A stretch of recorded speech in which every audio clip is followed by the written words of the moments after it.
At the age of 18, Gu Yin concluded his high school journey and embarked on a high-speed train to Nanjiang City, pulling along his suitcase. Along the way, he encountered countless glimpses of human life and breathtaking scenery. He arrived at university in a convertible gifted by the system, stepping into the final chapter of his academic journey with an air of understated elegance. On the basketball court, he was an unstoppable dunking master, and in matters of the heart, he was an aloof and unattainable idol, although a few girls managed to weave themselves into his life. Nevertheless, it was his low-key yet luxurious lifestyle that became the talk of the town. Chapter 1. Though poor, rich in flavor. Morning sunlight streamed through the tattered curtain seams, casting a warm, mottled glow upon his bare thighs clad in shorts. Suddenly, a hand reached out and playfully scratched at his leg. Gu Yin, with his hair resembling a bird's nest, sat up against the headboard and let out a lengthy yawn. Last night had been yet another sleepless night. Ever since acquiring the system, he had not enjoyed a single night of good sleep in the days following his college entrance examination.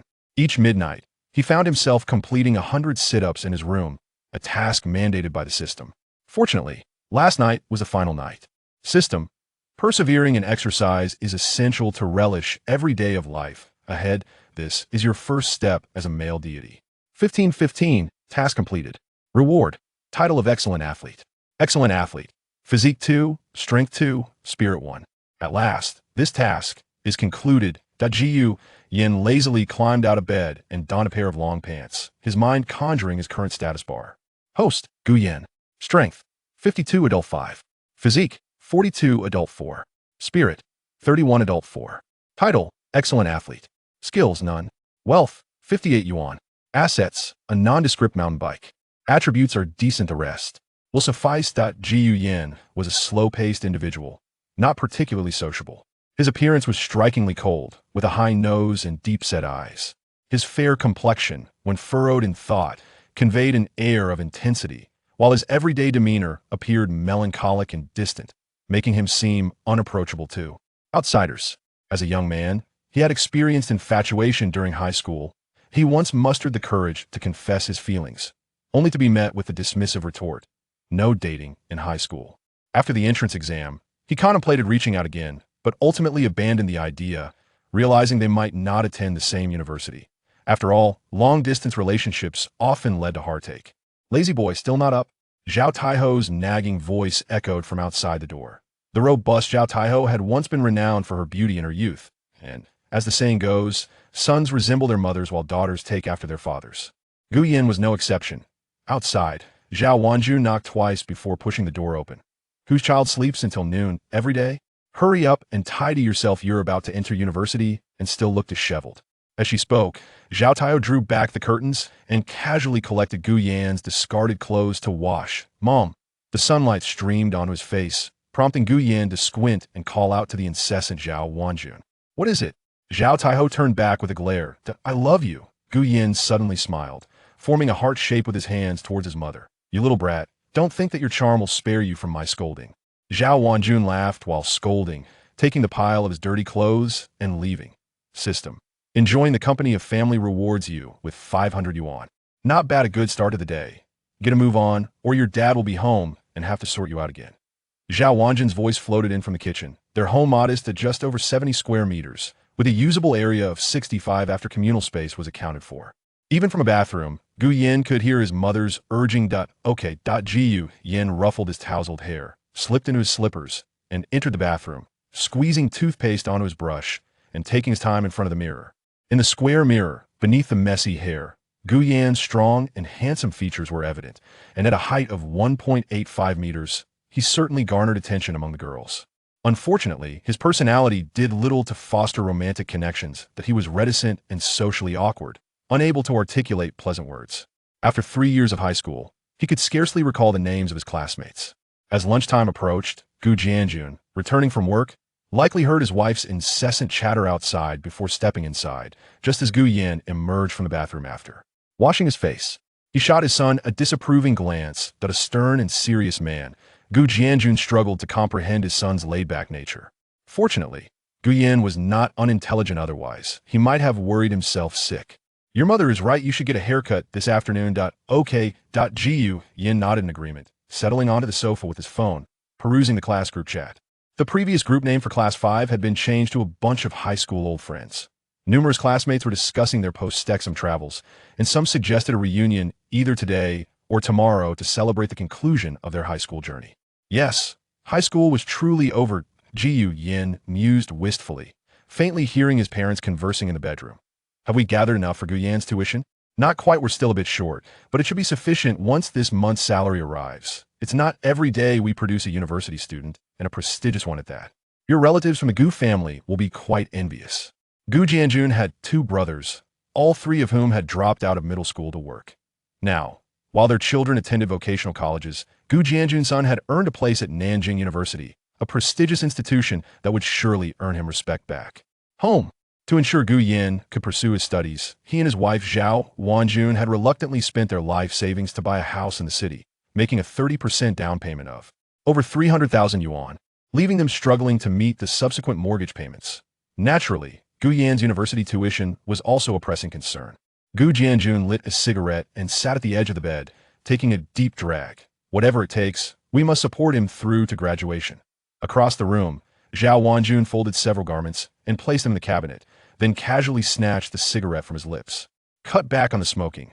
Amid her gentle reprimands, Gu Jianjun chuckled softly and stood up. Making his way to the bedroom door, he glanced at his son, who was silently fiddling with his old phone on the sofa, before turning to the coat rack by the security door.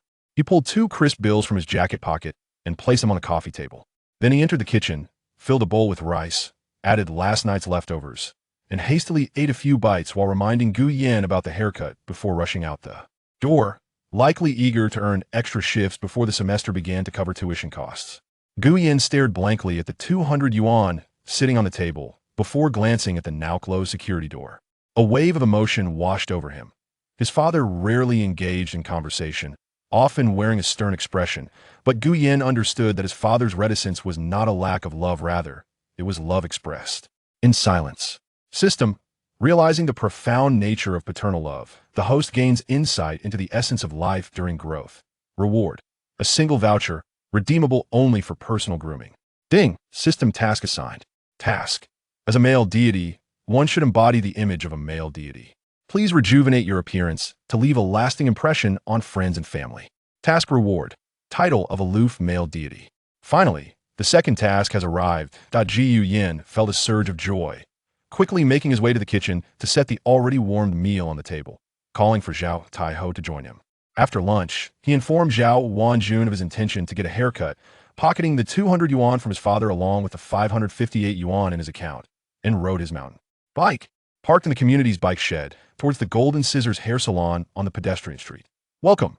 May I inquire whether you seek a haircut or a styling? As he pushed open the glass door of the barber shop, a refreshing blast of cool air enveloped Gu Yin, bringing him immediate comfort.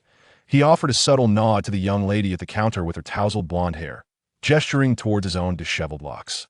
A haircut, please. Please hold on a moment, I will recommend you to our finest stylist. This was merely a sales pitch, and Gu Yin remained skeptical, however. The establishment's reputation as the famed Golden Scissors in the vicinity inspired confidence that the barber skills would not be lacking. After a brief interlude, a stylist approached, and Gu Yin articulated his wishes. All right, entrust your hairstyle to me. I shall restore your visage to its utmost glory, the stylist declared, scissors in hand. As he scrutinized Gu Yan's facial structure, patting his chest in assurance. I am renowned as the master of golden scissors in this area. Chapter 2. The Aloof Male Deity. Click, click, click. With tousled hair fluttering about, Master Tony diligently circled around Gu Yin, unwaveringly trimming every inch. Clusters of hair cascaded down, and the once chaotic hairstyle gradually revealed a fresh and refined silhouette. What do you think? This dragon beard halfback hairstyle suits you perfectly, doesn't it? But we're not finished yet. Dyeing it a cool gray will enhance the effect significantly. Master Tony explained to Gu Yin about his facial structure, emphasizing its rugged handsomeness. Contrasting with those effeminate pretty boys, he could undoubtedly carry off this hairstyle. As Gu Yin gazed into the mirror, he too felt a surge of satisfaction with his new look. He seemed to have undergone a metamorphosis, presenting an eye-catching transformation that even the blonde receptionist at the front desk couldn't resist sneaking glances at him under the pretense of conversing with Master Tony. Soon, Master Tony adjusted the dye and instructed Gu Yin to change positions for the perm and coloring. Once the hairstyle was perfected, Gu Yin approached the counter to settle the bill, where the blonde receptionist stared at him with unblinking eyes, her cheeks flushing deeper with each glance. "Thank you for your patronage. That will be 872. You can pay 800. Thank you." Gu Yin had a coupon, and he effortlessly opened the payment app, scanned the salon's payment QR code, and entered the amount. The coupon automatically covered the expense. After the payment confirmation echoed through the shop, the blonde receptionist seemed to awaken from a dream, her face flushed as she watched Gu Yin exit. "Come again next time." "Wait." Suddenly, Master Tony dashed out, calling after Gu Yin, "I have a suggestion. You might consider getting an ear stud. It would add a touch of rugged handsomeness along with a hint of rebellious charm." "Thank you. I'll take that into consideration." Gu Yin responded with a faint smile, securing his phone before mounting his mountain bike and meandering through the pedestrian street. Master Tony stood at the door, watching Gu Yin's retreating figure, curling his lip. So cold and aloof. At this moment, Gu Yin, cycling while admiring the shops on either side, silently recited the system's reward for completing his recent task, bestowing upon him the title of aloof male deity. Aloof male deity, no attribute bonuses, yet exuding a naturally aloof aura that enhances a unique charm. As expected, donning this title, passers-by of all ages, regardless of gender, stole glances at Gu Yin, his already handsome visage, under the halo of his new hairstyle, and the title of male deity became exceedingly captivating. And the ear stud. Since he was reinventing himself, why not change his appearance altogether? Despite the absence of a system task, Gu Yin decided to heed Master Tony's aesthetic advice. Before long, he found a jewelry store, typically equipped for ear piercing. A single ear stud cost merely 20 or 30 yuan. It felt like a mere ant bite, and soon, his left earlobe bore a new puncture. He selected a subtle ear stud and asked the shop owner to help him put it on before standing before the full-length mirror. With hands in his pockets, slightly tilting his face, he exuded an aloof yet handsome charm, now with an added touch of rebellious style. The shop owner, a woman in her 30s, with an ordinary appearance and a slightly unkempt figure, gazed at Gu Yin, her eyes shimmering with surprise, before breaking into a warm smile. "Young man, your look is stunning. The ear stud is simply perfect." Gu Yin politely smiled, paid, and left in haste. The reason for his hurried exit was that the woman had just discreetly touched him several times on his lower back. Remaining any longer, he feared the shop owner might lock the door and drag him into the back room for unmentionable activities. Upon returning home, it was already 5 o'clock. Zhao Wanjun, upon seeing her son's new look, froze in the living room, staring blankly for quite some time before regaining her senses. She set down the 2 tomatoes in her hands and approached Gu Yin, inspecting him from every angle. "Is that really you, my son?" "Of course, it's your son, Empress Xiao," Gu Yin retorted playfully, removing his mother's hands from his face before assisting her in washing and peeling the tomatoes in the kitchen. The so-called Empress Xiao followed him inside, observing her son as he peeled the tomatoes, her face radiating a maternal smile, chuckling cheerfully. "It seems you take after me. If you resembled your father, it would be disastrous. Haha, once you enter college, how many young ladies will be captivated by my son? But you rascal, must not act recklessly. As a woman myself, I detest men who abandon one for another. You are my son, and I certainly do not want you to be that kind of person, understood?" Gu Yin nodded repeatedly when suddenly his phone rang, interrupting the moment. He hastily placed the tomatoes back on the counter, wiped his hands, and retrieved his phone as he walked into the living room to answer the call. On the other end was his closest companion. "Dude, why are you only picking up now? What is going on?" Gu Yin asked nonchalantly. "Didn't you check the class group? We're having a reunion dinner tonight." The voice continued, urgency evident. "I'll send you the address. Hurry and take a cab over." After hanging up, Gu Yin scrolled through the messages in the group and confirmed that plans for the gathering had indeed been finalized for 6 o'clock. The address sent by Shi Tao was not far from his home, a 10-minute ride at most, provided he hit all green lights. "Mom, I want to be home for dinner tonight. There's a class reunion." Hearing the sound of shoes being put on and the door opening, Zhao Wanjun hurried out of the kitchen. "Do you have enough money?" "Yes, it's split evenly. It won't be much." Tying his shoelaces, Gu Yin bid his mother farewell and headed downstairs, hailing a ride to the reunion-esque venue. Wufu Lu, located in the southern part of Xiqing's second ring road, was a dining establishment catering to the masses, offering a plethora of delectable dishes from various regions. It was both exquisite and affordable, with takeout services available, making it quite popular in Xiqing, attracting many affluent patrons drawn by its reputation and value. Wufu Lu spanned 3 floors, each over 300 square meters. The first floor was a grand hall, the second half public dining area and half private rooms, and the third floor was designated for banquets and celebrations. Upon arrival, Class monitor Jiang Zhuang and two male classmates were standing at the entrance. As Gu Yan approached, none of them recognized him at first, until he halted before them, prompting Jiang Zhuang to ask in a daze, "You are?" His mouth opened in surprise as recognition dawned. "Gu Yan?" The other two male classmates quickly surrounded Gu Yan, appraising him from head to toe. "Have you undergone plastic surgery in South Korea in just half a month? Damn. You've become so handsome that I almost didn't recognize you. Li Xiaoshuang will surely regret it when she sees you later." During high school, everyone was preoccupied with their studies, and while girls could afford to put in some effort into their appearance, boys often neglected their looks. Rushing through the morning with just a quick brush of their teeth and a wash of their face before heading off to early study sessions. Gu Yan had been no different then, with messy hair and casual clothing, often looking worn out from late-night study sessions. "Stop chatting at the entrance, let us go inside," Jiang Zhuang urged, pulling Gu Yan toward the door. With over 50 classmates present, most had already arrived. Those who hadn't likely weren't planning to show up. He had specifically reserved 4 tables, seating 10 at each, with a few additional guests able to squeeze in. "Class monitor, hurry and take your seat." "Wow, is that Gu Yan?" At the sound of someone exclaiming, around 40 classmates turned their gaze toward the door, first landing on Jiang Zhuang, before collectively focusing on Gu Yan as he entered. Without exception, astonishment flickered across every face. Most notably, the 20 or so girls from their class could hardly tear their eyes away. While they had considered Gu Yan handsome before graduation, he now resembled a television star. With his dragon beard halfback hairstyle, striking facial features, and the ear stud adorning his left ear, he resonated with their aesthetic sensibilities. At the all-girls table, Li Xiaoshuang glanced at Gu Yan before diverting her gaze, holding her cup, lost in thought. Though she still kept an eye on Gu Yan as he settled at the table in the center. Recognized as one of the 3 school beauties in high school, she maintained her own sense of reserve. "In the second year of high school, I rejected Gu Yan's confession, suggesting we discuss it after graduation. Today, upon encountering a transformed Gu Yan, I pondered whether he might confess to me again. Should I accept? Ultimately, it would depend on his actions. With this thought in mind, I felt a sense of expectation and joy as I awaited Gu Yan's approach for another declaration of affection." Chapter 3, A New Journey After the Designated Dining Time. Li Xiaoshuang eagerly anticipated Gu Yan's arrival. However, Gu Yan at the adjacent table did not spare her a glance. Although he was a sentimental and devoted individual, following my rejection, Gu Yan had come to his own conclusions. A fruit that is forcefully plucked will not be sweet. Persistence born of desperation rarely endures. After a full year in senior high, he had let go of his feelings. If Li Xiaoshuang harbored feelings for him, it would be wonderful. If not, he would treat her as a stranger. After all, following this gathering, they would part ways, possibly never to meet again. System. At the final gathering of your high school journey, you have grasped one of the countless truths of life.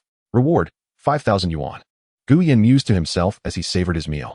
It was a casual thought, yet it felt as though fortune had smiled upon him with this unexpected reward. However, for a student, 5,000 yuan was still a substantial sum. "Old Gu, what are your plans after dinner?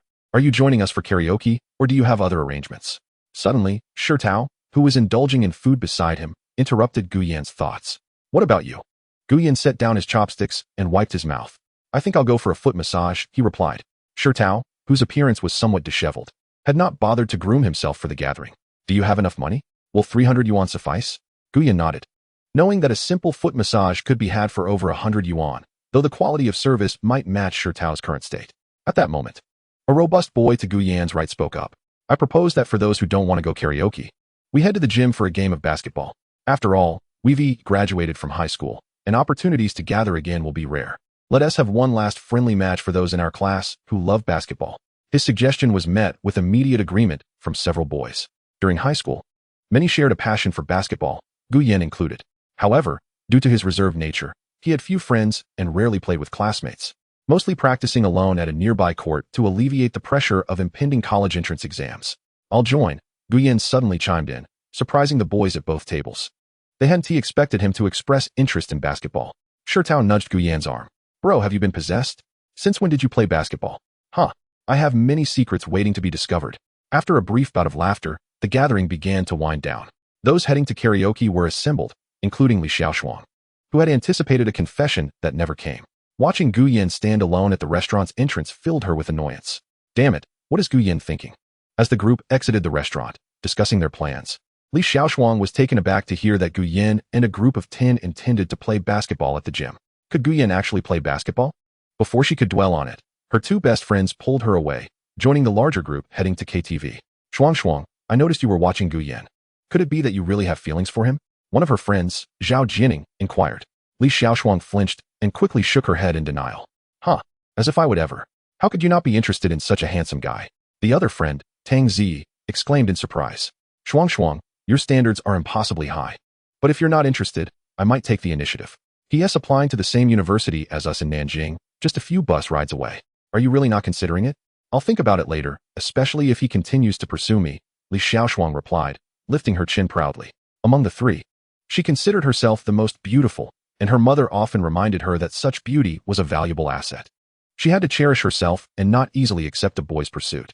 In more vulgar terms, she intended to hold out for a better offer. At the very least, she wanted to see his sincerity and assess if he had potential. Mere appearance was not enough. With that, she proudly wrapped her arms around her friends. Meanwhile, Gu Yan and his companions arrived by taxi at the basketball court outside the gym.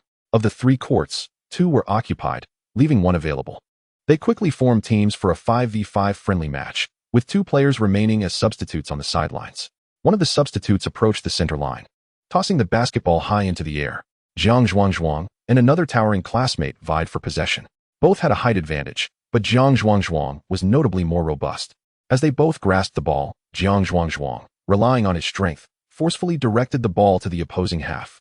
Teammate Guomin dashed to catch it. His shorter stature allowed for nimble movement. He dribbled skillfully, evading one defender, and leaped for a layup, only to be thwarted by the defending guard. The basketball clanged off the rim and rebounded. Rebound, Jiang Zhuang shouted.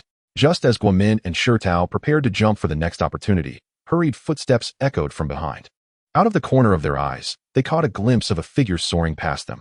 With a powerful leap, Gu Yan, standing at an impressive 185 meters, reached for the descending basketball with one hand. As if defying gravity, he slammed the ball downwards. Bang! The basketball swished through the net. Wow, old Gu! Shirtao exclaimed, his mouth agape. In astonishment, he watched as Gu Yan executed a one-handed dunk, hanging from the rim as it swayed slightly. Releasing his grip, Gu Yan landed smoothly. A subtle smile gracing his lips as he exchanged a high-five with the stunned Shirtao. Don't be surprised. It's just a small feat, system. After 3 years of diligent practice, your skills have finally been revealed before everyone, bringing you a sense of satisfaction. Reward, skill, basketball prodigy, beginner. Future levels will be self-improved. Basketball prodigy, beginner, all current basketball abilities rated at C level. Gu Yan, you've been hiding your talents. If I had known you were this good at basketball, you'd have a spot on the school team, Jiang Zhuang remarked, picking up the basketball and looking at Gu Yan with a mix of admiration and envy. You're handsome, tall, and a talented player. In college, you'll undoubtedly charm countless girls. But I must admit, that one-handed dunk was incredibly impressive. Most people can't pull it off due to lack of height and jumping ability. Enough talk, let us keep playing, Gu Yan smiled, waving his hand. Let us have a great match tonight. The atmosphere was infectious, and the classmates enthusiastically joined the game. Before they knew it, the friendly match stretched until 9 o'clock. With Gu Yan finishing the final point, drenched in sweat, Jiang Zhuang treated everyone to 12 bottles of mineral water. If they wanted to play again, it would have to wait until the winter or the next summer break. How quickly high school had passed. Exhausted, everyone collapsed onto the ground, twisting open their bottles and gulping down the water. They poured it over their heads and faces, soaking their t-shirts while reflecting on the end of their high school journey, laughing away the pressures of the college entrance exam. Some spoke emotionally, shedding tears, while others approached former classmates with whom they had previously had misunderstandings, offering handshakes or hugs. As it came time to head home, the group exchanged heartfelt farewells. Shirtao, make sure to visit me in Nanjing, or I'll come to your school, Gu Yan said. Bumping fists with Shirtao, who nodded solemnly and waved goodbye, feigning nonchalance as he turned away. With a sigh, Gu Yan held onto his water bottle and began to walk back. He chose not to take a taxi, perhaps wanting to enjoy the walk. On his way, he unexpectedly encountered Li Xiaoshuang and her friends, who were returning from karaoke. Tang Zi opened her mouth, but had yet to call out his name. Gu Yan slightly tilted his head, casting a fleeting glance at them from the corner of his eye, and with a subdued he purposefully turned away, leaving behind a distant silhouette amidst Li Xiaoshuang's fiery gaze. The high school journey had drawn to a close.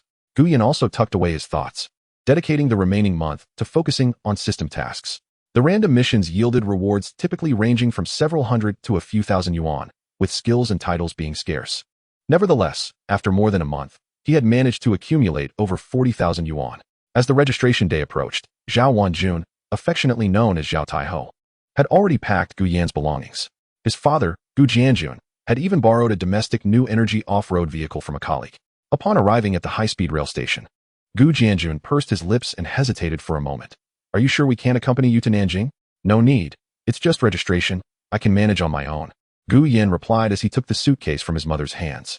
Zhao Wanjun escorted him to the ticket gate, repeatedly reminding her son, who had never ventured far from home, to take care of himself, safeguard his belongings, and refrain from touching anything that might be precious. Gu Yin nodded nonchalantly. Noticing the time was nearly upon him, he stepped forward to embrace Zhao Wanjun, glanced at his father, and waved goodbye with a smile as he pulled his suitcase towards the ticket gate. After retrieving his suitcase post-inspection, he turned back to see his mother waving at him with reddened eyes, while his father remained silent, yet visibly emotional. Releasing his grip on the suitcase handle, Gu Yin bowed slightly to his parents before turning to board the high-speed train. Finding his seat, he leaned against the window, watching the pedestrians pass by as the scenery gradually receded with the passage of time and the train's announcements. As the train set in motion, a voice interrupted his reverie. Excuse me, could you assist me with something? Gu Yin turned his head to see a girl with a bob haircut, holding a bag and accompanied by a suitcase, standing perplexed in the aisle. Chapter 4. Train and Mercedes-Benz. Leaning against the window, Gu Yin observed the girl, who wore a black t-shirt adorned with sunflowers and denim shorts that accentuated her long, slender legs. She appeared to be around the same age as Gu Yin, likely about 18, with her neat bob giving her an air of innocence and cleverness. Did you call for me? Gu Yin asked, his tone flat as he remained seated. The girl scrutinized him in return, noting his tousled hair and striking features that rendered him hard to look away from. Yes, I did. She nodded with a smile. Could you help me? Before she could finish her request, a curly-haired boy seated opposite them stood up. Beautiful lady, allow me to assist you, he offered, promptly lifting her luggage and stowing it in the overhead compartment. Thank you, the girl replied politely as she took her seat across from Gu Yin. The curly-haired boy also settled beside Gu Yin, directly across from the girl. My name is Zhao Yang. What's yours, beautiful? He inquired. Zhang Ro, she responded, a hint of shyness in her demeanor. Meanwhile, she was curious about Gu Yin, but his aloof nature and unwavering gaze towards the window suggested he had no interest in engaging with them.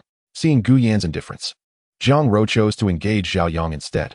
By the way, my friend, Zhao Yang turned to the boy who had been gazing outside. What's your name and where are you headed on this train? My name is Gu Yin, he replied, shifting his gaze from the window to offer them a faint smile. I'm heading to Nanjing University. Zhao Yang and Zhang Ro exchanged excited glances. So are we. Gu Yin nodded, returning their smile. He had overheard their conversation about their destination while admiring the scenery.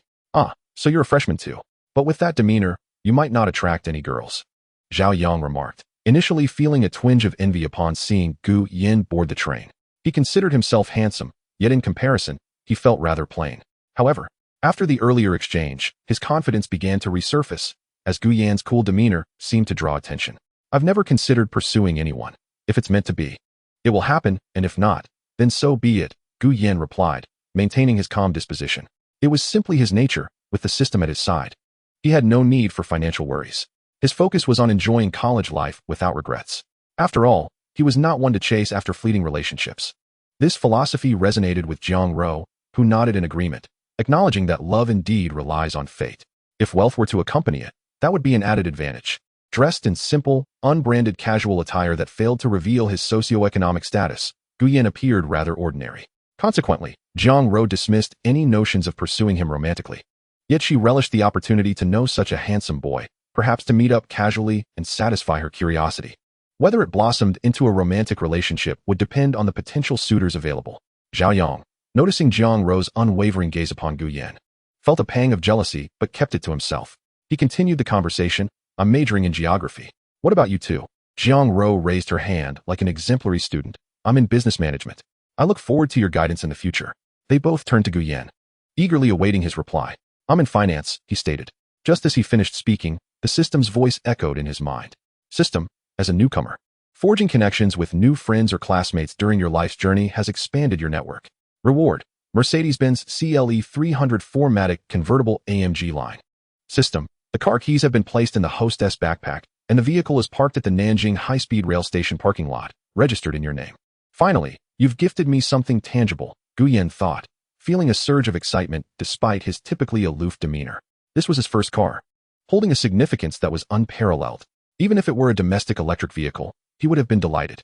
Yet, he was unfamiliar with this particular Mercedes-Benz model. So he took out his phone to search for vehicle information. Upon viewing pictures online, his heart raced. The car was precisely to his aesthetic taste. Meanwhile, Zhao Yang and Zhang Rou noticed him engrossed in his phone. Hey, Guyan, let me tell you, once you hit university, attracting girls is not just about looks. You also need a certain level of financial capability. Of course, if some girls are pursuing you, then disregard my advice. Just ask Zhang Rou. She knows best what girls look for in a guy. Zhang Rou, caught off guard, instinctively glanced at Guyan, who was preoccupied with his phone. The device appeared somewhat worn, reinforcing her earlier assumptions.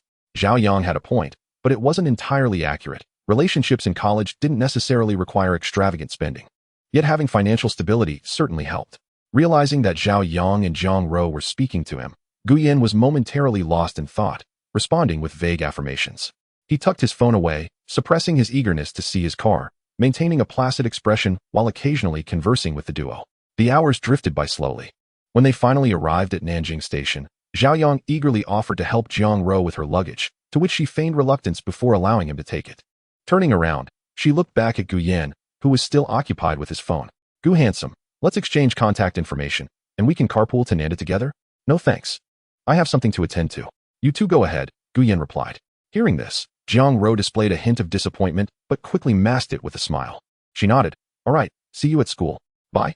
With a wave, she followed Zhao Yang, who urged her forward, and they swiftly exited the waiting hall. Meanwhile, Guyan took a different path, asking nearby passers-by for directions until he found the parking lot.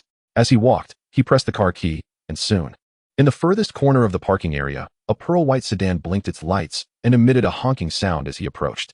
The fashionable contours of the car's body, complemented by the iconic Mercedes-Benz emblem adorning the front, imbue this vehicle with an undeniable sense of style. Guyan opened the door, revealing a striking red interior and a modern dashboard that epitomized elegance and simplicity.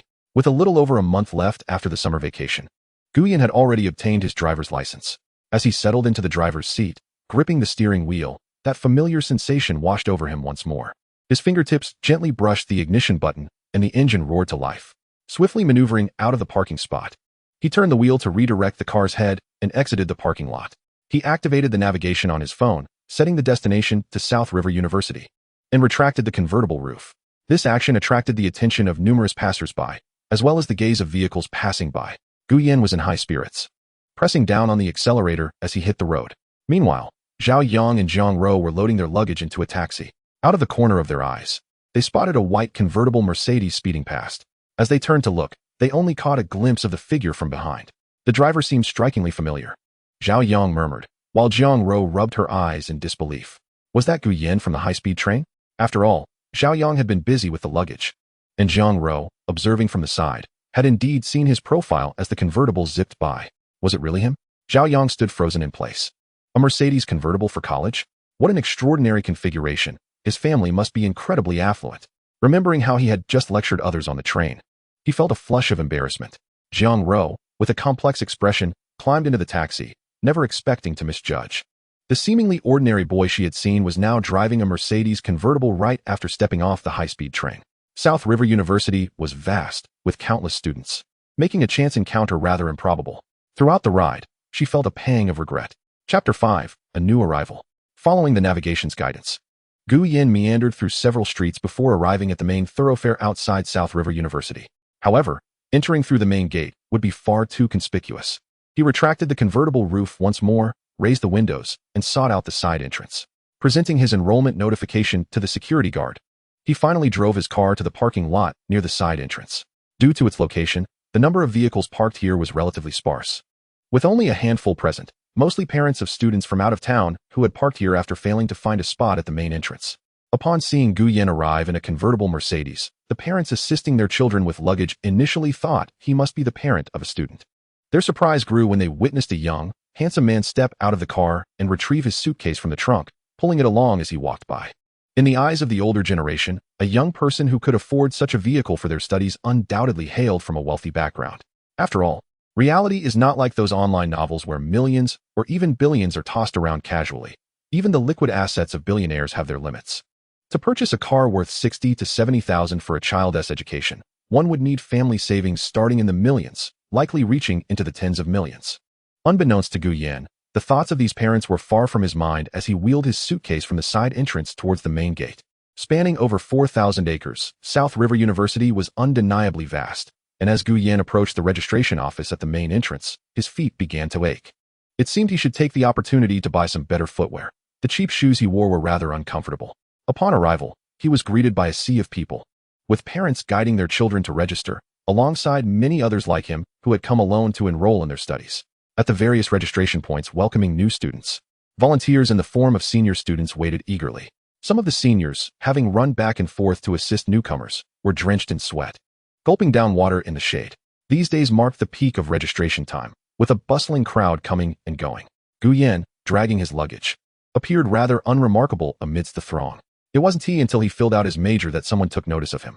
Coldly handsome, with a stud earring glinting in the September sunlight, he responded to a senior's inquiry with a casual demeanor that exuded a touch of nonchalance. "Look, that freshman is quite the catch," someone remarked. "With looks like that, wealth becomes secondary. Here comes Wu Qianqian." After Gu Yan signed his name and received a map of South River University from the attending senior, he expressed his thanks and started to wheel away his suitcase. Freshman, just a few steps out, a girl in a short skirt, adorned with makeup, cheerfully called out to him. "How about I show you to your dormitory? No trouble. I can find my way there myself and familiarize myself with the route," Gu Yan replied, turning slightly to cast a cool glance at the woman, politely declining her offer. The girl, identified as Wu Qianqian, huffed in annoyance as she stomped her foot and returned to the registration area, prompting giggles from other sophomore girls. System, focused and declining women's advances. Reward, $2,000. The sudden system reward caused Gu Yan to pause momentarily, lost in thought, until he was abruptly bumped from behind. Turning around, he saw a girl clutching her forehead, repeatedly bowing in apology. "I'm sorry, I didn't mean to. I was looking elsewhere and didn't notice you stopped suddenly." The bustling path was filled with people, and minor collisions were quite normal, especially since Gu Yan had halted abruptly. He hadn't even had the chance to apologize before the girl beat him to it. Her attire starkly contrasted with the polished appearance of other students around them. She wore a faded floral short-sleeve button-up shirt, the collar slightly discolored from washing, and paired it with old, frayed polyester trousers that seemed to have seen better days. The girl bowed her head, her apology trembling with sincerity. "I'm truly sorry." "It's all right. It was my fault," Gu Yan replied, wishing to avoid drawing attention.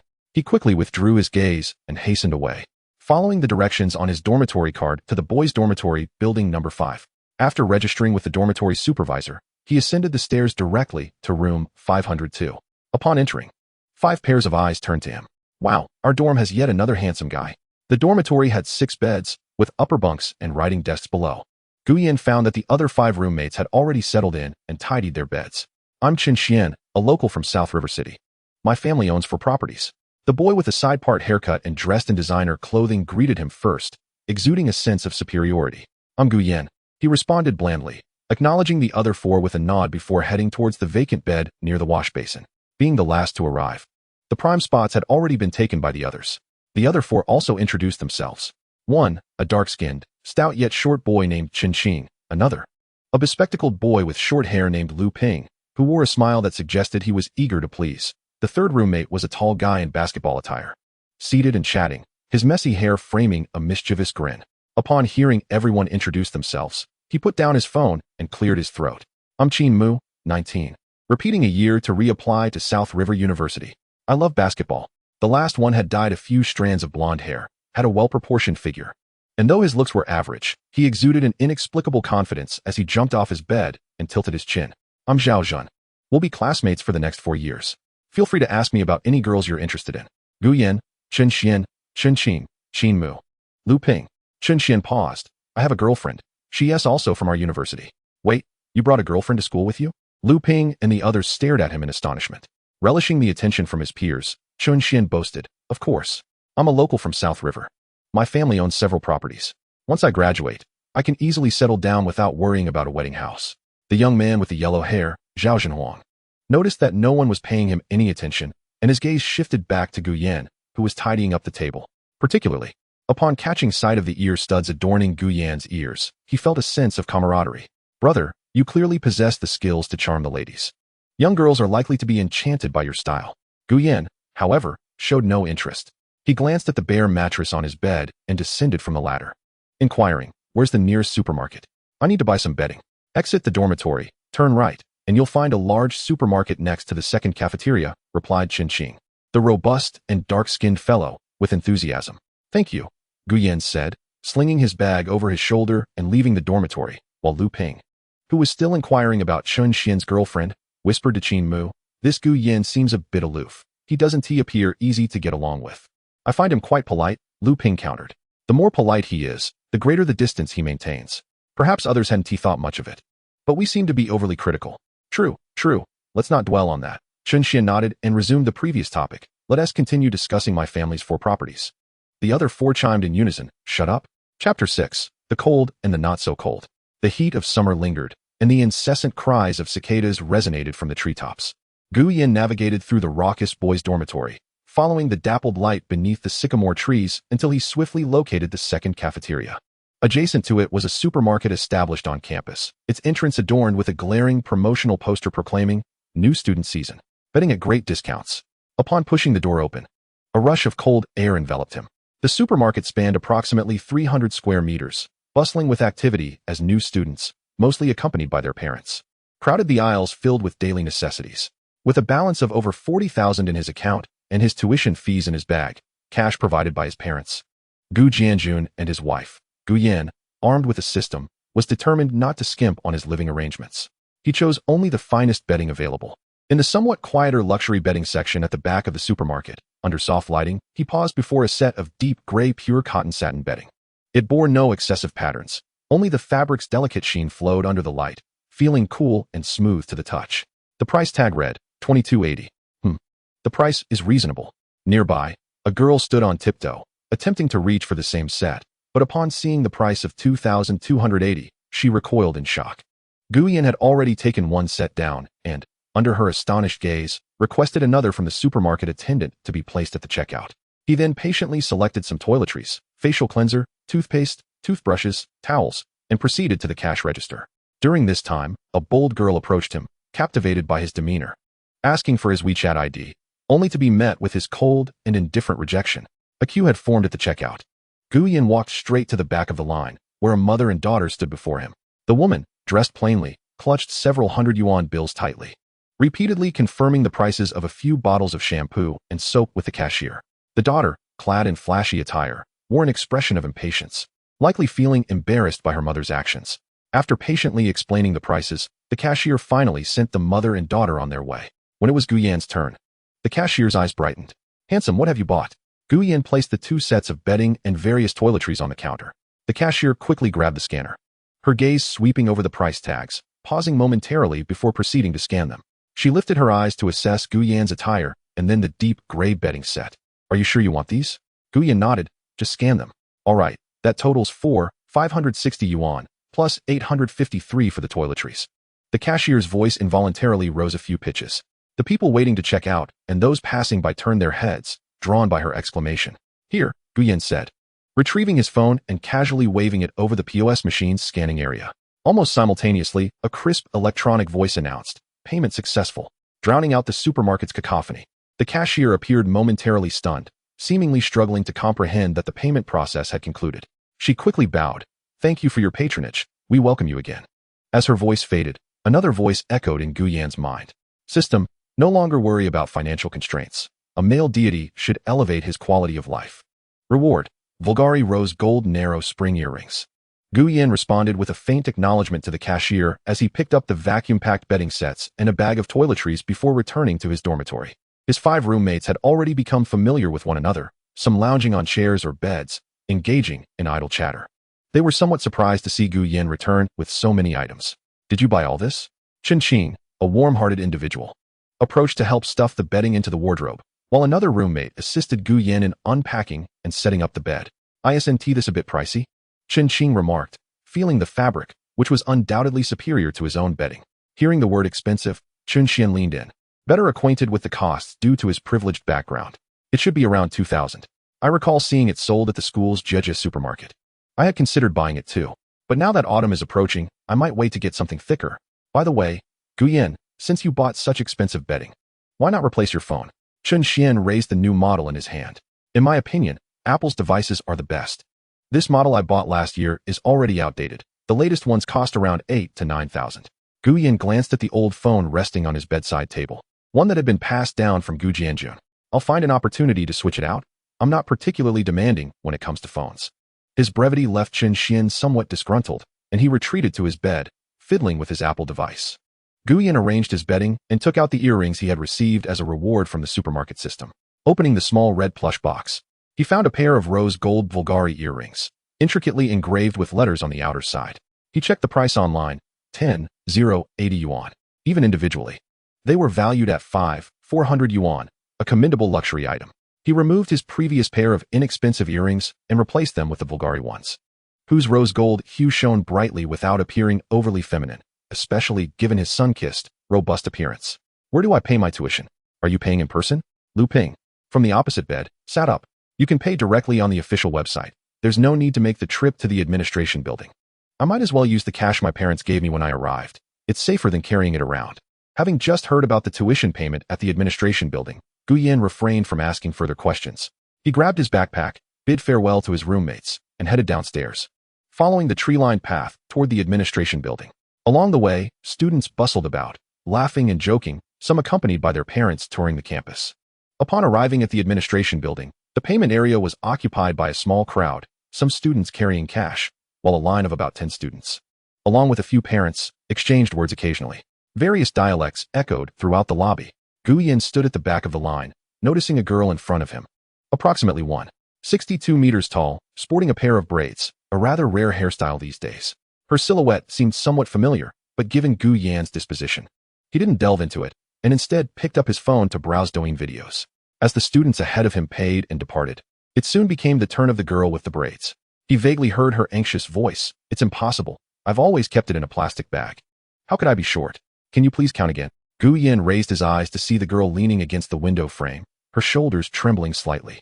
I must have brought enough for my tuition, she insisted, her voice quivering more with each word, as she extended a tightly clenched hand toward the window, her knuckles whitening from the pressure as she gazed longingly at the bundle of cash that had been unwrapped. In her other hand, she clutched a crumpled handful of small bills. Her voice trembled, barely audible. Old teacher, I implore you, please use the counting machine once more. This money was painstakingly gathered by my family. How could it possibly be insufficient? Seated behind the payment window was a female teacher in her 40s, adorned with thin-framed glasses. She had already counted the money 3 times. As she bent down to arrange the thick stack of receipts, the girl's funds remained in the counting machine. Upon hearing the girl's desperate plea, an expression of long-standing irritation crept onto her face, her tone flat and devoid of emotion, imbued with a bureaucratic detachment. You are still short 700. Please make up the difference. Inquire with your family if they mistakenly counted it wrong from the beginning. Do not delay the others. Next in line. With that, she averted her gaze from the girl.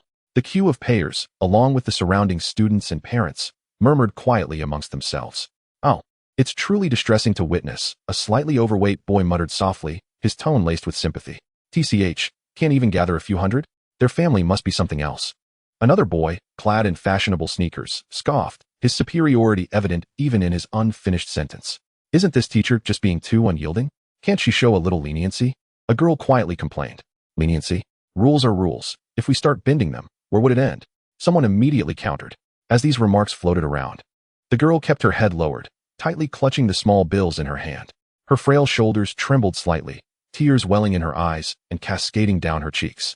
Perhaps not wanting to be the subject of further gossip, she hastily stuffed the return money into her frayed canvas bag and hurriedly exited the hall, unsure of her next destination. Observing the throngs passing through the school, a suppressed sob emerged from deep within her throat, transforming into quiet sobs. Guyan turned his head to gaze at the figure standing just outside the hall's entrance. He approached the counter, settled his tuition fee, and received the receipt. In a soft voice, he inquired, "The record of that girl from earlier is still with you, correct? I will cover the 700 for her." With that, he displayed his mobile payment code. Ding!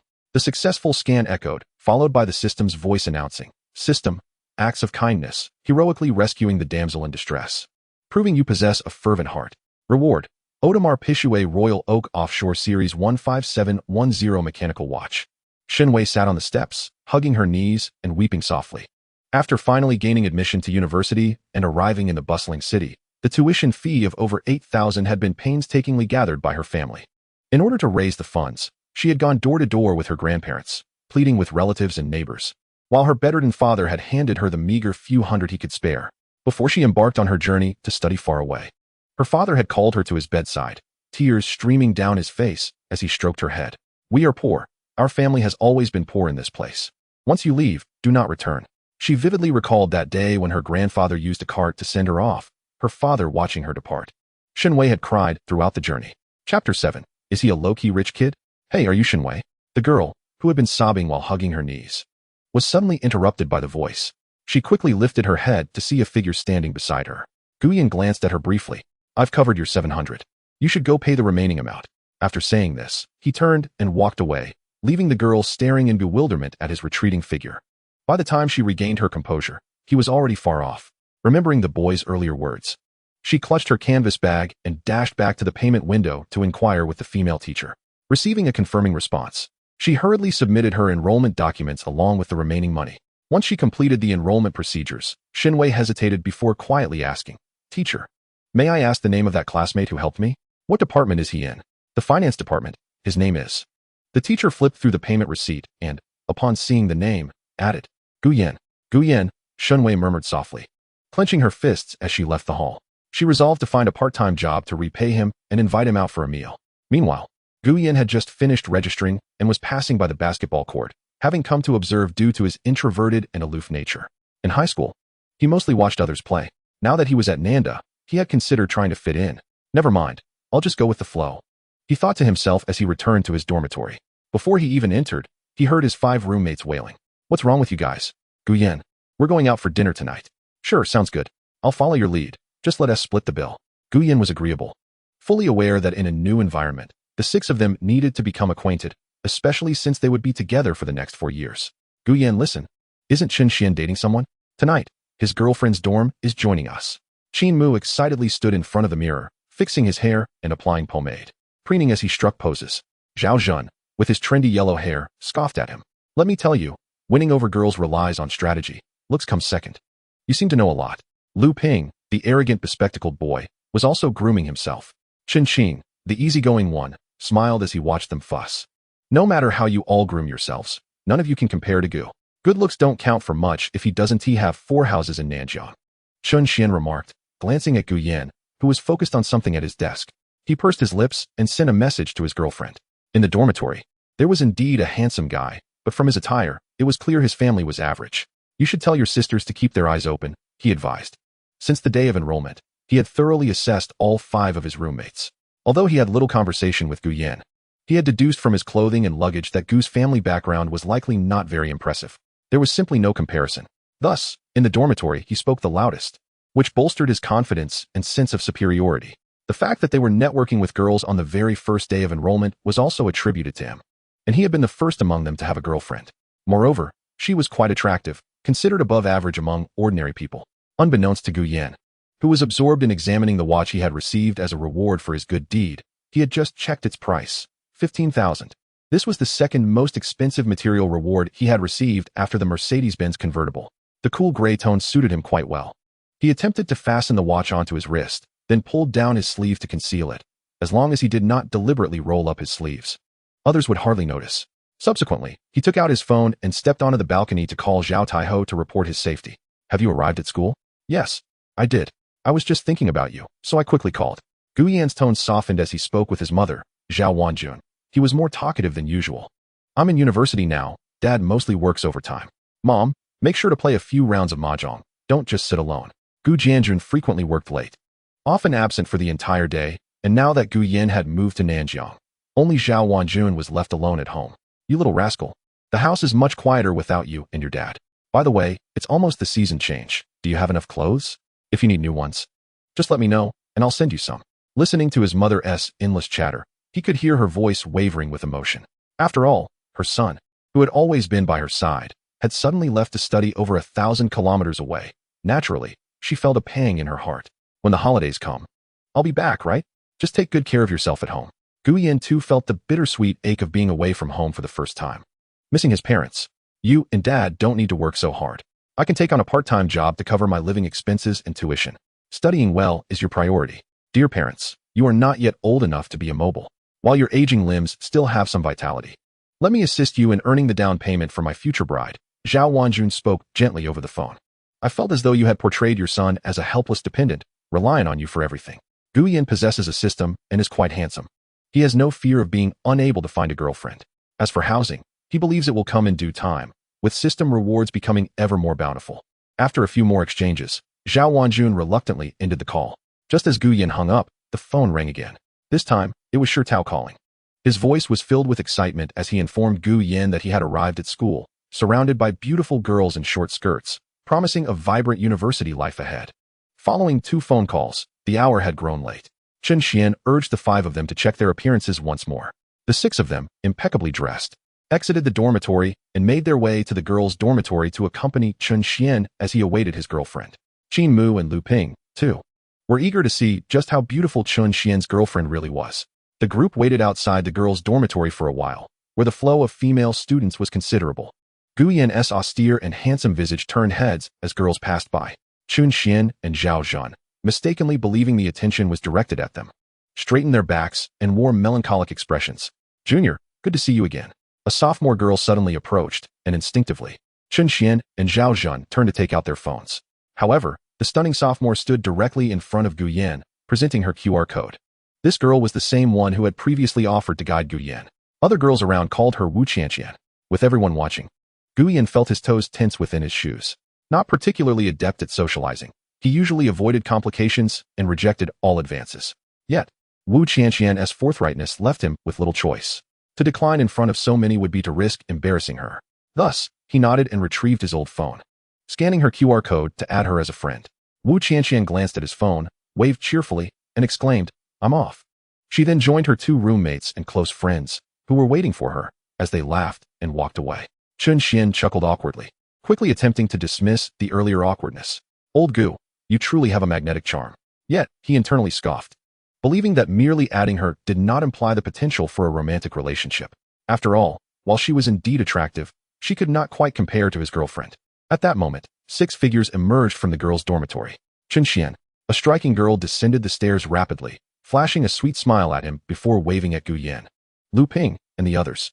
Chun Xian often boasted about his girlfriend, and rightfully so. She was indeed a source of pride. She embodied a sweet and demure beauty. Clad in a sheer white sleeveless blouse adorned with golden buttons, subtly revealing a wrapped bandeau beneath. Her figure-hugging jeans were cinched at the waist with a golden chain belt, presenting a refreshing and urban chic ensemble that certainly caught the eye. Gu Yan cast a glance at Chun Xian's beaming face before his gaze shifted to the 5 other girls approaching, one of whom was smiling directly at him. Wasn't he that Jiang Ro, the girl he had encountered on the high-speed train? In the sprawling expanse of over 4,000 acres at Nanda University. What a coincidence to meet again. Let me introduce you all. This is my girlfriend Lin Yunju, and these are her roommates. Gu Handsome, nice to see you again. Jiang Ro greeted him with a broad smile. Gu Yan curved his lips into a subtle smile and nodded. Yes, good to see you again.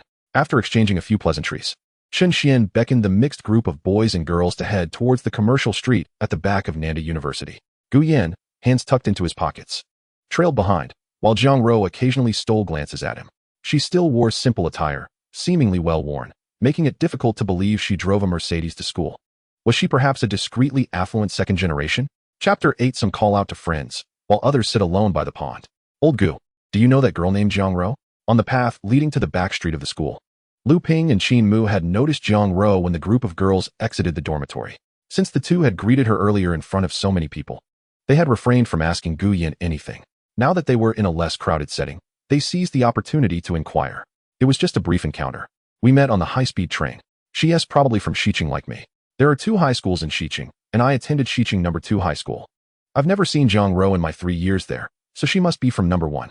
What a twist of fate. Do you have any intentions? Qin Mu asked, eyeing the bright, youthful smile of Jiang Ro, curious about Gu Yan's feelings towards her. If he had no interest, then perhaps he could pursue her himself. Lu Ping and Zhao Zhan were also observing the other girls, some of whom, though not as stunning as Jiang Ro or Chun Xian's girlfriend Lin Yunju, were still quite attractive. I have no intentions. I haven't even added her on WeChat. Gu Yan was well aware of his roommate's thoughts, yet he truly had not considered any potential development with Jiang Ro.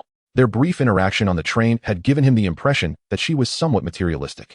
While he wasn't afraid of her being so, it left him feeling a bit uneasy. It wasn't that he considered himself above such things. Rather, he felt that spending money on himself or his parents was a more worthwhile endeavor. As for fleeting moments of attraction, he did not find himself eager to rush into anything. It was more about connection and that exhilarating spark. Since you have no intentions, don't regret it later. If I win her over, you better not sulk. Qin Mu, seeing that Gu Yin had no feelings for Zhang Rou, felt emboldened to pursue her. The 12 students, a mix of handsome boys and beautiful girls, drew the attention of many passing faculty and students as they ventured into the commercial street. This area, formed by the intersection of two roads, was lined with various shops catering to the university community, barbecues, Western restaurants, gaming halls, internet cafes, KTV, and inns. It offered everything needed for daily life, both material and spiritual, and the alleys behind housed affordable eateries. To maintain their image, the 6 boys from the dormitory refrained from discussing such matters, and when they reached a Chinese restaurant for a meal, the girls took the lead in ordering. Chun Xian's girlfriend, without hesitation, took the menu and began making selections, clearly assuming the role of the day's female lead. Aside from Chun Xian and her, everyone else was meeting for the first time, and out of respect for appearances, neither side had any intentions of ordering alcohol. Zhao Zhen, Lu Ping, and Qin Mu were quite chatty, and with Chun Xian's occasional bragging, the atmosphere was not overly dull. On the girls' side, Zhang Rou frequently directed the conversation towards Gu Yan, subtly inquiring about his family's background. Jiang Beauty, don't let Gu's ordinary attire fool you. His looks can hold their own anywhere. Chun Xian, while serving Lin Yunju some food, interjected, seemingly praising Gu Yan's handsome features, yet also hinting at his humble origins. Naturally, he did not mention Gu Yan's 4,000 yuan betting set. After speaking, he sent Gu Yan a message. Buddy, I said that to see if any of these girls might genuinely like you. Gu Yan glanced at his phone, lightly smiling at Chun Xian's teasing demeanor, before returning to his meal, maintaining a low profile at the edge of the gathering. As the social event concluded, there were no further plans, as they had only just met and were not inclined to go karaoke. I'm done eating. I have something to attend to, Gu Yan announced after returning from the restroom. He settled the bill at the counter and bid farewell to the group before departing. The others paused, and Lin Yunju quietly asked Chun Xian, "Is this how Gu Yan usually is?" "Yes, that's just him. Don't mind him." Chun Xian secretly wished for Gu Yan to leave early, as this would make him the most attractive person present. Indeed, Gu was rather aloof.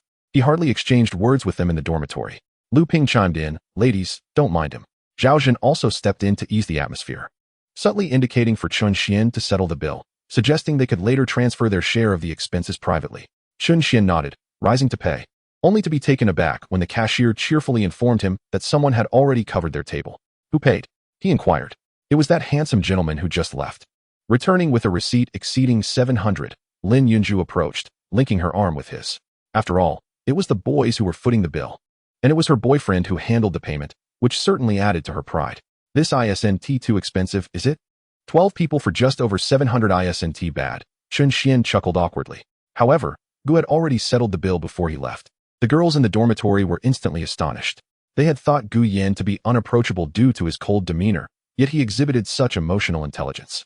As for that 700, it paled in comparison. Most students held at least 2,000 to 3,000 in living expenses. "Let us split the cost and transfer him the money," one suggested. But have you noticed? Aside from being quiet, Gu Yan has a certain charisma. Chun Xian, you must have his WeChat, right? Could you share it with me? Zhang Rou, noticing the interest from the other girls in Gu Yan, swiftly called out to Chun Xian for his WeChat ID. This not only established her stance, effectively stifling the other girls' aspirations, but also indicated to Qin Mu, who often gazed at her, that she was interested in their roommate Gu Yan. "Sure," Chun Xian replied, somewhat surprised that Zhang Rou, who was hardly less attractive than his girlfriend, would take the initiative to ask for Gu Yan's WeChat. If they hit it off, he would no longer be the only one with a girlfriend in the dormitory. Nevertheless, he acted quickly, passing Gu Yan's WeChat to Lin Yunju, who then forwarded it to Zhang Rou.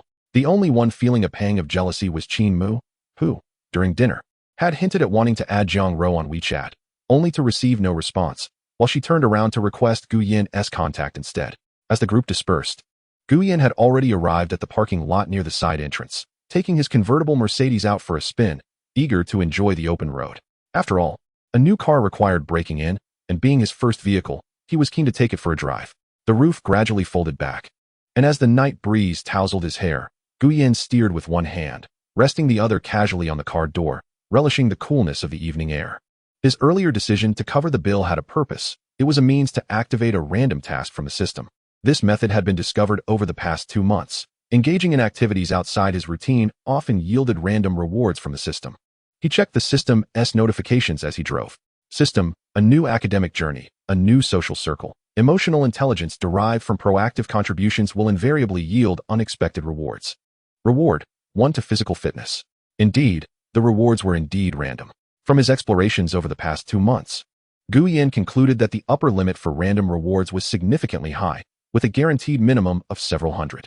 The odds of obtaining skills and titles were dismally low, while fixed rewards could only be acquired through the primary tasks provided by the system. Nevertheless, attribute points were valuable. Guiyan's fitness level had reached 7, surpassing the average adult by more than fourfold, and he was on the cusp of achieving peak human physicality. After circling the outer road of the university twice, he returned just in time to park and made his way back to the dormitory. As he passed a small pond near the side entrance, he was startled by a shadow squatting there. The figure was equally startled by his sudden appearance. Guiyan switched on his phone's flashlight, the beam illuminating a girl's face, pale from apparent malnutrition, with strands of hair hanging limply over her forehead and a piece of steamed bun held in her mouth. Caught off guard by the light as her ears turned crimson, it was Shenwei. Eating alone here? Guiyan mused, observing the half-eaten bun in her hand, a small bag of pickled vegetables in her left, and a weathered metal thermos at her feet, clearly not designed for a girl. The thermos still emitted faint steam, likely filled with hot water from the cafeteria. Shenwei lowered her head in silence, chewing on the bun with determination, hastily stowing the pickled vegetables in her pocket and bending to retrieve her cup. As she left, the girl pressed her lips together, avoiding Guiyan's gaze, her voice barely above a whisper. "Thank you for before. I'll repay you soon." With that, she turned and dashed down the path. Chapter 9. He.S. a bit different. Upon returning to the dormitory, it was nearly lights out at 10 o'clock. When Guiyan arrived, Chun Xian and the other 4 had already climbed into their bunks, excitedly chatting about the day's social gathering, discussing the appearances and figures of the 4 girls aside from Lin Yunju and Jiang Ro. As the door creaked open, the 5 glanced towards the hallway, watching Guiyan approach the last bunk, removing his white t-shirt to reveal a well-built torso as he carried his toiletries to the sink to brush his teeth and wash his face. From the top bunk, Chun Xian hastily sent a message to Lin Yunju before putting down his phone. "Hey Gu, did Jiang Ro message you?" Guiyan glanced at his phone screen, finding no new notifications. "No," he replied, resuming his dental routine. On the 4th bunk, Qin Mu, engrossed in a video on his phone, couldn't he help but smirk, his previously gloomy mood lifting significantly. Chun Xian sat up, leaning against the headboard. "I'm telling you, Jiang Ro is a bit materialistic. As a friend, I must advise you to be cautious with such women. Without any real strength, you might inadvertently become their tool. Unlike me, I have 4 properties and a BMW X5, which my dad drives, but we're certainly not poor." He continued, "And Yunju is different. She accepted my confession right after high school, pure-hearted and devoted to me. I'm more than happy to buy her anything." Among the 6 in the dormitory, Chun Xian's family background was likely the most affluent. Both parents held mid-level management positions in foreign companies, placing them above 90% of the population in Nanjiang City. In comparison, Guiyan, disregarding the system, lived in a different world altogether, yet he had never felt inferior because of his family's situation. His father worked tirelessly, putting in long hours to provide for him and sustain their family, while his mother, Zhao Wanjun, though a homemaker with little exposure to the outside world, nurtured him with utmost care, instilling moral values that shaped his upbringing. With such loving parents, Guiyan held no grievances about their circumstances, nor did he feel any shame before others. If he were to feel inferior, it would be for not living up to their sacrifices and making them proud. "Old Gu, if you're looking for a girlfriend in the future, I can help introduce you. Yunju has many close friends with sound values. While they may not match her looks and figure, they are certainly commendable in other aspects." "Appreciate the thought," Guiyan replied, having finished his tasks. After expressing his thanks, he climbed into bed, scrolling through videos on his phone, noticing that Jiang Ro, as well as Wu Qianqian, had yet to message him. He felt no inclination to speculate on their thoughts. Tomorrow they would be receiving their training uniforms, and the day after would mark the commencement of military training, heralding the beginning of university life. Women and romance were merely vibrant facets of this new chapter. Lost in thought, Guiyan pondered how he might trigger random tasks during military training. How to trigger it depends on the situation at that time, as military training mostly consists of standing at attention and marching in formation. The only opportunity for triggering should be during breaks or when the instructor encourages students to showcase their talents. Countless possibilities flitted through his mind, and suddenly the outline of a girl, dressed simply with calloused hands, occupied his consciousness.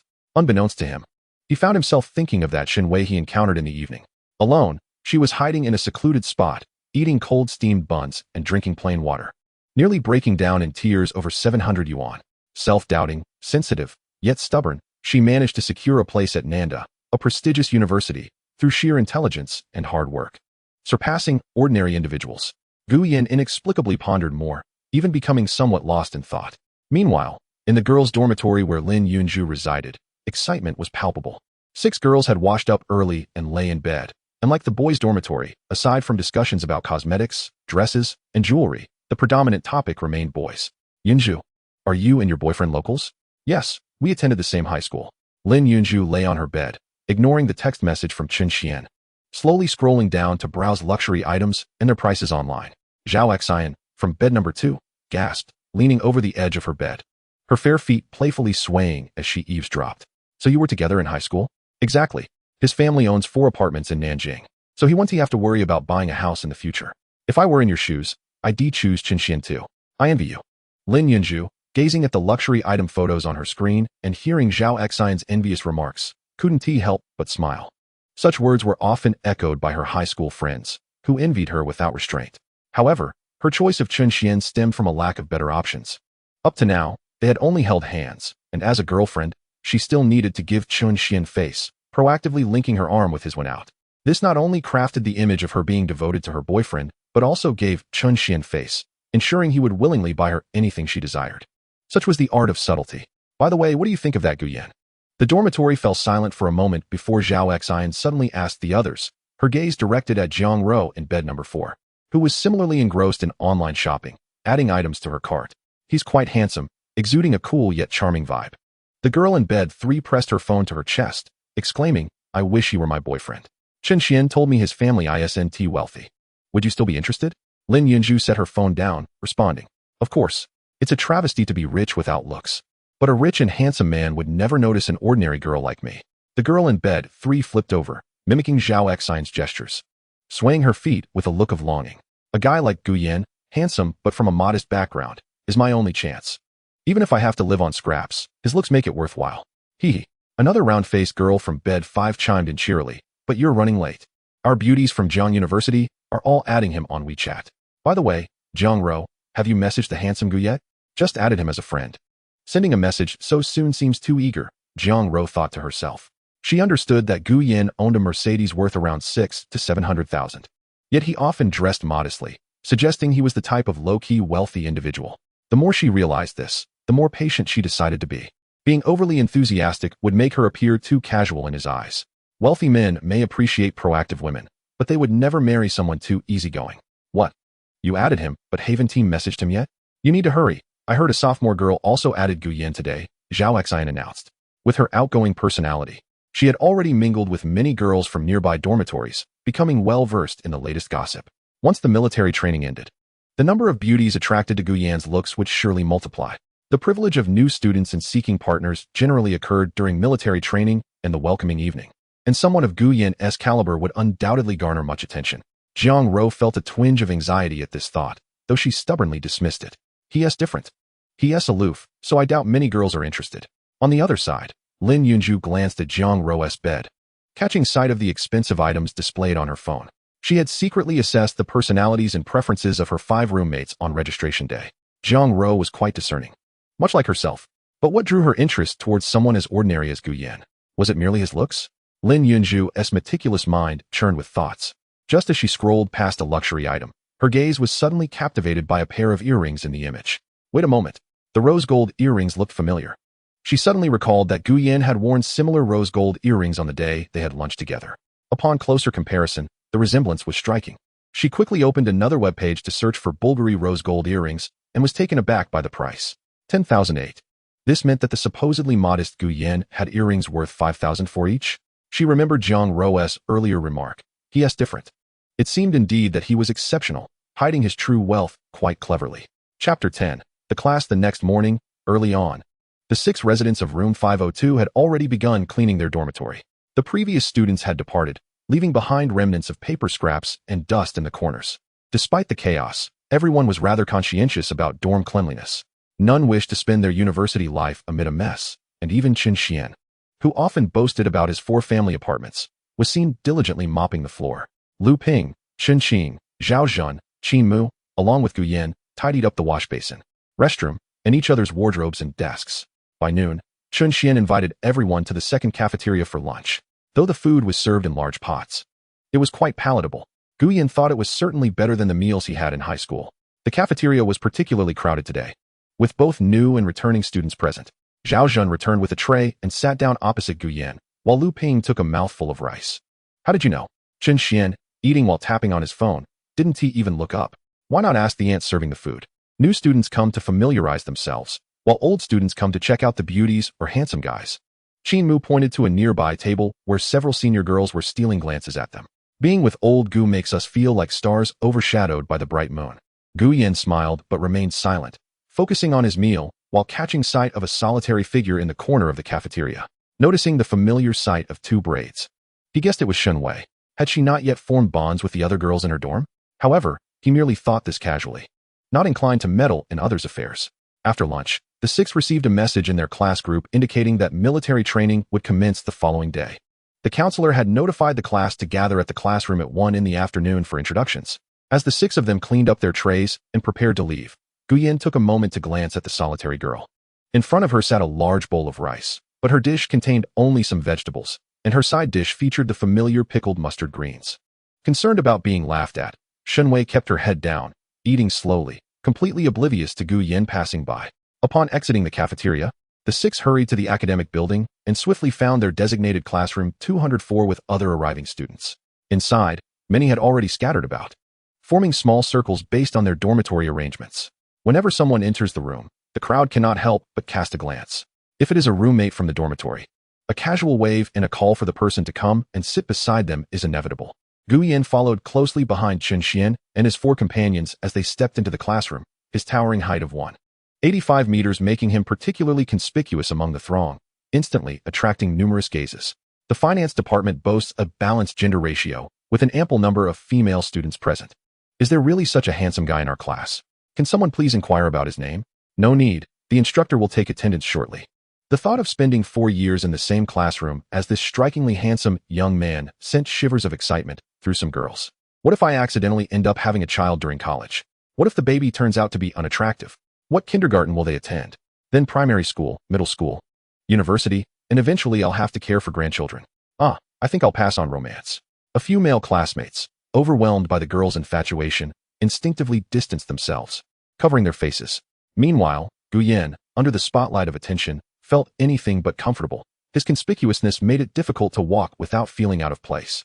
Chun Xian, Zhao Zhan, and Qin Mu, who walked ahead, took their seats in the back row and complained to Gu Yan. Had I known, I wouldn't have walked in front. It makes us look like your bodyguards. Lu Ping's comment irked Chun Xian the most, prompting him to pull out his iPhone and chat with Lin Yunju about their class, subtly probing if Zhang Ro had any romantic developments with Gu Yan. Soon, the instructor Zhao Rong entered the classroom with the attendance list. Having worked here for 6 years, she was quite competent as a counselor.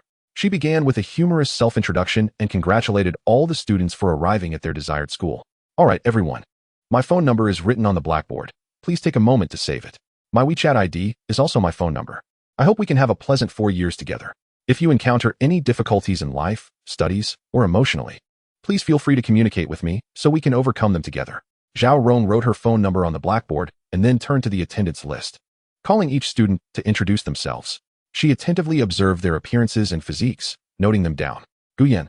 Upon calling this name, Zhao Rong lifted her gaze and spotted a tall figure among the boys in the back row. His fair complexion and chiseled features, complemented by his sharp eyebrows and bright eyes, captivated her. She had not anticipated that the class would house such a handsome young man. After Gu Yan introduced himself, sharing his name and hobbies, Zhao Rong couldn't resist teasing him. Mr. Gu, you could easily rely on your looks, yet you choose to rely on your abilities instead. I have high hopes for you. Would you consider running for class president? No need. I'm lazy. Gu Yan succinctly expressed his disinterest. His purpose for attending university was to relish leisurely time after classes, not to be preoccupied with various responsibilities. Running for class president or student council positions might sound noble as preparation for future societal engagement, but frankly, it felt like being a mere tool. Observing Gu Yan's clear lack of interest, Zhao Rong refrained from further persuasion. Over the next hour, class officers were quickly elected, with a girl named Xiao Lingling becoming the class president. Leaning back in his chair, Gu Yan paid little attention to the bustling class, lost in thought. Let us set class matters aside for now. Starting next Monday, which is tomorrow, you will begin military training. I believe you are not unfamiliar with it. Though it is tiring and arduous, I am confident that our class can endure it. Zhao Rong called Xiao Lingling, instructing her to gather a few boys and accompany her to the office to fetch the military training uniforms for distribution. The height and weight details had already been submitted on the first day of enrollment, ensuring that no one would be left with ill-fitting attire. Just as the military uniforms were handed out, Gu Yan's phone suddenly chimed with a text message, revealing messages from Jiang Ro and a senior named Wu Qianqian. Jiang Ro: Hey, handsome Gu, how many people are in your class? Jiang Ro: Hey, handsome, why aren't you responding? We're selecting class officers. And I'm so bored hiding at the back. Wu Qianqian: Junior, what are you up to? I thought adding you on WeChat would prompt you to chat with me. But it seems my excitement was in vain. Gu Yan scrolled through the messages and switched to Douyin. Who's messaging you? Chen Xian suddenly leaned over. Gu Yan, without glancing at him, replied coolly, just spam. Chen Xian rolled his eyes. He had seen the messages earlier but sought to deepen their rapport, hoping to learn more. Chapter 11. Trending Posts. No matter how envious Chen Xian felt about Gu Yan's looks, he was well aware of how handsome he truly was. Moments ago, when Gu Yan switched to a Douyin video, Chen Xian had noticed two unread messages. One undoubtedly from Jiang Ro and the other likely from the senior, who had been made up outside the girls' dormitory. Although the senior was of above-average attractiveness, her figure paled in comparison to his girlfriend Lin Yunju, or even Jiang Ro. There was a certain mature, voluptuous beauty to her. Why do all the good things happen to him? I'm handsome too, and my family is wealthy. Chen Xian gripped his phone, his head lowered, the classroom chatter echoing in his ears like a buzzing noise. Meanwhile, Gu Yan remained oblivious to Chen Xian's contorted expression. After a while, Zhao Rong returned with Xiao Lingling and several male classmates. They distributed the necessary training uniforms according to the list, allowing each student to collect their appropriate size. Everyone promptly changed into their uniforms within the classroom, slipping them over their clothes to check the fit. If any were unsuitable, they could inform the instructor on the spot for an exchange. Gu Yan, of course, tried on his uniform as well, donning the military gear over his white t-shirt. His tall stature and well-defined muscle contours were accentuated, lending an edgy charm to his ruggedly handsome face. The girls in class couldn't tear their eyes away, with some even sneakily snapping pictures of Gu Yan in his camouflage attire as he gazed out the window, later pairing it with a caption, "The mundane university life has begun, and to my surprise, I've discovered such a handsome guy in our class on the very first day. Over the next 4 years, please take good care of me, handsome Gu." Accompanying the title were several heart-shaped cartoon emojis. The Nanda forum was filled with posts daily, and this type of thread was not uncommon, with some seniors discreetly capturing photos of the handsome freshmen or directly asking for their WeChat IDs, quickly securing a couple of photos together, which they would later post with heartfelt captions. Originally unremarkable, this post began to gain traction, accumulating responses and maintaining its position at the top. Finally, not a catfish. Those who flaunt their looks should come here for a reality check. This is what a real handsome guy looks like. Wow, his gaze out the window seems so melancholic. However, in the second photo, where he looked at the blackboard, his gaze was piercingly sharp, making my legs feel weak. Sisters posting, "Don't hog all the fun. Quickly tell me which department this handsome guy belongs to."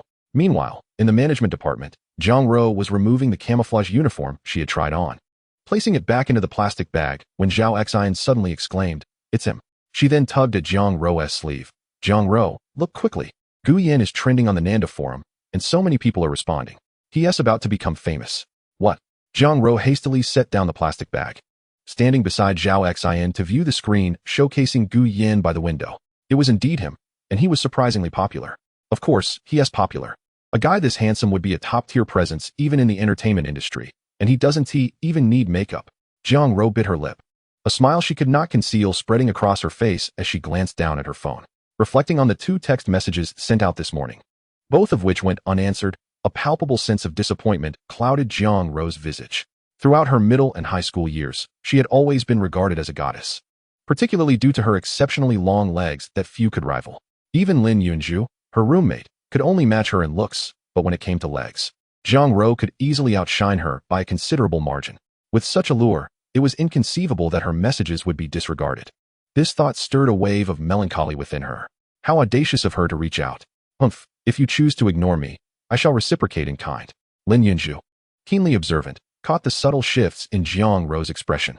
The fact that such a handsome gentleman hadn't pursued a romantic relationship with her roommate brought her a sense of satisfaction. However, she refrained from displaying any schadenfreude and instead adopted a tone of consolation, gently steering their conversation further apart. "Jiang Ro, You must have noticed that Gu Yin is quite popular, but a man S worth isn't solely determined by looks. Capability and family background are equally vital pillars for a future household. It's wise to seek a boyfriend who is dependable. Jiang Ro nodded in agreement. Yet her thoughts diverged sharply from Lin Yunju's sentiments. A young man driving a convertible Mercedes to class undoubtedly hailed from a prosperous family.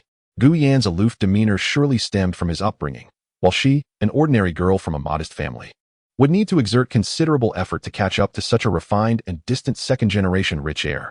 Resolute in her decision, Jiang Ro's spirits lifted considerably. With a buoyant tone, she inquired of her sisters as they descended to their dormitory. "I've figured out what to do. By the way, military training is approaching, and I haven't yet purchased sunscreen. How about we head to the city after lunch?" "Sure, I need to buy some as well," Zhao Xian exclaimed, hopping with delight. "I think I'll sit this one out." The other three girls shook their heads. "Yunju, are you going?" "My sunscreen is running low too." With nothing pressing on her schedule, Lin Yunju decided to join, thinking of inviting Chun Xian along, which would also grant her an opportunity to impress Jiang Ro and Zhao Xian. After their plans solidified, Lin Yunju quickly texted Chun Xian, mentioning that Jiang Ro and Zhao Xian would accompany her. Meanwhile, in the second cafeteria, Gu Yin and his friends were engaged in idle banter as they finished their meals. Upon receiving the message, Chun Xian's expression brightened. "This afternoon, I want to be joining you guys. I'm taking my girlfriend shopping." "Come on, Chun Xian. We agreed to game together. You're bailing on us." "What can I say? I have a girlfriend now. I can't frolic around like you guys. I need to help carry bags," Chun Xian replied, feigning lament while clearly relishing the opportunity to boast. He hadn't mentioned that Jiang Ro and Zhao Xian would also be shopping, one a leggy beauty who could rival his girlfriend, and the other slightly less so, but still possessing an attractive appearance, akin to the class belle. Chun Xian harbored his own ulterior motives, hoping to showcase his boyfriend's skills in front of the two girls, perhaps even winning their favor and possibly reaping the benefits of their admiration later on. Glancing at Gu Yan, who was walking with an air of indifference, he couldn't help but smirk inwardly. What good is good looks without substance?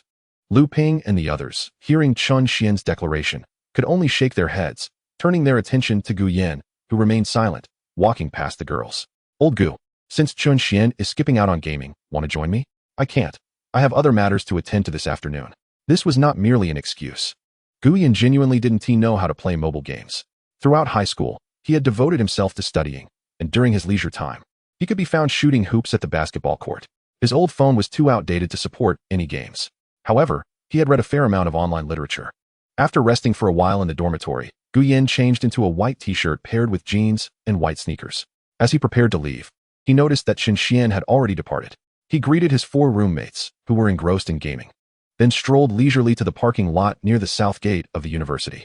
Apart from a few couples in their second and third years, no one paid him any mind. His brand new convertible Mercedes had gathered a light layer of dust.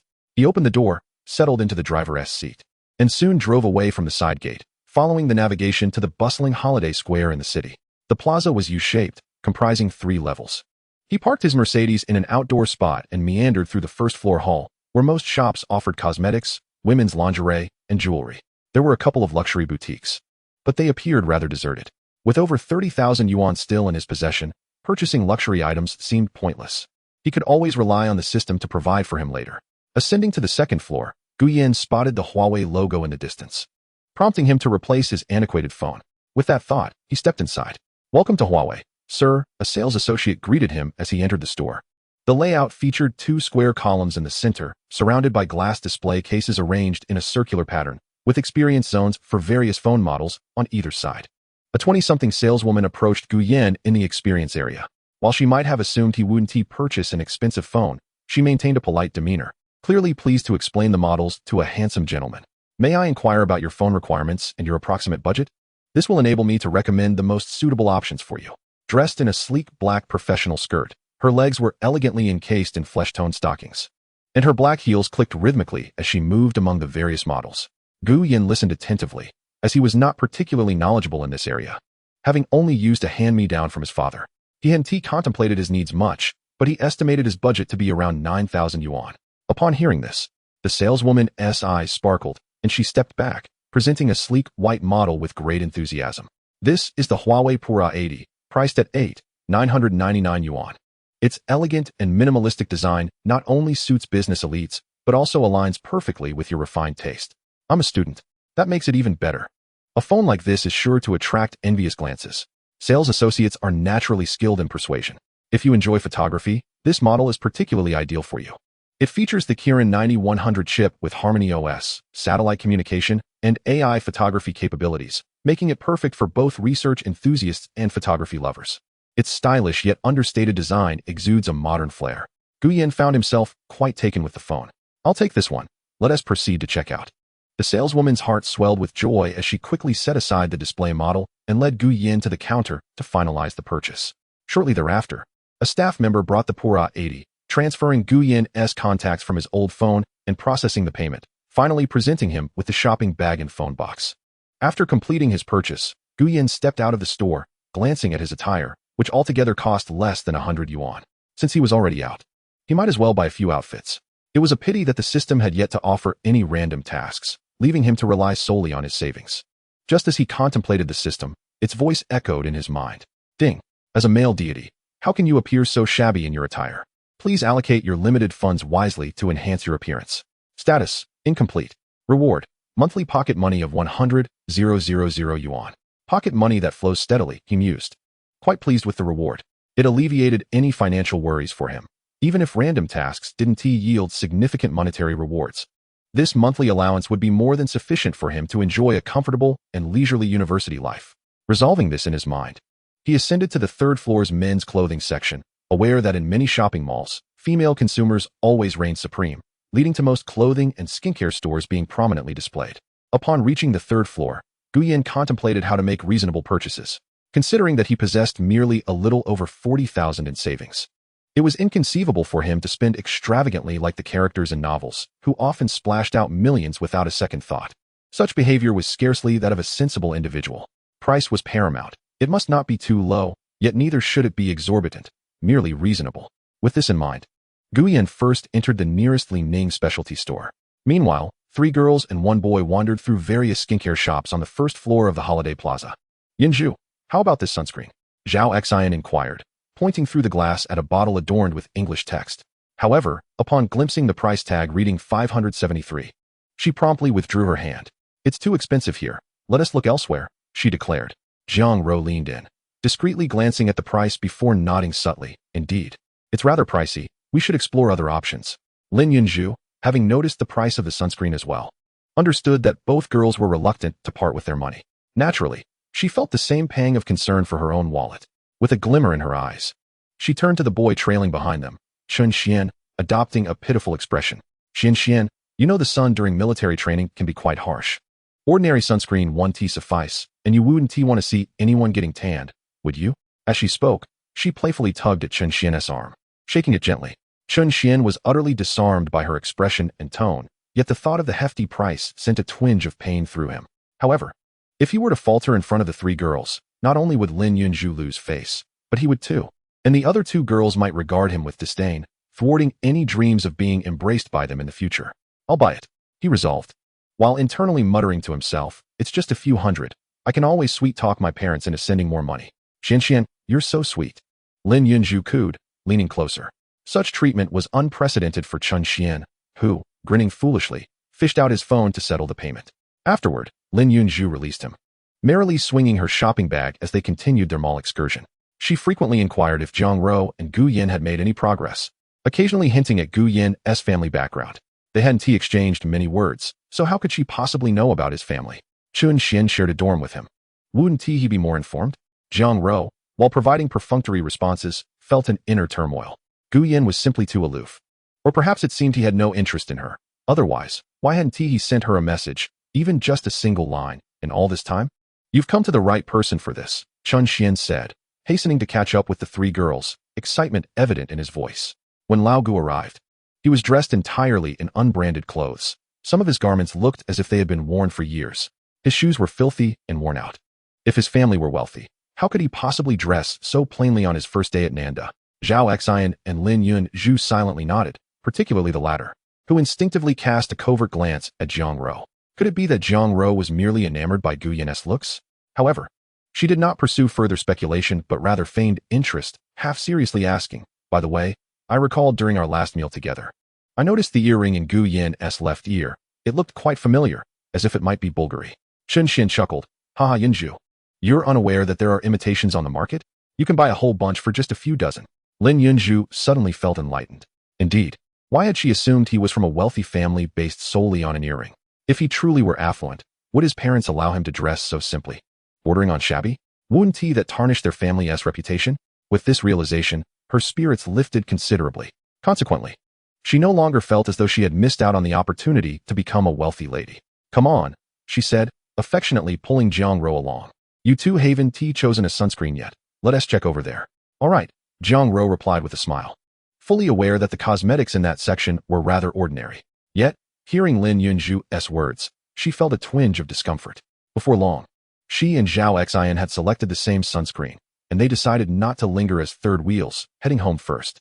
Just as they exited, they unexpectedly bumped into Gu Yan, who was laden with packages. Isn't that the handsome Gu, buying so many clothes? Zhao Xian called out from a distance, then pulled Jiang Ro along to catch up, thinking it would be nice to return to school together, and perhaps even facilitate a connection between Gu Yan and Jiang Ro. Jiang Ro was eager for more opportunities to interact with Gu Yan, and with Zhao Xian by her side, she felt emboldened to strike up a conversation. They rushed out of the mall, breathless, and arrived at the open-air parking lot. Gu Yan, handsome Gu. Gu Yan, who had been immersed in thoughts of his monthly allowance, turned around upon hearing their calls. He found Jiang Ro and Zhao Xian, their faces flushed and breathing heavily. Why are you walking so fast? We called out to you so many times in the mall. Gu Yan removed his Bluetooth earphones and offered them a faint smile. I genuinely didn't hear you. After exchanging pleasantries, Zhao Xian glanced at the numerous bags Gu Yan was carrying.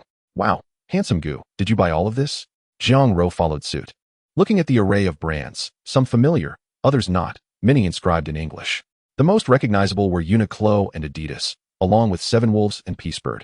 Individually, they weren't expensive, but the total for so many items would surely add up to a considerable sum, perhaps around 7,000 or 8,000.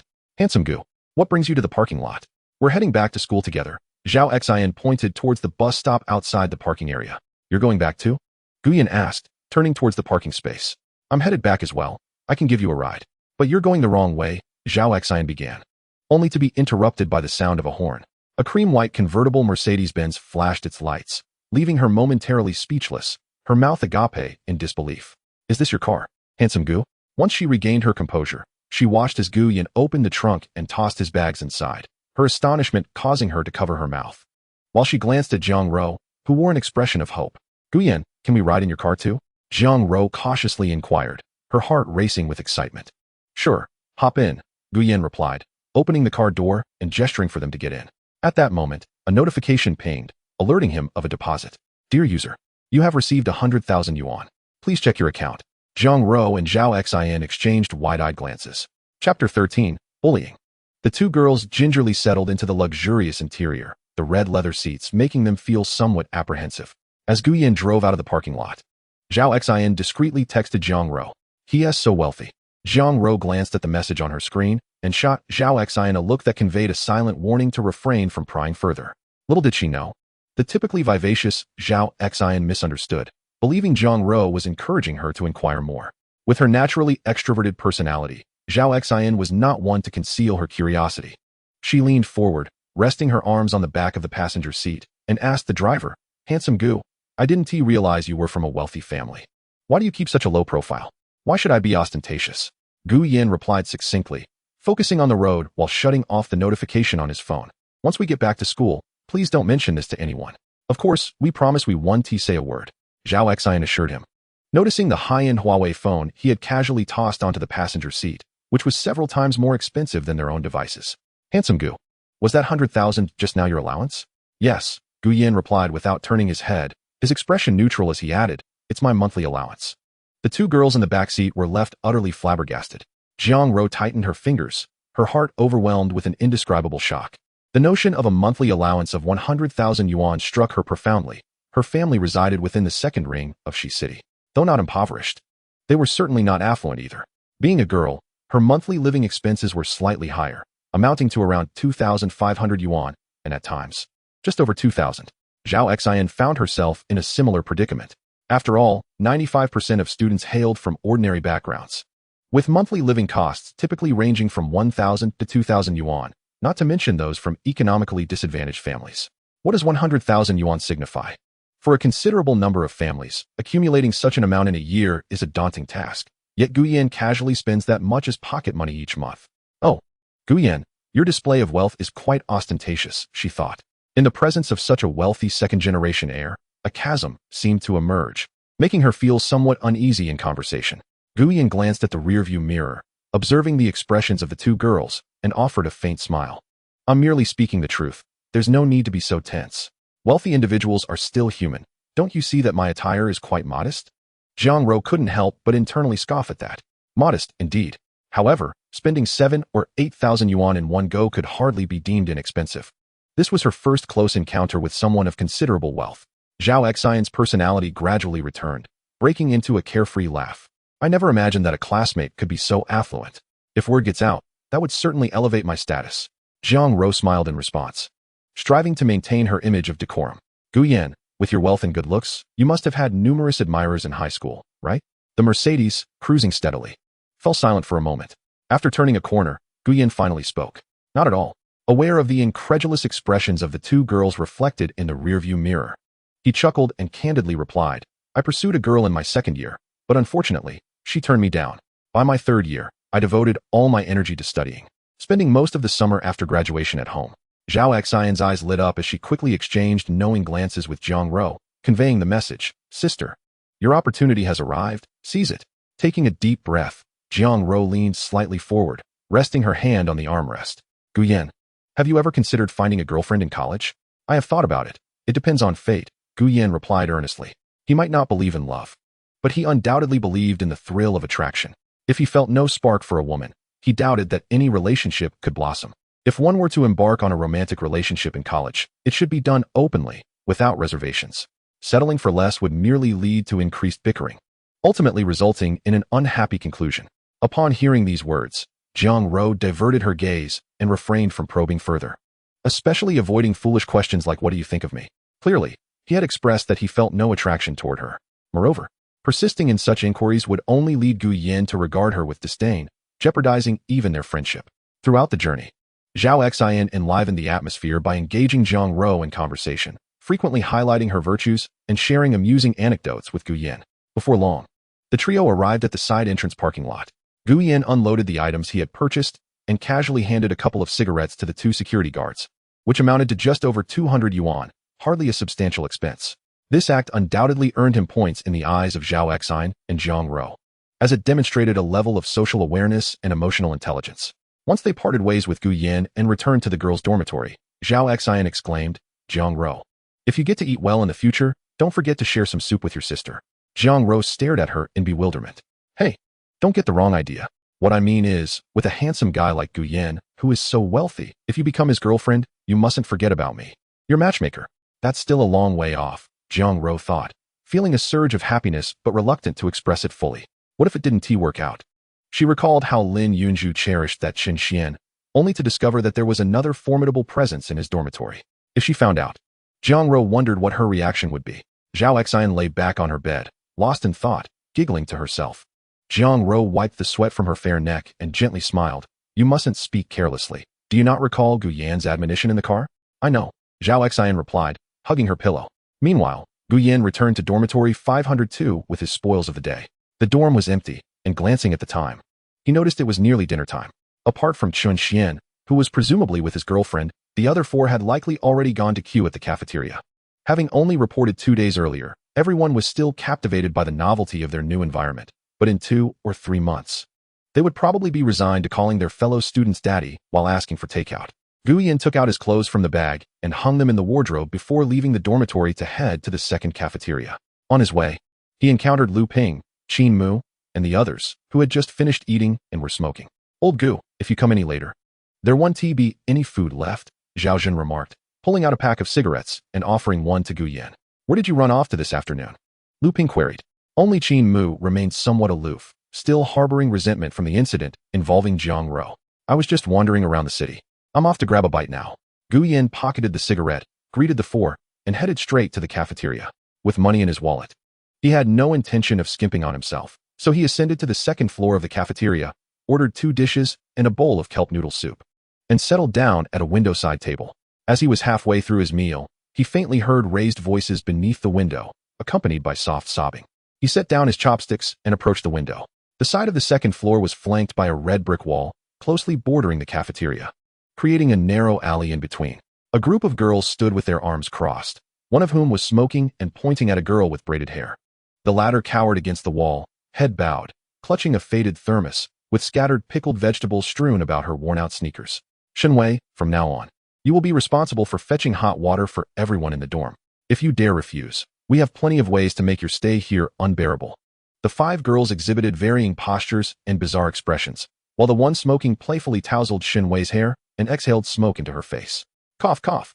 Shenwei leaned against the wall, unable to lift her pale face, her eyes rimmed with red as she clutched the hem of her clothes, nodding timidly. I will fetch water for you, just let me go. As she spoke, she bent down to pick up the scattered pickled vegetables, but before she could crouch fully, the leading girl forcefully pushed her shoulder back against the wall. Remember, we can call on you at any time. Before she could finish her sentence, hot soup suddenly splashed down from above, causing the group of girls to shriek as they covered their heads, looking up in frustration towards the second floor. From the open sliding window, no one was visible. Who the hell did that? The leader shouted angrily, and another girl, soaked along with her group, bolted toward the stairs. This area had an iron ladder that served as an emergency escape route, and pushing the door open would lead to the second floor of the cafeteria. Upon entering, the girls immediately spotted a boy seated by the window, enjoying his meal, with 2 plates of stir-fry and an empty soup bowl beside him. Did you do that? Gu Yin slowly lifted his face, his strikingly handsome features catching the attention of the girls. With fair skin and thick brows, his sharp gaze met theirs. I did. It didn't suit my taste, so I discarded it outside. The leading girl, the first to react, frowned and placed a hand on the table. You splashed it on us. I apologize, I wasn't paying attention, Gu Yin replied succinctly, raising his left hand to pull out his phone and open a payment app. Here, let me compensate you a bit. Take this to buy yourself some new clothes. The girl intended to protest further, but her friend hastily tugged at her, and then smiled brightly at Gu Yin. Handsome, since it's a misunderstanding, let's just let it go. As for the clothes, a simple wash will suffice. After saying this, she urged the other girls to leave swiftly. Upon exiting the second floor, the leading girl wore an expression of indignation. Zhang Xian, what are you doing? Why aren't you making him compensate us? Come on, didn't you see the watch on that handsome guy's left wrist? That's an Audemars Piguet Royal Oak offshore mechanical watch, extremely expensive. How much? The other 3 girls whispered. Over 100,000. Instantly, gasps filled the air, and the leading girl's bravado diminished. Does it really cost that much? My dad loves luxury watches. Although he can't afford them, he often admires them. So I recognize a few. The girl named Zhang Xian glanced around the cafeteria and whispered, let us not provoke such a wealthy second-generation heir. If we demand compensation, it'll be hard to communicate later. We once he asked for money. He owes us a favor for splashing soup all over us. I didn't realize you possessed such emotional intelligence. At that moment, clarity dawned upon the 5 girls, and they ceased their grievances from earlier, leaving with laughter and banter. In the cafeteria, Gu Yin also stood up and exited through the emergency exit, making his way down to where Shen Wei was bent over, picking up several packets of pickled vegetables from the floor. Do you eat this every day? Hearing the familiar voice, Shen Wei flinched, cautiously standing up and preparing to leave. Gu Yin reached out and grasped her wrist. Military training is about to begin. You can't keep eating this if you want to keep up your stamina. Let go of me. Shen Wei had never been touched by anyone other than her grandfather and father, and being suddenly seized by her wrist caused her cheeks to flush a deep crimson. No matter how she struggled, Gu Yin pulled her upstairs. What do you want? I'll repay you once I start my part-time job. After saying this, Shen Wei found herself seated at a dining table, her shoulders firmly pressed down. Gu Yin raised his hand, gesturing to the cafeteria lady, please serve another bowl of rice. I'm not hungry. Shen Wei, clutching the few packets of pickled vegetables, attempted to rise, but was pressed back down by Gu Yin. The anxious girl's face turned beet red, her head nearly buried in her abdomen. Soon, the cafeteria lady placed a bowl of rice before Shen Wei, glancing at the handsome Gu Yin and then at the shy, blushing Shen Wei, and she smiled with maternal warmth. Eat your meal. Gu Yin pushed 2 half-eaten portions of stir-fry toward her. I've already eaten and paid. Don't waste it. Observing that she remained motionless, he added, take your time, and left. Once he was gone, the girl, who had been sitting with her head down, slowly lifted her face, the flush still lingering, her eyes glistening with unshed tears. She gazed at the bowl and utensils before her, the fragrant stir-fried dishes, hesitating for a moment before gradually lifting her chopsticks and taking small bites. As she ate, tears streamed down her cheeks. She understood that Gu Yin left to spare her feelings, just as he had done when he silently helped her pay that 700 yuan. As for how the girl felt, Gu Yan was oblivious upon returning to his dormitory, where he collapsed onto his bed. He chatted for a while with Zhang Rou, who messaged him, and Senior Wu Qianqian, before scrolling through videos.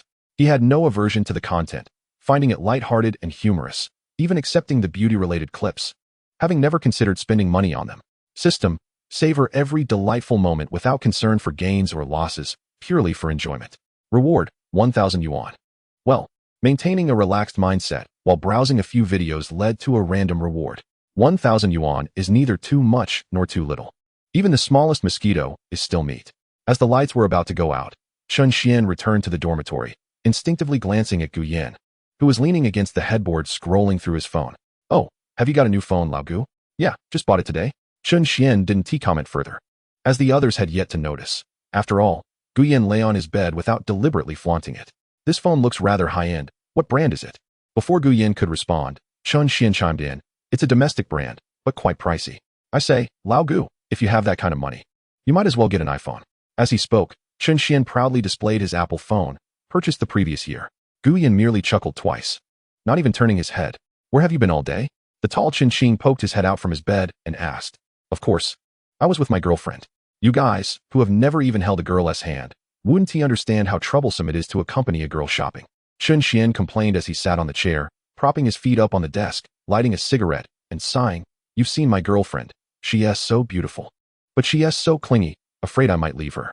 We just finished dinner outside and reluctantly returned to the dormitory." Little Zhao Zhen was not inclined to indulge him. "You are just a simp, completely at her mercy, and still don't realize it. She is probably just using you as a cash cow. What do you know?" Chen Xian shot him an irritated glare. "I've had plenty of girlfriends. How could I not understand? When pursuing girls, don't spoil them too much. A slap on the palm is best." Zhao Zhen, seeing him unconvinced, laughed. "My master once said, when chasing girls, it's best to be direct and get straight to the point." "Get straight to the point? Is that how you propose? Hey, beautiful, want to be buried together?" Qin Mu scoffed, causing the dormitory to burst into laughter. Even Gu Yan joined in with a light chuckle. Zhao Zhen huffed and lay back down. "Forget it. You guys can spend the next 4 years single."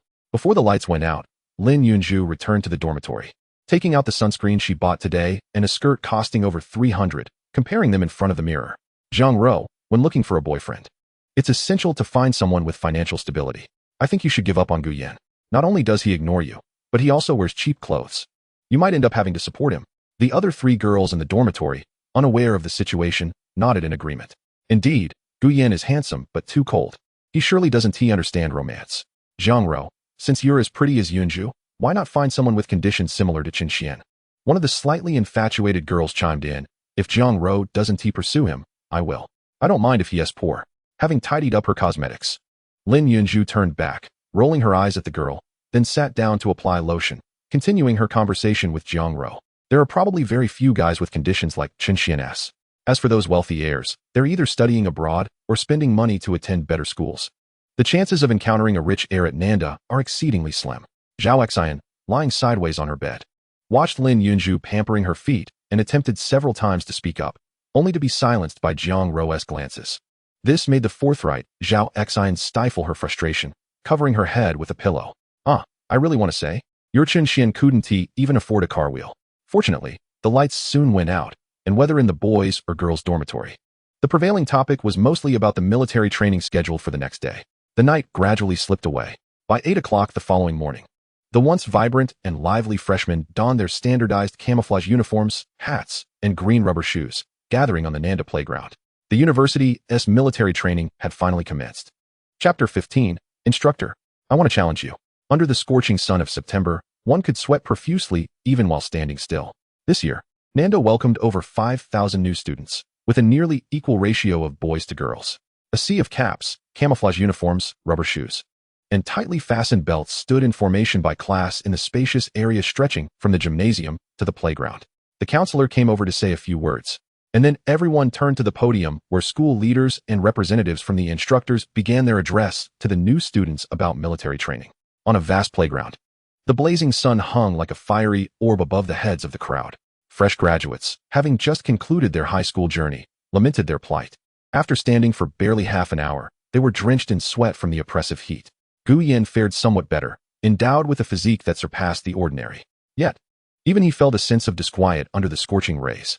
After the chief instructor delivered his speech from the raised platform and descended with a brisk jog, a cadre of 20 or so instructors swiftly formed a line in front of him, seemingly to allocate roles. Among them was a man of about 175 meters, with dark skin and a military cap, who promptly approached Gu Yan's class, Finance Class 5. "Stand at attention," the instructor bellowed with a commanding voice. With over 40 students in the class, they instinctively aligned their feet and puffed out their chests. The instructor, with hands clasped behind his back and legs apart, stood like a mountain. "My surname is Li, and you shall call me Instructor Li. I will guide you through this week's military training. Now, let the training commence. All of you at ease." The feet of the 40-plus students barely had time to part before the command to stand at attention rang out once more. Instructor Li initiated a roll call, requiring the first student in the front row to announce their number.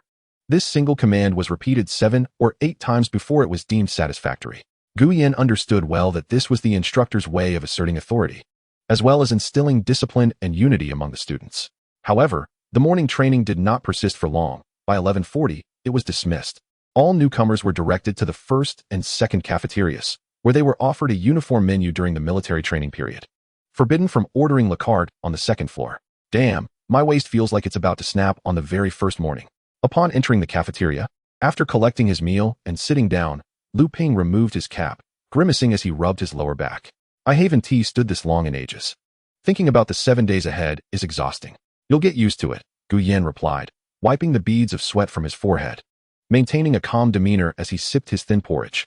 Due to the training, he had removed his earrings and watch, even locking his phone away in the drawer of his dormitory wardrobe.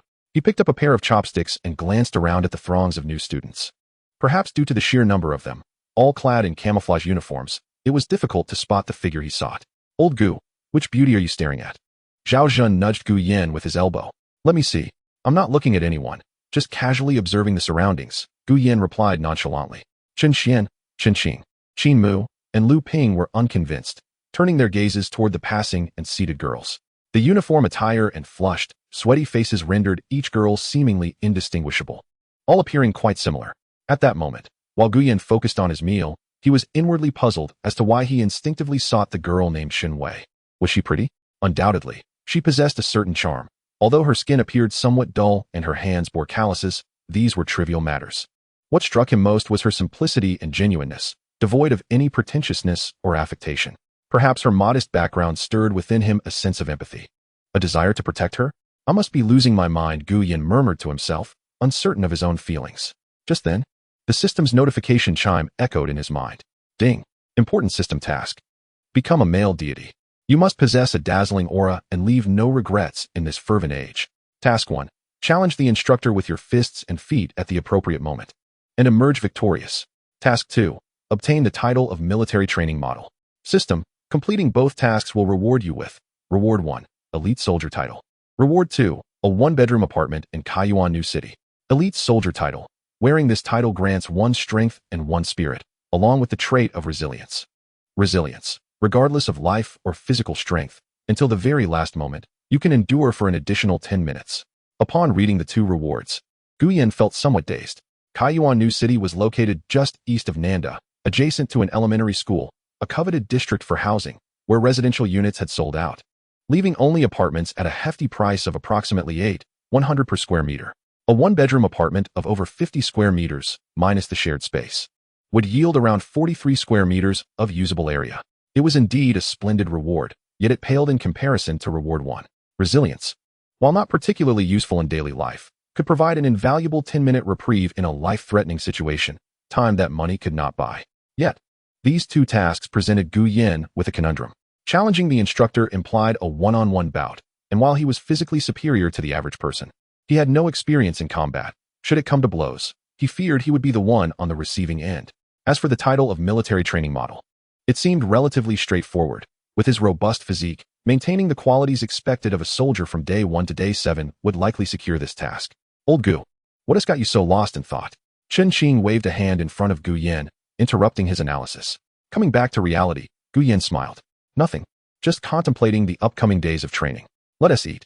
After lunch, Gu Yan departed the cafeteria with his roommates, only to encounter Shun Wei standing alone. Upon spotting Gu Yan, she quickly lowered her head and darted past him. Turning back, Gu Yan noticed her carefully speaking with the cafeteria lady at the serving window while holding a faded metal thermos, likely attempting to avoid the 5 girls in her dormitory. "Old Gu, why aren't you leaving?" Lu Ping called back to him. Gu Yan retrieved his gaze and blended into the crowd with the others as they made their way back to the dormitory. At 2:30, the distant sound of the assembly whistle echoed. The group, now rested, hurriedly gathered their belongings and spilled out of the dormitory building.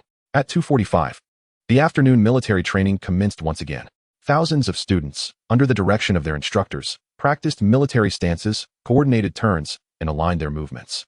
Spending the entire afternoon in this monotonous exercise, under the relentless sun, several frail students succumbed to heat exhaustion, requiring assistance to the infirmary or seeking refuge in the shade to hydrate.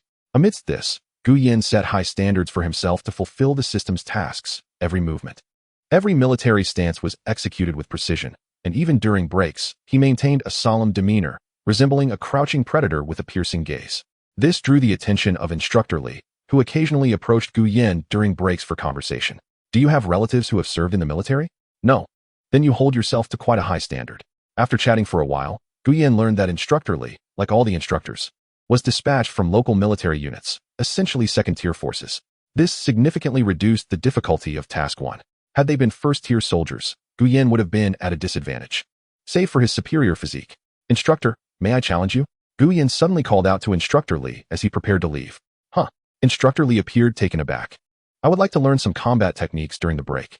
Is that possible?" The moment the words left his mouth, his classmates from Finance Class 5, including class leader Xiao Lingling, were startled. They had never heard of a student seeking to learn combat from an instructor in order to challenge them. "All right." To their surprise, Instructor Li smiled and returned to the front of the line, his expression shifting to one of seriousness as he barked, "Break is over. Continue practicing." Chapter 16. On the second day of military training, a freshman challenged an instructor to a duel. Following the day's training, the evening session proved less arduous. Most of the time was dedicated to fostering camaraderie among students, allowing strangers to become acquainted. Each instructor organized a duet performance, and Gu Yan was even invited by a girl from another class to collaborate on a love song, which he politely declined. "Old Gu, that girl isn't bad looking. Why did you turn her down? What a great opportunity." Chun Xian gazed longingly at the girl who had just sung a love song solo before returning to her class, feeling a twinge of regret. Her appearance was comparable to Zhao Xian from his girlfriend's dormitory, a true beauty of the class. Had he been in her position, he would have undoubtedly approached her, especially since Lin Yunju's class was not nearby, situated instead close to the gymnasium, leaving him unafraid of being seen. Beside him, Gu Yan sat cross-legged on the ground, his posture impeccably straight as he leisurely adjusted his cap, offering no response. His mind was preoccupied with the 2 tasks assigned by the system. When the night training concluded and Instructor Li announced the dismissal, the students of each squad erupted like wild horses, tossing their caps into the air and hastily linking arms as they sprinted towards the dormitory. Suddenly, a voice called out to Gu Yan, who was ready to leave. He turned to see Instructor Li smiling at him, recalling their conversation from the afternoon. "Come with me." The instructor's quarters were located on the first floor of the teacher's dormitory, in a few vacant rooms. Behind the building lay a picturesque path paved with stones, seldom traversed by students, and teachers rarely strolled by at this hour. "Here we go, learn from me," said Instructor Li. Gu Yan stood to the side as the instructor, clad in camouflage, took up a fighting stance a mere 7 steps away. The military did not practice any traditional martial arts, but rather focused on practical combat techniques.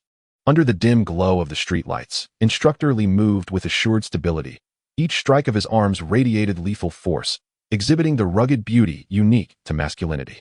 His punches whistled through the air, while whip-like kicks and sweeping leg strikes flowed seamlessly, advancing from a distance of 7 steps until they were mere inches from Gu Yan's face, the breeze from the punches brushing against his cheek. The light fell at an angle upon the 2 of them. Gu Yan took 2 steps back, diligently committing each of Instructor Li's demonstrated punches and kicks to memory. When it came time for him to practice the second set, he began to mimic the instructor's movements, who seemed to slow his pace, allowing Gu Yan to keep up. They continued for quite some time, until around 10 o'clock. Instructor Li stood still, catching his breath while observing Gu Yan intently. Only when Gu Yan also paused to recover did Instructor Li display a satisfied smile. "You performed admirably. Do you truly wish to challenge me in front of your classmates?" Gu Yan caught his breath and nodded. "Is it to impress the female classmates?" Upon hearing this, Gu Yan shook his head. His character simply wouldn't allow for such antics. However, given the system's task, he felt compelled to proceed nonetheless. "I must admit I don't quite understand you, but if you wish to challenge me, Rest assured the instructor will not go easy on you. After all, if the instructor were to lose, it would create quite the predicament for the training class. Then I shall do my utmost to learn from the instructor, Gu Yin replied, accepting the cigarette that Instructor Li offered. They squatted by the grass on the path, smoking for a while, with Instructor Li providing guidance on Gu Yan's earlier movements before urging him to return to the dormitory. Upon reaching the 5th floor, Gu Yin had yet to enter his dormitory, as the hallway was permeated with the pungent odors of sweat and foot odor, a smell so overpowering that it threatened to evoke nausea. Inside dorm 502, the scent was no better than that of the corridor.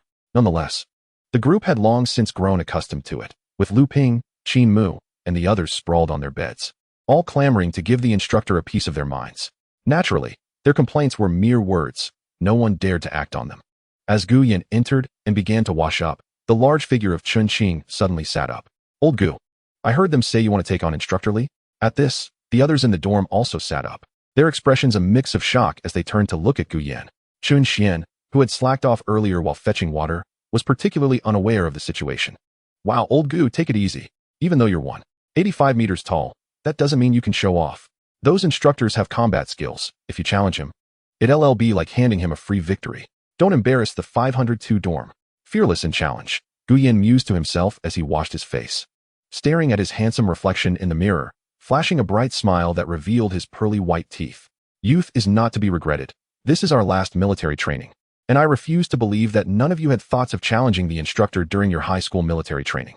The others fell silent, recalling their own youthful rebelliousness, realizing that many boys had harbored similar fantasies, yet none had dared to act. Old Gu, you're awesome, exclaimed the exhausted Zhao Zhan, giving a thumbs up from his bed.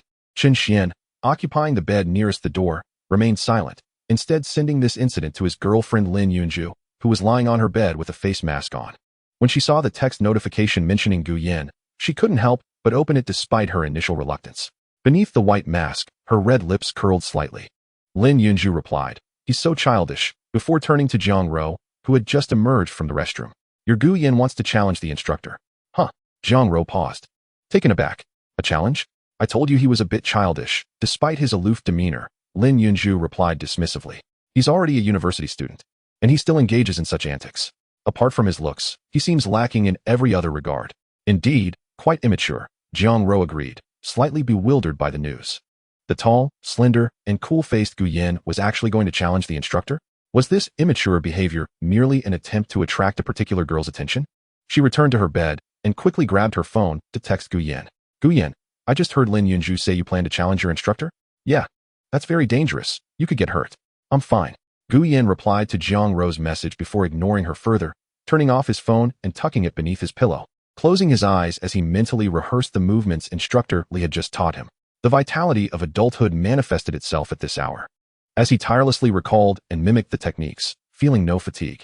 After a night of reflection, by dawn the next day, even before the sun had risen, Gu Yin was already up, pacing back and forth on the balcony, practicing his moves.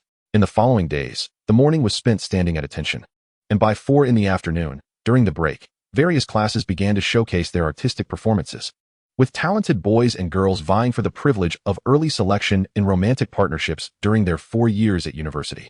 On their end, as a boy finished his solo performance, Instructor Li suddenly ceased calling the next student forward. He walked into the circle of seated students, fixing his gaze on Gu Yin, who was situated at the back of the crowd. Yesterday, a student mentioned wanting to challenge me, and I taught him a few moves last night. Now, I would like to see the results. A wave of murmurs rippled through the crowd. Nearby squads had caught wind of Instructor Li's words, and upon hearing the surprised voices from the freshmen of Finance Class 5, many turned to look, some even standing to get a better view. Amidst the interwoven gazes, Gu Yin stood up, brushing off the dust from his pants and making his way past the students in front of him. Lu Ping whispered, Old Gu, are you serious? Take it easy. Chen Qing chimed in with similar advice. Gu Yin nodded to them as he reached the center, standing opposite Instructor Li. Instructor, I'm ready. We can begin. With that, he slowly removed his camouflage jacket, revealing the white t-shirt beneath. Instructor Li also took off his hat, and once Gu Yin was prepared, he assumed a fighting stance. On the vast playground, someone shouted, a freshman is challenging the instructor. Come and watch. The students from various squads, initially focused on their performances, were suddenly drawn to the commotion. Almost half of them stood up, gazing toward the flag platform. Let us begin. Under the watchful eyes of the crowd, Gu Yin felt an indescribable awkwardness, wishing only to finish quickly. The moment the words left his lips, he propelled himself forward. His rubber-soled shoes pounding against the ground as he lunged ahead with his fists flying. Across from him, Instructor Lee crossed his arms to meet the incoming punch. The impact reverberated through the air, and a subtle change flickered across Instructor Lee's face. This student possesses remarkable strength. Chapter 17. When the fist is fierce. It recognizes no friend or foe. Bang! The resounding echo, akin to that of a massive drum, reverberated from the figure of Instructor Lee. As he raised his arms in readiness. Hiss! The students of Financial Class 5, both male and female, collectively inhaled sharply upon hearing that bone-chilling sound. In the next moment, Instructor Lee, having taken a half-step back to absorb the force, unexpectedly countered as he intercepted Gu Yan's second left punch. Bang! Bang! Bang! A rapid succession of blows rained down upon Gu Yan's head, striking from left to right. Faced with the swiftness of the counterattack, Gu Yan was compelled to retract his fists and transform them into open palms, parrying against Instructor Lee's flurry of strikes. Gu Yan had only recently begun to learn the straightforward and forceful martial techniques of the military, devoid of any flourish. While Instructor Lee possessed a wealth of experience and a profound understanding of combat. Although Gu Yan's exposure was limited to just the previous day, his remarkable physique, boasting an extraordinary 7 points, enabled him to hold his own against the seasoned instructor. As Instructor Lee pressed the offensive, Gu Yan remained on the defensive. Just as Gu Yan managed to block yet another of Instructor Lee's punches, his wrist was seized. Instructor Lee lifted his foot and placed it against Gu Yan's heel, propelling him forward, resulting in Gu Yan tumbling to the ground and rolling over. That move of Instructor Lee was impressive. Gu Yan conceded he was outmatched. Amidst the crowd, cheers and shouts erupted, and from a distance, students, fueled by youthful bravado, flocked to witness the challenge against the instructor, forming layers of onlookers. Some even shouted encouragement to the rising Gu Yan. Go! Again, Gu Yan, flexing his recently captured wrist, charged forward once more, initiating the attack before swiftly reverting to defense. Their fists and elbows clashed like weapons, resonating with the sound of flesh meeting flesh. The visceral impact of their exchanges ignited the fervor of the students observing the bout, even causing other instructors who had initially intended to intervene to halt their words, captivated by Gu Yan's increasingly adept performance. This student was impressive. With a resounding thud, their fists collided, and Instructor Lee raised his foot. Gu Yan, with a determined knee strike, clashed against Lee's shoe, sending the instructor staggering backward. Seizing the opportunity, Gu Yan unleashed a barrage of punches, causing the capillaries in Instructor Lee's arms to rupture and redden. Well done. Instructor Lee once again managed to block Gu Yan's punch with his forearm, mirroring his earlier move by grasping Gu Yan's wrist, attempting to throw him off balance. However, this time, Gu Yan countered, and as he was about to be thrown, he yanked Instructor Lee down with him, both crashing to the ground. In the instant they landed, Gu Yan slammed his elbow sideways, forcing Instructor Lee to roll away to evade. Both combatants, now fierce and wild, sprang to their feet, with Instructor Lee delivering a solid kick to Gu Yan's abdomen, leaving an imprint of his shoe on Gu Yan's white t-shirt. Without allowing a moment's respite, Gu Yan wrapped both arms around Instructor Lee's leg and hoisted him up, using sheer strength to spin him around. Stop! The other instructors, sensing something amiss, rushed over. Gu Yan, realizing the situation, slowed his momentum, allowing Instructor Lee to descend close to the ground. Releasing his grip, Instructor Lee escaped, sliding half a meter along the rubber track. For a moment, the surrounding students fell silent, mouths agape as they stared at the panting Gu Yan. Then, a male voice broke the stillness. Damn, he won. Incredible.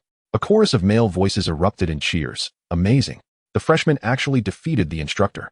The exuberance of countless boys reverberated in the air, causing eardrums to throb. Jiang Ro, Lin Yunju, and Zhao Xian were among the throng. And despite their initial perception of the boys' juvenile behavior, they couldn't help but feel a surge of excitement alongside them. Indeed, this was the age of fervor. A time to act. Otherwise, as they grew older, they would be labeled as immature, ignorant, and base, while their genuine desires remained unquenched. In comparison to the experiences shared with peers in this moment, those who reveled in boasting and ostentation appeared as nothing more than foolish jesters. Yunju, he is so handsome, Zhao Xian exclaimed, her eyes sparkling, anxiously tugging at Lin Yunju's sleeve. Jiang Ro's face was also alight with excitement, her previous thoughts of Gu Yan as a mere child having dissipated. Lin Yunju, positioned between the two, curled her lip in feigned disdain. Though she continued to call his actions childish, she could not deny that Gu Yan's tall frame, throwing punches against the instructor, and being cheered by his male peers was undeniably captivating. If only Qin Xian were there, would she have the audacity to embrace him? No, absolutely not. That would be childish. If only Gu Yin could switch places with Chen Xian, good looks, charisma, and a better family background. Lin Yunzhu gazed at Gu Yin, now surrounded by several instructors, then at the exhilarated Jiang Ro, a pang of envy tightening her grip. On the other side of the crowd, an unassuming girl stood timidly among the throng, watching Gu Yin shake hands with the instructor, releasing a breath she hadn't realized she was holding. Meanwhile, Instructor Li released his grip and heartily patted Gu Yin on the shoulder. I only taught you last night, and you've already improved so much. You are a natural soldier. Have you considered enlisting? I could assist you with the application. Not yet, Gu Yin replied with a warm smile, engaging in conversation with the other instructors before returning to his class as the surrounding students were called back by their respective instructors. Old Gu, damn, you are incredible, Lu Ping exclaimed, pushing his glasses up on his nose, excitedly throwing punches in the air. I can't believe you kept this from us. I just learned it last night. Gu Yin responded, prompting Chen Xian, Lu Ping, Zhao Zhen, Chen Qing, and other boys in the class to stare at him wide-eyed, as if they had seen a ghost. You mean, you just learned it last night, and today you can take down an instructor? If you can beat an instructor today, you could be a champion tomorrow. During this exchange, the class monitor, the pretty Xiao Lingling, even brought Gu Yin a bottle of water, watching as he twisted off the cap and drank deeply. Water cascading down his chin and shirt. That carefree demeanor sent a shiver through her heart. Was that the feeling of infatuation? Thank you, Gu Yin said as he returned the bottle, causing Xiao Lingling to blush and hastily depart. Shortly after, Instructor Li returned, signaling everyone to resume military training. However, unbeknownst to them, the footage of Gu Yin's duel with the instructor had been secretly recorded by students with their phones and uploaded to the Nanda forum, with some clips even making their way onto popular video platforms. As Gu Yin returned to his dorm to check his task progress, he discovered that the video of his showdown with the instructor had gone viral to another university in Nanjing. Xiao Shuang, look, is that Gu Yin? In the girls' dormitory of the normal university, Tang Ji rushed out of the restroom, phone in hand, and eagerly handed it to her roommate, Li Xiao Shuang, who had been lounging on the bed. They were both classmates of Gu Yin from high school. Gu Yin? Li Xiao Shuang paused, rising from her bed as Tang Ji handed her the phone. Look at this. It was a grainy, clandestinely recorded video featuring a boy clad in a white t-shirt and camouflage pants, engaging in a spirited exchange with an instructor, cheers erupting from the surrounding male students. It really is him. Li Xiao Shuang scrutinized the phone, recognizing the profile even through the pixelation. Fighting with an instructor. How childish. But double, didn't you notice? He is quite skilled, Tang Ji exclaimed, standing on her tiptoes, resting her chin on the edge of the bed. We've known him for 3 years in high school, and we had no idea he was this capable. Perhaps he took some classes over the summer. Boys seem to love these kinds of things. After glancing a few more times, Li Xiao Shuang lost interest, lying back down and scrolling through her own phone. While Tang Ji continued to watch the video, spotting a comment about Gu Yin. He is a high-quality freshman at Nanda, and he's gone viral on the forum. Following this comment, Tang Ji curiously navigated to the Nanda University forum, discovering a trending post ranking second in popularity. Within the confines of the forum, a series of candid photographs of Gu Yin surfaced, ranging from his casual attire to his striking appearance in military camouflage. Accompanying comments included snapshots taken by passers-by, capturing Gu Yin dining in the cafeteria or fetching water alongside his roommates. Tang Zi scrolled down, unable to suppress her astonishment. Shuang, Gu Yin is incredibly popular at Nanda now. Many girls have a secret admiration for him. You must take a look. What? Li Xiaoshuang suddenly sat up, snatching the phone to peruse the post, her heart growing increasingly envious with each passing moment. Meanwhile, Tang Zi sipped from her cup, reflecting on Gu Yan's undeniable charm. Though his family background is modest, he truly is handsome. Have you noticed? Since graduating high school, he has become even more dashing. Shuang, if you don't make a move soon, he might be swept away by another woman. He wouldn't dare, Li Xiaoshuang retorted, irritation flaring as she tossed the phone aside. Cheeks puffed in annoyance. If he were to accept someone else, I would simply ignore him. Shuang, it's true Gu Yin once had feelings for you. But now that he is at Nanda, he has access to many beautiful girls. If you continue to sulk, he might no longer be yours. Tang Zi understood her friend well. With a face that embodied youthful innocence, Li Xiaoshuang had captivated many during high school, and such adoration had fostered a certain arrogance within her. Back in their second year, though Gu Yan's hairstyle and attire were somewhat outdated, he still held the title of the class heartthrob, a fitting match for Li Xiaoshuang. However, as time had passed, apart from her youthful and radiant visage, Li Xiaoshuang's physique paled in comparison to the striking 185-meter-tall Gu Yan. Through the photos on the forum, the contours of his chest and abs could be faintly discerned beneath his fitted t-shirt, leaving Tang Zi envious. What's the use of mere good looks? She mused. My mother always said a girl's beauty is her capital. One must seek a partner who can ensure a life of comfort. Yet, shuang, our options among the education majors are limited, and the wealthy heirs are nearly non-existent.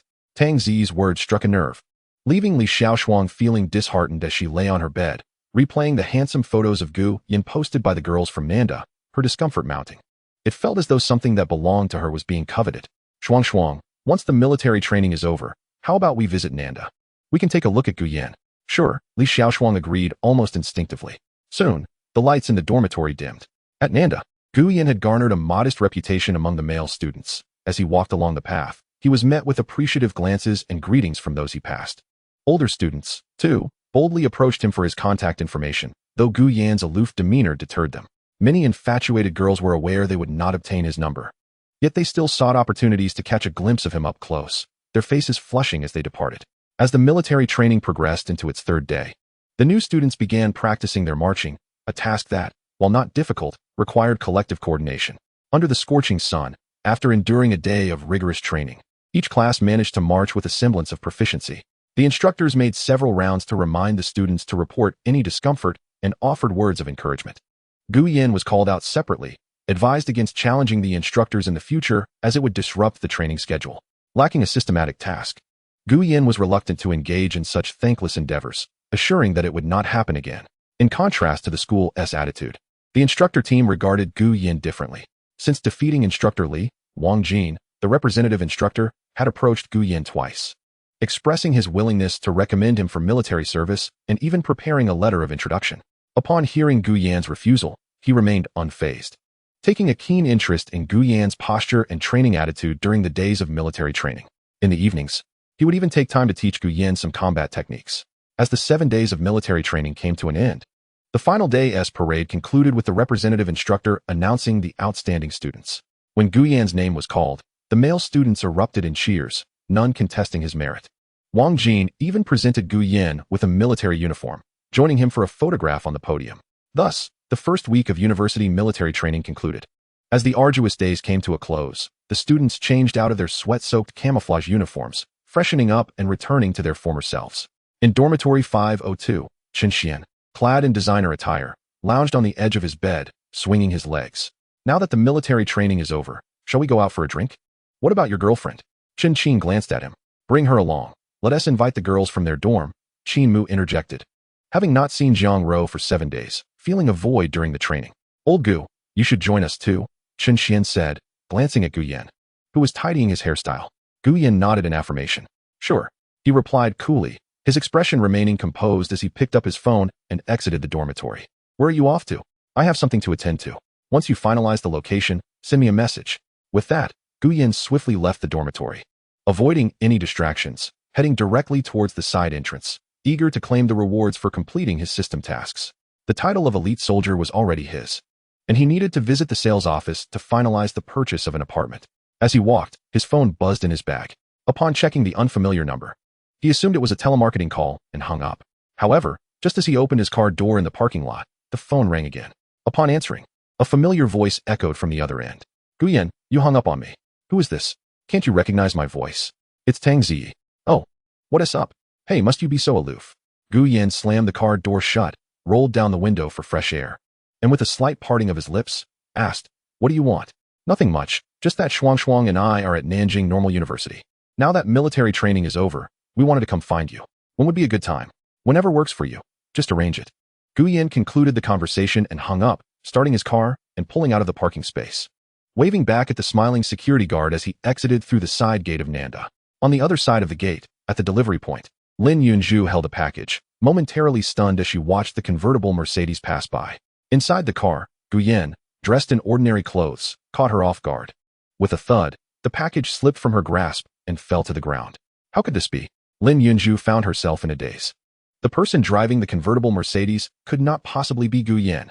She stood there, bewildered, watching the vehicle's rear fade from view, still in disbelief. Chen Xian had mentioned that Gu Yan came from a modest background, wearing clothes that were merely a few dozen yuan each. How could he afford a Mercedes? Especially this convertible model? Though she didn't know much about cars, she recognized the emblem. Even the most basic Mercedes was worth hundreds of thousands. And this convertible must be valued at least 7 to 800,000. Could it be a rental? But why would he rent a car? Was it merely to flaunt? Yet, she had never witnessed him boasting at school, even parking in the rarely frequented side lot. Lin Yunju's mind raced as she began to reconsider her previous assumptions about Gu Yin being a low-key wealthy heir. No wonder Zhang Ro, the hidden gold digger, would pursue him. She must have sensed his true identity during their train ride. Yes, it was likely that after disembarking, she inadvertently saw him driving, which would undoubtedly confirm her suspicions.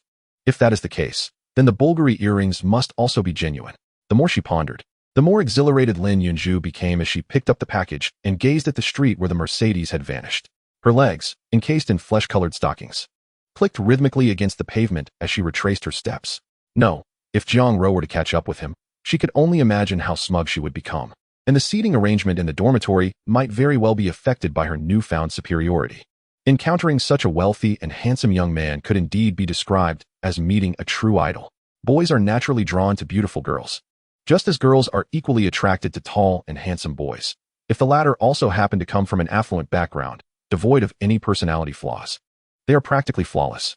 The jealousy of women can often be frightfully intense, and she certainly did not wish to witness her roommate indulging in such luxuries.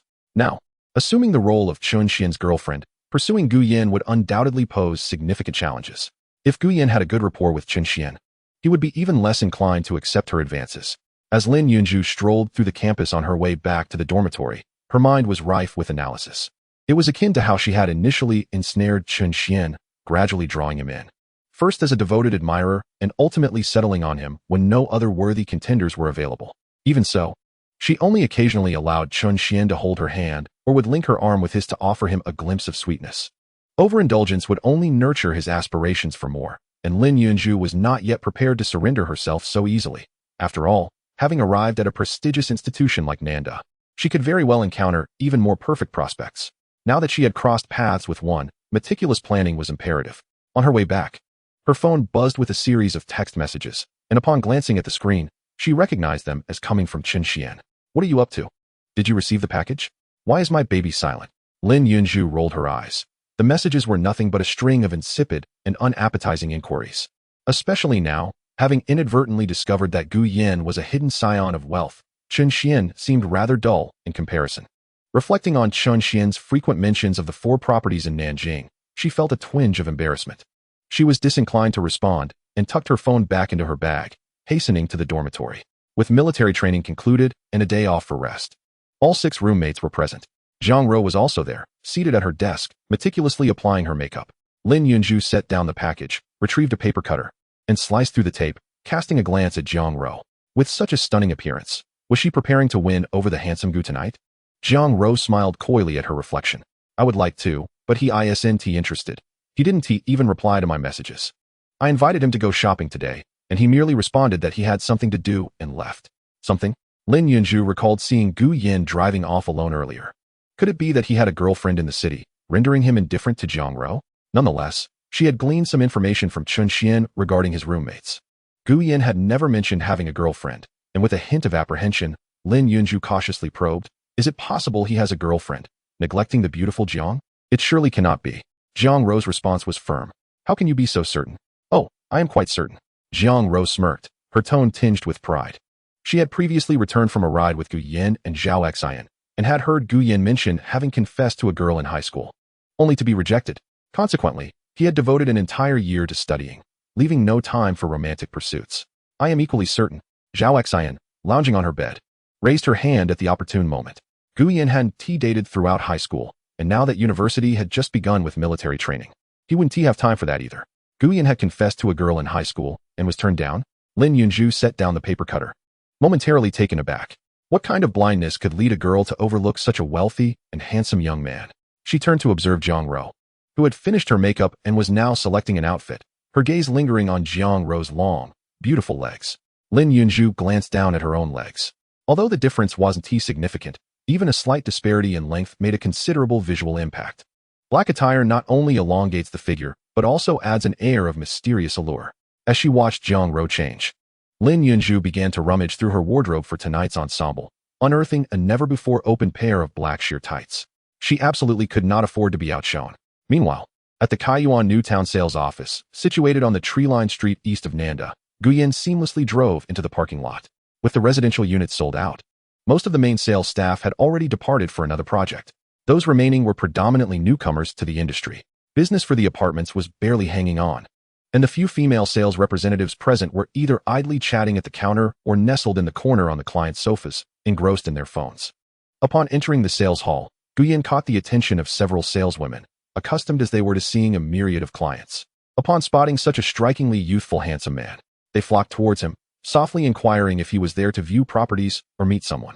To be honest, many salespeople, while discerning in their approach, would never display the condescending demeanor often depicted in novels. At most, they would exhibit a lack of interest or pass him on to another colleague. Thus, Guyen found no opportunity for any pretentious confrontations. Instead, he was slightly taken aback by the enthusiasm radiating from the saleswomen clad in black stockings and short skirts. Within mere seconds, he felt their hands brush against his lower back and abdomen several times. "I am not here to meet anyone. I am here to collect the property." Guyen managed to suppress his irritation at the unwelcome touches, his expression remaining cool as he addressed the four saleswomen. "My name is Guyen. Please check the client's name." The property had already been sold prior to the collection notice.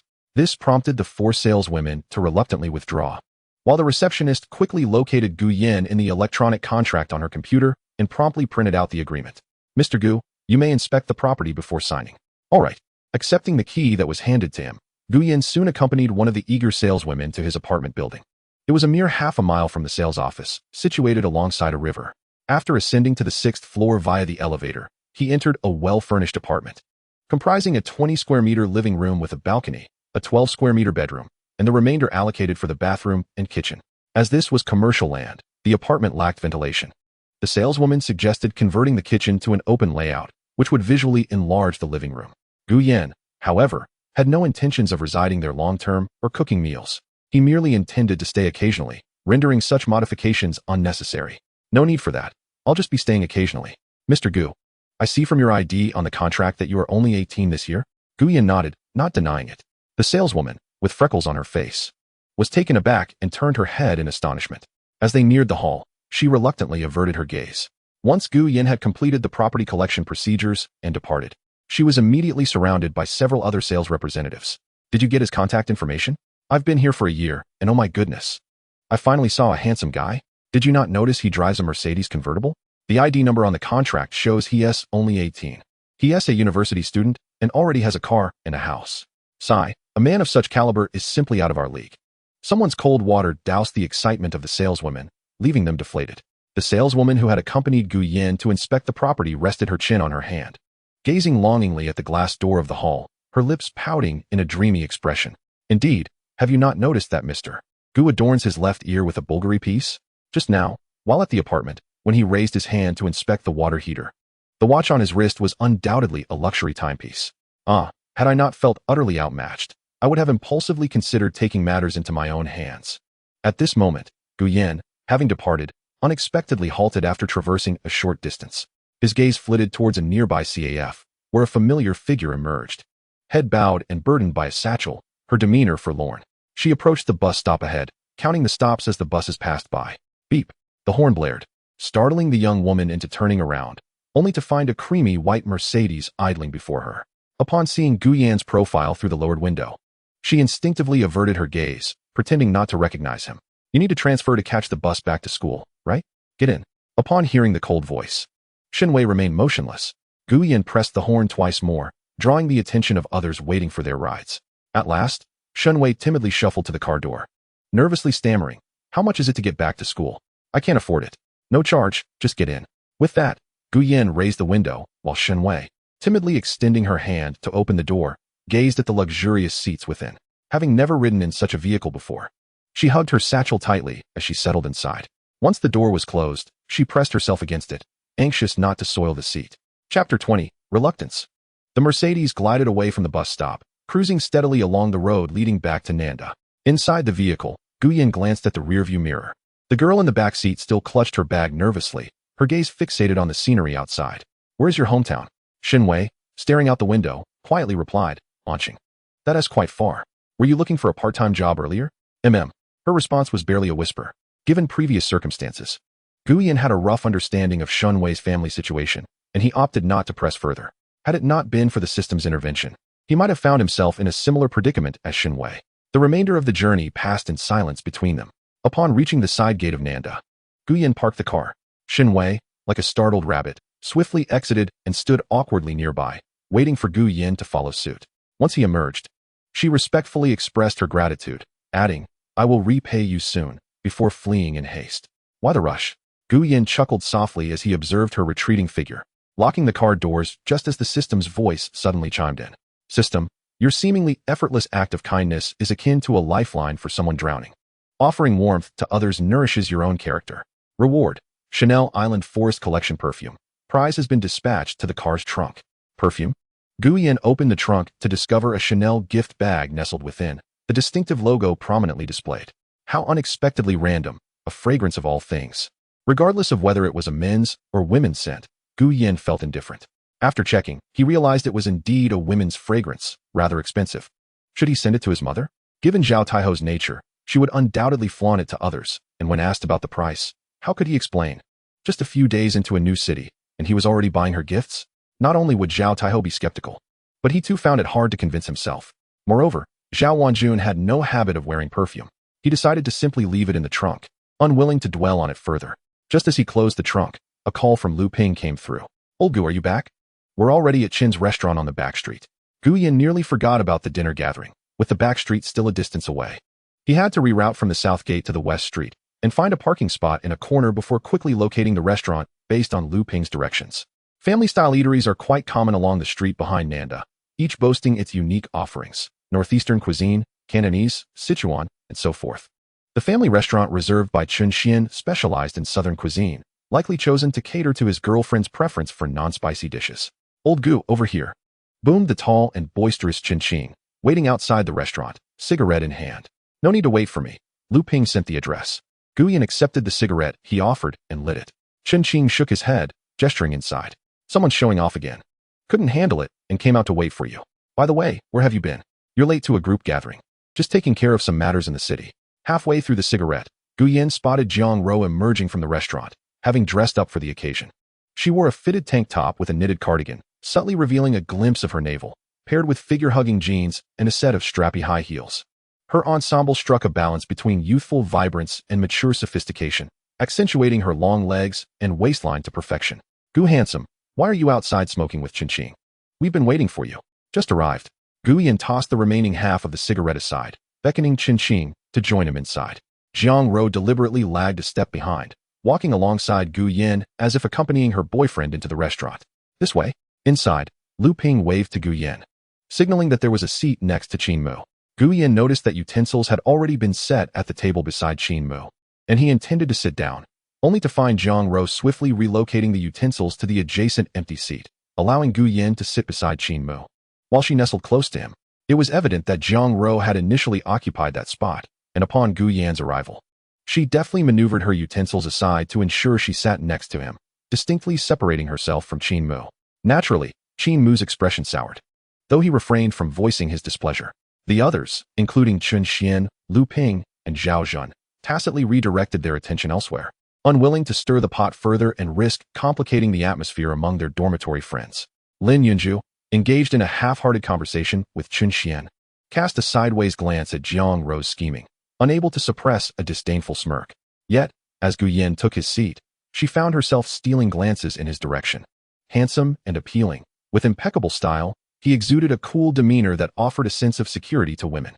Most importantly, he was her age, able to drive an expensive car at 18. Among all the boys at the table, he outshone 99% of them. Lin Yunju couldn't help but fantasize about what it would be like to date Gu Yin, imagining how every outing would evoke envy from other girls. Just the thought of his striking features made her want to lean in closer, picturing his tall, muscular frame, confident that he would treat his girlfriend well, unlike Chen Xian, who hesitated even to spend a few hundred yuan without coaxing. As Lin Yunju's imagination wandered, she turned her gaze back to Chen Xian, her expression tinged with annoyance. Standing at a modest height of 1.75 meters, Chen Xian was merely slightly handsome, yet he carried an air of self-satisfaction that irked her.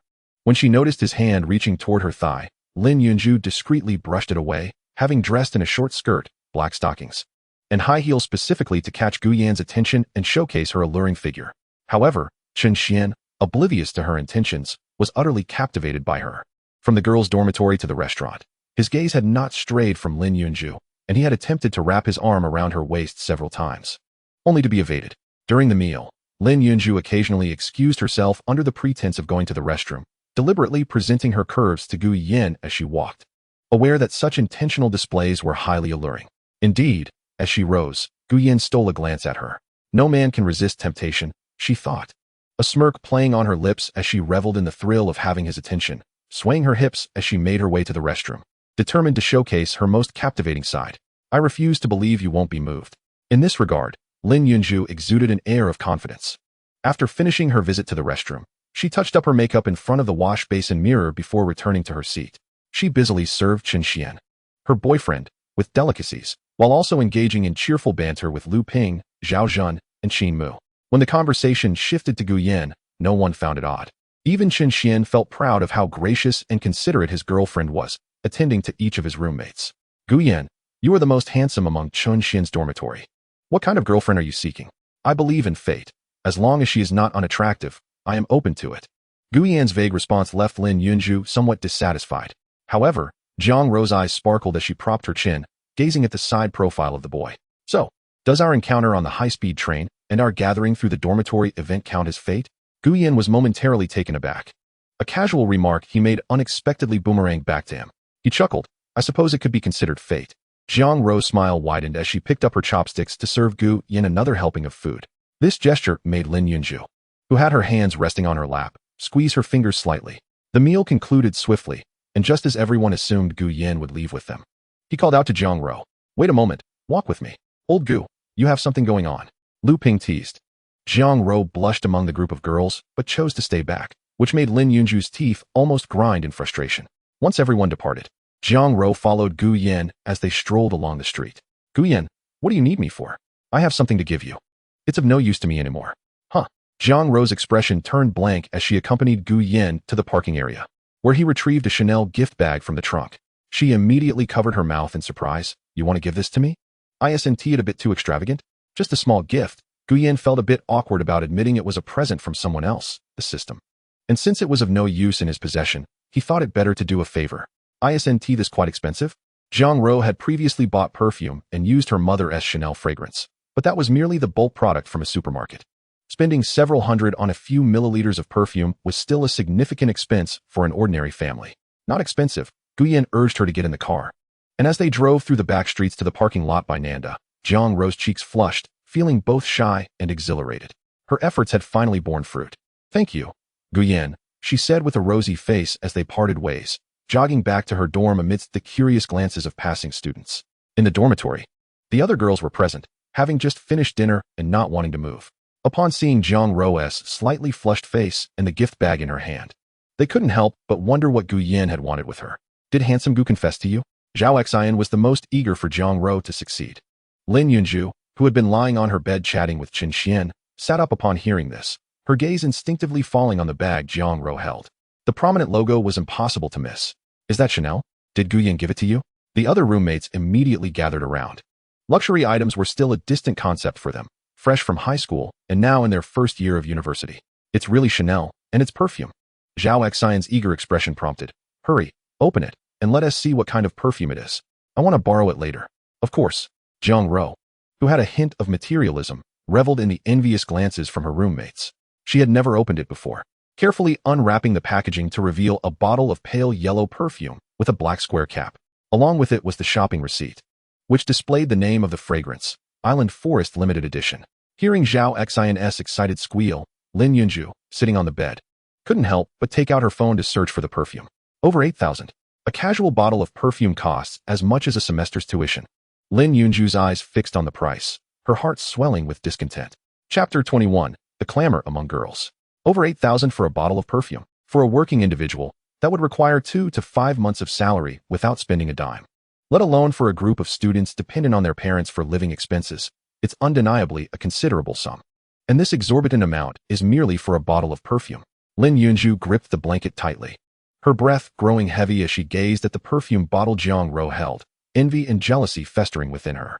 It wasn't just the perfume she cared about. It was the fact that Gu Yan, the affluent and handsome boy, had taken the initiative to gift Jiang Ro something. The chances of Jiang Ro becoming his girlfriend were increasing, and gifts beyond perfume, such as LV, Hermes, and other luxurious items, could easily follow. The deeper she thought, the more her gaze towards Jiang Ro brimmed with unmasked jealousy. Had she discovered Gu Yan's wealth sooner, perhaps if she had broken up with Chun Xian earlier, or had not agreed to Chun Xian at all after graduating high school, would she have had a chance?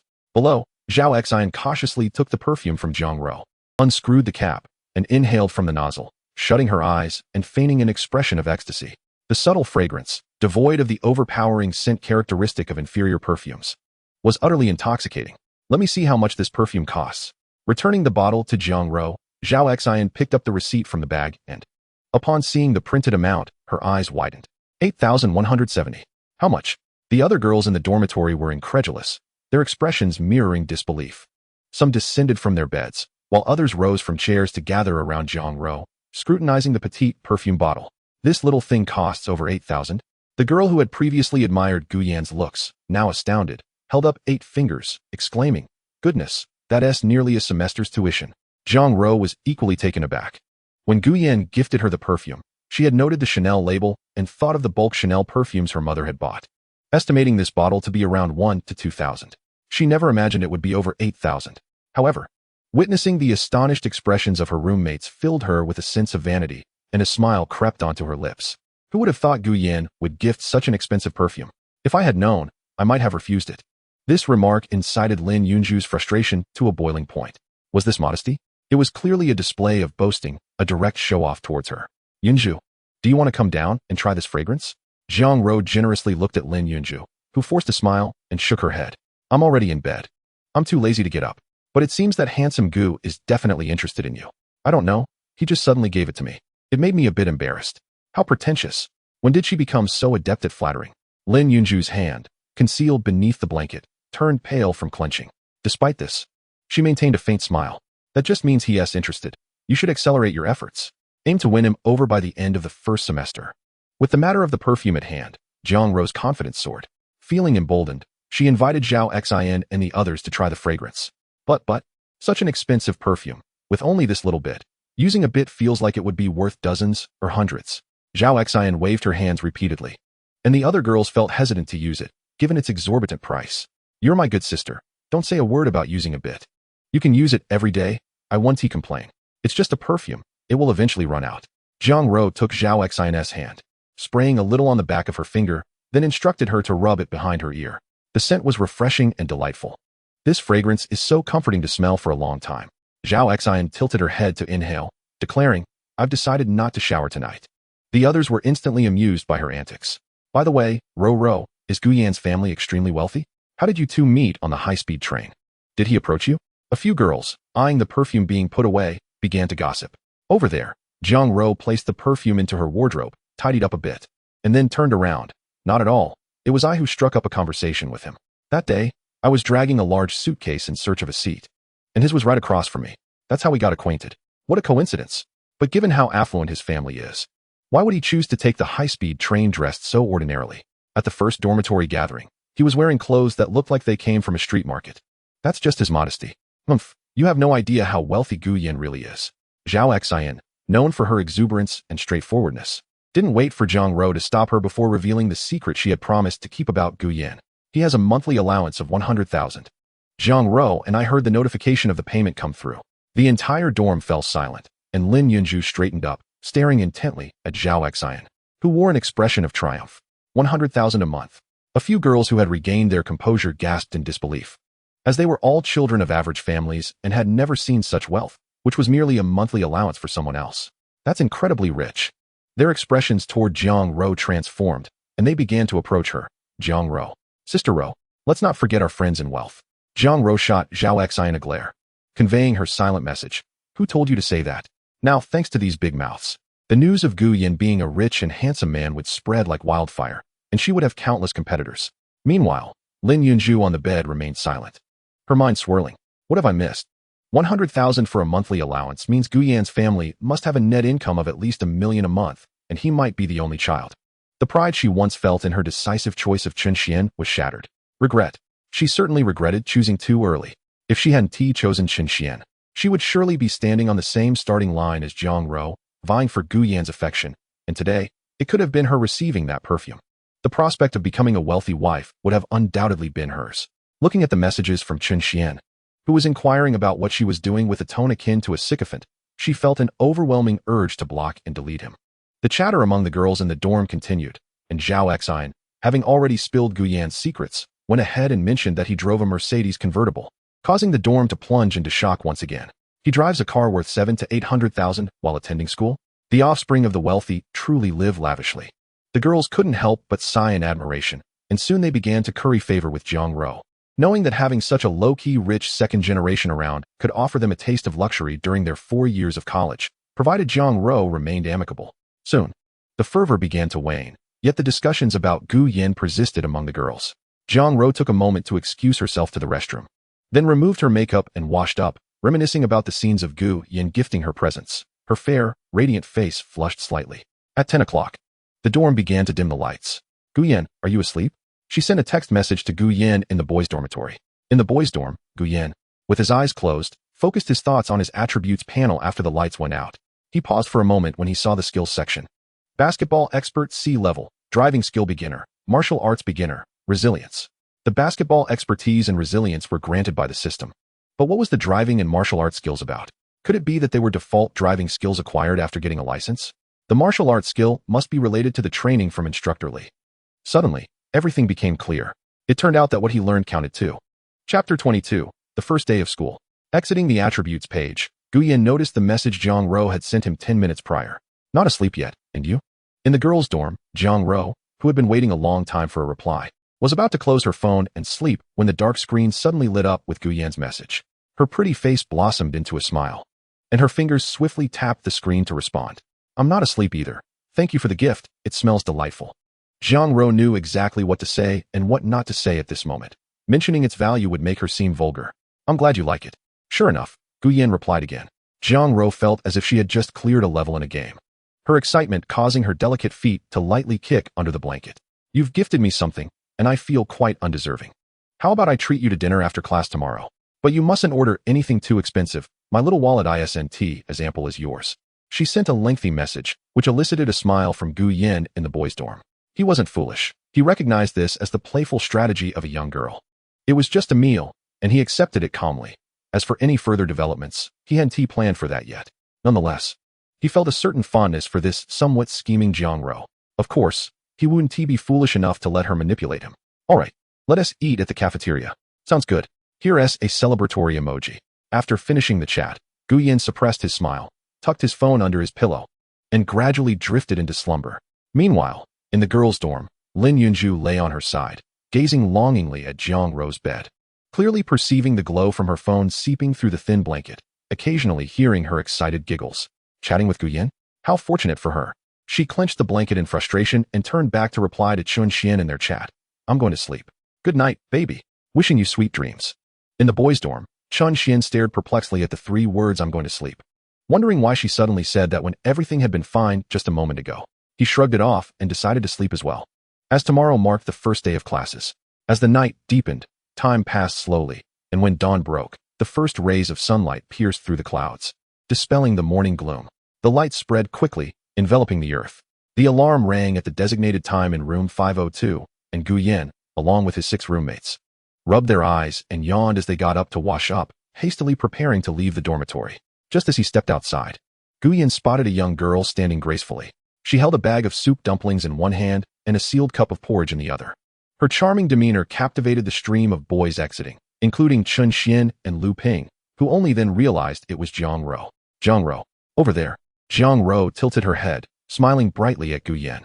Here, I bought you breakfast. I knew you boys would wake up late, rushing through your morning routines to get to class. Thank you. Have you eaten? Gu Yin regarded her as a friend now, although his expression remained neutral. He naturally took the breakfast from Jiang Ro's hands, biting into a dumpling. Jiang Ro handed him the cup of porridge with a straw. I've already eaten. Hurry up and eat while it's hot. With a textbook in one hand and half a bun in the other, Gu Yin couldn't manage the porridge, so he bent down to sip through the straw. Witnessing this scene, Jiang Ro's smile blossomed like a flower. In her heart, she had already given a silent yes. Hey, it's early morning, and we haven't eaten either. Lu Ping, Zhao Zhun, and Chen Qing teased from behind, making Jiang Ro blush. She quickly replied, you can go by your own. but we want to eat what the girls bought. Lu Ping laughed heartily after speaking. Surrounded by laughter, two individuals remained solemn. Qin Mu, with a darkened expression, averted his gaze. Indeed, he harbored feelings for Jiang Ro, having boldly declared his intention to pursue her upon their first encounter. Yet, Jiang Ro had utterly disregarded him, not even permitting him to add her on WeChat. Although discomfort gnawed at his heart, he refrained from directing his ire towards Gu Yan. Understanding that romance is a matter of mutual consent, the girl had willingly chosen to chase after Gu Yan. What could he possibly say? The other, who wore a grim countenance, was Chen Xian. Observing Jiang Ro, nearly glued to Gu Yan's side, he felt a tumult of emotions. Jealousy surging within him in mere seconds. How could this be? He was the first in the dormitory to have a girlfriend. Yet it felt as if Gu Yan and Jiang Ro were the true couple. Especially striking were Jiang Ro's smooth, fair, and shapely legs. Clad today in a JK uniform paired with white knee-high socks and black rounded shoes, presenting an allure both innocent and enticing that stirred something deep within onlookers. Gu Yan, despite his good looks, seemed to possess little else, resembling an unyielding iceberg. Chen Xian grumbled inwardly until Jiang Ro waved goodbye to Gu Yan and headed towards another academic building. He approached. Old Gu, did you confess to Jiang Ro yesterday?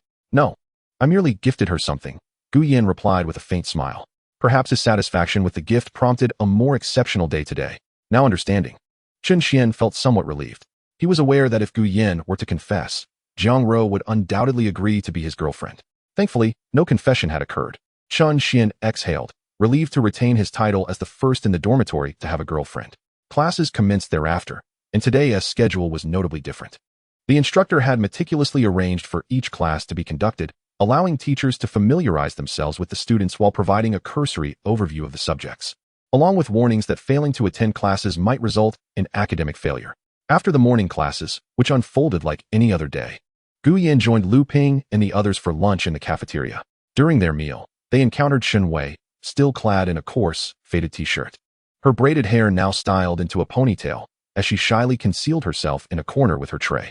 From a distance, Gu Yan observed her meal, which consisted solely of plain rice, a solitary vegetable dish, and half a packet of pickled vegetables.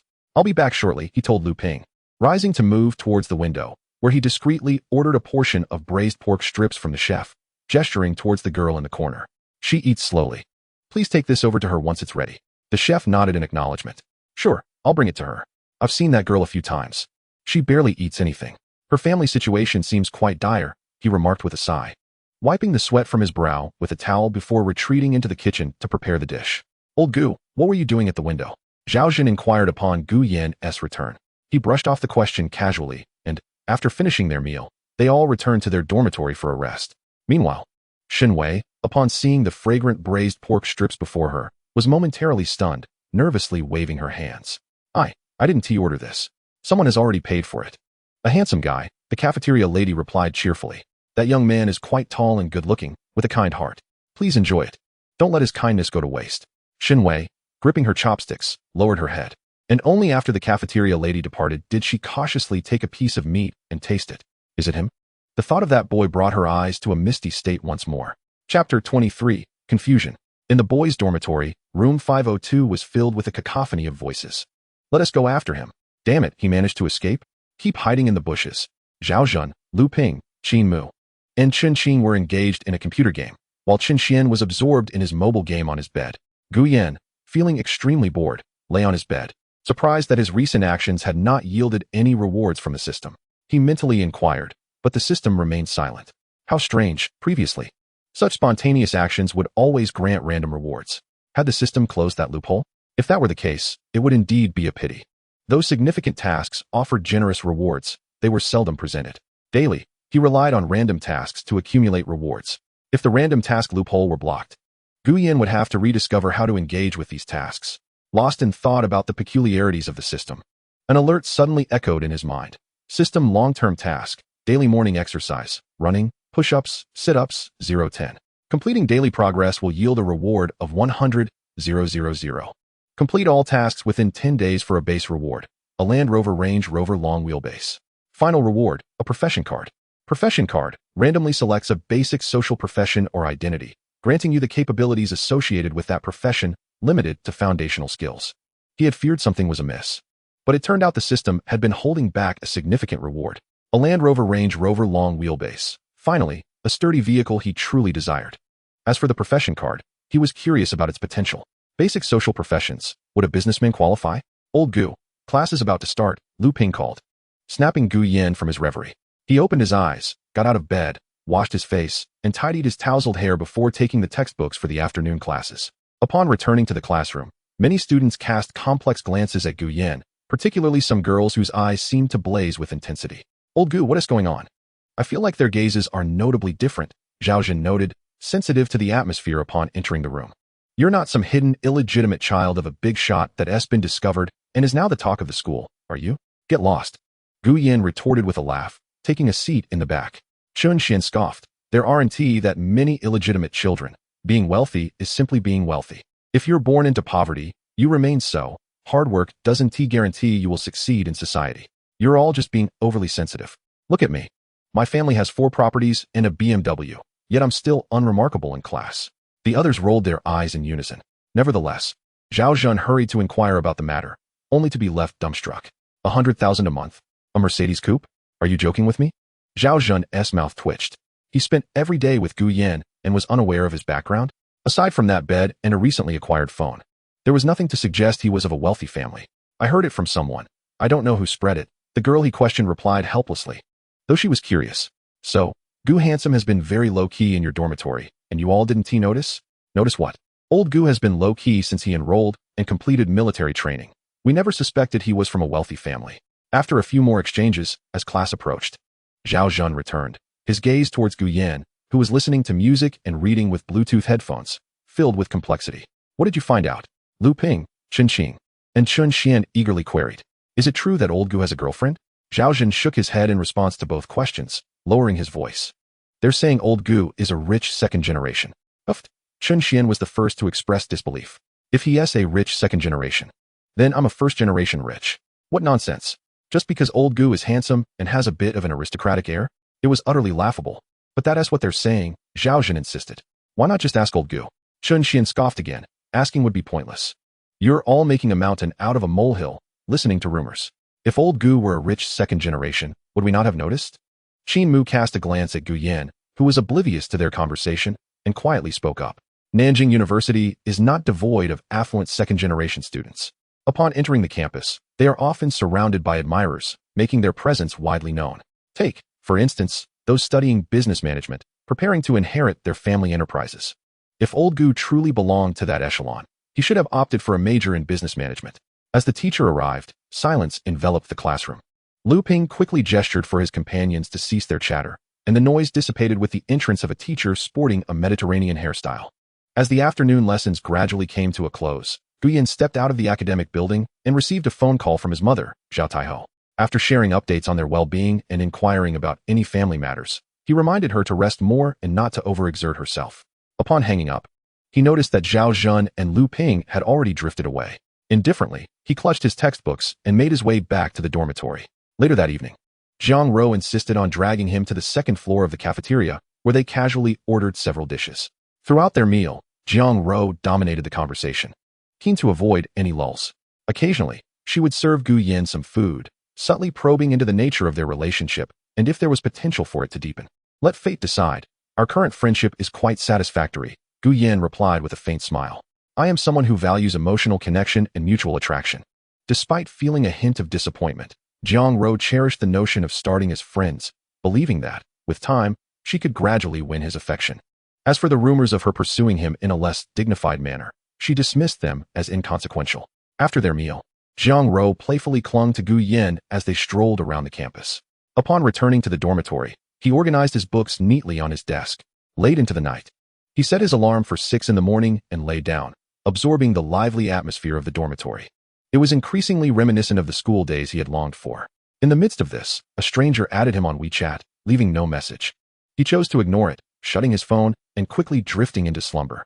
Meanwhile, in the girls' dormitory of Nanjing Normal University, Li Xiaoshuang, having waited for an extended period, angrily tossed her phone onto her bed. That Gu Yan, who rejected me in sophomore year, won't even add me on WeChat. Xiaoshuang, Gu Yan has changed, Tang Zhiyi remarked, casually applying a facial mask while browsing news about Nanjing University on her phone. What does his family do? At the mention of family background, Li Xiaoshuang scoffed. What could they possibly do? I remember asking him in sophomore year. He claimed his father was a factory worker and his mother a full-time homemaker, responsible for his daily needs. If not for his good looks, I doubt any girl would take an interest in him. That's strange, Tang Ji mused, her brow furrowing in confusion. Why are there posts on the Nanjing University forum claiming Gu Yan is a rich second generation? During our 3 years of high school, do we not know Gu Yan's family situation? Li Xiaoshuang nonchalantly scrolled through her phone, recently added male classmates from her department, assessing their backgrounds with a critical eye. He wears the same few outfits throughout the year, even hesitating to buy new uniforms. His pants have patches. If he were truly affluent, I would write my name backward. Indeed, Tang Ji observed the forum posts where others claimed he receives a monthly allowance of 100,000 yuan and drives a Mercedes to school. A soft laugh escaped her lips, as if she had heard the most ludicrous joke. By the way, are we going to find Gu Yan this weekend? Li Xiaoshuang hesitated. The boys she had spoken to earlier had all invited her to go shopping, many of whom came from relatively well-off families, though none could be considered wealthy. After a moment of deliberation, she shook her head. I won't be going. I see, Tang Ji shrugged, returning to her bed without a hint of guilt. Then I want to accompany you. I'd rather not be a third wheel. I'll go find Gu Yan myself. You're going? Li Xiaoshuang exclaimed, surprised. You already mentioned wanting to see him. One must not go back on their word. Besides, I have no romantic intentions toward Gu Yan. He is merely an old classmate from high school in the same city. We ought to meet at least once. That is true. You should go, Li Xiaoshuang conceded. She resumed chatting with a few promising prospects in her social circle, occasionally laughing, prompting Tang Ji to sigh and shake her head.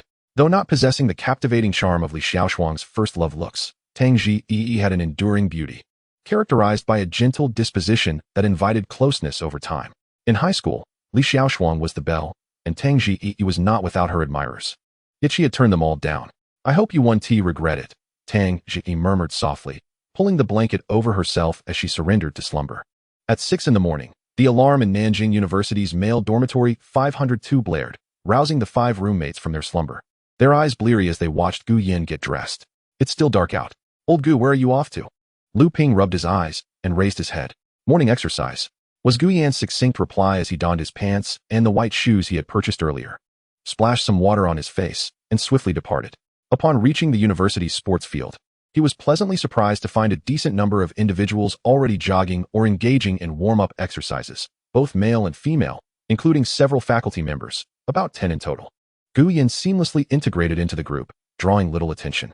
He began by loosening his ankle joints on the track, performing a few hops before gradually increasing his pace. Initially, several individuals sped past him, but within minutes, as his cardiovascular system adjusted to the exertion, he quickened his stride. With a physical prowess that reached a remarkable height of 7, he began to outpace those who had previously overtaken him, their figures quickly fading into the distance. After completing 3 laps, his speed showed no signs of diminishing. Wow, is this guy from a sports school? The onlookers, initially indifferent, began to express astonishment at Gu Yan's running style. As he approached the halfway mark of his 4th lap, they stopped in disbelief. He's about to finish 5 laps. This guy is a monster. Slowing his pace to a walk after completing his laps, Gu Yan took a few steps before switching to push-ups, dropping to the ground with remarkable agility. Forget what I just said. This individual's stamina is indeed monstrous. Which department is he from? It's too dark to see clearly. Should we go introduce ourselves? Good idea. He is quite tall. We should invite him to join the basketball team. He might become the strongest rookie this year. One of the taller boys, standing around 6 feet tall, approached Gu Yan. 78, 79, 80. Gu Yan finished his 100 push-ups and was about to begin his next set of sit-ups when he noticed someone standing nearby, a buzzcut boy smiling at him. Excuse me. I have a matter to discuss with you. It will only take a few minutes. The dawn sky was gradually brightening. Time was of the essence, and the task was pressing. Gu Yan, not wishing to delay, lay back on the ground and inquired while performing sit-ups. What do you need? Do you play basketball? The boy squatted down beside Gu Yan, helping to hold his feet in place as he completed his training. I noticed your speed and endurance while you were running. I assume your explosive strength is impressive as well. Would you be interested in joining the basketball team? Not at the moment. Gu Yan was mindful that playing basketball might encroach upon his time for system tasks. After all, tangible rewards in the form of material wealth and monetary gain were far more substantial than merely expending sweat on the court. You should truly consider your height and physical fitness. It would be a pity not to play basketball, the boy continued to persuade him. My name is Duan Yuzhu, a third-year student. This semester marks the final chapter of my basketball journey, and I aspire to nurture a new generation of basketball enthusiasts. Even when our cohort of third years departs, the basketball club should continue to thrive. As they approach their 4th year, Most students would channel their energies into job hunting and thesis writing, laying the groundwork for their future lives. Even those like Duan Yuzhu, who held a fervent passion for basketball, would have to relinquish it. Listening to Duan Yuzhu's incessant chatter, Guyan found himself only half engaged. He completed 100 repetitions, then paused, casting a glance at the boy before him. I am Guyan. If I ever feel inclined to play basketball, I shall come seek you out. With that, he rose to express his gratitude for the assistance he had received earlier in massaging his feet. I shall await your news. Duan Yuzhu called after his retreating figure. Guyan waved his hand a couple of times in farewell before heading back to the dormitory. By now, it was past 7, and his roommates, including Lu Ping, were already awake and preparing for the day. Upon seeing Guyan, drenched in sweat, they displayed expressions of astonishment. Old Gu, you really do rise early for exercise? Lu Ping exclaimed. Indeed, Guyan replied, moving to his wardrobe and swiftly pulling his t-shirt upwards, revealing his sculpted chest and the faint outline of six-pack abs, accentuated by the definition of his obliques. The sight left his dorm mates utterly speechless. Goodness, your physique is astonishing. Zhao Zhun, with his tousled blonde hair, crouched down, gazing in awe at Guyan's still glistening abdominal muscles. Meanwhile, Chun Xian, toothbrush in mouth, instinctively reached to pat his own flat but untuned belly, which bore no resemblance to the chiseled form before him and hinted at a potential weight gain. Stop that, you don't have any abs, Chun Xian chuckled, patting his own belly. I, on the other hand, have quite a substantial one, he boasted, puffing out his stomach and lifting his t-shirt to display it. System, a commendable management of one's physique not only grants you health, but also elicits envy from those around you. Congratulations, host, on possessing a fine physique. Reward, 5 equity in Times Square, this share being a dividend stock, without participation in internal management. Guyan, who had been washing his face and wiping sweat away, suddenly paused in surprise. Chapter 25, Old Classmates. Dividend stock. The system's random reward this time had proven unexpectedly generous. Though it might seem like a mere 5 stake, in large corporate entities or commercial squares, a significant portion of shares is typically held by investment firms and individual investors. Holding even 10 would classify one as a major shareholder. Guyan was not greedy. The 5 dividend stock represented a long-term source of wealth. Even if Times Square were to falter in its management and be sold, as a shareholder, he would still be entitled to 5 of the proceeds. After all, it was a gift one could hardly lose. After freshening up, he headed to the lecture hall with his roommates when an unfamiliar call came through. The voice on the other end identified themselves as an assistant from Times Square, wishing to discuss matters regarding the shares with Guyan. Due to the presence of many people around him, Guyan kept the conversation brief, scheduling a meeting for the upcoming weekend to handle matters in person. As before, Jiang Ro, who delivered breakfast, was nearby and caught snippets of the conversation regarding contracts and the square. Once Guyan hung up, she could not contain her curiosity and inquired, Guyan, what was that phone call about? Nothing much. Someone wanted me to handle a few matters, Guyan replied. The topic of Times Square shares was rather sensational among students, and he had only recently discovered that his monthly allowance and his ownership of a Mercedes had been discussed on the Nanda forum. While few believed such claims, he preferred to remain discreet. Oh, understood. Jiang Ro was no fool. Yet, as Guyan chose not to elaborate, she refrained from pressing further, mindful of not irritating him and risking an unwelcome response. Thus, a week passed amidst the busyness of classes. Guyan's life over these 7 days remained consistent with his routine: morning exercises, enjoying breakfast prepared by Jiang Ro, occasionally taking drives to acclimate to his car, and discreetly adding funds to the cafeteria account to assist Shinwei in acquiring additional meat dishes. However, their encounters had become infrequent, possibly due to the girl's pride, as she intentionally avoided overlapping mealtimes with Guyan. He, in turn, was disinclined to contrive encounters, preferring to let things flow naturally. As the weekend arrived, Guyan received a message from Jiang Ro stating she had something to attend to outside. He left the dormitory and headed to the open-air parking lot by the side entrance of Nanda. Having already obtained a vehicle entry permit and having established a good rapport with the security staff, he faced no difficulties. Driving away from the school and into the heart of Nanjing, he arrived at what was known as Times Square, the very same shopping center he had visited previously. Officially titled Jinchong Holiday Times, it was a property under the local Jinchong company. The administrative office was located on the 3rd floor, with the majority of the staff being property management personnel. After making a phone call, a staff member soon approached. Surprised by the sight of such a young and handsome man, the staff member quickly composed themselves and respectfully escorted Guyan to the office area. Here, lawyers specifically assigned by Jinchong and a manager from the main office awaited him. After presenting the necessary identification to confirm his identity, they produced the share transfer and ownership contracts. After signing his name and providing his thumbprint, the lawyer, appearing to be in his 30s, stood up and extended his hand. Mr. Gu, you truly are young and accomplished. Not at all. This was a gift from my family. At the age of 18, acquiring shares in a company's asset seemed implausible based solely on one's own merit. It was more prudent to attribute the assistance to family, as the other party would likely not dig deeper. Even if they did, they would only uncover information about Gu Yan's parents, which would only serve to confuse the investigator further. How could such a family possibly acquire a 5 stake in a thriving commercial square?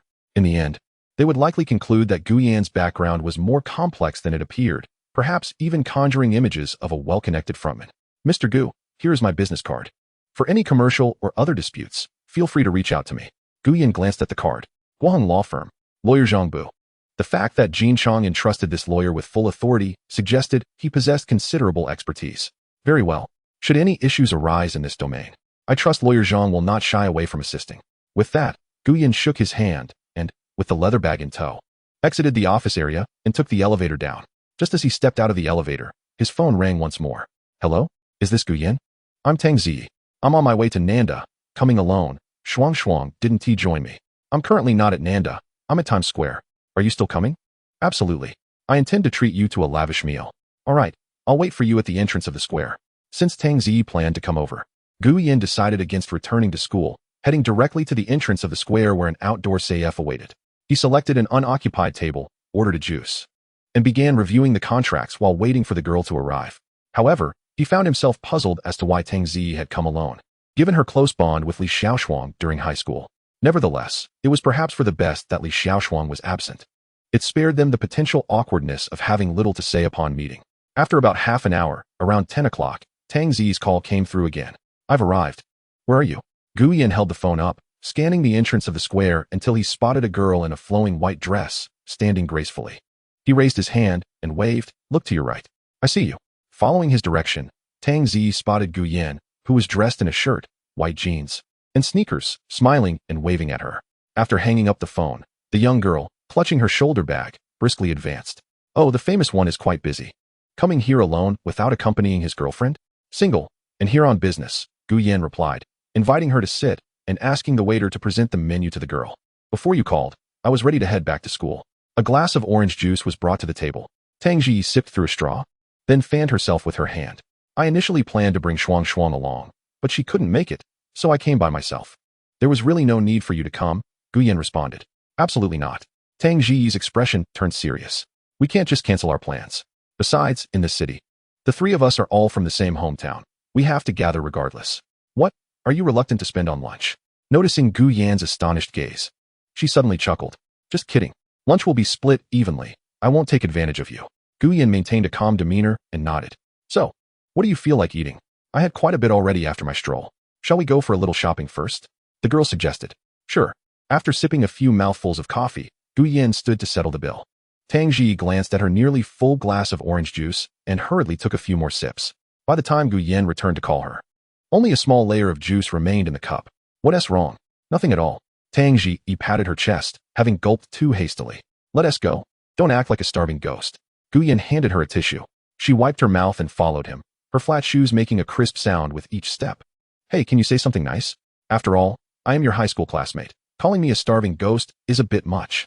The first floor of the shopping mall was predominantly filled with women's cosmetics, jewelry, and bags.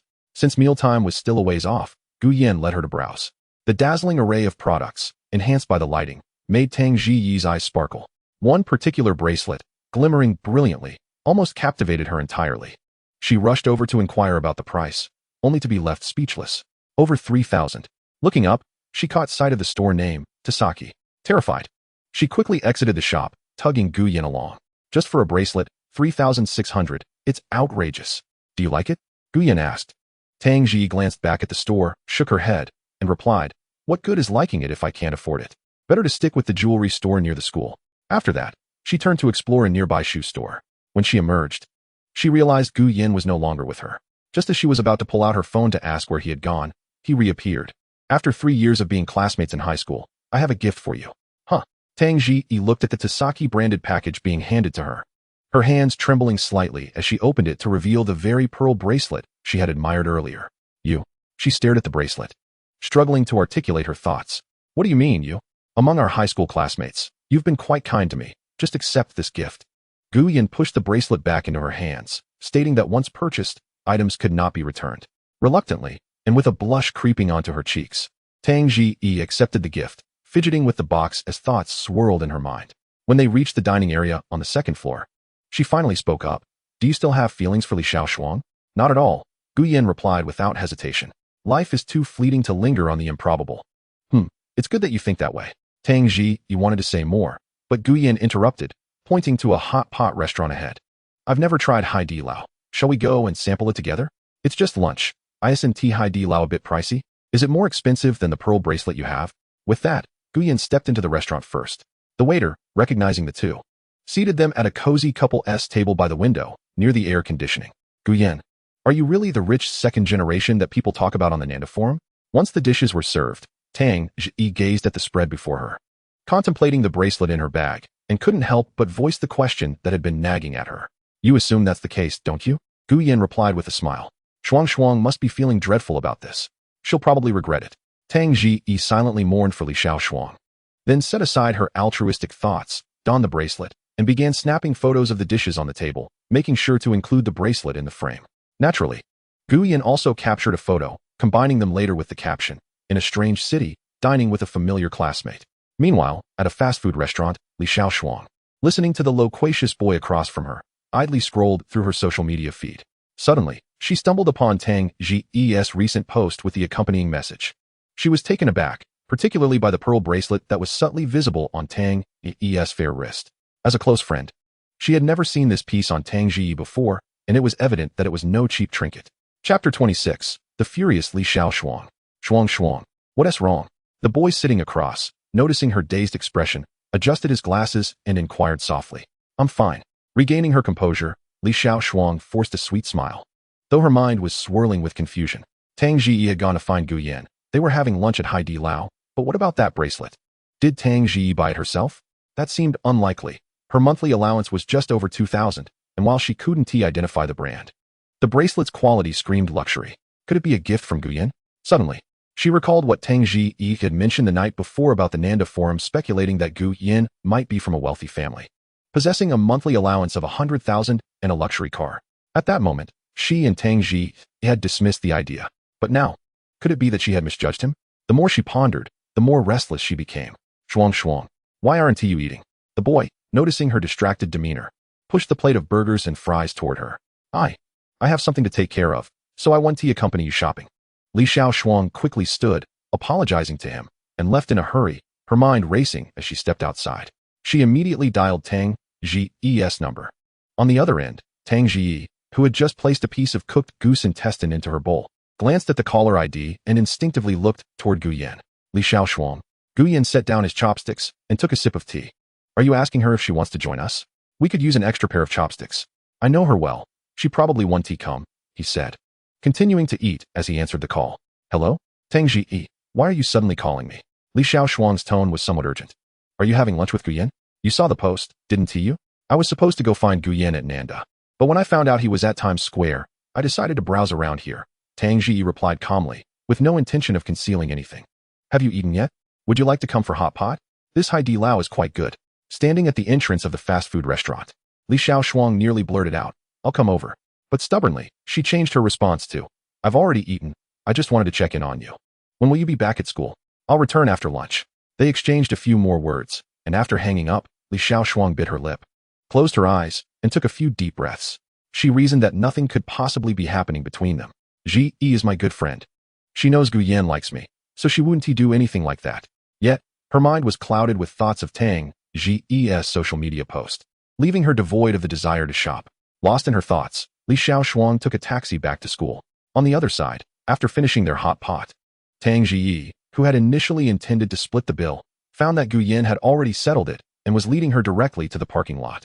Gu Yin, aren't you in a hurry? She yearned to suggest that they catch the bus together, exchanging at Fudong Road to head back to their respective schools.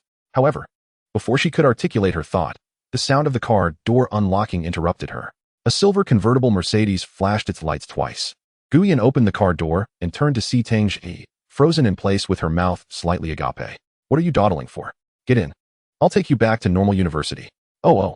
Once she regained her composure, Tang Ji settled into the passenger seat. It wasn't until the Mercedes cruised onto the road leading to the university that she snapped out of her astonishment. Guyan, is this car yours? Yes. His response was succinct, yet filled with affirmation. Taking a deep breath, Tang Ji gazed at his focused profile. So, the allowance of 100,000 a month is also true. Yes. She inhaled deeply again, her voice trembling slightly. But Shuang said your father is a factory worker. Does she love money, or does she love me? This topic was a perennial dilemma for the wealthy, and Gu Yin posed the question deliberately. As expected, upon hearing it, Tang Ji was momentarily speechless, her mouth agape, contemplating that perhaps Gu Yan's assertion held some truth. How much is this car? Around 7 to 800,000. Hiss. Tang Ji gasped, realizing that after entering university, her understanding of money had sharpened. 7 to 800,000 could very well be what others might take 30 to 40 years to earn. Gu Yan, you truly are something. She gave him a thumbs up, recognizing the lifestyle of the affluent. Perhaps sensing the atmosphere in the car was too stifling, she quickly shifted the topic. So, at school, do many girls flock around you? Be careful, they might be after your money. I keep a low profile at school, not many know about my wealth. Gu Yan casually replied, gripping the steering wheel. Only a few girls are aware, and there is one in particular, but I'm not currently interested in dating. Why? Is it because of Shuang? What are you thinking? I just haven't encountered anyone who makes my heart flutter. Once the conversation opened up, they continued chatting for a while longer. Despite Gu Yan's reticent nature, it did not imply he lacked things to say. Before long, they arrived at the entrance of the university, and he parked the car by the roadside. This is where I'll drop you off. You can walk in from here. Got it. Tang Ji opened the door and smiled back at him. Thank you for today. The next time you come to Normal University, it's my treat. All right, goodbye. Let's keep in touch on WeChat. As the words left his lips, Tang Ji closed the car door. Gu Yan signaled with his turn light, lightly pressed the accelerator, and turned to head back, gradually disappearing from Tang Ji's view. She returned to her dormitory, holding her Tasaki handbag.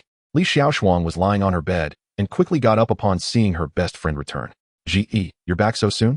Gu Yan drove me back. Tang Ji placed the Tasaki handbag on her desk. This is a gift he gave me for our meeting.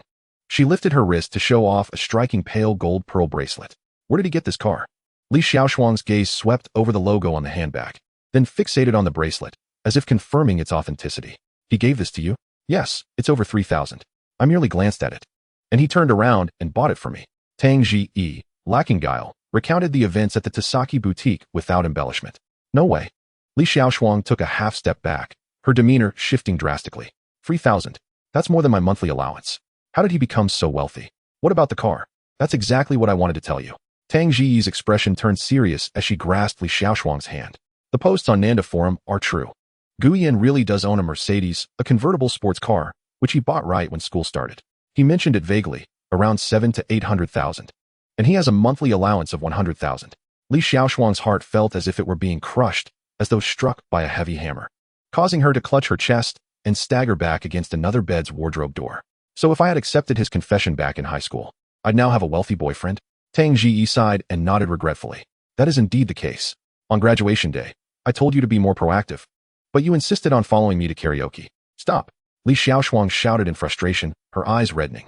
Listening to my mother, I sought out a golden turtle based on my excellent attributes.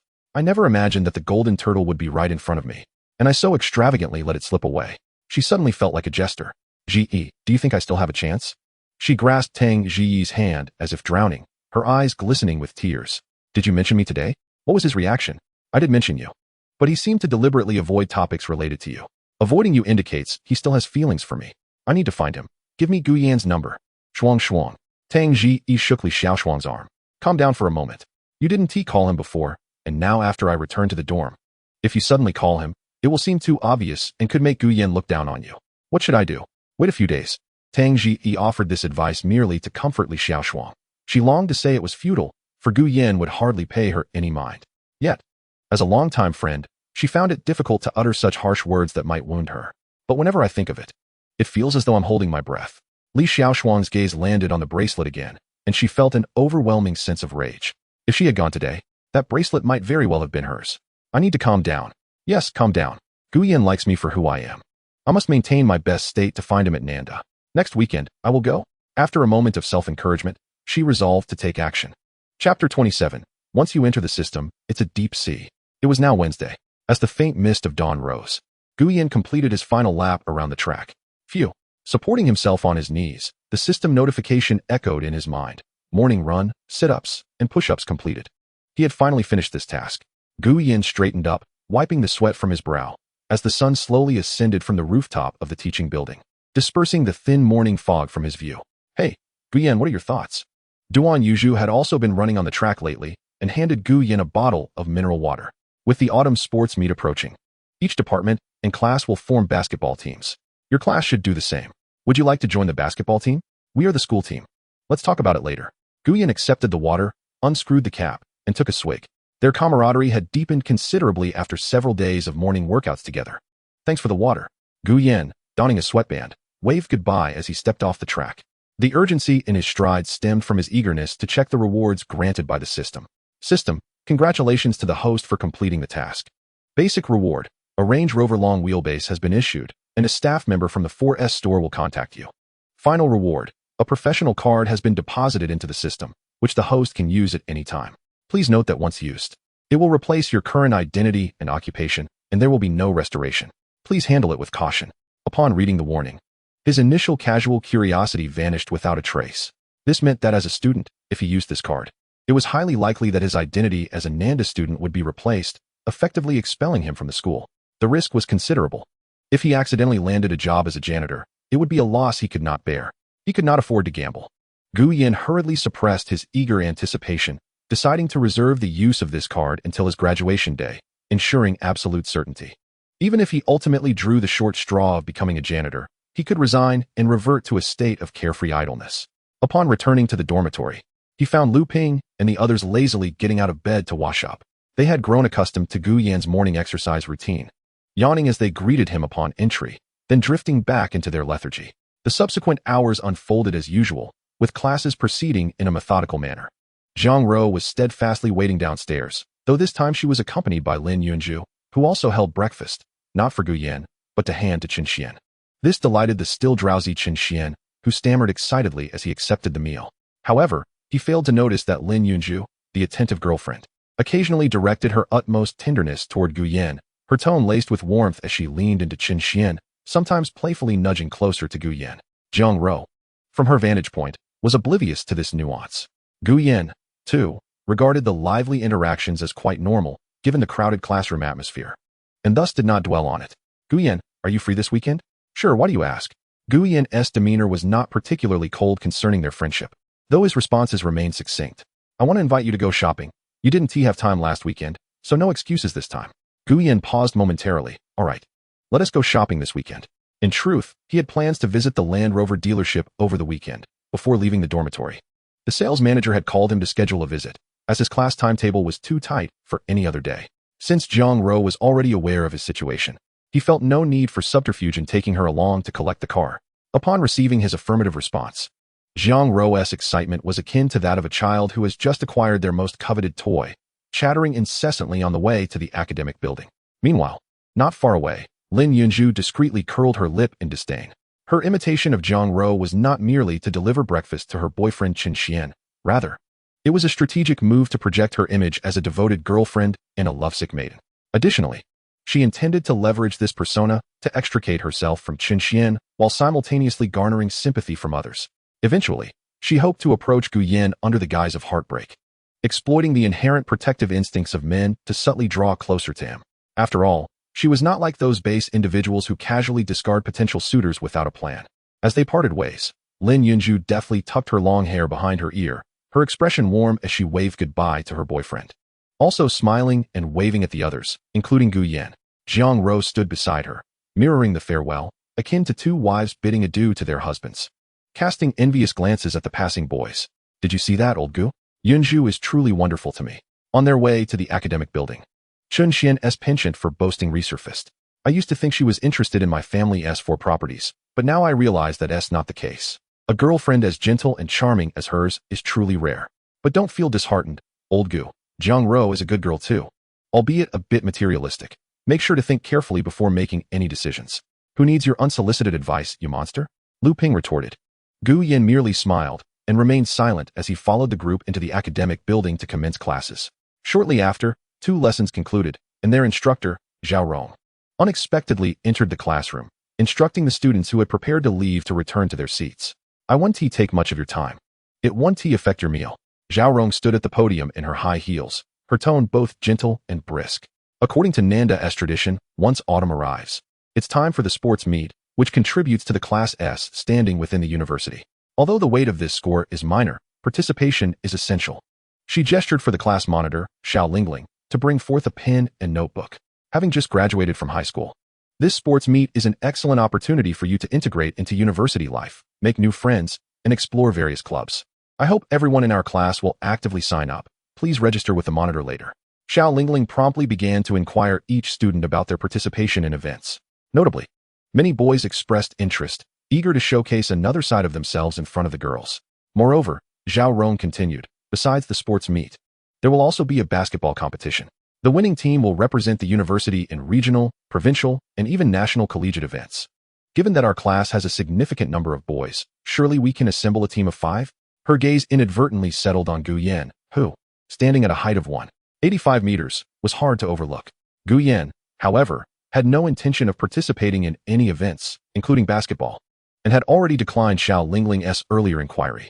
Instructor, he began, but before he could finish, a notification from the system echoed in his mind. System, youth without regrets. Do not miss any segment of your youth. Special task, participate in any event and achieve victory. Task reward, 1 million, 1 freedom attribute point. Zhao Rong's attention turned back to him. What was that, Guyan? I'll sign up for basketball, he replied, a slight smile gracing his face. Upon hearing this, Zhao Rong's expression shifted to one of understanding, as Gu Yan's height and appearance made it a shame not to participate in basketball. Furthermore, most boys in the class would likely choose basketball as well, a sport characterized by its popularity and the opportunity for display, which no boy could resist. Yet, she remained unaware that Gu Yan's motivation stemmed from the system's special task.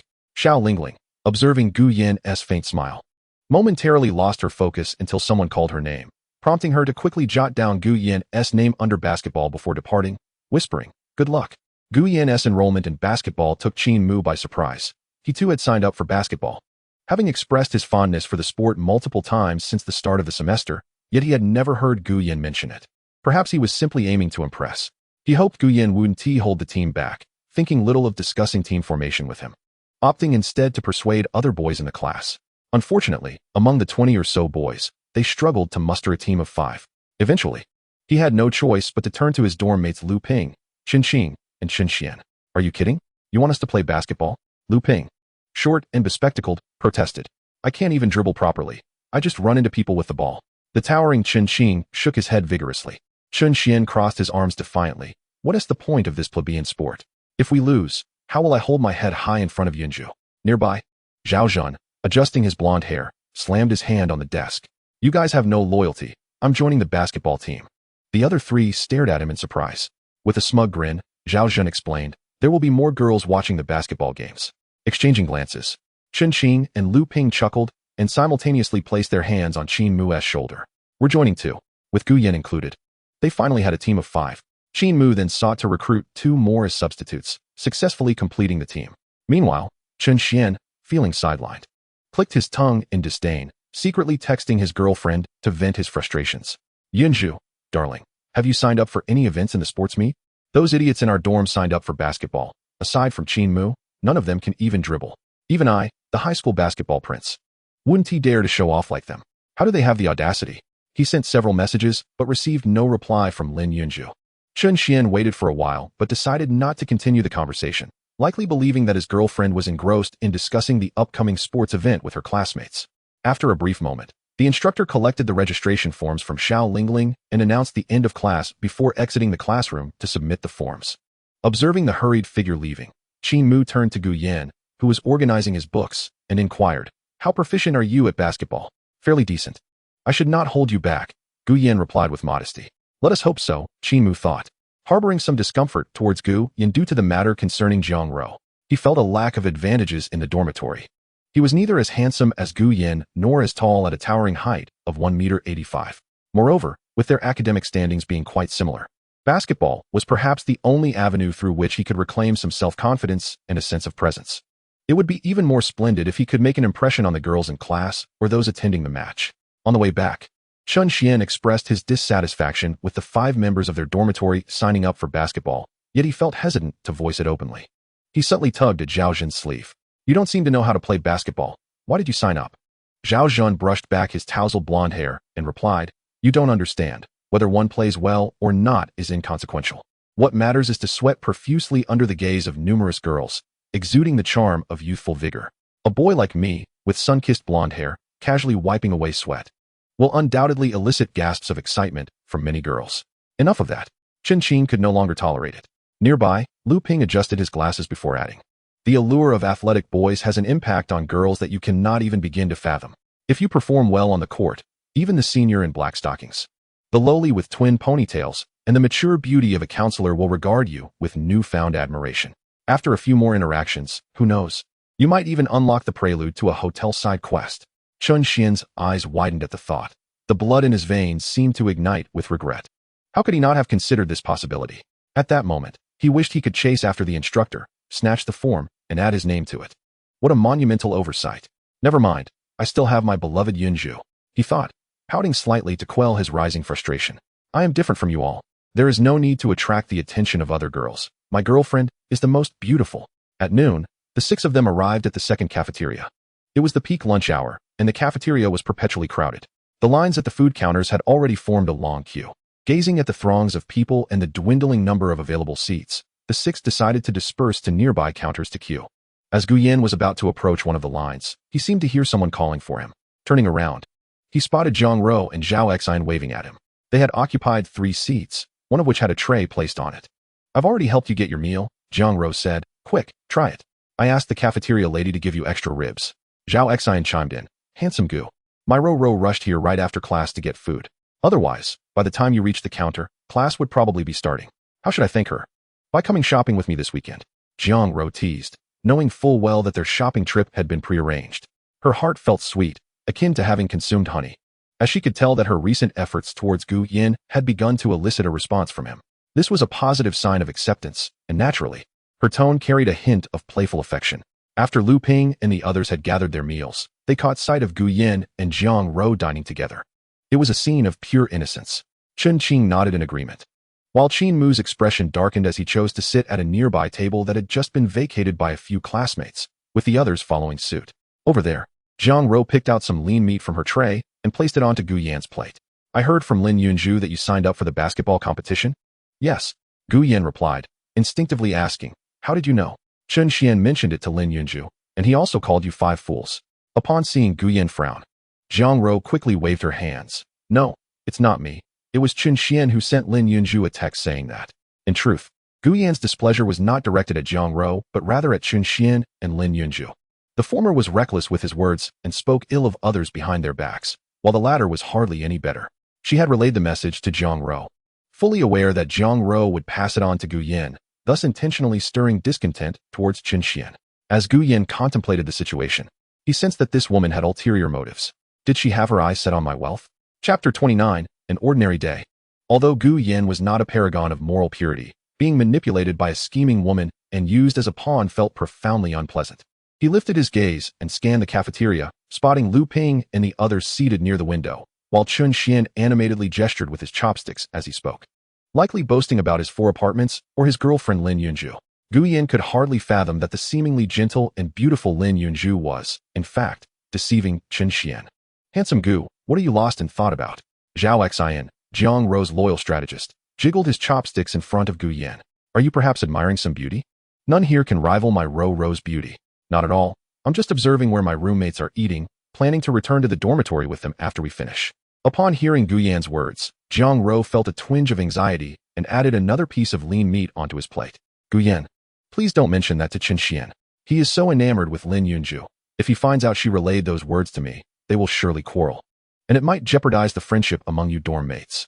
Zhang Rou was no pushover. She was aware of the underlying intent behind Lin Yunju's words. However, what Lin Yunju did not anticipate was that Zhang Rou would deftly dismantle the carefully crafted image Lin Yunju had erected before Gu Yan. This was the subtle clash that often transpired between women, though Zhang Rou's was executed with greater finesse. Gu Yan smiled at her, slowing his eating pace. And when Lu Ping and Qin Mu finished their meals, the two sides converged together and exited the cafeteria.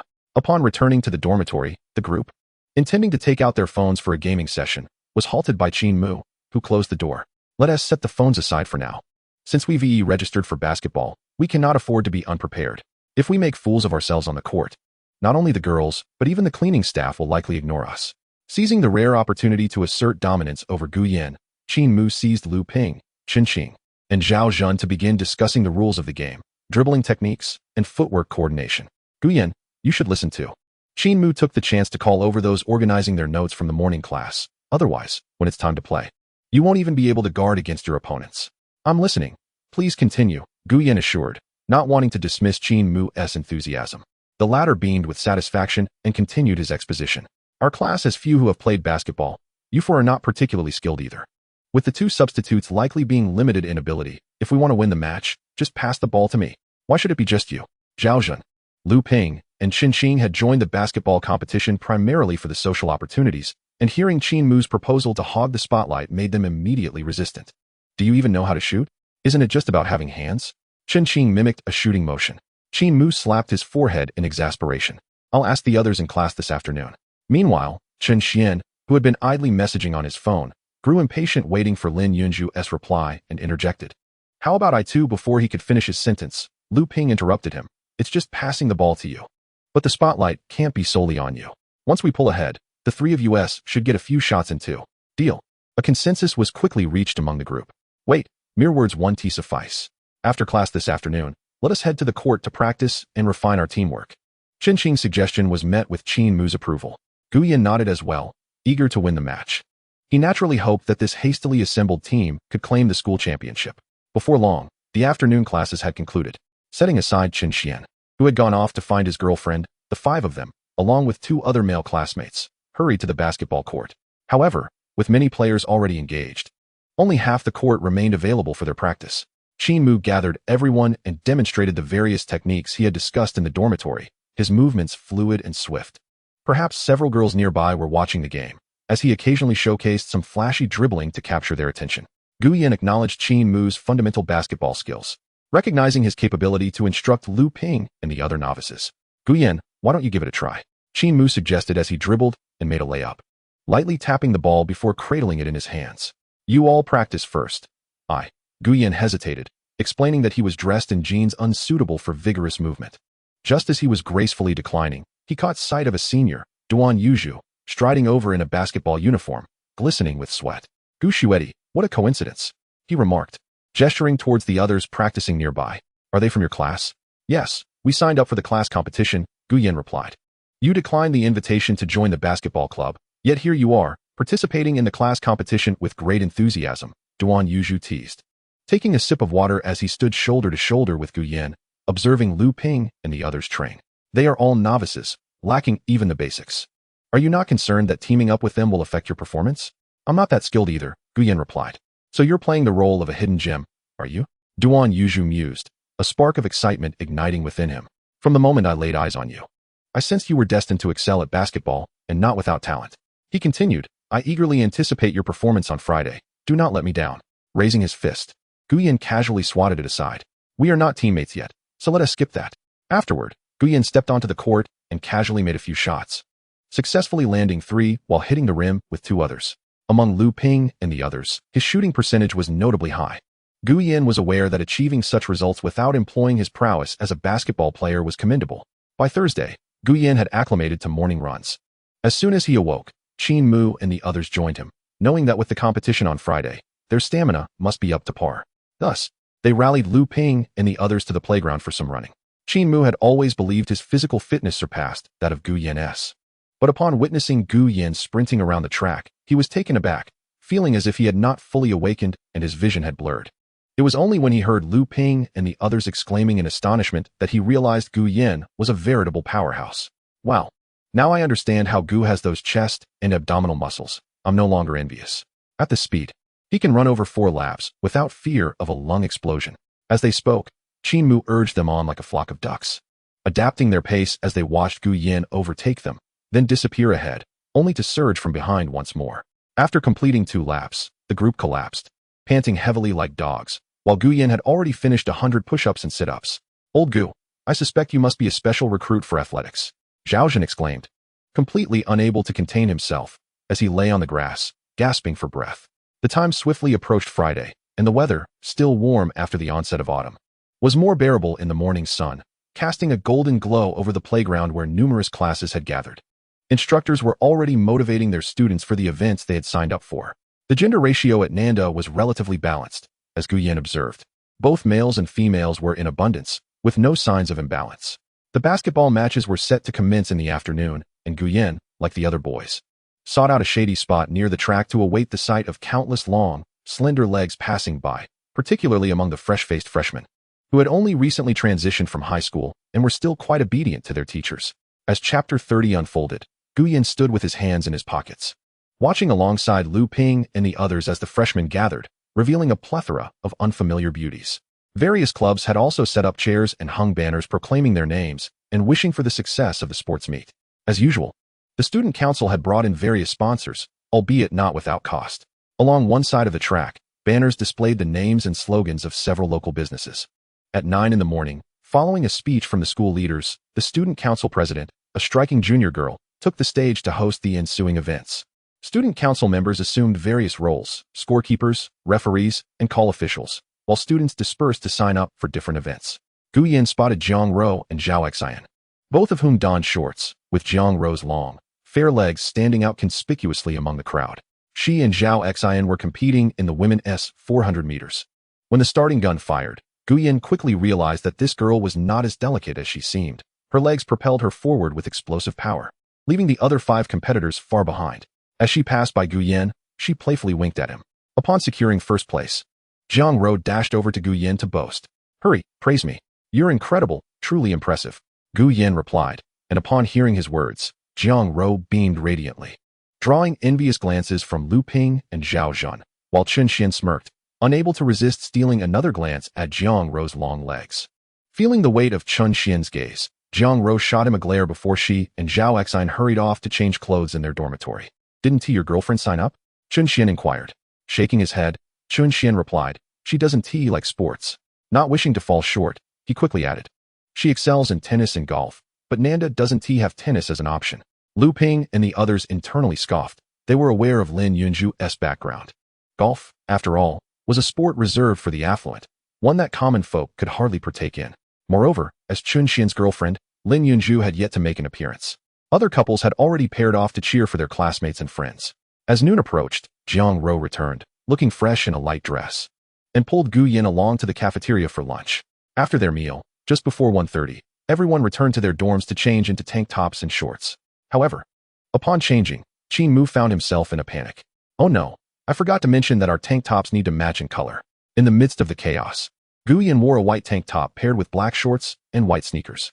Zhao Zhen sported a bright red ensemble, including red shorts and sneakers.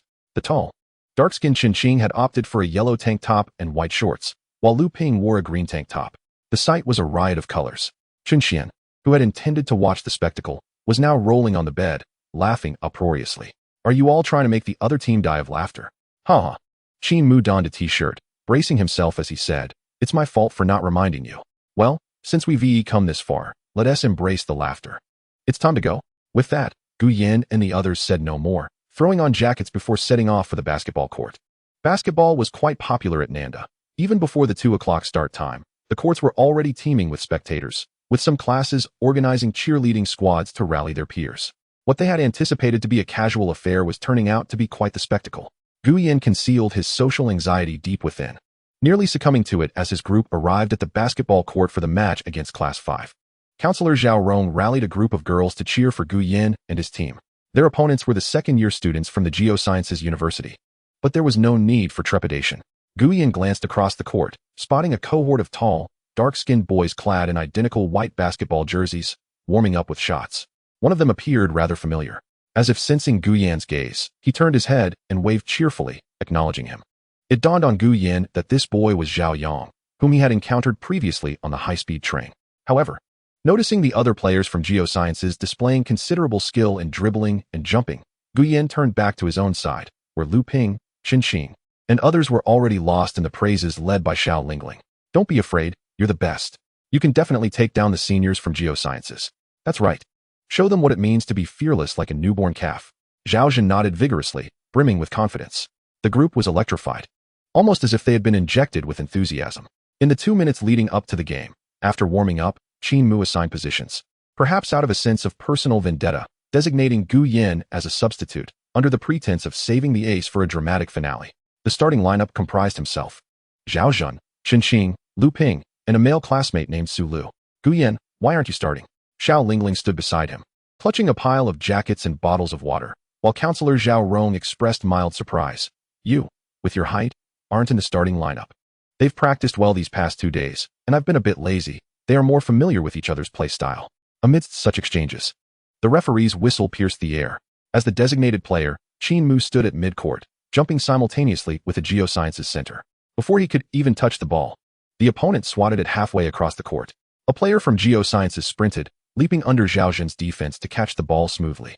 Upon landing, he executed a behind-the-back dribble, feigning a left step, successfully deceiving the somewhat inexperienced Zhao Zhan, and charged towards the paint. Defend him, Qin Mu shouted, but Lu Ping, playing guard, had yet to close in. The opponent executed a lightning-fast pass to Zhao Yang, who cut in to receive the ball, took a step, and effortlessly scored.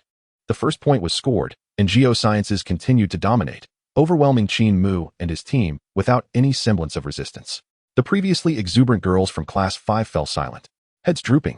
Having participated in 2 basketball tournaments and with a class team that frequently played during their leisure time, the Geosciences players displayed a remarkable synergy and tactical proficiency. Their fast breaks in the first half nearly suffocated Qin Mu's team. After a brief intermission, Qin Mu glanced at the scoreboard reading 36-7, his cheeks flushed with embarrassment. Old Gu, swap with Su Lu. With no other options left, Qin Mu had no choice but to replace the most fatigued player.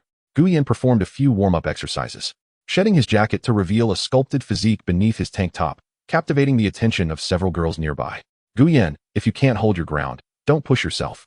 Zhang Ro, accompanied by Zhao Xian, arrived at the court just in time to see Gu Yin preparing to enter the fray. She instinctively stepped forward to take his jacket into her arms. It's fine. Gu Yin slipped on his white shoes and stepped onto the court, positioning himself on the south side of midcourt. As the referee blew the whistle, Qin Mu again lost possession to the opposing team, who launched another fast break. Receiving a pass, Zhao Yang maneuvered past Chen Qing, charging towards the paint, poised for a mid-range shot. As the basketball left his hands, a figure dashed toward the hoop at lightning speed, leaping just in time to swat the ball away. With a resounding crack, Gu Yan's hand met the basketball, redirecting it towards Zhao Zhan. As it landed, he shouted, "Pass it!" Almost simultaneously, he was already sprinting towards midcourt. Zhao Zhan, realizing, dribbled and ran 3 meters before launching the ball high towards midcourt, where Gu Yan caught it. Zhao Yang stood momentarily stunned, his gaze fixed on Gu Yan, who had already bypassed the 2 Geosciences defenders. As he approached the hoop, he launched himself with a powerful spring. A tall boy leaped alongside him, aiming to swat the basketball from Gu Yan's hands. In that instant, time seemed to freeze. Just as the defender made contact, Gu Yan retracted the ball, evading the opponent's outstretched hand, and, as he descended, he guided the ball into the hoop with a deft motion. Boom! The sound echoed as he executed a one-handed layup dunk. The arena fell into a hushed awe, everyone transfixed on Gu Yan suspended beneath the rim, with only the basketball slowly rolling on the ground. Chapter 31, Exploding the Court. When is basketball at its most exhilarating? It is in the final second's desperate retaliation, the moment the ball swishes through the net alongside the referee's whistle. Another instance is the spectacular slam dunk that resonates through the rim. At Court 5, silence enveloped the surroundings as eyes fixated on Gu Yan, who hung from the rim, swaying gently. As he released and landed, the crowd erupted in cheers. Zhang Ro, who typically paid little attention to basketball, covered her mouth in astonishment. The moment Gu Yan had executed that dunk despite the opponent's interference had struck a chord deep within her. The fluidity of his motion and the emotionless expression during the dunk were simply mesmerizing. Zhao Xian, nearby, began to scream in excitement. "Gu handsome, I love you. Xian, Xian." Zhang Ro stomped her foot, pouting in response. Slip of the tongue. The surrounding jubilant shouts drowned out Zhao Xian's voice. Even Counselor Zhao Rong, in her 40s, waved her arms in excitement. "Look, that is my student. His name is Gu Yan." The explosiveness and spectacle of the dunk had ignited the enthusiasm of many girls in attendance, especially given Gu Yan's striking features, cool hairstyle, and the icy demeanor emanating from his brow, which nearly elicited screams from the crowd. Duan Yuzhu, who had eagerly awaited Gu Yan's entrance, was also left astounded by the scene. Few can achieve a dunk, and during his 3 years on the university team, he had never witnessed anyone successfully dunk in a game, especially with a defender contesting the shot. I thought he'd just play basketball, but who knew he was this good? However, the most shocked were Qin Mu and Lu Ping on the court. The former had intentionally sidelined Gu Yan to showcase his own basketball skills, indulging a hint of vanity. Now, that fragile pride lay shattered by Gu Yan's one-handed dunk. What are you dawdling for? Get back on defense and recover those 29 points. Gu Yan strode past their astonished gazes, commanding, "Follow my rhythm." Even with all his skills rated at a mere C level, Gu Yan's prowess was a crushing advantage against an amateur-class basketball team. Qin Mu wanted to protest, but the words turned into, "All right, I'll follow your lead." The second half of the point-chasing battle commenced as the geosciences team initiated the throw-in. The crowd around them swelled, most drawn in by Gu Yan's spectacular dunk. Chen Xian and Lin Yunju arrived to watch, but upon reaching the court, they realized they couldn't push through to the front row. Had it not been for Xiao Lingling, who was helping with water, they might still be stuck outside. After finally squeezing into the inner circle, Chen Xian, distracted, glanced at the scoreboard, 36-18. "I told you they were a bunch of useless players. How could they possibly win?"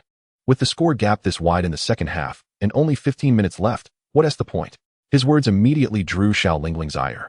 And before she could retort, other girls around them had already chimed in. "You just got here." At first, it was only a 7-point difference, and Gu Yan was the one who pulled in 11 points. Another girl nodded vigorously, her eyes sparkling. That dunk by Gu Yan was incredible. "Do you think Gu Yan is really that strong?" Without a moment's hesitation, Lin Yunju posed a question, while Chen Xian, nearby, felt a twinge of jealousy, wondering how someone could be so boastful without any prior evidence of their prowess. Before he could articulate his thoughts, a cacophony erupted around them as a group of girls began to cheer. Gu Yan had the ball.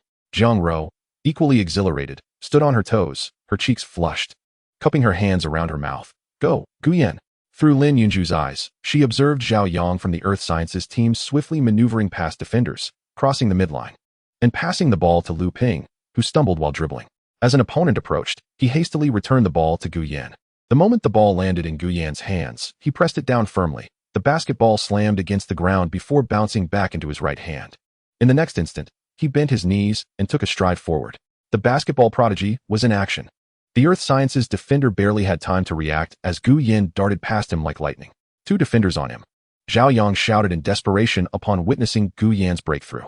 Indeed, 2 players quickly converged on Gu Yan, one stepping up to interfere while the other rushed toward the basket. Without a trace of hesitation, Gu Yan leapt into the air. With a powerful thrust of his right hand, he aimed for the hoop. The interfering player and the Earth Sciences defender also jumped simultaneously, their arms crossing in an attempt to block. In midair, Gu Yan twisted his body, skillfully switching the orange basketball to his other hand with a flick of his wrist. In one seamless motion, he executed a flawless 180-degree turn midair, and with a resounding thud, he dunked the ball with his left hand, causing the rim to tremble slightly. "Wow," Lu Ping exclaimed, "is this my roommate? Are you sure he is not an NBA player?" Qin Mu, a basketball enthusiast, understood the significance of Gu Yan's behind-the-back dunk and was thoroughly impressed. With an excited fist pump, he couldn't help but shout, "Old Gu, you're amazing."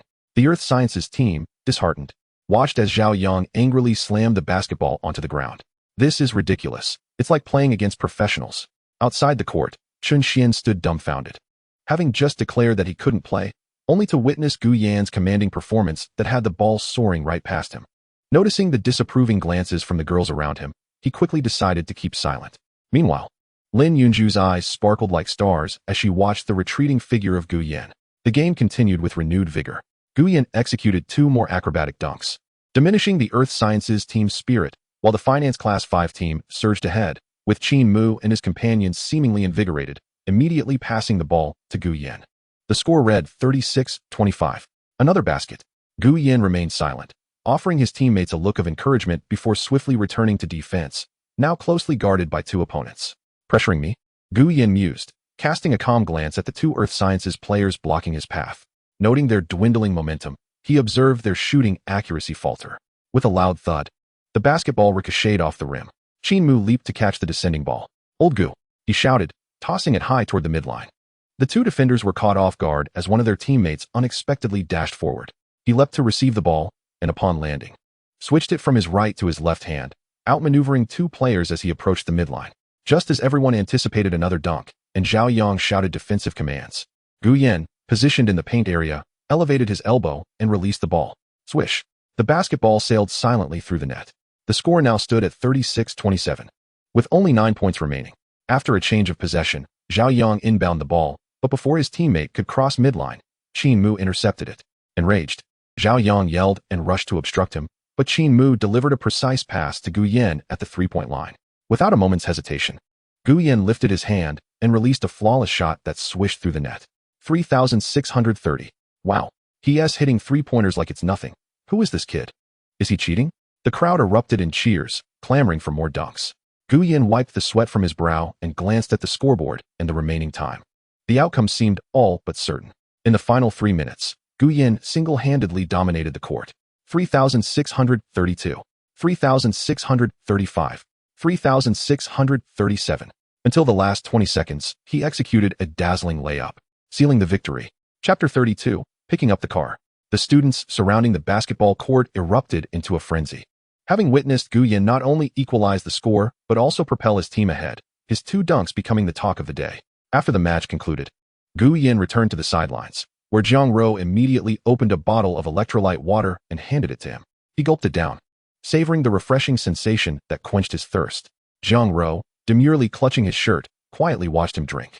Zhao Xian chattered excitedly. Gu handsome, I never knew you liked basketball. You exploded onto the scene. You don't know how excited Jiang Ro was. She never watches games, and today she is practically hoarse from cheering. Hearing this, Gu Yan glanced at the girl before him.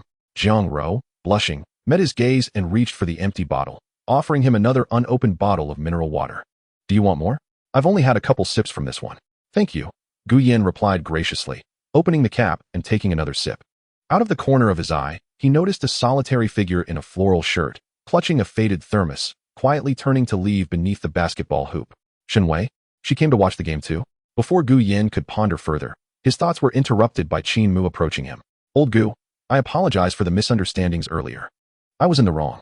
He unexpectedly extended his hand. Thank you for saving the day today. Don't mention it. We're in the same dorm. Gu Yan replied with a smile, shaking his hand. Nearby, Chen Xian, feeling awkward, urged Lin Yunju to leave. The girl glanced at Gu Yan beside Jiang Ro. Her jealousy subtly concealed, aware that it wasn't the right time to intrude, knowing she had no standing to concern herself with a friend of her boyfriend. Lin Yunju turned back to Chen Xian, who wore a look of impatience, with a hint of disdain flickering in her eyes. Internally, she mused, with no talent, lacking in family background, and not even good-looking, yet he is so petty and loves to show off. How could I have been so blind to like him? Meanwhile, Gu Yan and his companions donned their clothes and prepared to leave. Their instructor, Zhao Rong, walked alongside them, her smile barely contained. It was noteworthy that most boys in the finance department were rather timid. Over the many years she had taught, none of their teams had ever triumphed in the preliminary rounds. Now, they could proudly hold their heads high. The Earth Sciences team was well known at Nanda, and it was unexpected that they would be eliminated in their first match. Let us strive for more glory in tomorrow's game and bring honor to the finance department. Absolutely. Lu Ping, Qin Mu, and Zhao Zhan, buoyed by their victory, eagerly promised Zhao Rong, turning to inquire of Gu Yan, who was lagging behind with Jiang Ro. Old man, make sure you recover well. We'll support you in the next match and help you secure the MVP. The humorously exaggerated tone drew laughter from Jiang Ro, Zhao Xian, and other girls present, creating a warm and harmonious atmosphere. After dinner, Gu Yan escorted Jiang Ro and Zhao Xian back to their dormitory. As the girls gazed at him with lingering eyes, he turned to return to the boys' dormitory. Upon entering, he was immediately met with praise from Lu Ping and the others, who were enthusiastically recounting the day's match. And he soon discovered that a dozen or so boys from the floor had gathered there. They wasted no time in showering him with compliments, and even requesting to be his mates. As Chen Xian lay on the bed, engrossed in his phone, a seething jealousy bubbled within him. Today, he sensed that his girlfriend, Lin Yunju, spoke to him with a distracted demeanor, often appearing indifferent. The more he contemplated, the more vexed he became, especially as his gaze fell upon the radiant Gu Yan, whose presence felt like a piercing glare. In frustration, he retreated beneath the blankets, covering his head with a pillow. The night passed in this manner, and just as everyone anticipated the continuation of the competition that afternoon, an unexpected announcement arrived in the class group chat. Due to the immense popularity of the basketball matches, the student council proposed to the school that, following the sports meet, the basketball event would be held separately for a subsequent competition. Consequently, today's match was postponed until next week. However, for Gu Yan, the specific day mattered little. It was an opportunity for him to enjoy a restful sleep in the dormitory. Soon, the weekend arrived, and before Gu Yan could rise from bed, he received a text from Jiang Ro early in the morning, inviting him to go shopping that day. Having committed to meet her, Gu Yan naturally would not renege on his promise. He chose a short-sleeved shirt paired with brown and white denim jeans, washed and styled his hair, and bid farewell to his still-sleeping roommate before leaving the room. Upon exiting the dormitory building, he spotted Jiang Ro in a short skirt, her legs shimmering, complemented by nude transparent stockings and adorned with ivory high-heeled shoes featuring bows. "What do you think?" she asked, a hint of shyness in her voice. Gu Yan instinctively glanced at her legs, noting they look rather exquisite. Jiang Ro flushed, admitting it was her first time wearing them, a suggestion from Zhao Xian, who claimed that men could not resist black stockings. However, Jiang Ro found black too overt and ultimately chose a more subtle shade. "Your legs indeed complement the stockings beautifully," Gu Yan remarked candidly, his straightforwardness evoking a mix of embarrassment and delight in Jiang Ro, who, as she walked, unconsciously accentuated her long legs. "You skipped breakfast, didn't you?" "You just started with makeup and trying on dresses," she nodded in response. The two made their way to the side entrance parking lot, where Jiang Ro settled into the passenger seat, feeling entirely different from the previous time she had sat in the back with Zhao Xian. She deftly fastened her seatbelt, and Gu Yan mentioned a local spot called Zhengji Soup Dumplings, where he had previously bought breakfast for her. "The taste is quite delightful, isn't it?" After securing her seatbelt, Jiang Ro felt increasingly like Gu Yan's girlfriend. "All right, let us head there for a meal," Gu Yan replied, starting the car and driving out of the side entrance, making a turn to stop in front of Zhengji Soup Dumplings. The owner recognized Jiang Ro immediately, greeting her warmly. "Ah, the beautiful lady returns. The usual?" He cheerfully served them a basket of dumplings and 2 bowls of congee.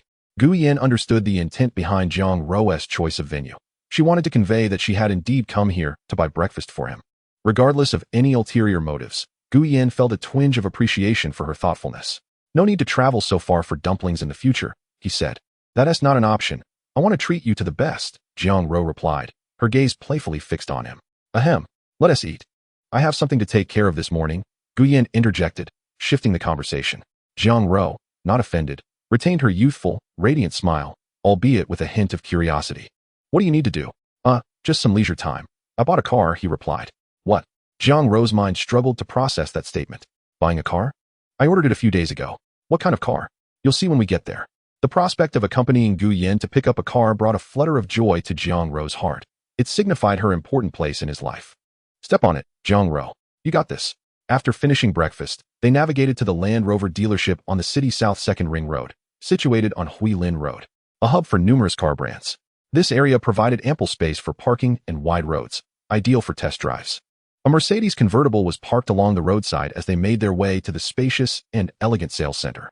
Jiang Ro, unfamiliar with such places, felt a pang of insecurity, having just graduated high school without the resilience forged by the trials of adult life. In contrast, Gu Yan, empowered by his newfound system, walked with unwavering confidence, greeting a female sales associate upon entering. "I'm here to pick up a car." "Certainly, please wait in the lounge." She warmly invited them to sit by the large windows, offering them coffee. "Gu Yan, do you often frequent places like this?" Jiang Ro inquired, feeling somewhat diminished. Meanwhile, Gu Yan remained nonchalant. "Not really. By the way, what car did you choose?" "A Range Rover, the long wheelbase version."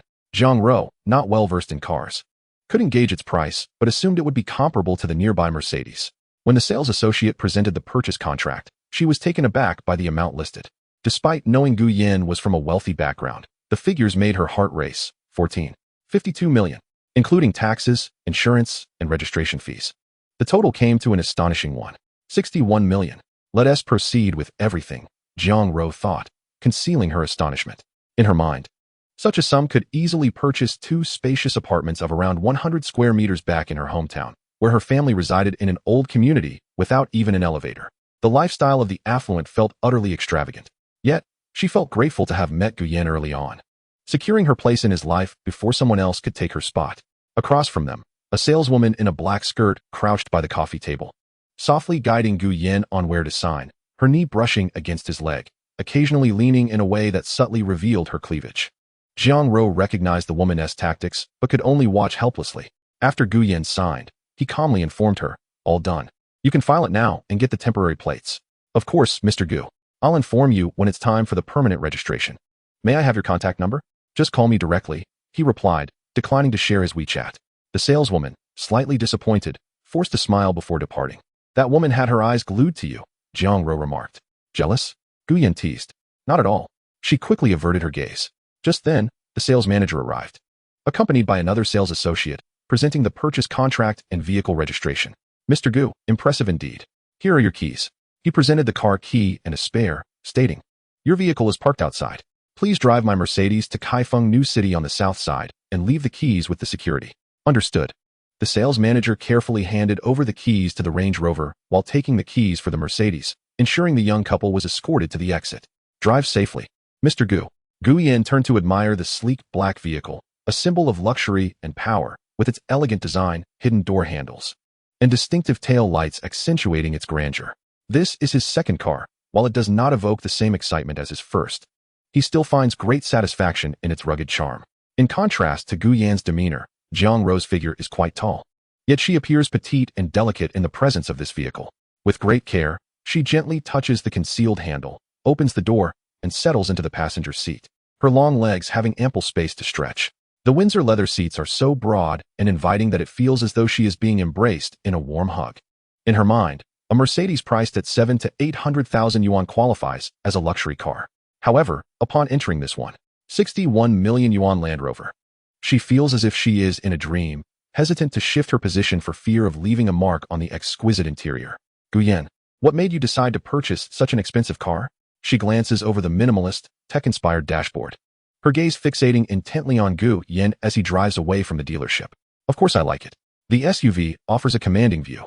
Don't you think it's wonderfully comfortable to drive? Gu Yan offers a casual excuse, avoiding the truth about the system's reward. After all, it was essentially a freebie, and he genuinely appreciates this style. Jiang Ro subtly draws her long legs, wrapped in sheer stockings, closer together and leans towards Gu Yan. She brushes her long hair back and quietly inquires, I just heard you mention an address to the manager. Did you buy an apartment near Nanda? Yes. I purchased a condominium, though I haven't stayed there yet. Gu Yan is reluctant to delve further into this topic, his mind preoccupied with the sudden notification that echoed in his thoughts. System, with spring breezes and swift hooves, possessing beautiful women and luxury cars is the life others envy. Reward, 1 Dior shopping card valued at 40,000 yuan. Please use it wisely. A luxury shopping card? This holds no allure for me. Gu Yan is fond of cars and watches, but he has always preferred a more understated approach to fashion, eschewing bags and clothing that flaunt ostentatious logos. However, he figures he might as well use the shopping cart. His gaze drifts toward the passenger seat. Jiang Ro notices his stare and quickly lowers her head to check her skirt and legs, then adjusts her collar, feeling a bit shy. What are you looking at? It's almost noon. What would you like to eat? Afterward, I can take you shopping. Anything will do. I'm not picky. Jiang Ro turns to face him, resting her elbows on the empty space beside the gearshift, propping her chin on her hands, her cute face shaking slightly. I'm easy to please. All right then. Gu Yan has a fondness for beef, but not in steak form.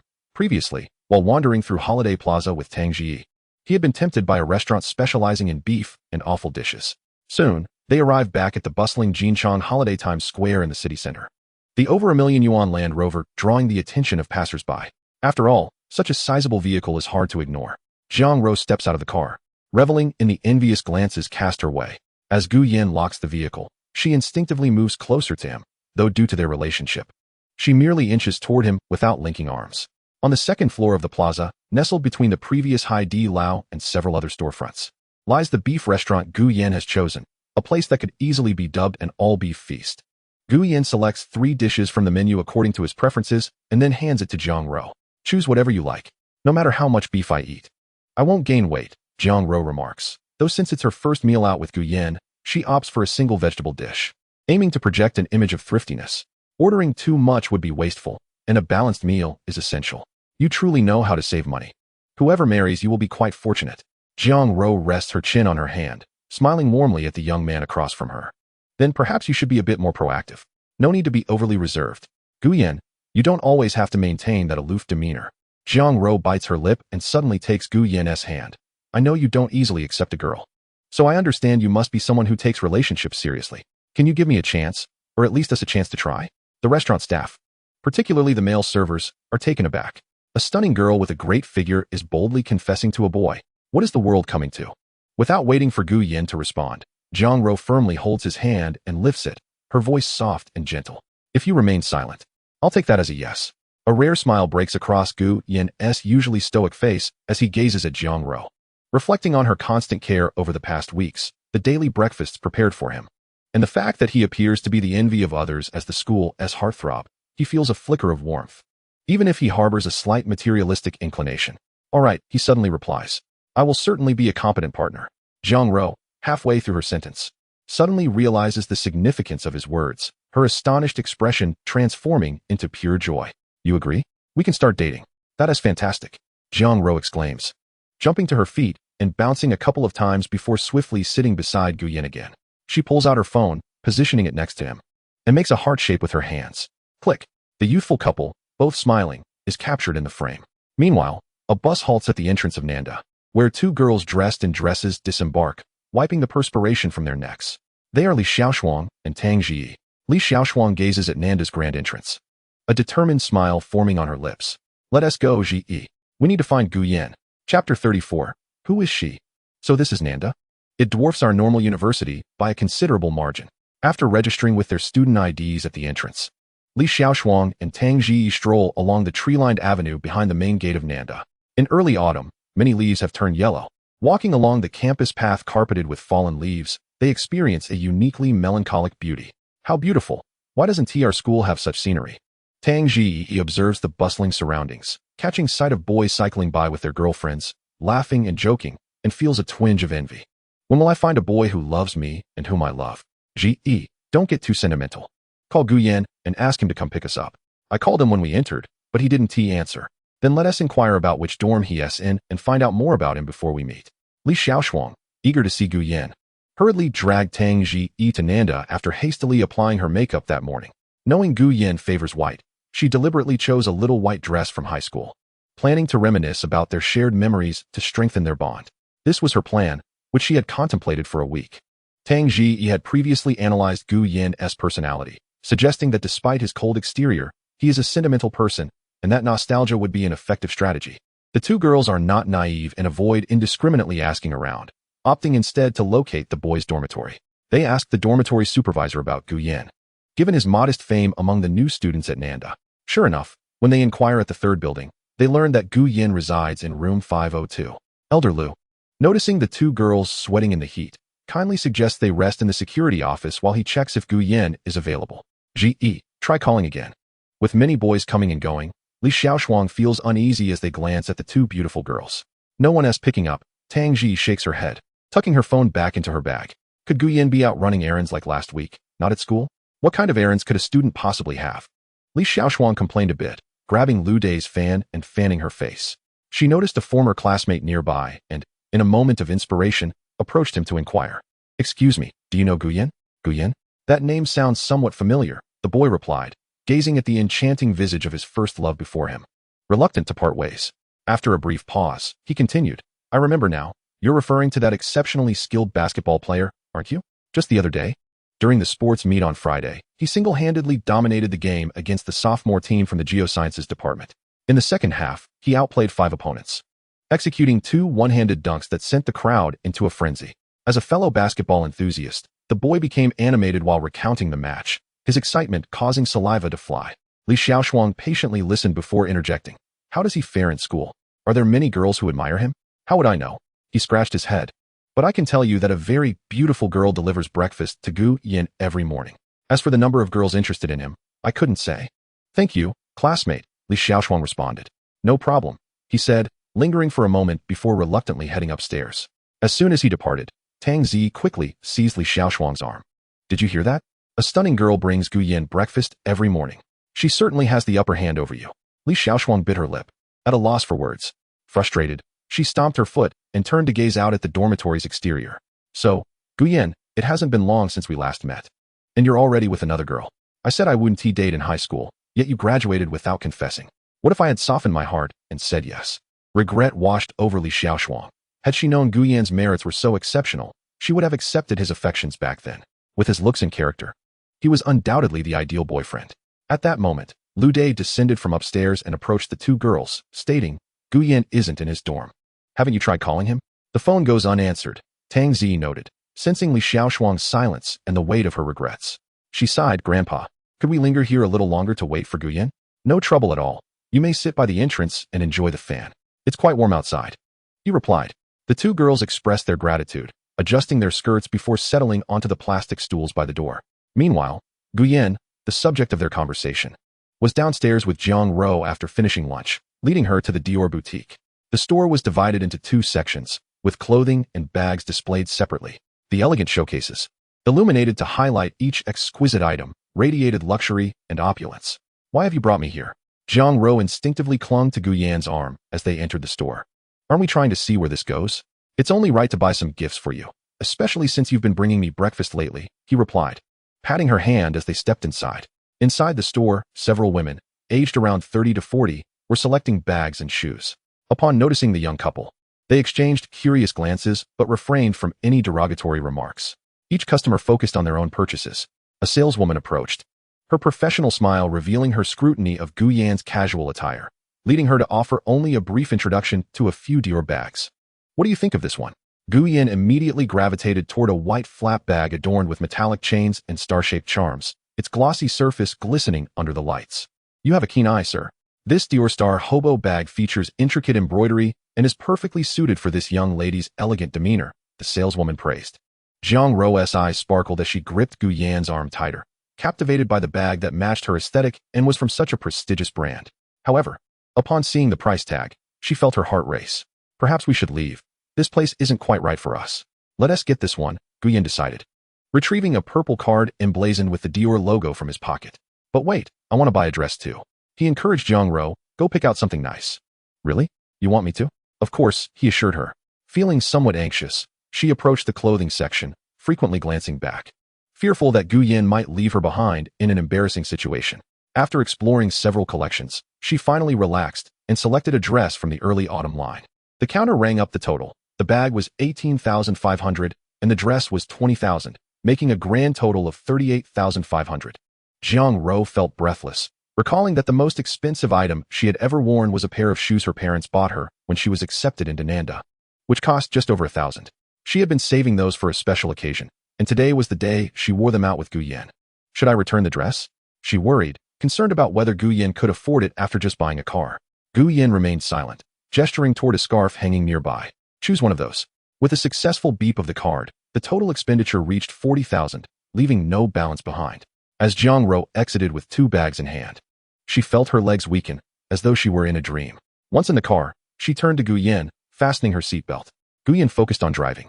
But suddenly, Jiang Ro leaned closer, catching him off guard as her soft, red lips brushed against the corner of his mouth. Noticing Guyan's stunned expression, she retreated, clutching the shopping bags and grinning foolishly. Guyan, Jiang Ro lifted her face, her cheeks and neck flushed like a tipsy girl, radiating joy. I'm so happy.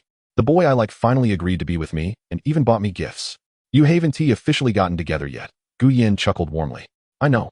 She beamed, resting her chin on the bags, her eyes crescent-shaped with delight. I will work hard. Love-struck fool, he teased. Believe it or not, I'll bite you. Jiang Ro playfully threatened, but Guyan gently pushed her back into her seat. Not while I'm driving. Just a little kiss. Absolutely not.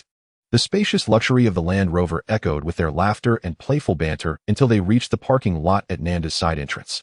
As they stepped out of the car, a piercing female voice suddenly rang out. Guyan, who is she? There stood two girls in white dresses at the tree-lined path, none other than the long-awaited Li Xiaoshuang and Tang Zi.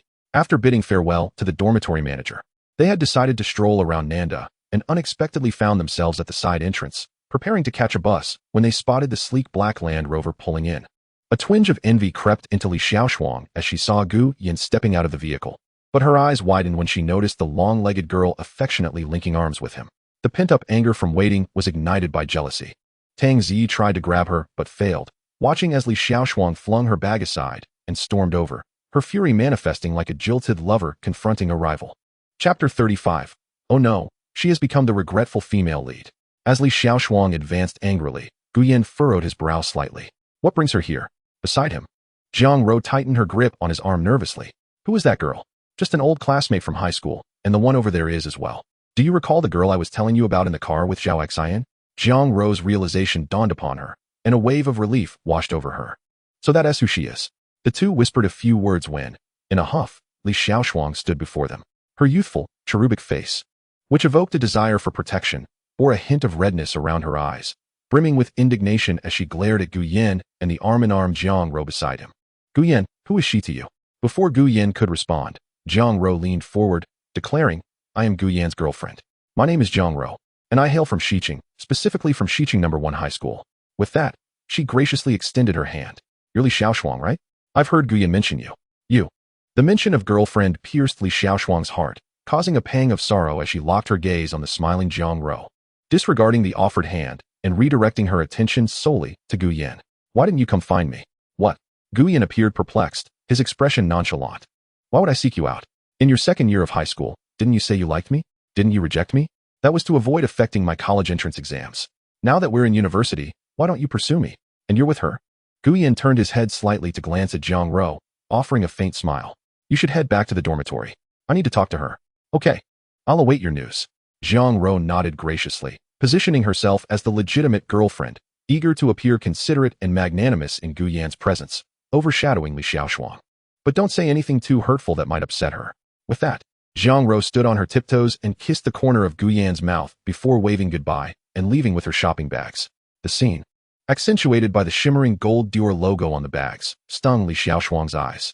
Gu Yan, Tang Zi stood beside Li Xiaoshuang, looking uncomfortable as she tugged at her best friend's sleeve, sending her a series of concerned glances.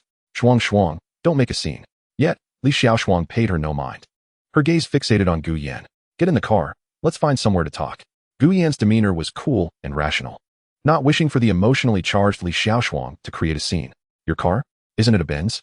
As Gu Yan opened the door, Tang Zi was taken aback by the sight of the brand-new luxury Land Rover. Climbing into the back seat required her to step onto a footboard, a testament to the vehicle's size. Just bought it. Gu Yan settled into the driver's seat, fastening his seatbelt. He rolled down the window of the passenger seat and called out to Li Xiaoshuang, who was still outside. Come on. Outside. Li Xiaoshuang bit her lip in frustration before reluctantly moving closer. As she reached for the passenger door, Gu Yan's curt command of sit in the back forced her to retract her hand and turn to the rear seat beside Tang Zi. The black Land Rover departed the school gates, gliding into tree-lined roads, a neighborhood where many had modest affluence, and coffee shops were plentiful. Gu Yan parked by the roadside, ushering the two girls inside, choosing a window seat. After ordering their drinks, he turned to Li Xiaoshuang and spoke. That girl just now is my girlfriend. Hearing Gu Yan's admission firsthand felt drastically different from the earlier mention of some girl. Li Xiaoshuang sat there, overwhelmed with discomfort. Noticing her distress, Tang Zi quickly interjected. Last time I visited, you didn't have a girlfriend, did you? Today was the first time I accepted her confession. Gu Yan stirred his coffee leisurely as he received the drink from the waiter. Tang Zi's face reflected a mixture of regret. She was too late. Li Xiaoshuang gripped her cup tightly, her knuckles turning white, her eyes glistening with tears as she gazed at Gu Yan. Gu Yan, didn't you used to like me? You said that was in the past. Gu Yan paused, his gaze remaining unruffled, as if nothing could stir the slightest ripple of emotion within him. Li Xiaoshuang, I know exactly what kind of person you are. After you rejected me in your second year, you accepted ice cream from other boys after school, accepted their flowers, and secretly dated someone at the arcade on weekends. You didn't truly like me. You were merely drawn to what others could provide you materially. Tang Zi mentally applauded Gu Yan. Meanwhile, Li Xiaoshuang fell silent for a moment before inquiring, and her? Your girlfriend? She's a bit materialistic. But at least she understands the value of giving and knows what it means to pursue someone. She provides me with emotional support. Gu Yan took a sip of his coffee, the tone of his voice remaining steady. I may be quiet and somewhat aloof, but that doesn't mean I am oblivious to the complexities of our interactions. Let's change the subject, Tang Zi urged, subtly signaling to Li Xiaoshuang to refrain from continuing down this path, for they had reached a point where their friendship could be jeopardized. Ignoring her, Li Xiaoshuang's tone softened unexpectedly. Gu Yan, I admit I was wrong before. I can give too. Will you please take a moment to see the good in me? Gu Yan regarded the face that once stirred his heart, then lowered his gaze to continue stirring his coffee, his voice flat. We are still high school classmates, and we all came from the same place in this city. That bond remains. We can look out for one another in the future. No. Li Xiaoshuang abruptly stood up. I don't want to be just your old classmate. Shuang. Tang Zi hurriedly urged her to sit down, casting an apologetic glance at Gu Yan. Li Xiaoshuang, you need to mature a little. Gu Yan rose as well, signaling for the waiter. After settling the bill through a QR code, he turned to the tearful Li Xiaoshuang and said, no one remains stationary waiting for another. After all, no one knows what the outcome of that wait will be. I will not be emotionally swayed by a result that may never come. I hope you do not become that kind of person. I'll give you both a ride back to the normal university. Thank you. Tang Zi reached to pull Li Xiaoshuang along, but the latter stood still, ultimately being led out of the CAF and into the waiting Land Rover. The vehicle soon departed, heading toward the road leading to the normal university. Sensing the heavy atmosphere, Tang Zi made efforts to lighten the mood. Guyan, what made you choose this car, the Land Rover? I know it. How much did it cost? What about your Benz? I liked the grand design of this car, so I bought it. It was a bit pricey, totaling 1.61 million after all expenses. I had the manager from the dealership take the Benz back to Nanjiang City. Upon hearing the price, Tang Zi felt her heart nearly stop. Li Xiaoshuang beside her, lost in thought, shuddered involuntarily. She ran her fingers over the Windsor leather seats, taking in the luxurious interior. Her heart aching at the emptiness of the passenger seat that should have been hers, now occupied by Jiang Ro. She felt an intense wave of resentment. Throughout the journey, she listened intently as her friend conversed with Gu Yan, analyzing every word for hidden meanings. Whenever she caught a glimpse of Gu Yan's family background, it sent another pang through her heart. By the way, you mentioned Nanjiang City. Have you bought a place there? Tang Zi asked, astonished. Just an apartment. The driver replied with the same calm demeanor. That's still quite expensive. Tang Zi glanced back at Li Xiaoshuang, feeling a twinge of sympathy for her friend. Upon arriving at the entrance of the normal university, the two girls got out. They had intended to invite Gu Yan to join them for a meal, but he declined, stating he had other matters to attend to, and drove away. As they watched the taillights disappear at the street corner, Li Xiaoshuang suddenly broke down, bursting into tears, drawing the attention of passing students. Shuang, please don't cry. Zi, I'm so upset. Li Xiaoshuang, disregarding her appearance, squatted down, covering her face as she buried her head in her knees and sobbed uncontrollably. Do you think I still have a chance? Gu Yan bought that girl a Dior dress and bag, things that should have belonged to me, and now they are gone. Tang Zi felt powerless as she observed her friend's emotional collapse. She took out her phone and snapped a photo of Li Xiaoshuang, sending it to Gu Yan with the note, Shuang has broken down. Shouldn't you come back and talk to her? However, there was no response from that side. After waiting for a while, Tang Zi let out a sigh, put her phone back into her bag, and went over to help Li Xiaoshuang up, offering her some words of comfort. There will be opportunities. As long as Gu Yan isn't married yet, you still have a chance. Upon hearing this, Li Xiaoshuang felt a little better. I truly regret it now. I wish I could go back to my sophomore year and slap myself. Stop saying such useless things. Focus on how to win Gu Yan back, Tang Zi said as she supported her friend, turning to walk through the gates of the normal university. If that girl named Jiang Ro can do it, so can you. As long as you can move Gu Yan just like she did. After all, you possess advantages that she does not. What advantages? Li Xiaoshuang asked. Gu Yan once liked you, and you share a bond from those 3 years in high school. These are your advantages. Gritting her teeth, Li Xiaoshuang nodded vigorously. Meanwhile, at Nanda, Lin Yunju had just returned from outside. Upon entering the dormitory, she saw her roommates gathered around Jiang Ro's bed, exclaiming in surprise. What dress costs 20,000? Lin Yunju's heart skipped a beat at the sound. What dress costs 20,000? What are you talking about? She adjusted her bag on her shoulder and forced a stiff smile, trying to blend into the atmosphere. The bag on her shoulder was a purchase made by Chen Xian during their outing to the backstreet today, costing 300 yuan. Yunju, you're back. Where have you been? Did you go on a date with young Master Chen? One of the girls turned around, pulling Lin Yunju closer to Jiang Ro's bed. Let me tell you, Jiang Ro just returned with a bag and a dress. She looks stunning. Exactly.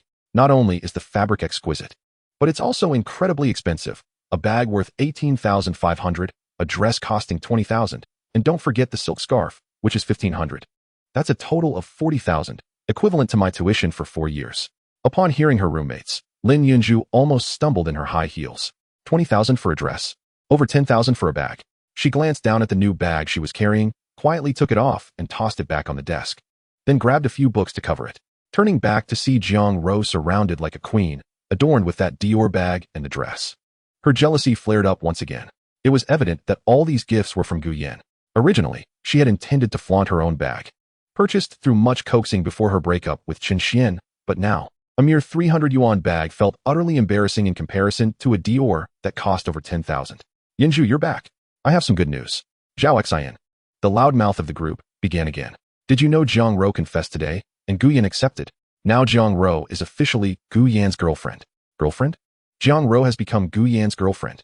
Lin Yunju stood there, her thoughts in disarray. Zhao Xian continued. I can't even imagine how happy Jiang Ro will be. Her boyfriend is handsome, has a great figure, and is generous. What a perfect match. Jiang Ro, hearing such praise for Gu Yan, was practically beaming. It's not as exaggerated as you say, she replied modestly. Jiang Ro, her other roommates chimed in. Now that you're dating the handsome Gu Yan, don't you think you should treat us to a meal? Well, Jiang Ro hesitated. Treating them to a meal was not out of the question. But she first needed to consult Gu Yan. Making a unilateral decision would be a significant faux pas, especially with a boyfriend like Gu Yan who had a strong character. She was focused on how to be a good girlfriend. Let me ask Gu Yan first, and we can see when he is available, she finally said. Can't we just eat after class on the back street? One girl said dreamily, only to be playfully smacked on the head by Zhao Xian. What was that for? You'll make me dumb. You already are dumb. If young Master Gu agrees to treat us, we certainly won't be dining on the back street. Zhao Xian clasped her hands together, her eyes sparkling with anticipation. We could be riding in his convertible Mercedes, heading into the city for a lavish feast. Jiang Ro interrupted. You can't fit that many people in a Mercedes. Why not? He switched to a big Land Rover, Jiang Ro said, her vanity surfacing as she raised her finger. Then made a gesture indicating a price, 1,601,000. The dormitory erupted in astonishment. Lin Yunju could no longer maintain her composure and plopped down into a chair at her desk, her breath quickening.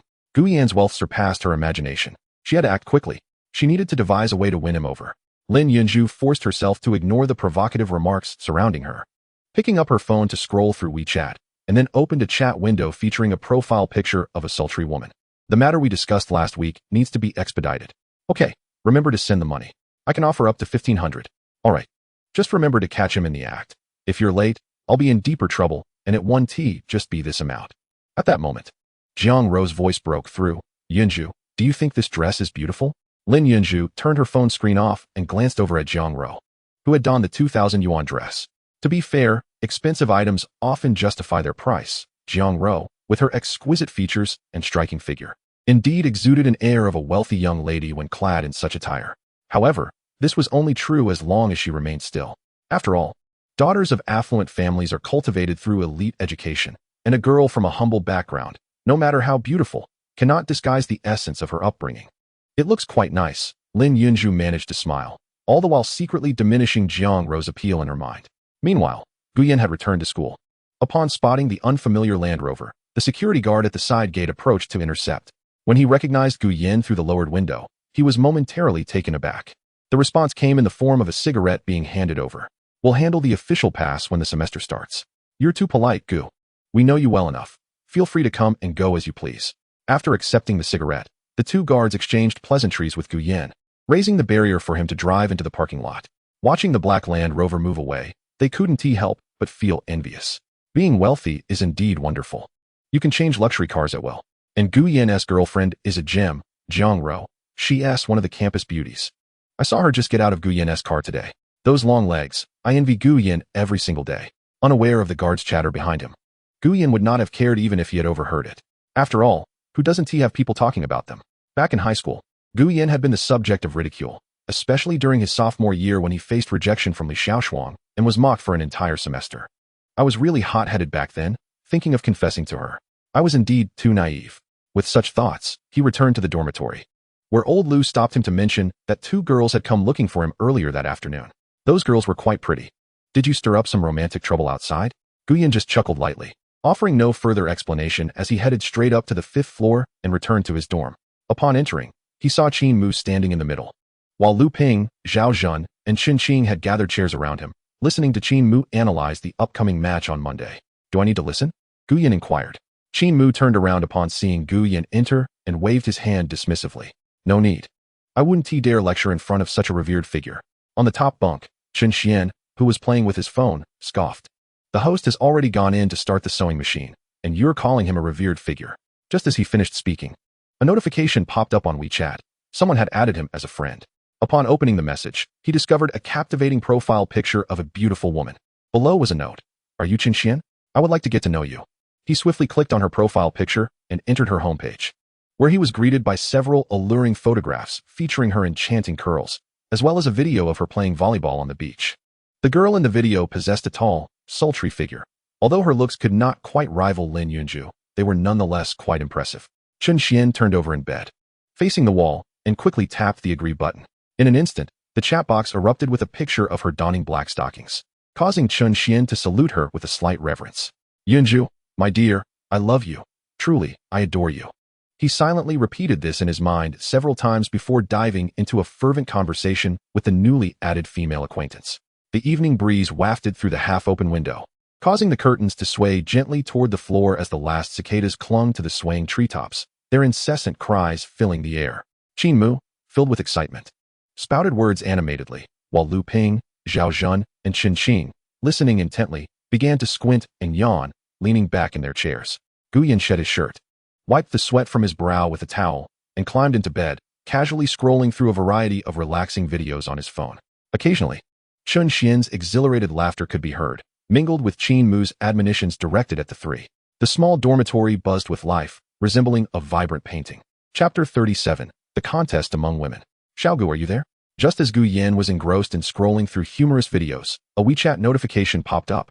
He switched over, logged back in, and discovered several new messages, one of which was from Tang Ji, sent earlier that afternoon when he had left the normal university. It included a photo of Li Xiaosheng crouched on the ground, hugging her head in despair. Sorry, I just returned to the dorm and didn't log into WeChat, so I missed your message. As for Li Xiaosheng, it's best we leave things as they are. There's no need for you to mediate between us. Besides, I now have a girlfriend, and excessive interaction with her might lead to misunderstandings. After reviewing the message for typos or errors, he sent it. He expressed this sentiment for a reason. On one hand, he had moved on from the disappointments of his second year in high school, having matured through the process. During the 2 months of summer vacation, Gu Yan reflected deeply, realizing that love is not merely about self-indulgence, but requires mutual feelings. Li Xiaosheng had rejected his confession, and from her perspective, she had done nothing wrong. Disinterest is simply disinterest. However, Gu Yan had now moved on, and it seemed Li Xiaosheng regretted her decision. Though her regret was not rooted in emotional attachment, this was precisely why Gu Yan had chosen to reject her outright. On the other hand, Gu Yan hailed from a traditional family, with parents who held conservative values. He still recalled the advice given by the matriarch Zhao Wanjun on the day he changed his image, urging him not to become a scoundrel who initiates and then abandons romantic entanglements. This aligned with his principles. He would not treat women as mere tools for amusement and release simply because he possessed a system and wealth. Returning to the present, noticing that Tang Ji had not replied, he exited the chat and opened a message from Jiang Ro that had just come through. In the chat history, he found her earlier message. Has that girl Li Xiaosheng returned? What are you up to? Why haven't you replied? Xiaogu, are you there? My boyfriend is missing. Reading through these messages, which clearly indicated her concern for him, a smile instinctively spread across Gu Yan's face. The warmth of being cared for was truly heartening. I'm here. I didn't log into WeChat this afternoon. I came back and went straight to bed to watch videos. He sent the message along with a photo of himself lounging on his dorm bed, shirtless, showcasing his solid shoulders and half-exposed chest. Almost immediately, he received a rapid response. Jiang Ro, surprised emoji. Jiang Ro, oh my, drooling emoji. Gu Yan, tone it down and be serious. Jiang Ro, I want tea. As my boyfriend, you should be a little more indulgent. Gu Yan, you weren't like this in the car. Jiang Ro, online is different from reality. Gu Yan, a contrast. Jiang Ro, you're so annoying. You know that. Jiang Ro, by the way, Gu Yan, I've noticed that you chat much more online than in real life. Gu Yan, yeah, I'm not very talkative in person. As the lights began to dim, the other occupants of the dorm had already returned to their respective beds. Engrossed in their phones, Chen Xian, having rewarded himself under the covers, got out of bed and tossed a crumpled paper ball. He spotted Gu Yan propped up against his pillow, smiling as he tapped on his phone. Presumably, he was conversing with Jiang Ro. I currently have 2 girlfriends. With this thought, Chen Xian felt a rush of satisfaction. Even if Gu Yan had become a couple with Jiang Ro, it paled in comparison to his own 2 relationships. Now, that was what it meant to be a winner in life. In bed, Gu Yan continued chatting with Jiang Ro for a while, noting that it was getting late. And with a match tomorrow, he replied, There's a match tomorrow. I'm heading to sleep. Okay, sweet dreams, my boyfriend. Gu Yan chuckled, shutting off his phone and tucking it beneath his pillow. Reflecting on Jiang Ro's transformation since they became a couple, he felt a sense of comfort. There were no demands for gifts or extravagant requests. He decided to observe for a while longer. As he pondered, the dormitory building followed suit, dimming its lights and cutting power, and Gu Yan gradually drifted into slumber. At 6 o'clock the next morning, Gu Yan's biological clock awakened him instinctively. He donned a sports t-shirt and shorts, habitually stepping outside to jog a few laps around the playground, followed by a few sets of push-ups and sit-ups. Duan Yuzhu was also present. The two often trained together in the mornings, growing increasingly familiar with one another. And the invitation for Gu Yan to join the basketball club frequently lingered on Duan Yuzhu's lips. However, Gu Yan consistently declined, not out of disinterest, but rather to see if he would have sufficient time in the future. After all, he had just begun a romantic relationship with Jiang Ro. and dedicating most of his time to basketball training would mean sacrificing the romantic aspect of his college life. At 7 in the morning, he returned to the dormitory to wash up and change clothes before heading downstairs with Lu Ping and Chen Xian. Jiang Ro was waiting with breakfast, wearing a simple sleeveless dress and round-toed shoes. Her originally short hair now cascaded just to her shoulders, and a slight sheen of perspiration glistened on her delicate cheeks and straight nose, suggesting she had rushed out to buy breakfast from the nearby street. Lin Yunju was also nearby, holding her breakfast purchased from the cafeteria, having surprisingly maintained this routine for nearly a week. Guyan here? Jiang Ro, balancing her books in one hand, raised a bowl of millet porridge in the other, offering the straw to Guyan's lips. Her lively eyes fixed intently on him as he sipped. It's from Chun's soup dumpling shop. I personally scooped it from the pot. Thank you. Guyan accepted it and took a sip. To his girlfriend, he felt it unnecessary to say thank you. Jiang Ro puffed up her cheeks, pretending to be angry as she wrapped her arms around Guyan's, tilting her face upward. Thank you should be expressed with a kiss. A chorus of teasing erupted from the surrounding crowd. Guyan instantly felt a shiver of embarrassment. His social anxiety flared. His expression turned cold. Cut it out. Oh. Jiang Ro suddenly realized her mistake. She had forgotten that Guyan was not like ordinary boys. While typical boys might feel elated or even excited when their attractive girlfriends acted coy in public, Guyan had mentioned that his aloofness stemmed partly from his difficulty in speaking. I'm sorry, I got carried away. Jiang Ro leaned in closer, pressing herself against Guyan. She stood on tiptoe, her alluring red lips whispering softly in his ear. I want to do it again. Please don't be mad at me, okay? Guyan ruffled her hair and, just before parting, added, the match is at 3 this afternoon. Bring 2 bottles of electrolyte water. Okay. Jiang Ro's face instantly lit up with joy as she gestured a sign of reassurance, eliciting envy from the boys around her, who were preparing to attend class, and from Chun Xian and his companions. Well, I'm off. Jiang Ro waved her delicate, fair hand, tossing her empty bowl of millet porridge into the trash can, and jogged to catch up with Zhao Xian and the others who were waiting for her ahead. A few girls playfully enclosed her in their midst, teasing her about her affectionate bond with Guyan. Meanwhile, Guyan and his companions entered the classroom building, where Lu Ping and Chen Qing, along with Zhao Zhan, were cheerfully boasting and bantering. Qin Mu, now more at ease with Guyan, occasionally inquired about his views on the competition and tactical arrangements. Only Chun Xian lagged behind, musing over the sweet exchange Jiang Ro had with Guyan. In contrast, he felt a stark absence of such romantic warmth in his relationship with Lin Yunju, despite their long time together. Subconsciously, Chun Xian reached for the phone in his pocket, recalling his online acquaintance from the previous night who had added him on WeChat. Their conversations flowed effortlessly, resembling that of true lovers, often punctuated by flirtatious selfies. Lost in thought, he found himself somewhat distracted when class commenced. When noon arrived and classes ended, he suddenly stood up, startling Lu Ping and the others. What has gotten into you, Chen Gongzi? Nothing, Chun Xian replied, glancing at Guyan, seemingly having made a decision, a smile breaking across his face. However, he said nothing more. On the way to the cafeteria, he opened his phone and sent a message to the girl he had chatted with the night before. I want to see you. Moments later, amidst the throng of students exiting another classroom building, Lin Yunju received the notification. She glanced at her phone screen, a slight smile curling her lips. Lifting her gaze, she cast a jealous look at Jiang Ro, who was busily securing a seat while dragging Zhao Xian along. I'm sorry, but Guyan can only be mine. By 3 in the afternoon, after a series of intensive classes, most students flooded out of the building. Some returned to their dormitories to drop off their books, while others headed straight to the basketball court, their excited voices rallying support for their teams that had not been eliminated. The student council's sports committee was diligently coordinating the match schedules. Guyan and his teammates donned matching white jerseys as they entered the court. Chapter 38, The Bet. This basketball tournament garnered unprecedented attention, as the student council and the school administration had elevated it, even reaching out to other universities in Nanjing. After determining the top team from their school, they would embark on the University Alliance Cup basketball tournament. This news had circulated during the team draw, igniting fervor among the various departmental teams. Guyan maintained a calm demeanor, though excitement bubbled within him. It would be a pity not to showcase his basketball prowess in this setting. Old Gu, you should come in during the second half.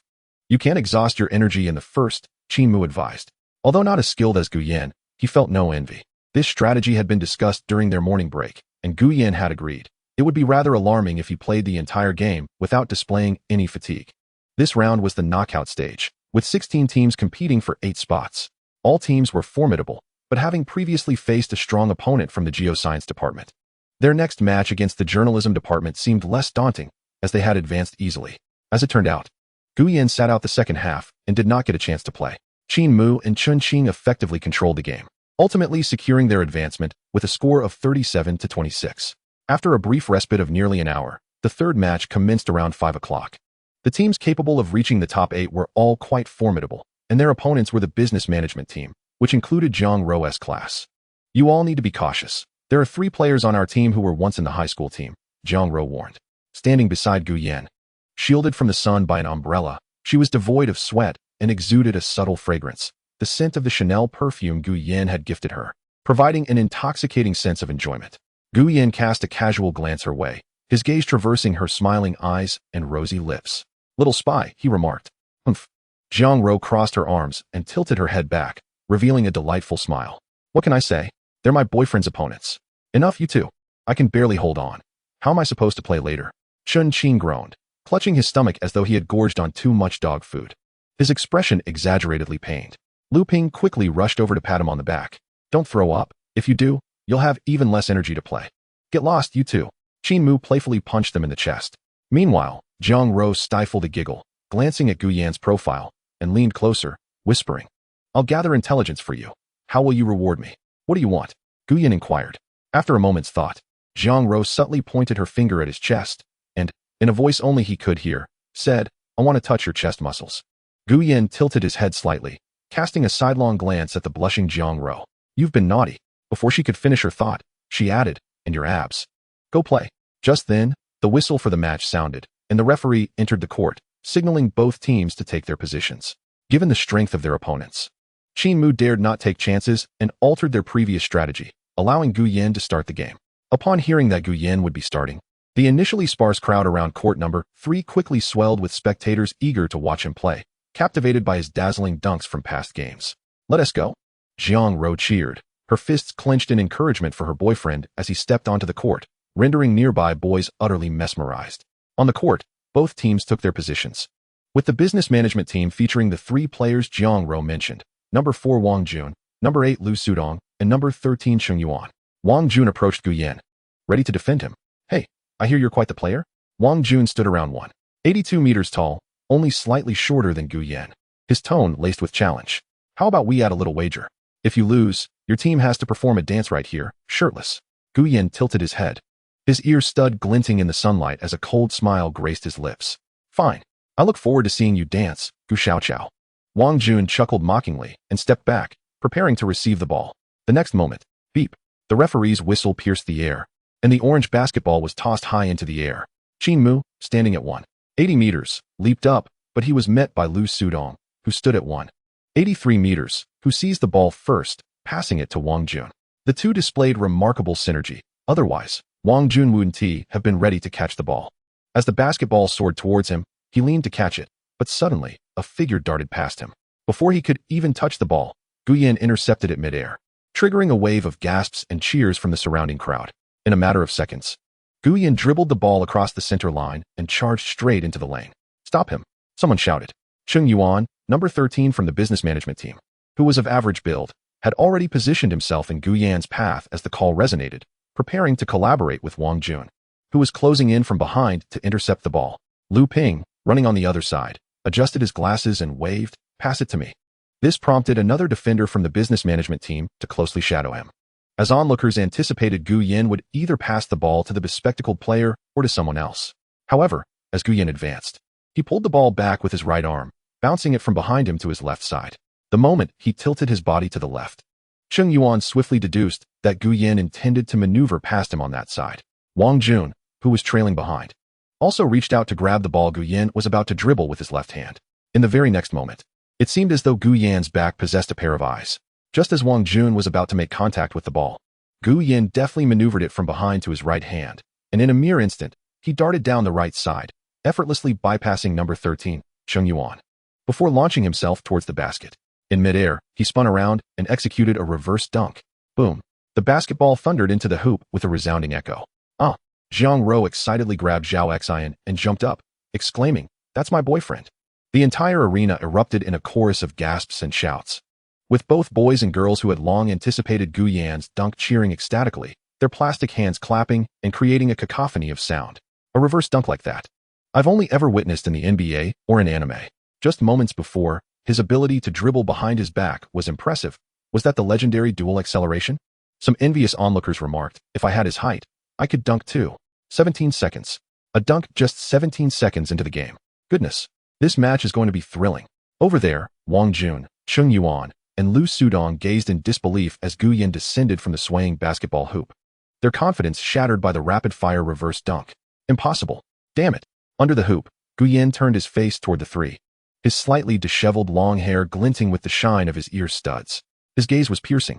Prepare for a dazzling display. Chapter 39. The self-imagined young Master Chun. Don't be intimidated by him.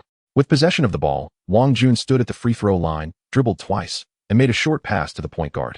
While Lu Sudong and Cheng Yuan shouted go. The three sprinted rapidly, and the point guard made a long pass, lofting the ball high towards the direction of the three. The air was charged with competitive spirit, only to come to an abrupt halt. The high-flying basketball was snatched by Chen Qing, who had seemingly appeared from nowhere, cradling it in his arms. Old Gu. He flung the ball over Wang Jun's head, landing perfectly in the hands of Gu Yin near the edge of the paint.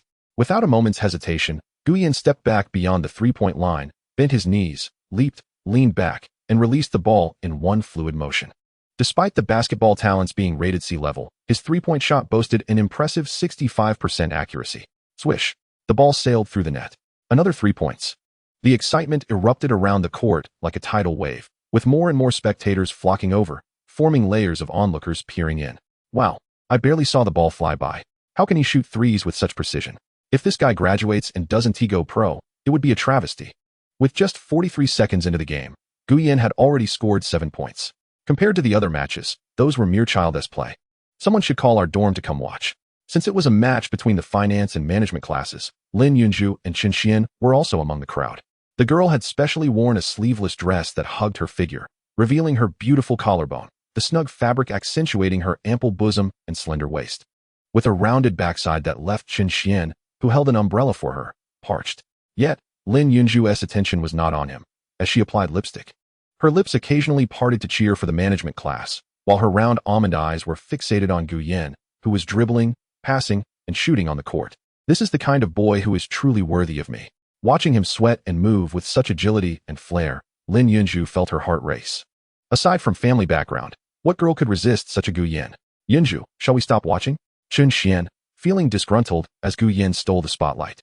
Recalled having previously claimed Gu Yin couldn't play basketball, now feeling as if he had been slapped in the face. Even Qin Mu, that guy with thick eyebrows and big eyes, had switched sides, getting too close to Gu Yin for comfort. Damn it, I'm supposed to support the management class. If you want to leave, you can go. Lin Yunju glanced back at Chen Xian, who stood at a mere 1.75 meters. Her sweet exterior masking a hint of disdain and comparison in her eyes. Her thoughts were no longer on this boy. Everything felt awkward. Before getting to know Gu Yin, she was quite satisfied with Chen Xian, but since discovering Gu Yan's status, especially after hearing he had switched to a luxury Land Rover worth over $1 million, and that he had also bought an apartment off campus, she realized he was not the type to flaunt his wealth. This understated demeanor spoke volumes about his upbringing. In comparison, Lin Yunju felt compelled to take a gamble. She believed she had the qualifications, sweet and sexy, and with her first time still intact, she didn't believe Gu Yin was the type to remain unaffected in such situations. Are you really going to make me leave? You said you wanted to go, but I still want to watch the game. Lin Yunju shot him a glare. Her sparkling eyes exuding an innocent charm paired with a sweet smile, instantly silencing Chen Xian, who had wanted to erupt in anger. He was left holding the umbrella, frozen in place. The first half was nearing its conclusion. The score had reached 27-8, with the management class only managing 8 points, while Gu Yin alone had scored 20 points for the finance class. When the referee's whistle blew, signaling a brief halftime, Gu Yin stepped off the court, and Jiang Ro, along with Zhao Xian, rushed over, handing him a bottle of water. Are you tired? As she spoke, she gently took a towel from Zhao Xian's hands. Wiping the sweat from Gu Yin's brow, Lu Ping and the others who exited the court with them were not afforded such luxury, having to drink from the mineral water purchased with class funds, though thankfully, Xiao Lingling distributed paper towels to help them wipe away sweat. You played well. Qin Mu, who had scored 4 points, wiped his brow with a grin, noting that he was far behind Gu Yin. That's still quite good. Basketball isn't a one-person game. Even the best offense requires teamwork. As the class monitor, Xiao Lingling's words garnered great appreciation from Lu Ping and Qin Mu. Seizing the opportunity, Chen Xian chimed in. The monitor is right. Basketball isn't an individual sport, It requires cooperation to achieve victory. His comment completely twisted Xiao Lingling's meaning, subtly mocking Gu Yan. This infuriated Xiao Lingling, who felt like punching him. That is also true. Gu Yan returned the towel to Jiang Ro and remarked to the equally displeased Qin Mu. I want to be playing in the second half. The opposing team's spirit is already broken. Let the two substitutes have a chance to play, allowing everyone to mesh. The upcoming rounds and finals will be tough battles. All right, as you wish. Qin Mu nodded. After resolving the tension between them, he understood that Jiang Ro could never see him in that light, so he quickly distanced himself from any lingering feelings. Now, with his relationship with Gu Yan becoming amicable, he wished to avoid any further rifts. Soon, the second half commenced. Gu Yan stood on the sidelines, chatting and laughing with Jiang Ro when suddenly, the sunlight dimmed, and he turned to see Lin Yunju standing beside him. The girl spoke slowly, her tone almost casually flattering. Your basketball skills are impressive. You've rendered my class completely speechless. Your class members have solid fundamentals. They're quite formidable. Gu Yan replied politely, and seeing this, Lin Yunju didn't elaborate further, merely flashing a charming smile that revealed two shallow dimples, sweet and endearing. On the other side, Jiang Ro's delicate porcelain-like face slightly furrowed. She was well aware of Lin Yunju's intentions. After the previous military training, during a dormitory gathering, she had noticed Lin Yunju deliberately sitting across from Gu Yan, showcasing her figure when she wore black stockings. It was clear to Jiang Ro that this woman had begun to set her sights on her boyfriend. However, since they all shared the same dormitory, it was impractical to confront her, especially as Lin Yunju had not crossed any major boundaries. Thus, Jiang Ro chose to endure without causing a scene. That day, when she brought out her Dior bag and dress, using Zhao Xin's words, she aimed to let Lin Yunju know that Gu Yan was already her boyfriend, hoping that would deter Lin Yunju. Jiang Ro tightened her grip on Gu Yan's arm and turned to Lin Yunju, saying, Yunju, your boyfriend is looking at you. Chen Xian was indeed observing Lin Yunju. The sight of his girlfriend conversing with Gu Yan stirred an already sensitive heart, igniting a flicker of anger within him. However, when Lin Yunju approached and casually remarked, They're all your roommates. It's merely a compliment to help you foster good relations in the dormitory, Chen Xian suddenly felt enlightened and relieved. Reflecting on it, he realized that Lin Yunju often engaged in such amiable gestures, recalling how during their previous 2 meals, she had shared laughter with Qin Mu and the others, attending to everyone with equal care. Indeed, marrying a virtuous woman is no mere adage. With this thought, a satisfied smile emerged on Chen Xian's face. Chapter 40. What is sweet and sour? Buzz. His phone vibrated unexpectedly in his pocket. Stealing a glance at Lin Yunju beside him, Chen Xian took a step back, one hand holding the umbrella while the other discreetly retrieved his phone. Unlocking it, he read the message, Tonight at 11, behind the South University Street. I'll send you a message when I arrive. Okay.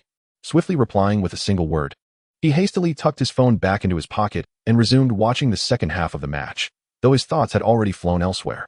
Tonight, I shall indulge. I might be the first in the dormitory, right? Having 2 girlfriends at once, he chuckled to himself. The second half concluded without any suspense, the final score resting at 38-19, with the finance class advancing to the top 8 without a hitch. After the match, Wang Jun, Lu Sudong, and Cheng Yuan approached the sidelines.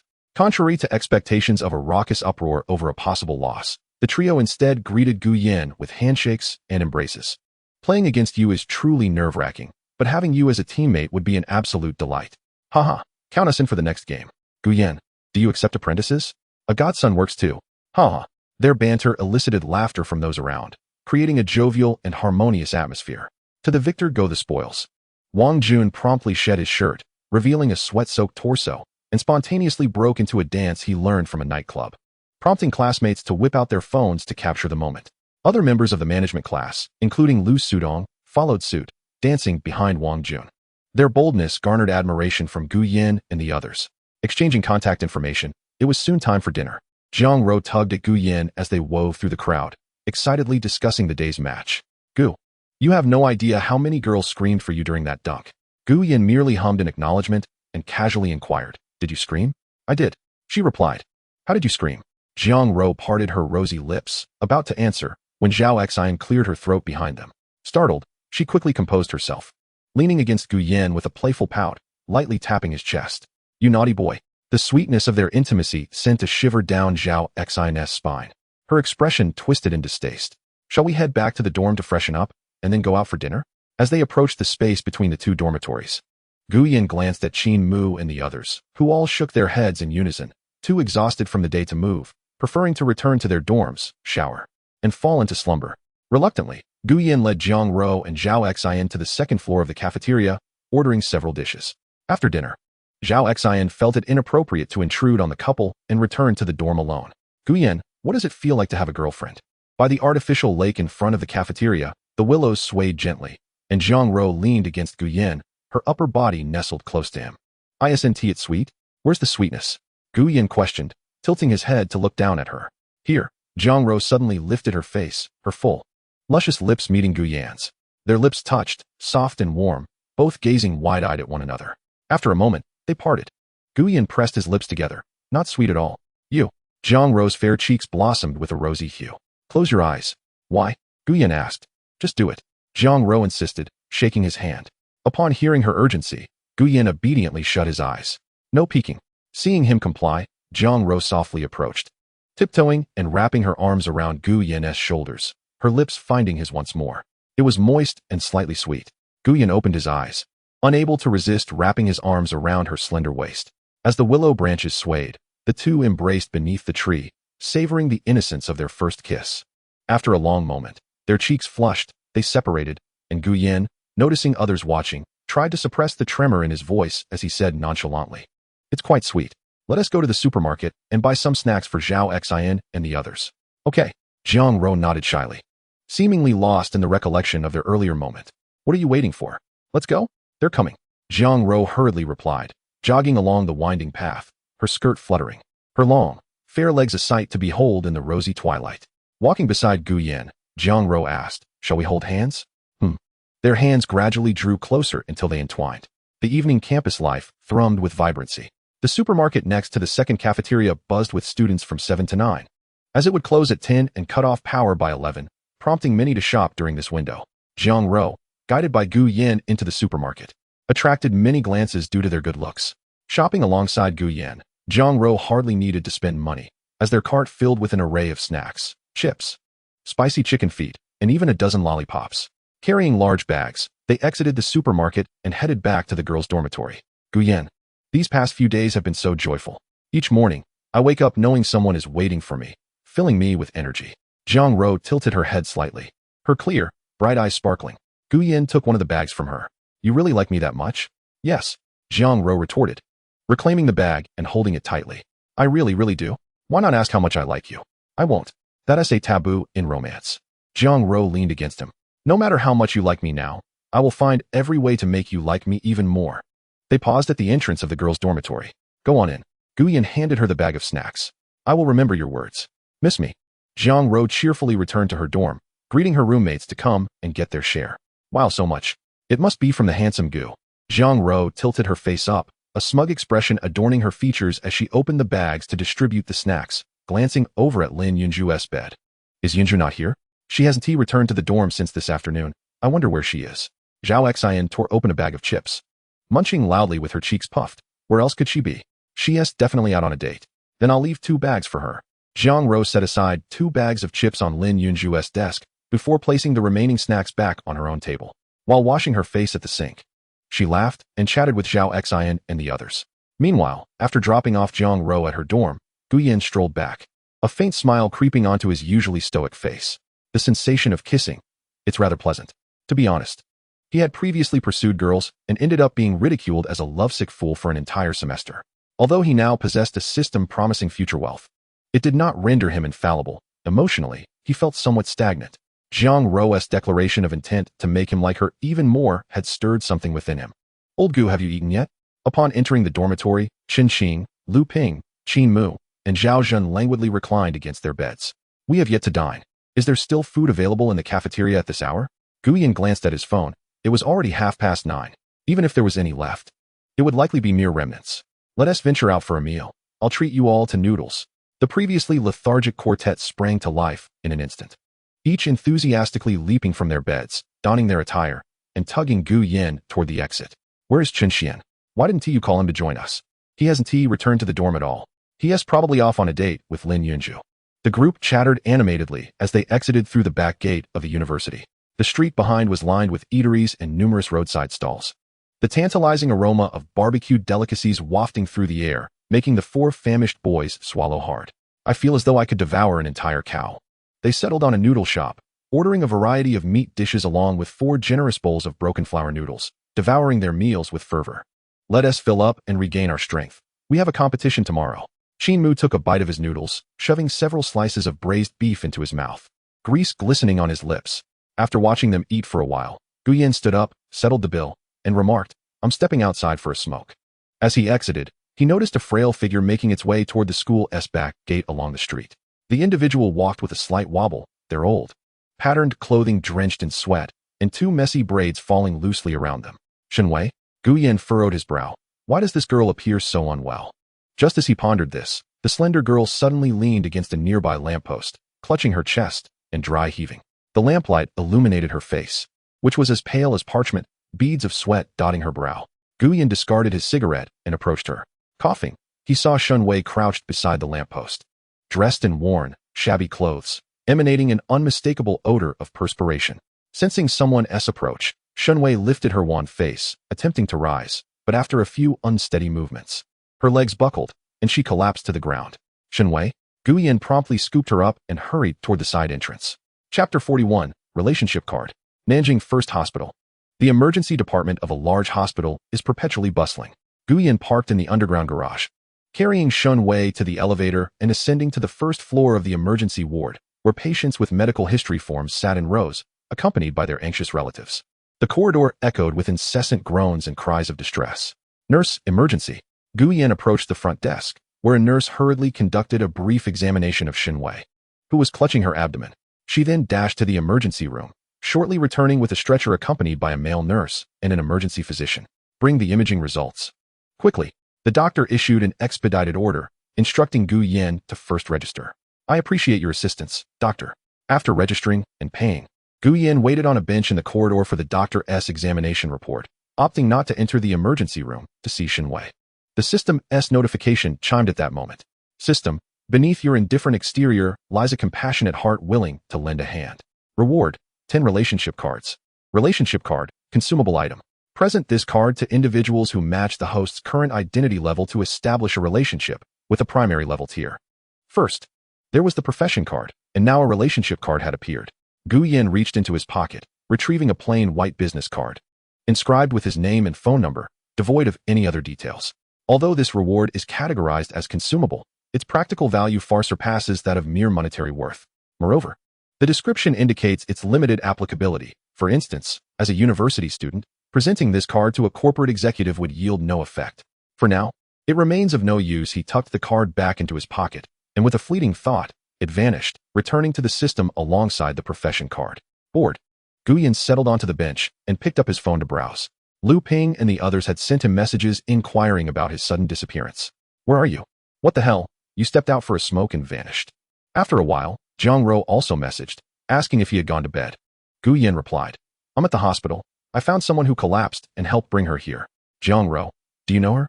Yen, not particularly well. As he typed his response, a nurse from the emergency department called out Yen's name. Without waiting for Zhang Ro's reply, he pocketed his phone and followed her into the doctor's office. Young man, your girlfriend has suffered from heat stroke alongside acute appendicitis. With signs of mild infection in the peritoneal lining, she requires surgery. Yen frowned. Heat stroke was unexpected and likely due to Shenwei's part-time job. As for the appendicitis, he surmised it was related to her long-term consumption of inferior pickled vegetables. Entering the emergency room, he observed the beds partitioned by deep green curtains.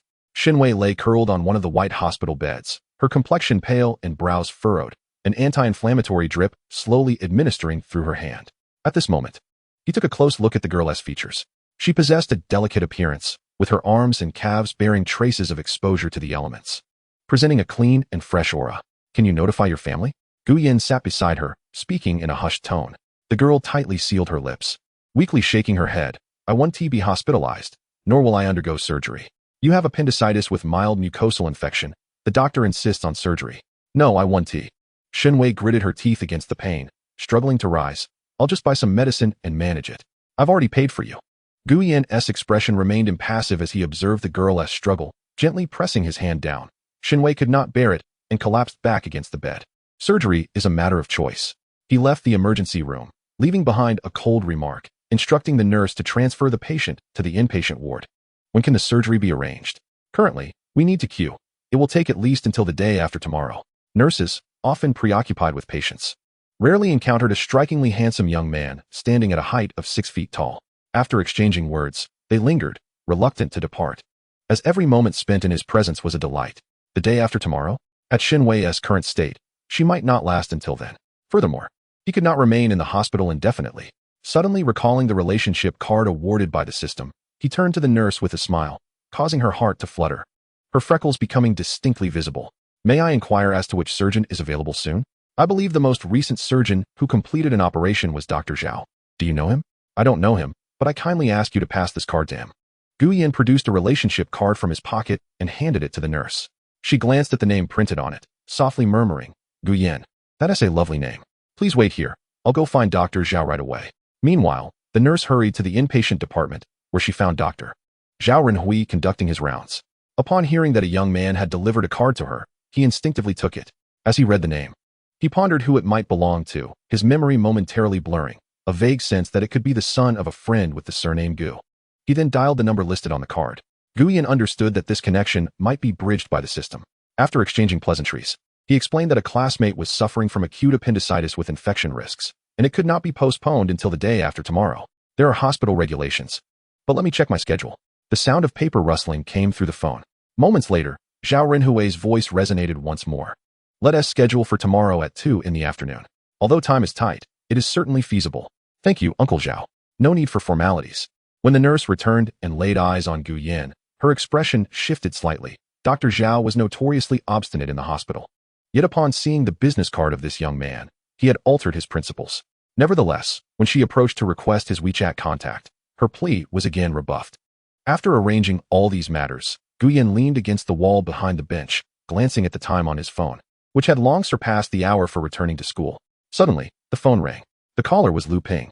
Upon answering, he was met with Lu Ping's voice, tinged with barely contained excitement. Old Gu, where are you? Have you returned to the dorm? I should tell you, there's no need to go back. None of us have returned to the dormitory. Guess who we are with right now and what we are about to do. I can't guess, just tell me. All right, I'll spill the beans.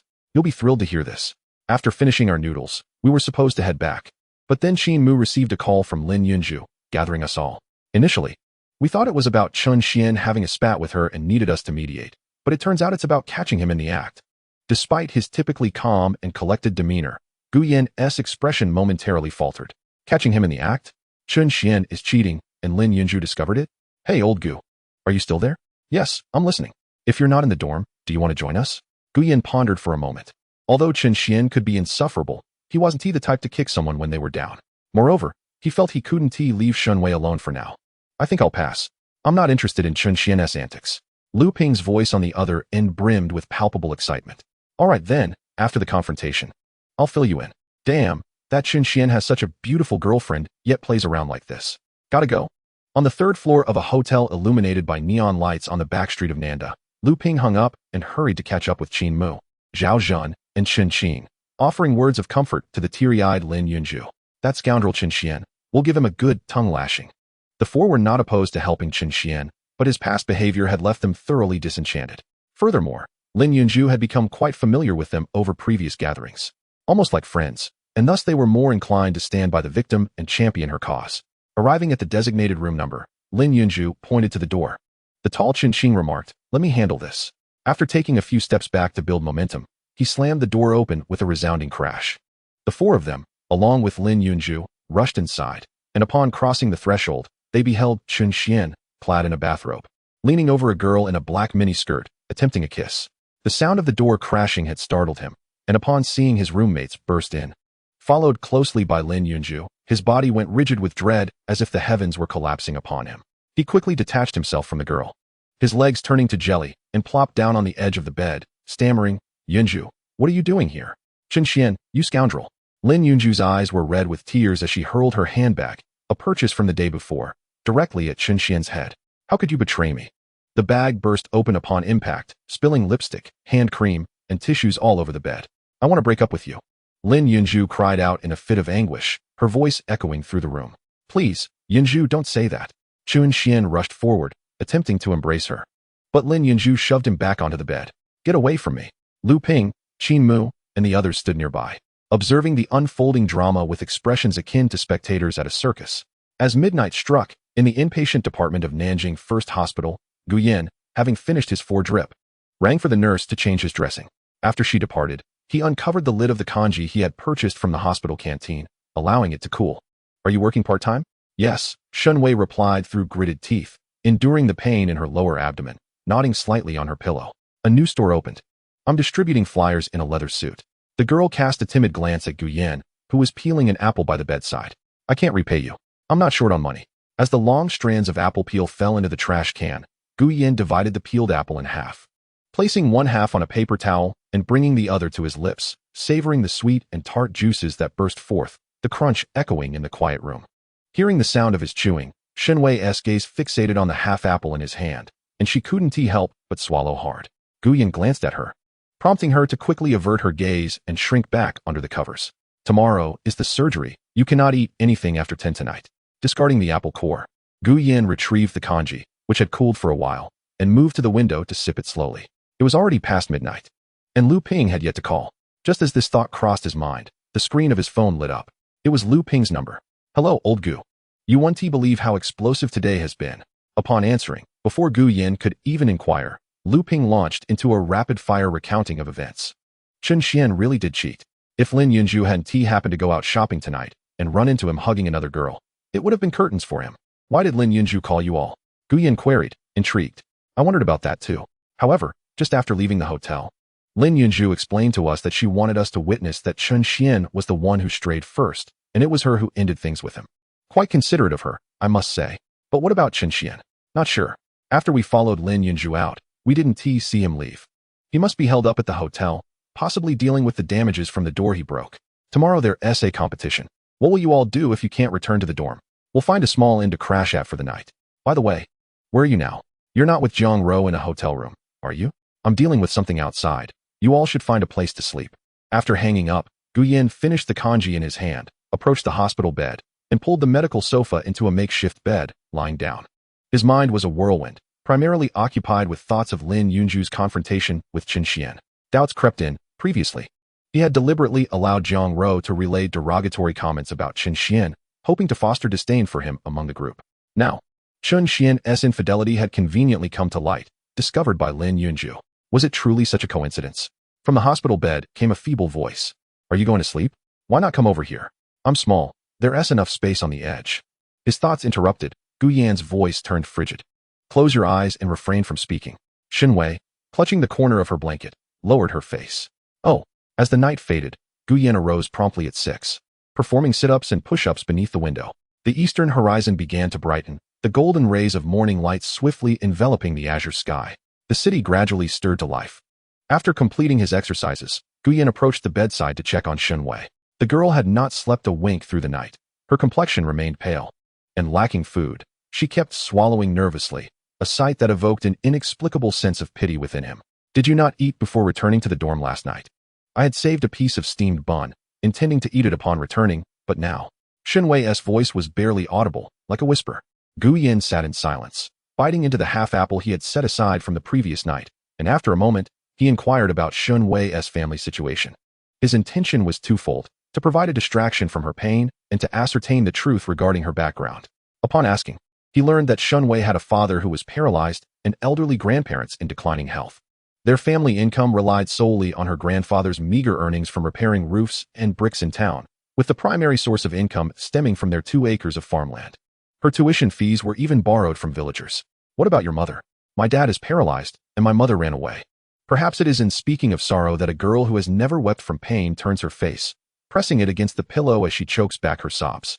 Gu Yan found himself at a loss for words, suddenly feeling the vibration of his mobile phone in his pocket. Rising, he exited the ward and stepped into the corridor to answer the call. It was Jiang Ro, her tone a mixture of surprise and urgency. "My dear boyfriend, was everyone in your dorm absent last night?" "They went to catch Lin Yunju in the act. I'm still in the hospital. I mentioned it to you last night." "Did Chen Xian cheat?"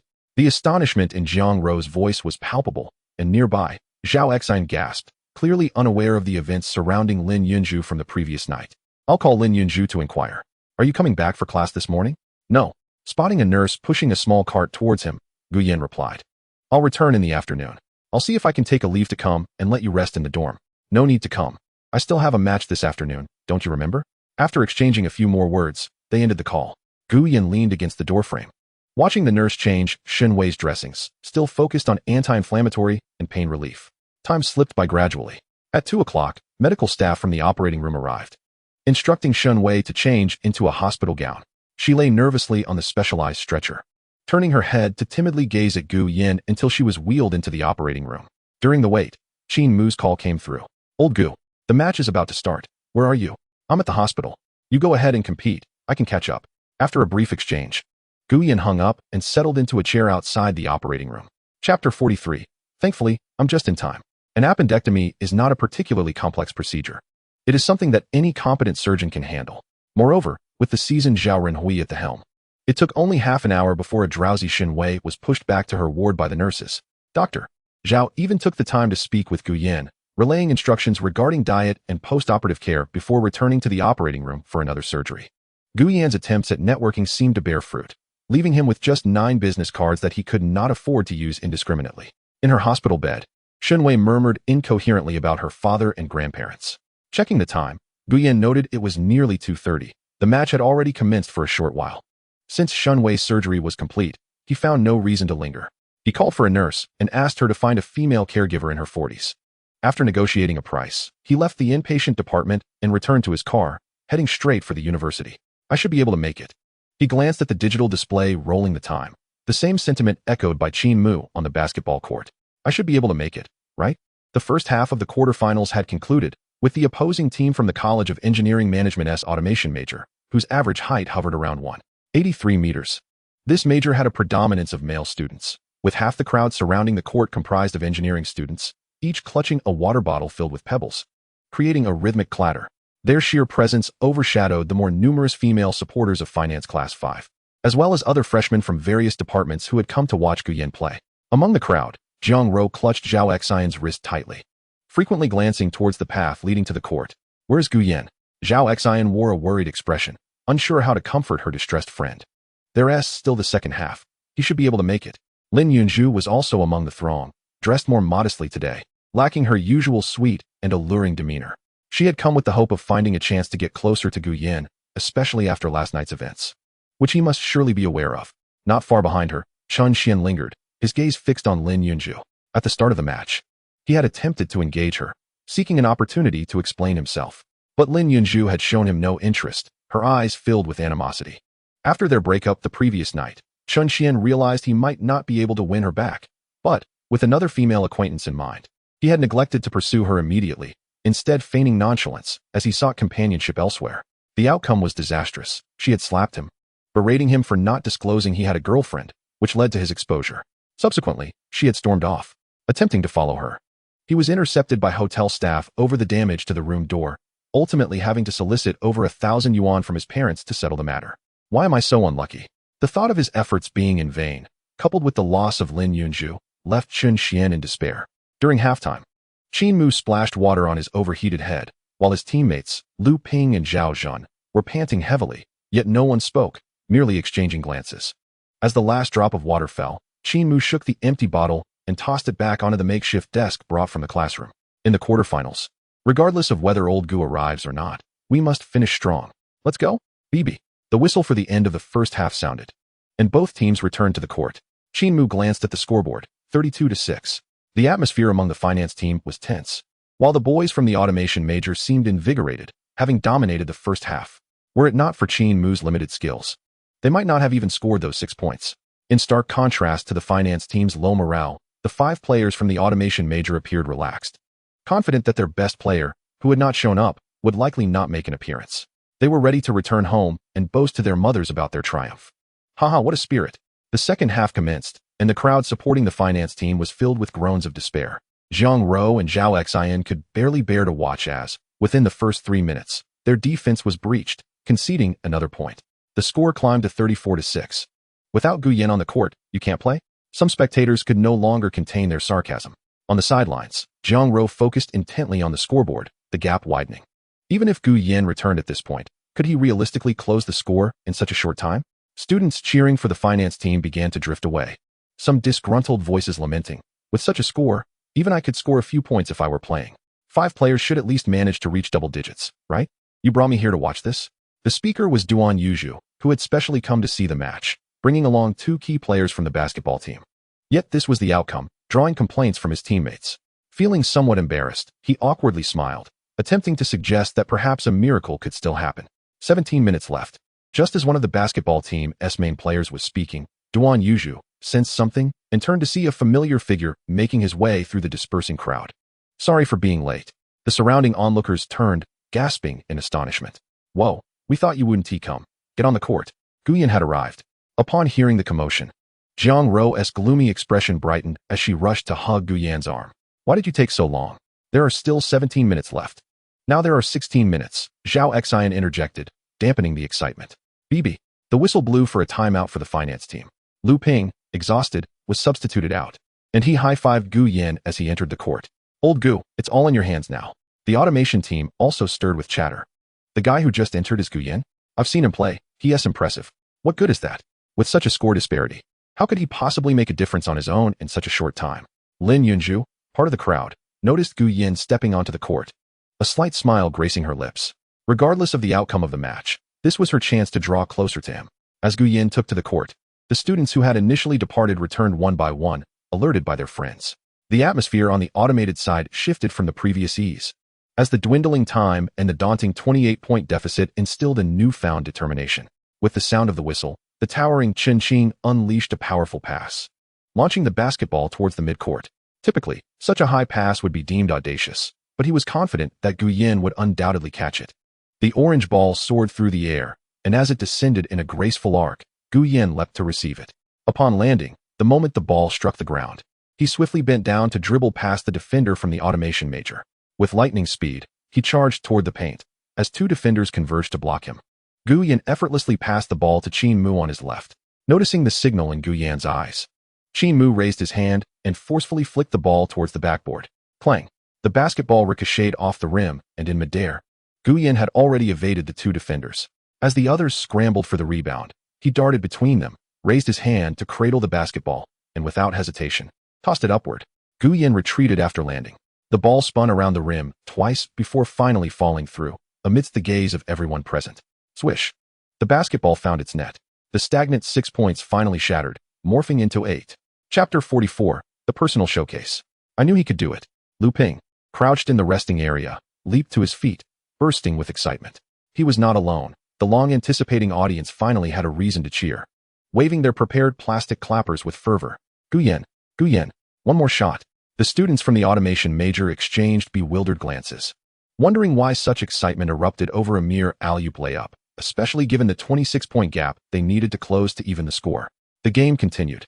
The automated major's guard, a tall boy named Li Mu, dribbled slowly, deliberately delaying the game. Only when Qin Mu pressed him did he pass the ball. Upon Gu Yan's entry, they had devised a backup strategy to stall as much as possible, minimizing the opponent's scoring opportunities. Another player from the automation team, playing as a small forward, also advanced the ball at a leisurely pace. When pressured, he quickly passed it away. This tactic aimed to maintain ball possession and maximize the clock, waiting until the last second to shoot, regardless of whether the shot succeeded or failed, effectively wasting precious time. Even if the financial class scored consecutively, the clock worked against them, making it impossible to catch up. How shameless! Some spectators recognized the strategy and shouted in indignation. However, before his complaint could fully escape his lips, it transformed into an exclamation of good play. The small forward's pass was intercepted mid-flight by Gu Yan, who had surged through the defense. Stop him! The small forward shouted in alarm. At this moment, the players from the automation major were rushing back. After their deliberately slow-paced attack, 4 out of 5 were now pressing forward, leaving only the recently inbound guard in the paint. Seeing Gu Yan dribbling toward him, the guard rushed in, arms stretched wide to block. At the instant they drew near, Gu Yan deftly dribbled the ball between the opponent's legs and sped past under the outstretched arms, regaining possession. Approaching the basket, he sprang high into the air for a single-handed slam dunk. Boom! The basketball thundered through the hoop. The crowd erupted, releasing pent-up exhilaration in a tidal wave of support directed at the automation major students, their momentum overshadowing the opponents. Absolutely stunning. His vertical leap was nothing short of remarkable. That one-handed dunk struck a chord deep within me. Gu Yan, could you please not gatekeep your gender? I want to be your girlfriend. Another 2 points. Li Mu glanced at the scoreboard, noting that the financial class had narrowed the gap to 10 points, still trailing by 24. We cannot allow him to score again. Ensure the ball comes to me. A swift pass, and the basketball landed in Li Mu's hands. This time, they maintained a measured pace. But to avoid long passes being intercepted, they tightened their formation, engaging in quick short passes while inching toward the opponent's basket within 30 seconds. When Li Mu received the ball again, he suddenly accelerated, breaking through Zhao Zhen's defense. As he leapt to shoot, a figure sprang up from behind, surpassing him in height and elevation. Clap! Gu Yan swatted the ball away, sending Li Mu's shot flying. The court erupted once more in cheers. Jiang Rou clasped her hands in glee, a smile illuminating her face. As her boyfriend garnered attention, she felt an immense sense of joy, gripping Zhao Xian's hand and cheering for Gu Yan with abandon. On the court, Chen Qing retrieved the ball and tossed it to Qin Mu. As Qin Mu initiated an attack, Li Mu ran alongside Gu Yan. Don't get cocky. TCH. Gu Yan cast a sidelong glance at the boy, snorting disdainfully as he quickened his pace. Unable to penetrate the defense, Qin Mu took a step back, slamming the ball on the ground, which bounced toward Gu Yan near the free throw line. Gu Yan caught the ball and leaped for a three-point jump shot, which swished cleanly through the net. The players from the automation major stood in astonishment. He can shoot threes with such precision? Is he truly a jack of all trades? As Gu Yan retreated, he passed by Li Mu, who noticed Gu Yan raise a finger, forming the shape of a 7. In just a few minutes, Gu Yan had scored 7 consecutive points. Li Mu felt breathless. Outside the court, Duan Yuzhu and his companions stood with arms crossed, the previously disgruntled main player fixated on Gu Yan as he darted about. Old Duan, your judgment is impeccable. If this guy joins the basketball team, they'll undoubtedly place in the top 3 in this year's college league. Duan Yuzhu's gaze remained glued to Gu Yan, who had once again scored a three-pointer. Watching him celebrate with his teammates, he chuckled. This guy's physical prowess is extraordinary. He could run 5 laps on a 1,500-meter track without faltering, maintaining a high-intensity offensive rhythm. This game could very well be turned on its head by him. As the trio conversed, the automation players initiated yet another offensive play. Their coach, frantic, gestured from the sidelines, further disrupting their rhythm. Just as Li Mu abandoned his shot for a layup, he leapt, only for a large hand to swoop in, swatting the ball from his grasp. Chen Qing, panting heavily, sprinted toward the sideline and, in the midst of the crowd, leapt to intercept the ball that was about to go out of bounds, redirecting it to Zhao Zhen. Chen Qing, however, tumbled into the throng, eliciting a chorus of groans from those he landed upon. At that moment, 3 players from the automation major chased after the ball in Zhao Zhen's possession, blocking his passing lanes, forcing him to pass backward. The now recovered Chen Qing caught the ball and immediately hurled it forward to Gu Yan. Don't let him catch it. Li Mu lunged forward, but he was too late. Gu Yan leapt to catch the ball and, upon landing, jumped again, releasing a shot toward the basket right in front of Li Mu. Swish. Another three-pointer. As the ball swooshed through the net, Li Mu, rushing in, collided with Gu Yan, who fell gracefully to the ground. The referee immediately blew the whistle for a foul. Li Mu of the automation major was called for blocking, granting the financial class an additional free throw. Lying on the floor, Gu Yan smirked, his fist clenched in triumph. Li Mu, witnessing the scene, displayed an expression of begrudging admiration. You're good. Just wait and see. During the free throw pause, Gu Yan was lifted by Qin Mu. The basketball pressed into his hands as he approached the opposing hoop. Standing at the free throw line, he focused intently on the basket, drowning out the surrounding cheers. Lifting the ball with one hand and steadying it with his left, he released a gentle shot. The tangerine-hued ball traced a perfect parabolic arc, striking the net with precision. 34-20. In a mere 4 minutes, the score surged from a 6-point deficit to a 20-point lead, a remarkable 14 points. Since Gu Yan entered the game, the automation class had yet to score, while their coach, frantically banging on the table from the sidelines, called for a timeout and substituted 2 well-rested players. Come on, you are all the best. Coach Xiao Rong was absent, so class monitor Xiao Lingling rallied Gu Yan and the others, asserting, though I am not well-versed in basketball, I can see that you have played splendidly. Even if we lose, it's all right. Qin Mu interrupted her. We can't lose. We have old Gu, our secret weapon. Right, old Gu. Gu Yan, sipping the electrolyte water handed to him by Jiang Rou, replenished his energy. Upon hearing the referee's whistle, he returned the bottle to Jiang Rou, wiped his sweat, and silently stepped back onto the court. As the timeout concluded, the automation team altered their strategy. The 2 fresh substitutes, along with Li Mu, tightly marked Gu Yan, striving to deny him the ball. However, facing Gu Yan's remarkable stamina of 7 points and his professional-level prowess, the 3 amateurs were simply unable to contain his movements. The game ebbed and flowed, and with just 1 minute remaining, the score was tied at 36-36. Thanks to Li Mu's 2-point shot, Yet, this score did little to uplift the team's morale. Witnessing the tie, despair settled over the automation class. Among the substitutes, one tall player, unwilling to concede, suggested, "Let us drag this out to overtime." As they entered the fray, coordinating with Li Mu to block and position themselves, they indeed made an impact, slowing Guyan's scoring. But soon, Qin Mu and Zhao Zhen began to assault the basket, racking up points.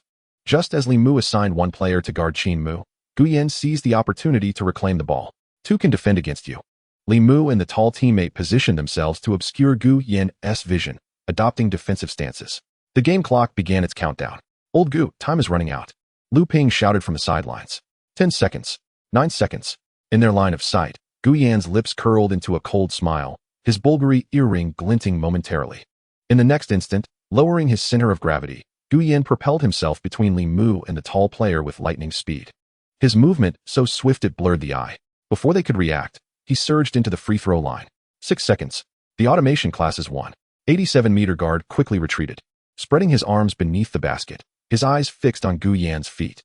As Gu Yan approached, he leapt into action the moment he saw Gu Yan's toes push off the ground. For seconds. The guard shouted, exerting all his strength. "I cannot allow this person to score," he thought. 2 seconds. Countless anxious gazes intertwined, and Zhang Ro clutched her sleeves tightly. In midair, Gu Yan soared like a fighter jet in descent, his single hand gripping the ball extending 2 meters away. The instant the opposing player's fingers grazed the basketball, an overwhelming force propelled it into the hoop with a thunderous crash. Boom. The sound of the dunk resonated as Gu Yan dangled from the rim, swaying precariously, while the defending guard lay sprawled on the ground, having been upended. Beep. The referee's sharp whistle pierced the air, and the game clock hit 0. They had won. A jubilant cry erupted from the spectators, a cacophony of cheers surging skyward. Chapter 45. Join me for a drink. Wow, WVE turned the tide. Finance has triumphed. The exhilaration of scoring in the final second, clinching victory from the jaws of defeat, was incomparable to mere spectator experiences. The stands erupted with fervent excitement. Students from both upper and lower classes were nearly beside themselves. The girls from the finance class, watching the game, hugged each other and jumped in joy, shouting to Qin Mu and Gu Yan as they exited the court. The upperclassmen shared in the excitement, for it had been ages since they had witnessed such a captivating game, rarely encountering players with both exceptional skills and captivating charisma. Suddenly, a figure emerged, tall, handsome, and a master on the court, surely a student of high intellect to gain admission to Nanda. Such a person seemed to have stepped out of an anime. A slam-dunking hero. How could this not ignite fervor among all? "Gu Yan, you've won." Zhang Ro had completely forgotten her initial motives for approaching Gu Yan, her gaze now filled with admiration for the spirited youth on the court. Gu Yan's stern visage softened into a gentle smile, and he affectionately ruffled her hair before taking a swig of the water she offered. "Old Gu," Qin Mu approached, his eyes fixed on Gu Yan rather than Zhang Ro, his voice trembling slightly. "Tonight, I'm treating to celebrate our advancement to the quarterfinals. Then I shall not be polite." Having mended their previous rift, the two were on much friendlier terms, and Gu Yan readily replied, "I want to have the iron plate lamb from Lao Dongjia on Backstreet." Qin Mu's smile froze in place. "Tonight, I suddenly remembered I have something to do, so I was joking." Gu Yan lightly punched his shoulder before leading Zhang Ro away from the venue. His motivation for playing basketball was merely to complete system tasks. Although he currently had a little over 230,000 in his account, who could resist an additional million in savings? Thus, Gu Yan did not see himself as the savior of the finance class's basketball team. Whether or not he dined with them was inconsequential. "Let us still go out for dinner. Let me arrange it." Qin Mu's voice trailed behind them as Gu Yan waved back without looking. "Got it." On their way back to the dormitory, Zhang Ro clung to his arm, chattering excitedly about Gu Yan's 2 dunks, especially the final second slam that toppled the opposing guard. Her enthusiasm making her jump with joy. "I never really liked watching basketball before. I can't believe I've been glued to it for so many days. Mostly because of you." Gu Yan turned to her. "So, what reward do I get?" Zhang Ro's face flushed as she glanced at the passing students, fidgeting. "Not here. So many people. I can give it to you later. I'll go back to my dorm to shower first. I'm going to dinner with Qin Mu and the others. Do you want to join?" Of course, Zhang Ro wanted to go. After all, having such a quality boyfriend meant she wanted to keep her eyes on him at all times, not allowing other girls to get close. But knowing it was Qin Mu treating and that he hadn't mentioned bringing partners, she shook her head. "I think I'll pass, with another girl there. You'll be more reserved in your conversations." "All right then, just text me if you change your mind." Upon reaching the boys' dormitory, Gu Yan prepared to enter when Zhang Ro suddenly called out, "Gu Yan, wait. What is it?" Gu Yin turned back from the steps, and the girl tiptoed closer, kissing him on the lips. After a prolonged moment, they parted. Jiang Ro, her cheeks aflame, declared, "That's your reward." With that, she swiftly dashed away, leaving the onlookers in awe. System, a game that turned the tide, winning the victorious kiss from a beautiful girl. Random reward, 5000, a celebrity photo. The bonus has been deposited into the account. The photo is stored in the drawer of your desk. Celebrity photo, a random picture of the host with a certain notable figure confined within the realm of Nanjing. Could it be a prop akin to a relationship card? Gu Yin pondered the recent string of rewards from the system, all appearing to be card-like items. Yet he was curious about who might appear in the photo. The dormitory door was closed, indicating that Qin Mu and the others had yet to return. Unlocking the door, Gu Yin first tended to his hygiene, and after drying his hair, he returned to his desk and opened the drawer. There, atop some books, lay a photograph. It was a picture of him with a middle-aged man. The man, with a side-parted hairstyle and a serious demeanor, wore a short goatee, his eyes sharp and exuding a certain aura of the underworld. The backdrop of the photograph is set in the living room of a villa, adorned in a European style with a hint of Republican-era aesthetics. Bestow upon me this reward, yet withhold the identity of its origin. Is it merely to serve as a backdrop? As I ponder the implications of the system, Qin Mu and the others return, greeting Gu Yin with exuberance that nearly lifts him off his feet. Dear foster father, you've worked hard. From now on, you may simply sit or lie in your dormitory, and whatever you desire to eat, we shall fetch it from the cafeteria. It seems they have fortuitously returned just in time. Otherwise, defeat would have been inevitable. At this moment, Chun Xian enters, appearing quite listless. He glances at Gu Yin and promptly climbs onto his bed, possibly having hurried back at this hour to showcase his prowess before the girls. Sour grapes, Lu Ping remarks, casting a sidelong glance at him. Oh, by the way, someone's grapes are all gone. Chun Xian abruptly lifts his head, but the anger that momentarily flashed across his face quickly dissipates, and he slumps back down in despair. Chun Xian, you are insatiable. Lin Yunju is such a wonderful girl, beautiful to boot. How could you betray her with others? It's not that we, your roommates, do not wish to assist you, but we simply cannot bear to witness this. Chen Qing has already gone off to shower, and Qin Mu, having shed his white jersey, turns to deliver a tongue lashing. Now look at the result. You've lost your girlfriend, and your female friends are no longer fond of you. Yet what of it? At least I have had a girlfriend, and can still pursue female friends for a rendezvous. What do you have? Just a modicum of basketball skills, and nothing more. After being berated by his roommates, Chun Xian retorts indignantly. He refuses to believe that Lin Yunju would truly abandon him. Surely, her anger from yesterday's incident must have led her to speak thus. Moreover, she had invited his roommates over, clearly hoping that Qin Mu and the others could mediate their relationship. As the saying goes, while girlfriends advise separation, brothers counsel reconciliation. Yunju must be hoping I will apologize to her through Qin Mu, providing her a graceful exit. Yes, it must be so. With this sudden realization, Chun Xian's spirits lift, and he hurriedly dons his shoes, racing out of the dormitory. He soon returns, carrying a large bag of snacks and beverages, even bringing a share for Gu Yan, who had been texting Jiang Ro. Good heavens, old Chun, have you been possessed? We're all brothers in this dormitory. Your criticisms are justified. I have wronged Lin Yunju. Chun Xian hands a bottle of drink to Qin Qing, who has just emerged from the bathroom, before turning to the group and saying, Please help me convey to Yunju that I recognize my mistakes and will not repeat them. I kindly ask her to remove me from her blacklist. Given your willingness to admit your errors last night, there might still be hope. Qin Mu responds amicably, taking a sip from his drink. I'll relay your message when the time comes. I'm treating everyone to dinner tonight. You should join us. I'll pass. I haven't contributed to the basketball efforts. Chun Xian declines and returns to his bed, feeling considerably more at ease with Qin Mu's assurance. Perhaps by then, he could win back Lin Yunju, and who knows, their relationship might progress further. Holding hands, sharing a kiss, it could all fall into place seamlessly.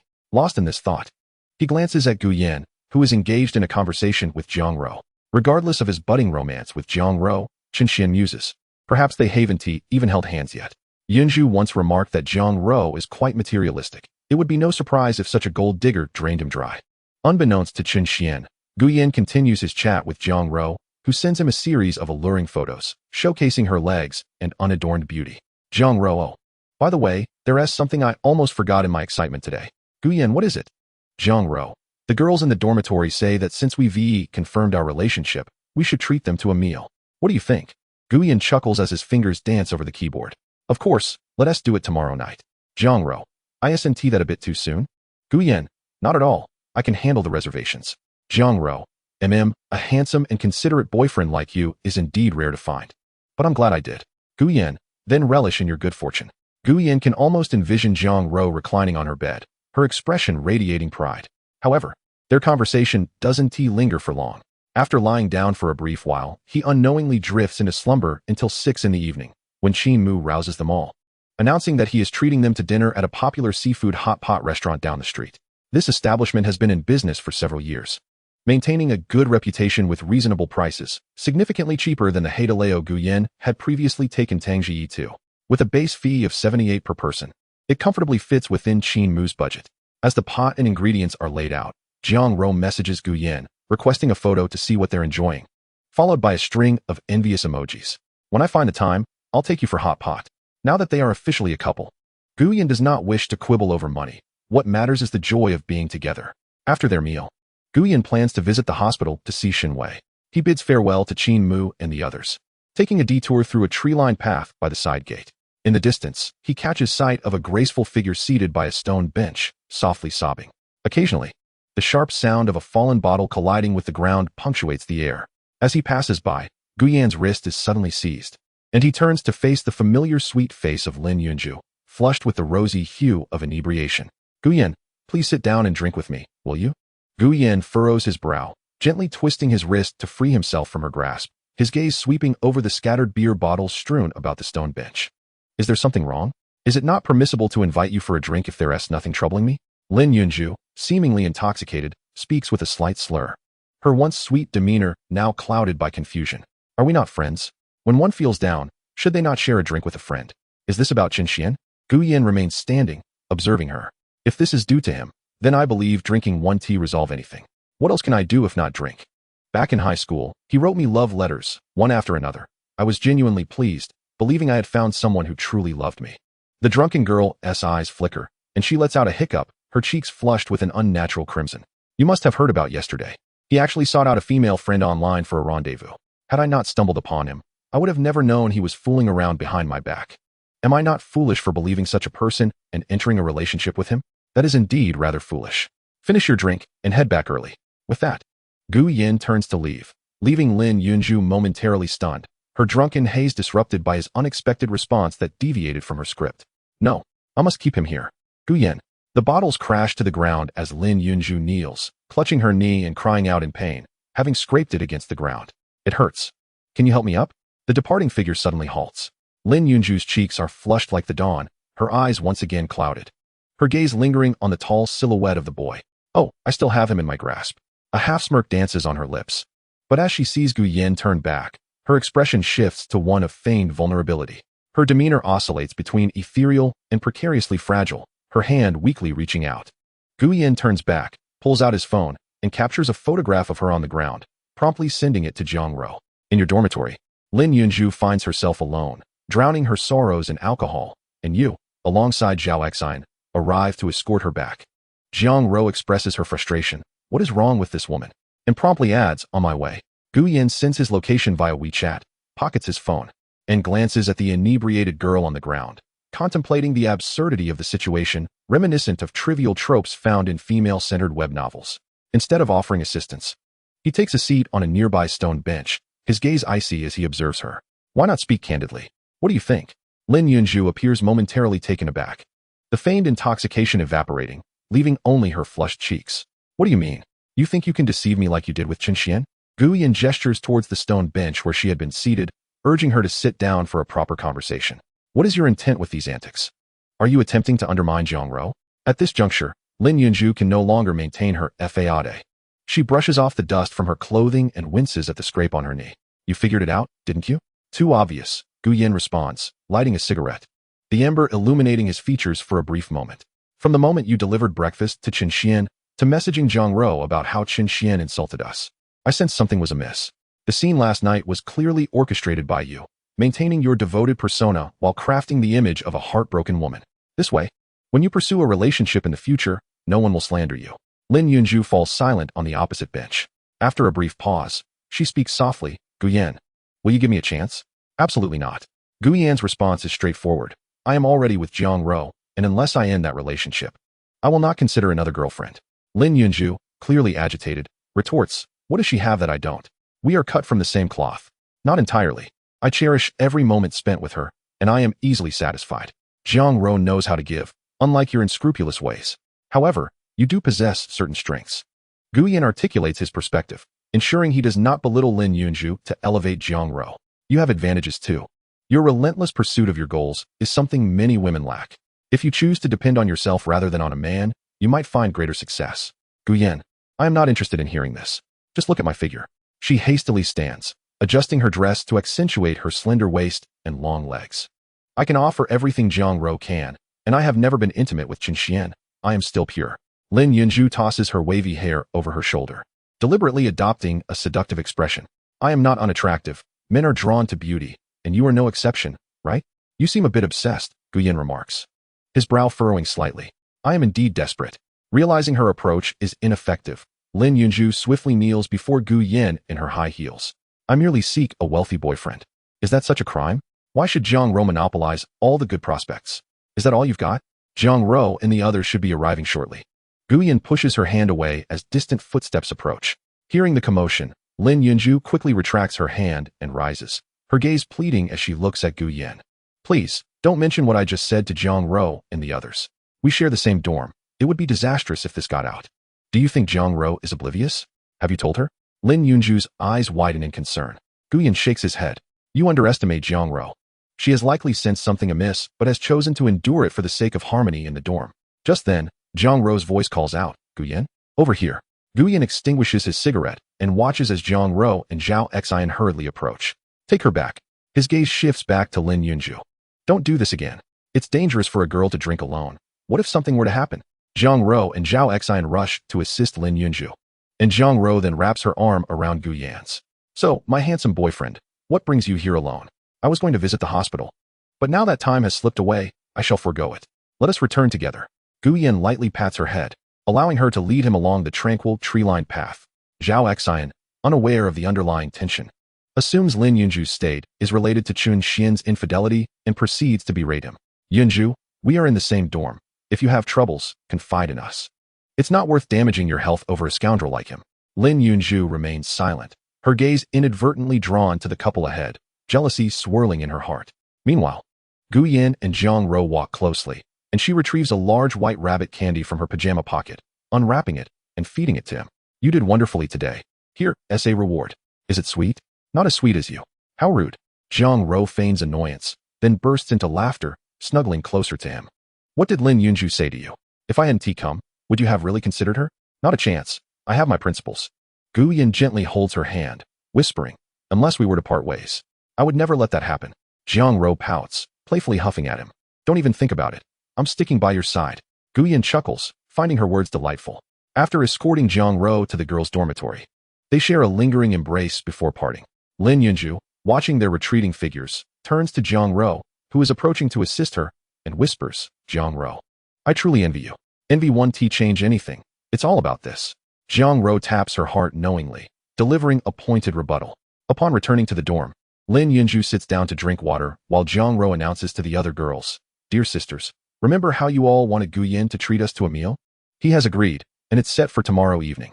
The dorm erupts in cheers, thrilled at the prospect of a free dinner. Wow, we're really benefiting from Sister Ro this time. Sister Ro, has Gu Handsome mentioned where we're going? Jiang Ro shakes her head. No, he hasn't, he said.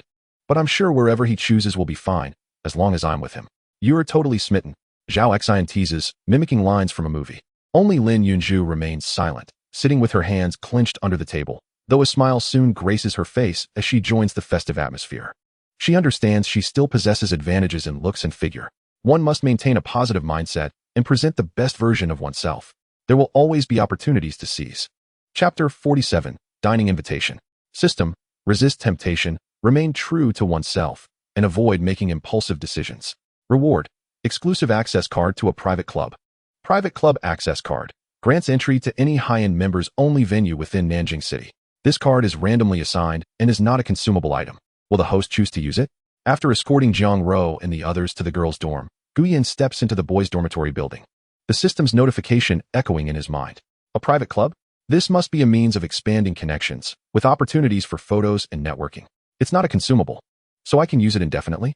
Gu Yin ponders at the stairwell for a moment, deciding that since it's random, it will eventually be utilized.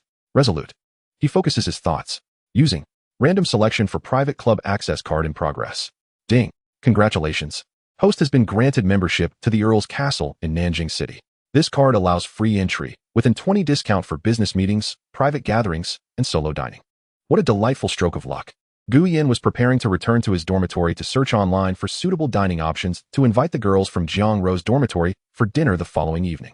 Fortunately, he had already thought of a delightful place, sparing him the trouble of scouring the internet for recommendations.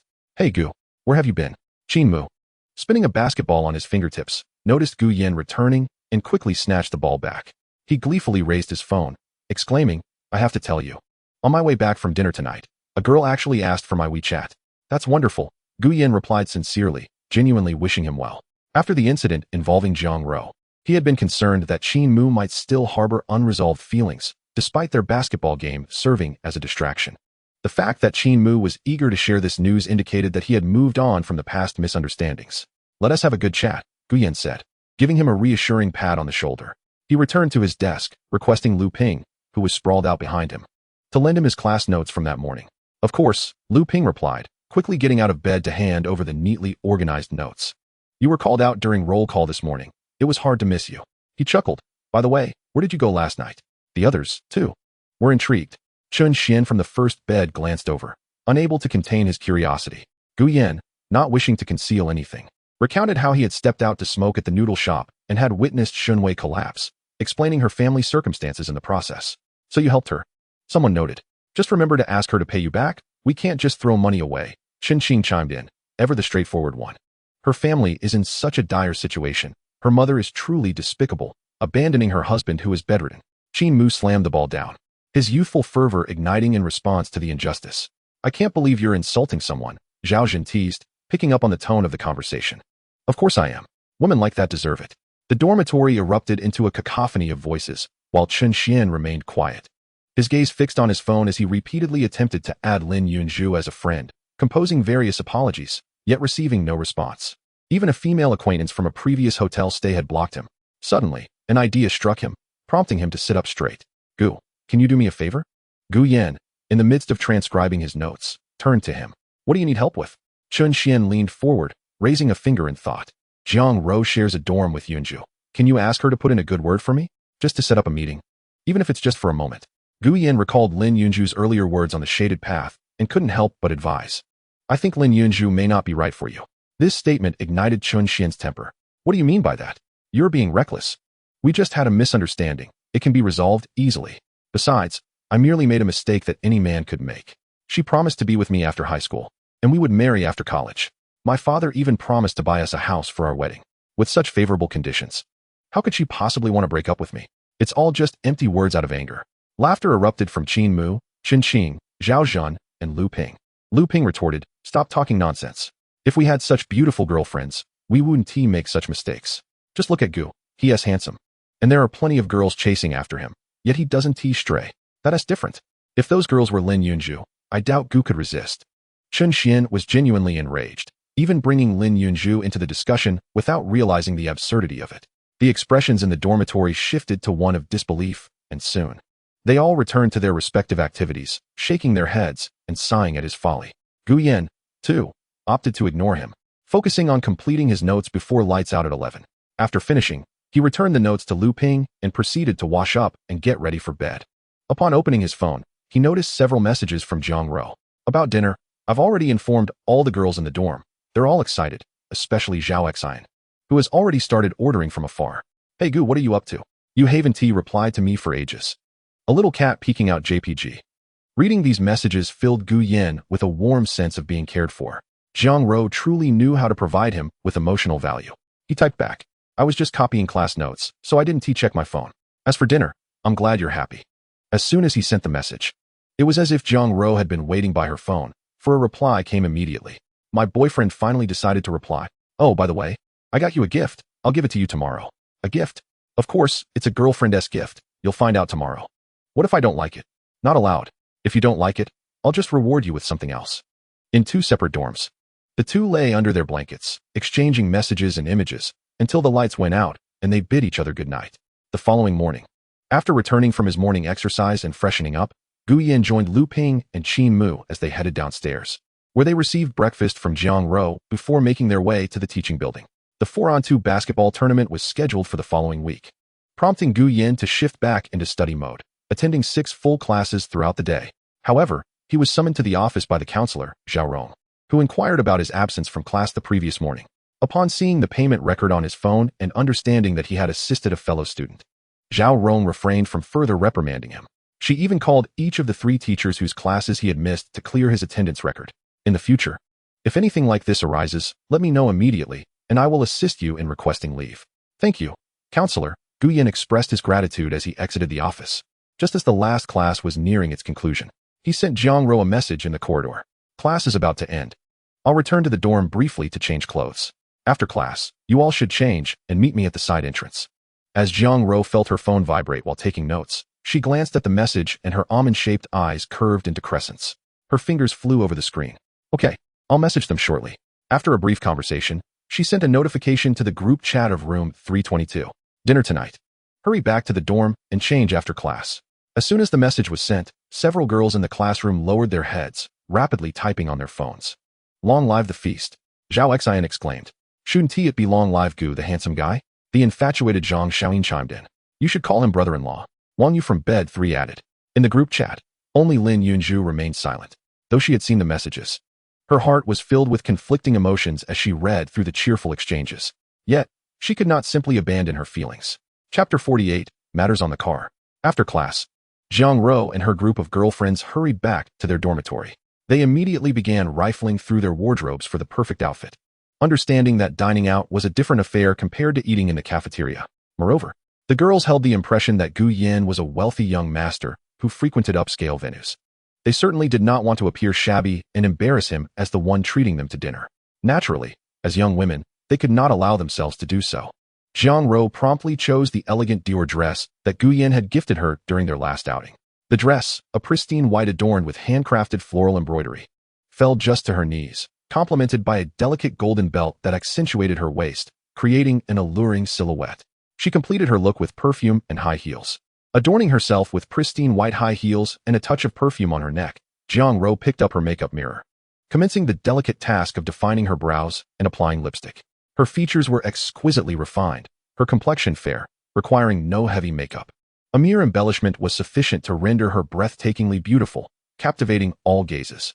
Zhao Xian, with her boisterous personality, found no need for such meticulous fuss and simply tidied her hair, ensuring her attire was presentable.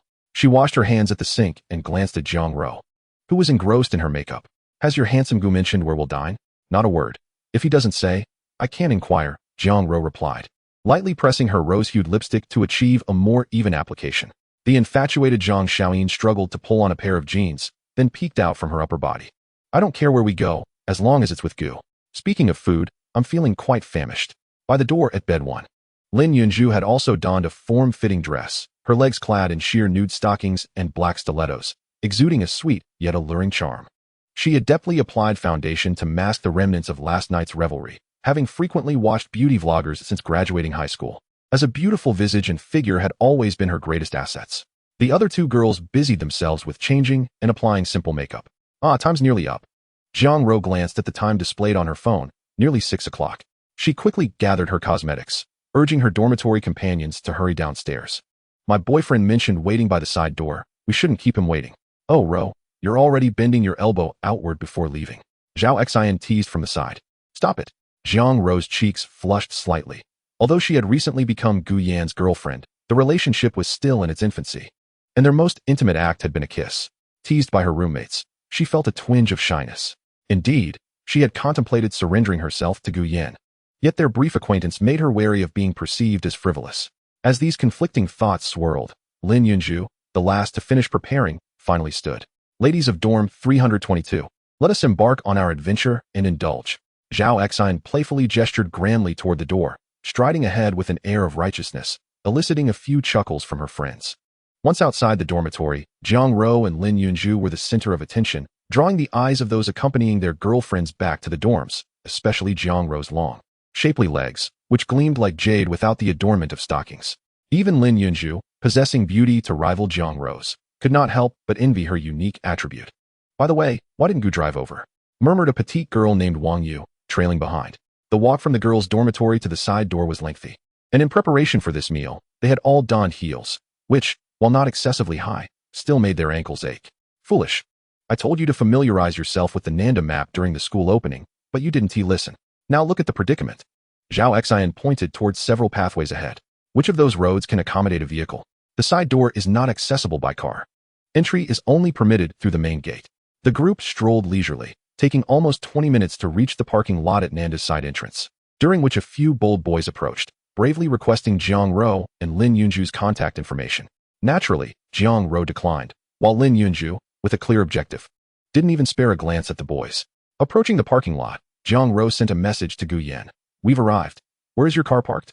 Though the parking area was modest, it housed a dozen vehicles, their views obscured, making it difficult to locate the black Land Rover at first glance.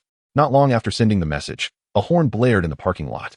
As the girls turned toward the sound, a sleek black Land Rover came to a halt before them. The tinted windows gradually descended, revealing Gu Yan's face, which, despite its usual cool demeanor, broke into a smile as he greeted them and unlocked the car doors. Hop in. The girls had already learned from Jiang Ro that Gu Yan had acquired a new Land Rover, yet witnessing it in person was an entirely different experience, leaving them awestruck. The evening light reflected off the glossy black exterior, the vehicle exuding a rugged yet stylish essence, imbued with an air of luxury. Lin Yunju tightened her grip on her bag. This is the Land Rover worth $1.61 million. I can't fathom the prestige of sitting in the passenger seat under envious gazes. Stealing a glance at Jiang Ro, who was opening the passenger door, she thought, "You're just luckier. Why are you all still standing outside?" Jiang Ro, having settled into the passenger seat, turned to see Zhao Xian and the others still lingering in disbelief. Coming right up, Zhao Xian was the first to snap back to reality, quickly opening the rear door, the distinctive scent of new car upholstery wafting toward her. Curiosity sparkled in her eyes as she explored the interior. "Gu Yan, does this car really cost over $1 million?" "Indeed," he replied with a smile, glancing in the rearview mirror as the other girls filed in, their expressions mirroring curiosity and admiration. "It's so spacious. 6 of us could fit comfortably. When will I ever drive such an expensive car? Don't even think about it. By the time you graduate. If you don't land a good job, and even if you do, if you don't get promoted based on average salaries, you could be looking at 30 years of saving without eating or drinking," Lin Yunju remarked, attempting to sound composed, though her fingers subtly stroked the luxurious seat, whispering, "So wealthy." To be frank, the more she thought about it, the more resentment she felt toward her ex-boyfriend, Chen Xian. If not for his incessant claims that the handsome guy in their dorm had an average background, leading her to misjudge the situation. Perhaps upon discovering his Bulgari earrings that day, she would have made a different choice. Today, she could have been the one in the passenger seat. "Gu, drive us." Jiang Ro suddenly leaned forward, her upper body crossing over the center console, her lips gently brushing Gu Yan's cheek. "Oh dear, with so many of us in the car. You two showing affection is quite inappropriate." Zhao Xian feigned covering her face, teasing them. Jiang Ro merely smiled back at the group of girls in the back seat. Yet, to Lin Yunju, it felt like a proclamation of possession, igniting a sense of irritation. "Where are we going for dinner?" Jiang Ro, satisfied, straightened her posture and fastened her seatbelt, the form-fitting dress accentuating her curves. "You'll know when we arrive," Gu Yan replied, starting the engine and smoothly exiting the parking lot. Under the admiring gazes of 2 security guards, they entered the main road, following the navigation's guidance toward a place called Earl's Castle. As the sole male in the car, and with his affluent background, the atmosphere became somewhat stifling, and the girls spoke little. Perceiving the tension, Zhao Xian sought to break the silence. Noticing the watch on Gu Yan's left wrist as he turned the steering wheel. "Gu, do you have an affinity for watches?" "I suppose I do," he replied. "What kind of watch is that?" "Let me think. I believe it's an Audemars Piguet Royal Oak mechanical watch. Must be quite expensive," she remarked. "Not excessively. Around 100,000, Gu Yan responded casually. Zhao Xian had initially intended to spark conversation, but this only deepened the silence within the car. Spending over 100,000 on a watch seemed extravagant, especially when one might buy a vehicle for the same price. Even Jiang Ro in the passenger seat was taken aback. Despite their time together, this was the first she had noticed the watch hidden beneath his sleeve. Who would have thought it would be so costly? Chapter 49. A veil of fog surrounds him. The imposing black vehicle glided smoothly along the suburban road. Within the serene confines of the car, Jiang Ro's gaze fell upon Gu Yan's left wrist, where a mechanical watch adorned him, a flicker of curiosity illuminating her brow. "When did you acquire that watch, Gu Yan?" Back at the beginning of the semester, we weren't particularly acquainted. It all made sense now. Zhang Ro recalled their encounter on the high-speed train, during which he wore a wrinkled t-shirt and bore no watch upon his wrist. Yet, she chose not to dwell on it. After all, it was quite ordinary for someone of her boyfriend's affluence to don a watch worth over 100,000. Lin Yunju, seated beside her by the car door, cast her eyes toward Guyan's timepiece as well. She remembered that Chun Xian owned a similar one, gifted by his parents after his college entrance examination. It was said to have cost over 2,000. As for the brand, Lin Yunju could not quite recall. It was only after learning that detail that she agreed to enter a relationship with Chun Xian, unbeknownst to her, as she compared their situations. An inexplicable frustration settled in her chest, one she struggled to articulate. Speaking of which, Guyan, you and Ro Jie truly share a fateful connection, remarked Zhang Xiaoyin from the back row, inching closer to Lin Yunju and Zhao Exine. Resting her chin upon her hand, she wore an expression of dreamy admiration. A chance encounter on the high-speed train, reuniting in university. How romantic. I wonder when my Prince Charming will ride in on his white steed to find me. Beside her, another dorm mate, Wang Yu, interjected with a rather disheartening tone, diverging from Zhao Exine's forthrightness. Not all knights ride white horses. Just as the morning light that graces one's face isn't always sunshine. An immediate silence enveloped the vehicle, and Zhao Exine, slowly grasping the underlying implication of Wang Yu's words, felt a flush creep up her cheeks. She turned and shot a fierce glare at Wang Yu. Guyan, focused on driving, had not caught the exchange and turned to Zhang Ro in the passenger seat. Why the silence? What did Wang Yu just say? Already aware of the insinuation, Zhang Ro felt her face redden, struggling to find a suitable explanation. If it were just the girls in their dormitory, they would speak freely. But with her boyfriend present, the matter felt delicate. I'll tell you later, she murmured, her voice tinged with uncertainty. As dusk descended, the SUV, filled with young women, ventured into a secluded stretch of the suburban area, surrounded by meticulously cultivated woods. The evening sky was painted with streaks of crimson and black, as flocks of birds returned to their nests, soaring through the twilight. Following the navigation-esque guidance, Guyan maneuvered the vehicle onto a gravel path winding through the trees, flanked by solar-powered landscape lights casting a gentle glow. The soft illumination attracted a flurry of insects, guiding the black SUV to an iron gate adorned with a fence, where a man in uniform approached to greet Gu Yin as he lowered his window. Sir, may I see your membership card? Upon hearing the term membership card, the group of girls within the car exchanged astonished glances, having anticipated a visit to a high-end restaurant in the city, not a private club requiring membership. Their assumptions stemmed from numerous novels and television dramas depicting affluent elites. Gu Yin retrieved a sleek black wallet from the armrest, containing his identification and bank cards. He flipped it open to extract a silver magnetic card, which he handed over to the attendant. The man accepted the card with both hands, bowed slightly, and returned to the gate to swipe it. The iron gate creaked open slowly. The attendant returned, handing the card back to Gu Yin, stepping aside with a respectful demeanor. Dear member, enjoy your dining experience. Thank you, Gu Yin replied coolly, offering a polite nod before driving through the gate, along the winding path ahead. Before them lay a circular intersection, crowned by a statue of Cupid drawing his bow, surrounded by an array of potted plants. Beyond that stood a grand castle-like structure. Of course, it wasn't an authentic ancient fortress, but a modern adaptation of a Western church, repurposed for private use. This venue was not open to the public. Only those within the wealthy elite could gain entry as members, hosting banquets for employees and family alike. However, more often than not, it served as a social gathering spot. Navigating the right-hand road, Guyan parked at the entrance, guided by the doorman. The group of girls unbuckled their seatbelts and stepped out, their eyes wide with awe at the majestic castle entrance, feeling a twinge of trepidation. Guyan, since you have a card for this place, do you frequent it often? Zhang Ro, hailing from an ordinary family, felt a surge of anxiety. In the eyes of the average person, she appeared as a goddess. Yet this environment was unfamiliar to her. I've never been here before. The card was arranged through a friend, Guyan replied, deftly fabricating an excuse as he handed the keys to the doorman. The latter accepted them with both hands, taking the SUV to park in a nearby lot. Another doorman approached leisurely, pressing a button at the side. The grand, antiquated castle doors swung open, revealing a long corridor illuminated by brilliant wall sconces, with a plush red carpet leading to the lobby. A magnificent crystal chandelier hung from the arched ceiling, shimmering in the light. It's so beautiful, Zhao Exine murmured, gripping Wang Yu's arm nervously as she surveyed her surroundings. If it weren't for Guyan, I would never have the chance to step foot in here. Her sentiment echoed among the other girls. Lin Yunju feigned calmness, although she, too, was taken aback by the opulent decor, a realm unattainable for ordinary folk. Observing Gu Yan, who was casually dressed, she found it difficult to reconcile his appearance with such a luxurious setting. What sort of background allowed him access to such an elite venue? The more she pondered, the more enigmatic Gu Yan seemed. In contrast to her curiosity, Jiang Ro harbored no such doubts. She clung to Gu Yan's waist. Standing tall with pride radiating from her exquisite, radiant features, she constantly reassured herself that with Gu Yan by her side, there was nothing to fear. Yet, the flicker of apprehension in her eyes was undeniable. At that moment, a well-dressed middle-aged man, resembling a butler in a tailored suit and white gloves, approached, accompanied by two elegantly attired female servers. "Esteemed member, will you be dining with us today?" "Yes, for 7, Gu Yan responded. "Right this way, please."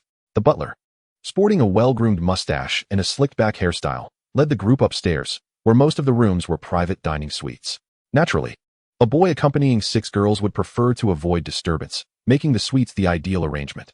"By the way, photography is not permitted in this establishment," the butler added, noticing one of the girls instinctively raise her phone. Due to the presence of esteemed guests, including many celebrities, they prefer to keep their whereabouts confidential. "I hope you understand." Mississippi. The girl singled out, Zhang Xiaoyin, felt her face flush crimson as she hastily tucked her phone away. "Can I take photos of the dishes, then?" "That is permissible." The butler opened the door to the nearest room, extending a professional smile. "Please, make yourselves comfortable while your dinner is prepared." "Thank you for your assistance," Gu Yan nodded, inviting Jiang Ro and the others to enter first. He lingered at the entrance, observing the other rooms along the corridor, noting the presence of a butler stationed outside some of them. It seemed evident that the butlers provided one-on-one service. "Is there anything else you require?" The butler at the entrance inquired respectfully, noticing Gu Yan's interest in his surroundings. "Nothing, just taking a look," Gu Yan replied with a smile, casually engaging the butler with a few inquiries about the rules of the Earl's castle, as well as the prices for dishes and wines. Unbeknownst to him, at the far end of the corridor, 2 individuals emerged from a room, leaning against the stone railing engaged in conversation. One of them, upon catching sight of Gu Yan speaking with the butler, furrowed his brow slightly. "What are you looking at?" The other followed his gaze and remarked, "A handsome fellow. Since when did your taste change?"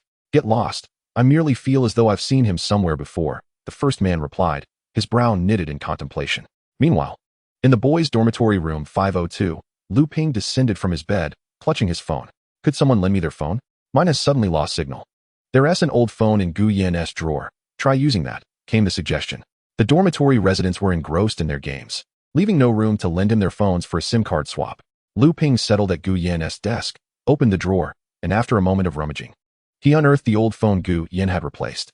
His keen eyes, however, suddenly caught a glimpse of what appeared to be the corner of a photograph peeking from a book.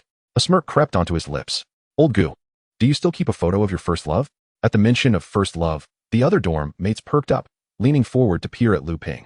"Wait, why is it a photo with a man?" He pulled out the picture and displayed it to the curious onlookers. Could it be old Gu's father? The man in the photo bore a serious expression. Doesn't he look like old Gu's dad at all?" remarked Chen Xian from bed number 1, momentarily diverting his gaze from his phone to glance at Lu Ping's photo. Just one look rendered him speechless. How does Gu Yan know him? What with that ghostly expression? Chen Xian. Lu Ping, still holding the photo, noticed Chen Xian's astonishment and tilted the picture toward him. "Do you know the man in the photo?" "Impossible." Qin Mu, lying down and chatting with a newly added girl, laughed. "Old Gu doesn't know Chen Xian. The person in the photo has no connection to him whatsoever."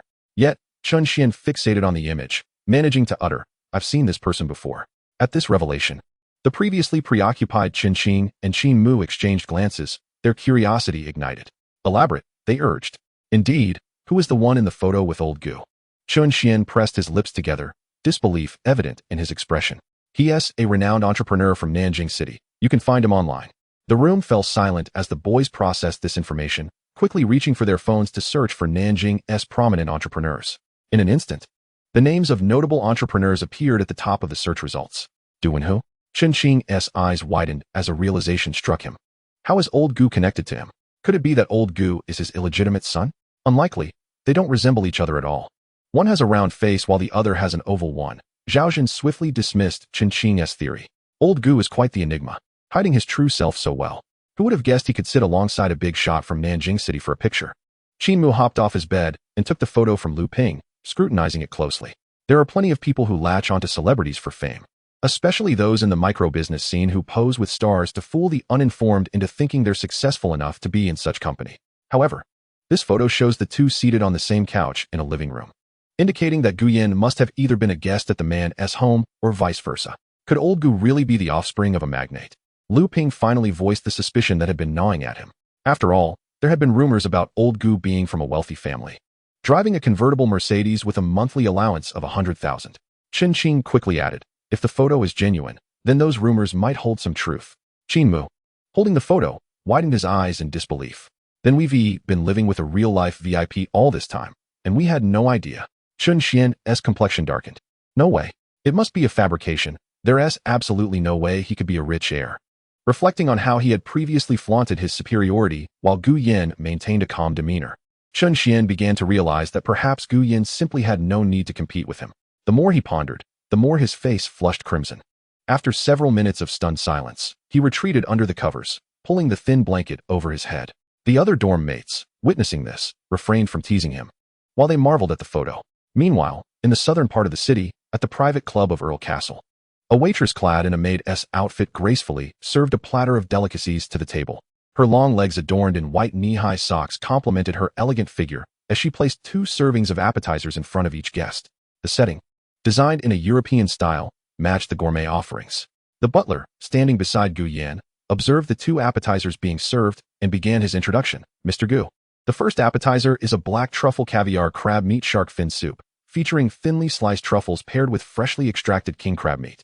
A delightful combination that melts in your mouth. The second appetizer is Iberian ham served with melon and aged huadiao jelly, crafted from Spanish Below-grade ham and 10-year-aged huadiao wine, meant to cleanse the palate after the rich first dish. The surrounding young women listened attentively to the butler's detailed description, glancing at the exquisitely plated but minuscule portions before them, their expressions a mix of bemusement and awe. Such a small serving, yet so much flair. However, aesthetically, the dishes appeared quite upscale, perfectly suited for the elite of Shanghai. Once the butler finished his introduction, Zhang Xiaoyin, having emptied both her plates, shyly remarked, I can't really taste anything. Wang Yu stifled a laugh, discreetly pushing her serving of truffle crab meat shark fin soup toward Zhang Xiaoyin. You take mine. I'm not a fan of seafood. Meanwhile, Lin Yunju sat upright, her posture impeccably straight as she delicately forked the 2 appetizers, her vanity soaring to new heights. Occasionally, she would steal glances at Gu Yan, who was attentively listening to the butler, fantasizing about the prospect of being his girlfriend and attending such elegant gatherings regularly. In stark contrast to her musings, Zhao Exine and Zhang Xiaoyin seemed more straightforward, with one busy snapping photos for social media and the other preoccupied with Wang Yu's serving of shark fin soup. The butler, perceiving this scene as quite ordinary, concluded his presentation of the following courses and politely wished them a pleasant dining experience before exiting the private room. Seated nearby, Zhang Ro listened intently to the butler's descriptions of the main courses and desserts. Once he departed, she quietly inquired of Gu Yan, is this meal too extravagant? Although she understood Gu Yan was wealthy, stepping into such a luxurious establishment and inviting so many guests made her feel a twinge of concern, especially since it was her boyfriend's money. As long as everyone enjoys the meal and your reputation is upheld, a little extravagance is acceptable. Having accepted Zhang Ro as his girlfriend, Gu Yan was not one to be overly frugal in such matters. Let us eat, he suggested. You should try this. Zhang Ro used her fork to pick up a piece of crab meat wrapped in truffle, playfully coaxing, open wide. Are you treating me like a child? He chuckled, complying and opening his mouth. Is it good? Not bad, he nodded. Seeing Gu Yan's approval, Zhang Ro leaned her head against his shoulder, her eyes squinting in a sweet smile. Oh please, it's all the same food. How can it be that good? Wang Yu's ill-timed comment broke the moment. Zhao Exine rolled her eyes, gesturing with her fork. What do you know? They're a couple feeding each other. The taste must be different.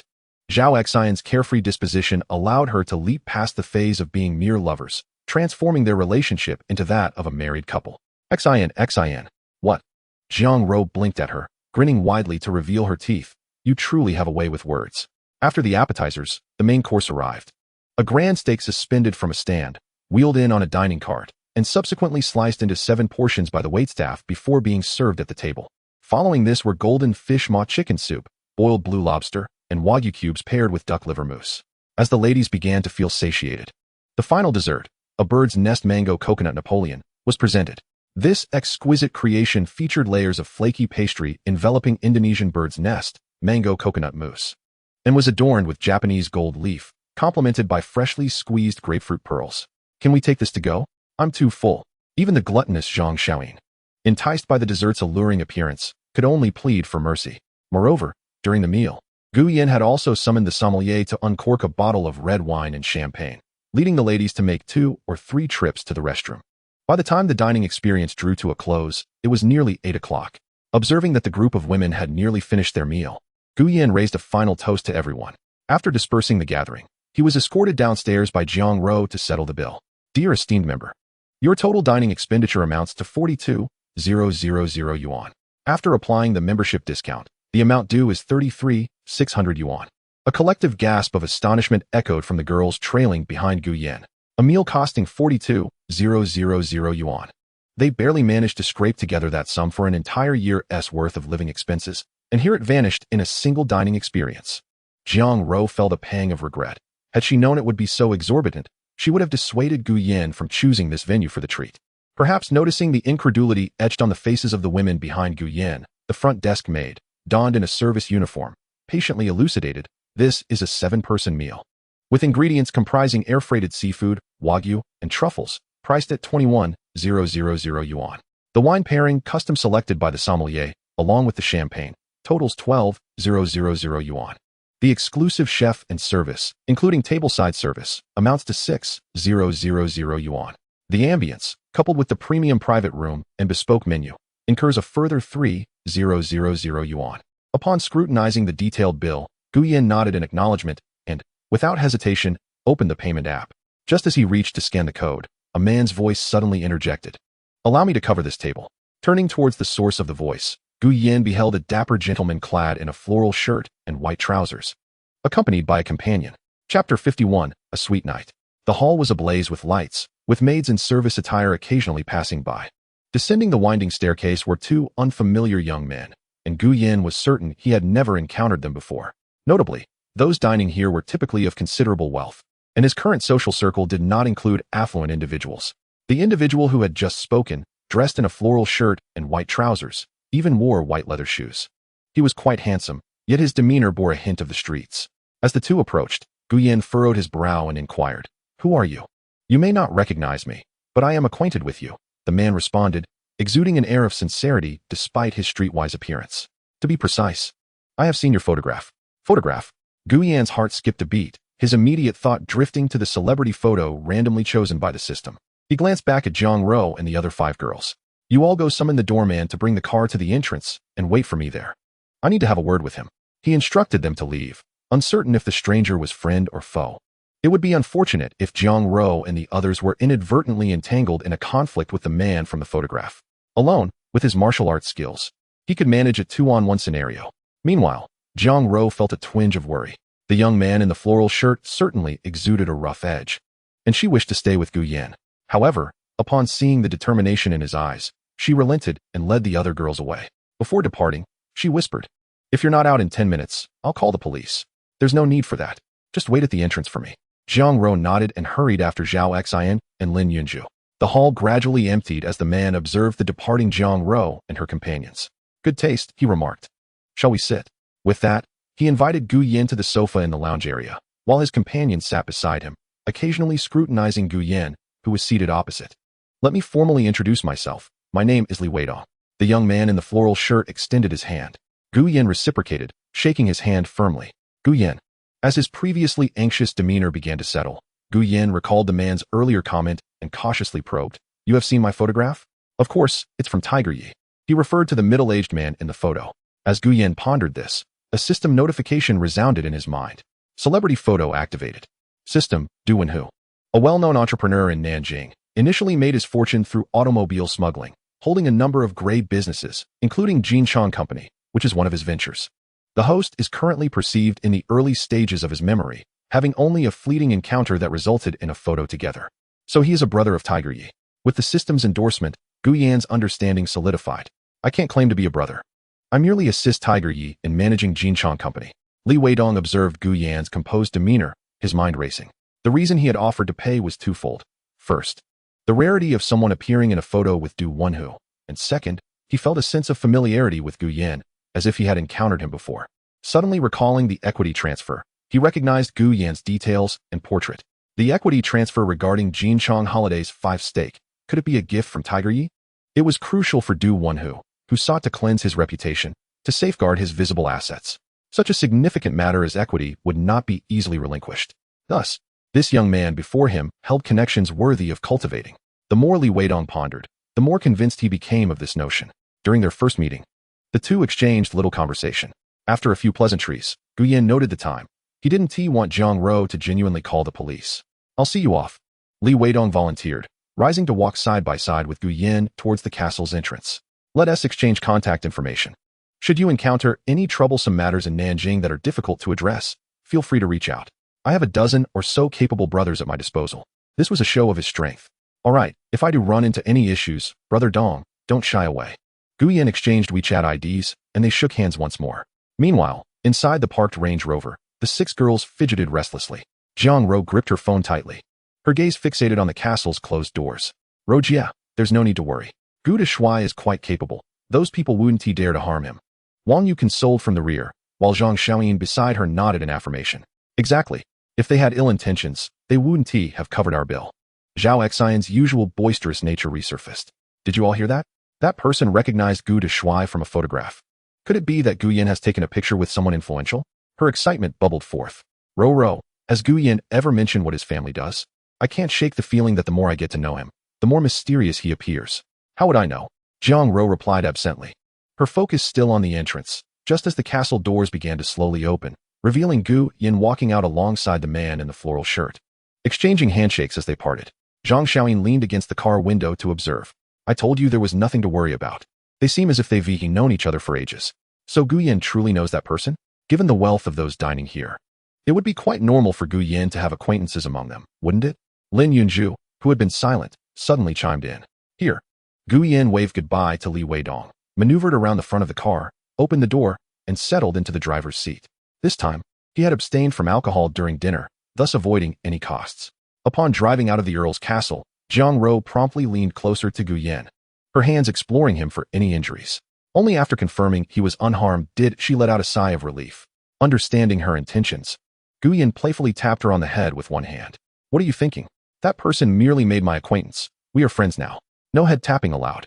Zhang Ro shielded her head with her arms, her cheeks puffed up like a goldfish, claiming that such taps would make her foolish. At the back of the car, Zhang Xiaoyin peeked out. Sister Ro, why are you saying my lines? The heavy atmosphere dissipated, replaced by laughter from the girls in the car, restoring a lively ambience. By the way, Gu Yin, I just heard that guy named Li Weidong mention something about a photo. What is that about? Zhang Ro inquired, her curiosity piqued. Oh, he saw a picture of me with his boss at the latter's residence. Zhang Ro's expression froze in curiosity, while the other girls exchanged puzzled glances. The abrupt twist took them a moment to process. So you know his boss? Yes, we had a chance encounter, and our interaction was quite pleasant. It finally made sense to the girls. Since he had seen the photo, he likely believed that Gu Yin had a good rapport with his boss, prompting him to treat Gu Yin to dinner to cultivate a relationship. As the clock approached 9, they returned to the side gate of Nanda University. The 6 girls had consumed a bottle of red wine and a bottle of champagne, and the lingering effects began to take their toll, requiring them to support each other as they walked. With time running short before the dormitory gate closed, Gu Yin escorted them to the entrance. Thank you for today as hospitality, handsome Gu, Zhang Xiaoyin said, slightly bowing while holding her bag. Zhao Xian, however, took Zhang Ro's hand and placed it in Gu Yan's, declaring, from now on, Zhang Ro is in your care. With that, she pushed the reluctant Lin Yunju forward and called for Zhang Xiaoyin and Wang Yu to enter. Aren't you coming in? Zhang Ro's face flushed. She glanced at their intertwined hands and whispered, could you let go of my hand for a moment? Wait here for me for 2 minutes. I'll be right back. With that, she dashed into the dormitory building, her high heels clicking rapidly against the floor as she zipped past the bewildered Zhao Xian and the others. Breathless, Zhang Ro emerged outside the dormitory, clutching a shoebox. Here. This is your gift. Please don't think it's cheap. As she opened the box, it revealed a pair of white Adidas sneakers. Those are the little white shoes you wore when playing basketball, so I specially bought these for you. The night breeze caressed her white dress as Zhang Ro gazed at Gu Yin, her eyes sparkling with anticipation for compliments. Thank you, I truly adore this gift. Gu Yin recognized that Zhang Ro's living expenses, like those of most girls, were merely around 2,000 yuan. A pair of Adidas shoes was no small expense. Her thoughtfulness surpassed that of many who only sought to receive without giving. I'm waiting for your praise. Zhang Ro pouted, shaking Gu Yan's hand playfully. Hurry, compliment me. All right, my Miss Zhang is beautiful and considerate, truly an understanding girlfriend. Zhang Ro's lips curled into a smile, her eyes crescent-shaped with delight. My Mr. Gu is also gentle and caring, loved by all. Loved by all. Oh, I misspoke. Jiang Ro exclaimed, quickly spitting to the side. It can't be loved by all. You can only be my beloved. Satisfied with her correction, she wrapped her arms around his. Exactly. The lights are about to go out. Let us head up. Guyan playfully flicked her nose. Under the soft glow of the night light by the dormitory door, Jiang Ro stood on the steps, hands behind her back, leaning in to gently peck Gu Yan on the lips before stepping back. Good night, Mr. Gu. See you tomorrow. See you tomorrow, Miss Jiang. Jiang Ro beamed at Gu Yan's words, turning to skip merrily back into the dormitory, waving goodbye over her shoulder until she vanished from his sight upon the urging of the dormitory matron. Chapter 52, Feeding the Void. The boys' dormitory door was already closed when Gu Yan returned, finding several boys outside calling for old Lu to let them in. The elderly man came over, delivering a lecture. And upon spotting Gu Yan, he didn't miss the opportunity to scold him as well. Don't think that just because you're handsome, you can come back late. There better not be a next time. Gu Yan retrieved a pack of unopened cigarettes from his pocket, having finished one pack at the Earl's castle. The new one was taken from the car upon his return. With no one around, he slipped the cigarettes into old Lu's hands, not waiting for a refusal before heading upstairs. I'll give you 5 more chances, old Lu shouted after Gu Yan's retreating figure. Upon entering room 502, Gu Yan was immediately enveloped by Qin Mu and the others, who pulled on his sleeve and urged him to sit down in a chair. Old Gu, confess honestly, are you a rich second generation? Gu Yan sat in the chair, momentarily taken aback by his roommate's sudden enthusiasm. Why do you ask me that? Lu Ping retrieved a photo of Gu Yan from the desk drawer. I wanted to borrow your old phone, but then I saw this picture. Chen Xian said the man in it is Du Wenhui, a well-known entrepreneur in Nanjing. If you've taken a photo with him, you must be a rich second generation. They managed to find that. Gu Yan recalled placing the photo in the book's inner pocket. However, since it had been discovered, he saw no reason to hide the truth. That is indeed a photo of me with him. We didn't converse much, just an accidental meeting where he found me agreeable and asked for a photo. While he didn't explicitly confirm whether he was a rich second generation, it didn't hinder Lu Ping and Qin Mu from making their own assumptions. After all, ordinary folks rarely encountered someone as wealthy as Du Wenhui. Wow, it's really true. Lu Ping moved his chair closer, staring intently at Gu Yan, making him feel somewhat uneasy. What are you doing? I've never interacted with wealthy people, especially rich second generations. I need to get a good look at you. Zhao Zhan, with his distinctive yellow hair, leaned in as well. I've never seen one either. By the way, what is life like for you rich folks? What do you think my life is like? Gu Yan chuckled at their antics. I have 2 eyes, a nose, and a mouth, just like you. We go to class and eat in the cafeteria together every day. Do you really think it's like in the novels or dramas? Zhao Zhan crossed his arms and exclaimed, Damn, I'm living with a rich second generation. He stood up, pacing back and forth in disbelief. I'm living with a rich second generation. To soothe our wounded souls, you must treat us to cafeteria stir-fries for the next month, father. Lu Ping joked, pushing up his glasses. Now you're calling me father. How pathetic. Qin Mu spat, retracting his derisive gaze and suddenly kneeling before Gu Yan, gripping one of his hands tightly.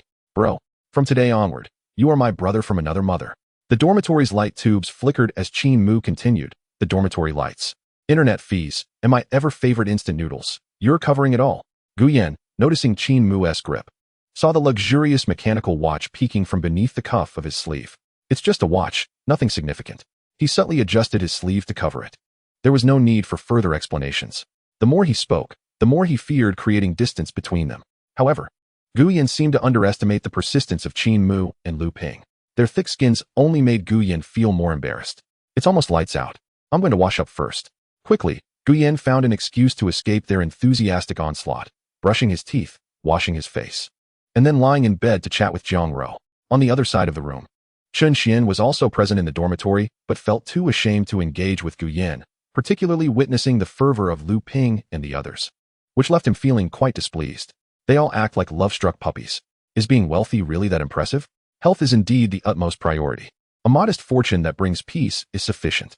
After the lights go out, aside from indulging in their phones, the group discusses plans for the upcoming short holiday following next week's competition. I will remain at school. My home is too far, and the high-speed train does not offer direct service, Lu Ping remarked in the darkness. What about Gu Yan? From the last bunk. Gu Yan had just exchanged goodnights with Jiang Ro and pondered. She will likely return. The high-speed train takes only 4 hours to reach Shi City, which is quite convenient.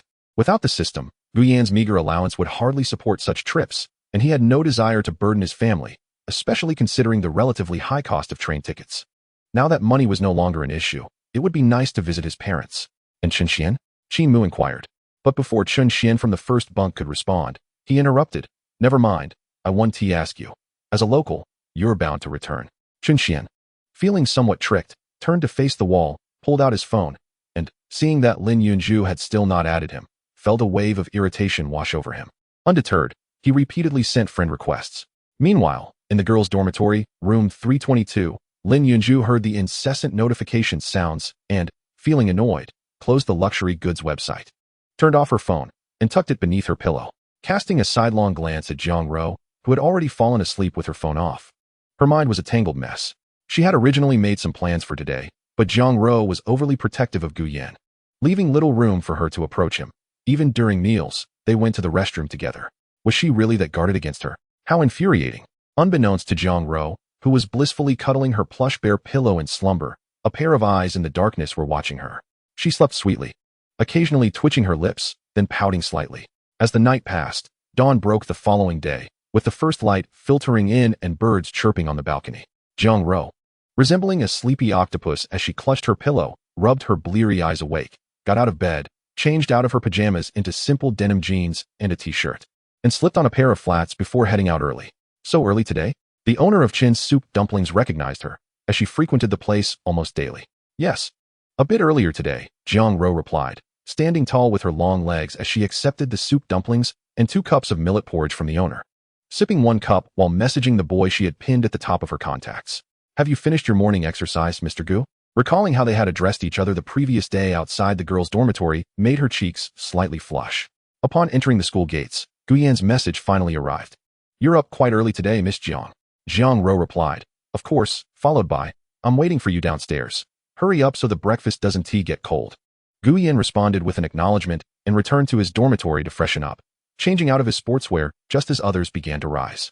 As he descended the stairs, he spotted Jiang Ro in her clean, simple attire, fitted jeans, a sleeveless t-shirt, and white sneakers, radiating both sensuality and youthful exuberance. What can't get enough? Jiang Ro teased, positioning the breakfast behind her and playfully winking at Gu Yan while balancing on her toes. Not bad, he replied. What does not bad mean? Jiang Ro playfully shoved a straw into his mouth, shaking his arm while using a cutesy voice. Come on, big brother, say it again, please. Gu Yan shivered involuntarily. Haha. Jiang Ro laughed, leaning against his arm. Turns out you don't like sweet girls. It's not that I dislike sweet girls, I just don't fancy green tea types. I'm not one of those. They found a less crowded path, sitting on a bench by the roadside, enjoying their breakfast amidst laughter. As class time approached and the number of students around them increased, Gu Yan finally led her to the teaching building. On the way, he used a tissue to wipe the remnants of soup from the corner of her mouth. During the upcoming short holiday, are you returning to Shi City? Jiang Ro answered without hesitation. If you go back, I will too. All right then, after the competition, we'll leave. I'll buy the train tickets. Jiang Ro, wrapping her arms around his, recalled their first encounter at the mention of the high-speed train, causing her to chuckle foolishly. By the way, do you get enough sleep with you bringing me breakfast every morning? Jiang Ro nodded, her hair swaying on her shoulders. I do, my sleep quality is good. And I rarely dream. However, Mr. Gu, utilizing such a premium breakfast delivery service must be quite costly. Gu Yan observed as she rubbed against his arm, a smile curving his lips. Then, Miss Jiang, is there a discount for a monthly subscription? A monthly subscription seems too brief, doesn't it? Jiang Ro looked up at him, raising a finger with sparkling eyes. How about a lifetime deal? She then extended her pinky. Pinky swear. How childish. Gu Yan scoffed, but still raised his hand, linking his pinky with hers as he turned to leave. Among the group of students parting ways at the crossroads early in the morning, Lu Ping, Qin Mu, Zhao Zhen, and Chun Xian, witnessing this scene, filled their empty stomachs with a sudden sense of fulfillment. Chapter 53. When the wind blows, the rain follows. The morning breeze rustled the leaves of the small trees outside the window. After finishing a class, Gu Yan rubbed his head, attempting to revive his nearly extinct brain cells, while the class leader, Xiao Lingling, gracefully distributed materials for the next professional course on financial modeling. Upon seeing the financial model data, Gu Yan felt a headache beginning to form. Had I known, I wouldn't have chosen this major. What's the matter? Xiao Lingling, noticing his dazed expression as he rubbed his temples, thought he might be unwell. I'm fine, thank you. Gu Yan's expression returned to its usual calm, and he felt his phone vibrating in his pocket. Pulling it out, he saw it was a call from Li Weidong. Observing this, Xiao Lingling silently moved on to the next student. Hello? Gu Yan, come out this afternoon. I want to introduce you to some friends, and we'll go drinking tonight. It's on me. Gu Yan had initially entered university with the intention of fully experiencing campus life, postponing societal matters until after graduation. Yet, he now felt the constraints of circumstance. Li Weidong was a subordinate of Du Wenhui, who had been forcibly linked to him by the system. Thus, all three shared a connection. Moreover, as a newcomer, it would not hurt to get to know more people from Nanjiang City. After a moment's contemplation, Gu Yan agreed. Though he was not particularly sociable, he understood the significance of networking, especially since he envisioned starting his own business in the future. One could hardly succeed without connections. Moreover, from the rewards of the system tasks, Gu Yan could vaguely sense that the system was already paving the way for him. If he couldn't even handle the system's provisions, it would be better off non-existent. After the third class, Gu Yan followed the crowd out of the teaching building and, at the fork in the path, spotted Zhang Ro holding books, with her usual companion Zhao Xin absent. Mr. Gu, let me treat you to a grand meal. Struck it rich? Zhang Ro, with her ponytail swaying, turned her head and scrunched her nose adorably. Someone is covering for a lifetime. After finishing lunch, Zhang Ro held her slightly protruding belly, somewhat lamenting how she had begun to indulge like Zhang Xiaoying. I want to eat dinner this afternoon. Li Weidong is treating me to drinks. Gu Yan felt it necessary to inform Zhang Ro about this, as they were a couple and should always keep each other in the loop. Is it going to be a Hongmen banquet? Zhang Ro recalled the man in the floral shirt and white trousers from last night, sensing ill intentions written all over his face, exuding an air too reminiscent of the underworld. The protagonist of the Hongmen banquet was Liu Bang. Do you think I could ever measure up to Liu Bang? Gu Yan escorted her back to the dormitory, and along the way, Zhang Ro was somewhat silent. Do you want to go?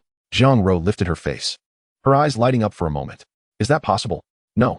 Gu Yan firmly refused, disapproving of the idea of bringing his girlfriend to drink with someone like Li Weidong, as the environment was likely to be unpleasant. All right. Zhang Ro suddenly responded with a crisp acknowledgement, leaving Gu Yan with a puzzled expression. However, he refrained from questioning further and merely mentioned that Li Weidong would introduce him to someone. When you return, be sure to call me and let me know you're safe. The girl stepped forward to plant a gentle kiss on the corner of Gu Yan's mouth before turning and jogging back to the dormitory, waving as she ascended the stairs. Soon, afternoon gave way to evening. After class, Gu Yan entrusted his books to Liu Ping, asking him to take them back to the dormitory. He sent Zhang Ro a message indicating he was heading out, then made his way to the side gate of Nanda, where he climbed into a Range Rover and drove to the address provided by Li Weidong. The destination was the renowned nightclub, Burst Bar, also colloquially known as B-Bar, located in the bustling city center. As dusk settled, luxury cars filled the streets, with many affluent second-generation heirs indulging in the nightlife, alongside numerous women seeking to attract them. Gu Yan's Range Rover appeared rather ordinary in comparison to the million-dollar sports cars surrounding it. However, once he exited the vehicle, the eyes of women dressed provocatively lit up at the sight of him. Though not the pinnacle of luxury, his youthfulness and stylish, comfortable attire made a favorable impression. As he approached, several women quickly surrounded him, seeking to exchange WeChat contacts. Gu Yan paid them no heed and strode directly into the nightclub, where the cacophony of sound enveloped him. His gaze fell upon a scene filled with revelers dancing wildly, illuminated by flashing neon lights and pulsating music. Women clad in bikinis danced exuberantly on the illuminated glass runway, occasionally extending a leg to tease the cheering men below, while others found themselves inadvertently pulled off the stage, giggling amidst the throng of reaching hands. Diverting his gaze, Gu Yan scanned the surroundings and spotted a figure waving at him from a wall-side table. Gu Yan, over here. It was Donggu. Approaching, Gu Yan maintained a neutral expression as he exchanged a brief handshake with the man, before his attention shifted to the others seated at the table. 2 men and 2 women were drinking, and upon noticing Gu Yan's arrival, they cheerfully raised their glasses in greeting.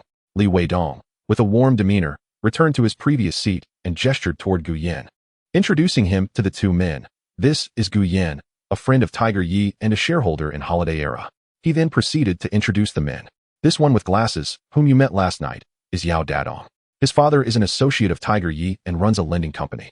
He just returned from abroad. I hosted a welcome dinner for him at Earl's Castle. Yao Dadong chuckled. We don't need your introduction, Weidong. I've already met this young brother last night. Come on. Gu, let us have a drink. Gu Yan accepted the drink offered by Li Weidong and clinked glasses with Yao Dadong. After taking a sip, Li Weidong introduced the next individual. This is Wang Bin, who manages several large supermarkets in Nanjing and a couple of hotels. If you ever need accommodation, just ask him. While not free, a 50% discount is certainly manageable, right, Lao Wang? The man, appearing nearly 30, had a long face and slightly drooping eyebrows, exuding an air of indulgence. He He had to brace himself on his knees to stand up. Pleasure to meet you. Gu Yan nodded, clinking glasses with him as well. Gu Xiao, next time we meet, let us not be so formal, Wang Bin said with a smile, downing his drink in one go. Brother, since you're in Nanjing, we should definitely hang out more. With looks like yours, it's a shame you don't frequent places like this more often. Having just met. Gu Yan politely acknowledged the remark and settled down beside Li Weidong, mostly listening as the three men engaged in boastful banter, feeling little inclination to interject. Gu Yan was not particularly knowledgeable about drinks. He occasionally glanced at his phone, exchanging brief messages with Jiang Ro. When 8:30 rolled around, he leaned closer to Li Weidong's ear to indicate he was leaving. Li Weidong, aware that Gu Yan was still studying at Nanda, didn't he insist on him staying and accompanied him to the exit. These two are my good brothers, so I wanted to introduce you, he said. You've saved their numbers, right? Yes, there will be plenty of opportunities to drink together in the future. Then I want to see you off. Gu Yan nodded, waiting for his designated driver before climbing into the Range Rover and relaying the address of Nanda's side gate. On the way back, he sat in the back seat contemplating Li Weidong's actions today. As the saying goes, there is no such thing as a free lunch. No one would be kind without an ulterior motive. Yet, Li Weidong had not revealed his intentions, leaving Gu Yan in the dark. Moreover, Gu Yan sensed that Li Weidong possessed genuine charm and adept social skills, evident even in the nightlife environment where he managed to cater to both sides. Such fervent efforts in networking. What was his ultimate goal? Buzzing. His phone vibrated in his hand, a message from Jiang Ro. How much have you had to drink, Mr. Gu? Just a few drinks. I'm having a designated driver take me back to the side gate. Understood, I'll come to pick you up. At 9 o'clock, an hour remained before the dormitory closed. In the glow of the night lights, the air was abuzz with insects, quickly dispersed by the arrival of a few figures entering through the school gate. 3 girls and a boy were carrying packages, having been delayed by student council obligations. One of the girls, made up and dressed in a skirt, showcased a pair of beautiful legs clad in black stockings. If Gu Yan were present, he would undoubtedly recognize this as Wu Qianqian, a sophomore who had added him on WeChat at the beginning of the semester but had only exchanged a few words since. The other 2 girls were her roommates, rather ordinary in appearance and figure, yet among the group, they were the most talkative. Qianqian, you have so many packages today. Your dorm is nearly overflowing. Indeed, but Qianqian, Senior Su dotes on you so much. Is your shopping cart nearly emptied by him? The senior mentioned was Su Liang, the only boy among the 4. He had his hands tucked into his casual pants, and as he stretched his arms, his sleeves rolled up slightly to reveal an expensive-looking watch. It's not as impressive as you all make it sound. My living expenses can cover Qianqian's shopping needs. As a man, if I have money, I should spend it on the woman I like. As soon as he spoke, the 3 girls, including Wu Qianqian, were instantly charmed by the suave demeanor of this senior. Wu Qianqian smiled with satisfaction. She had deliberated for quite some time before choosing Su Liang, given his decent family background and appearance. Bringing along her 2 roommates to help with the packages, accompanied by Su Liang, was naturally a way to show off and have them spread the word. At this moment, noticing the envy in her roommate's eyes, she had no qualms about fanning the flames further, her gaze falling on the watch on Su Liang's wrist. Liang, when did you buy that watch? Oh, I just got it today. I performed exceptionally well in the student council and became the head of the publicity department, even qualifying as a candidate for party membership. My father was thrilled and rewarded me with 20,000. So that watch cost 20,000? The 2 girls gasped in astonishment. Yes, it's a Longyan's. Su Liang reveled in the attention from the 3 girls. To be honest, if I wanted something even more expensive, my father would buy it for me. But I just didn't find it necessary. I like this model. His words carried an underlying meaning as his gaze naturally fell on Wu Qianqian. Though she was made up, she truly was stunning, with a curvaceous figure that he found appealing. Senior, what does your family do to be so wealthy? The 2 girls were profoundly intrigued by this refined and handsome senior. Wu Qianqian, too, instinctively puffed out her chest. While Su Liang was not the most handsome boy she had ever encountered, she thought to herself that looks meant little when they couldn't fill one's stomach. Especially when recalling Gu Yan, the freshman from an ordinary family whom she had added on WeChat earlier this semester. No matter how good-looking he was, he could not compare to the affluent Su Liang before her. At that moment, the side door's lifting rod opened, and a brilliant beam of light illuminated the backs of several individuals, casting their shadows upon the ground. As the roar of an automobile engine reverberated in the air, a colossal black vehicle made its entrance through the school gates.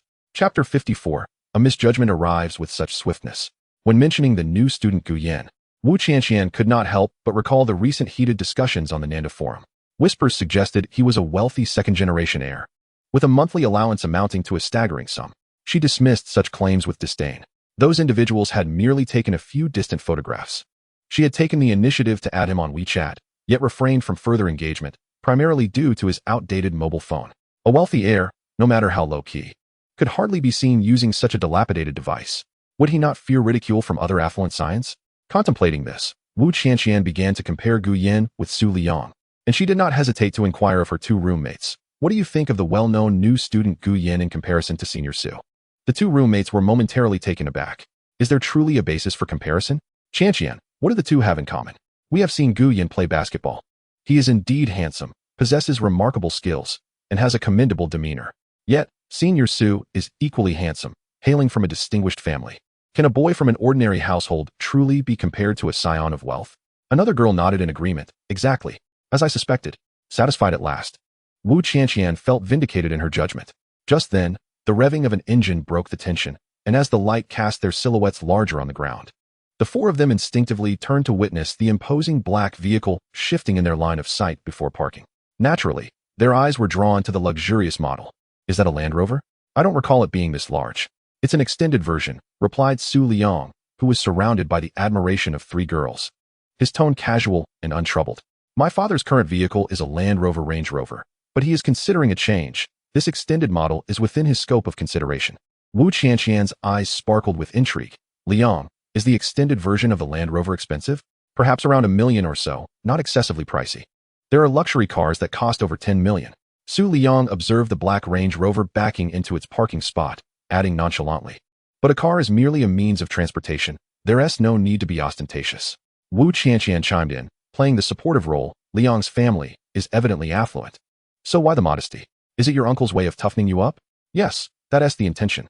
Therefore, I typically refrain from disclosing my family circumstances. As his words fell, a striking figure emerged along the path leading to the main road of Nanda, clad only in pink cartoon bear pajamas. Upon catching sight of her face, Su Liang was struck by an overwhelming sense of awe, his feet involuntarily rooted to the spot. Who is this girl? Why haven't I seen her before? How can she be so stunning? He pondered. Goodness, did I pursue Wu Qianqian too hastily? What is happening? His gaze followed the girl as she sprinted past, a gentle breeze carrying a faint fragrance that caressed his face.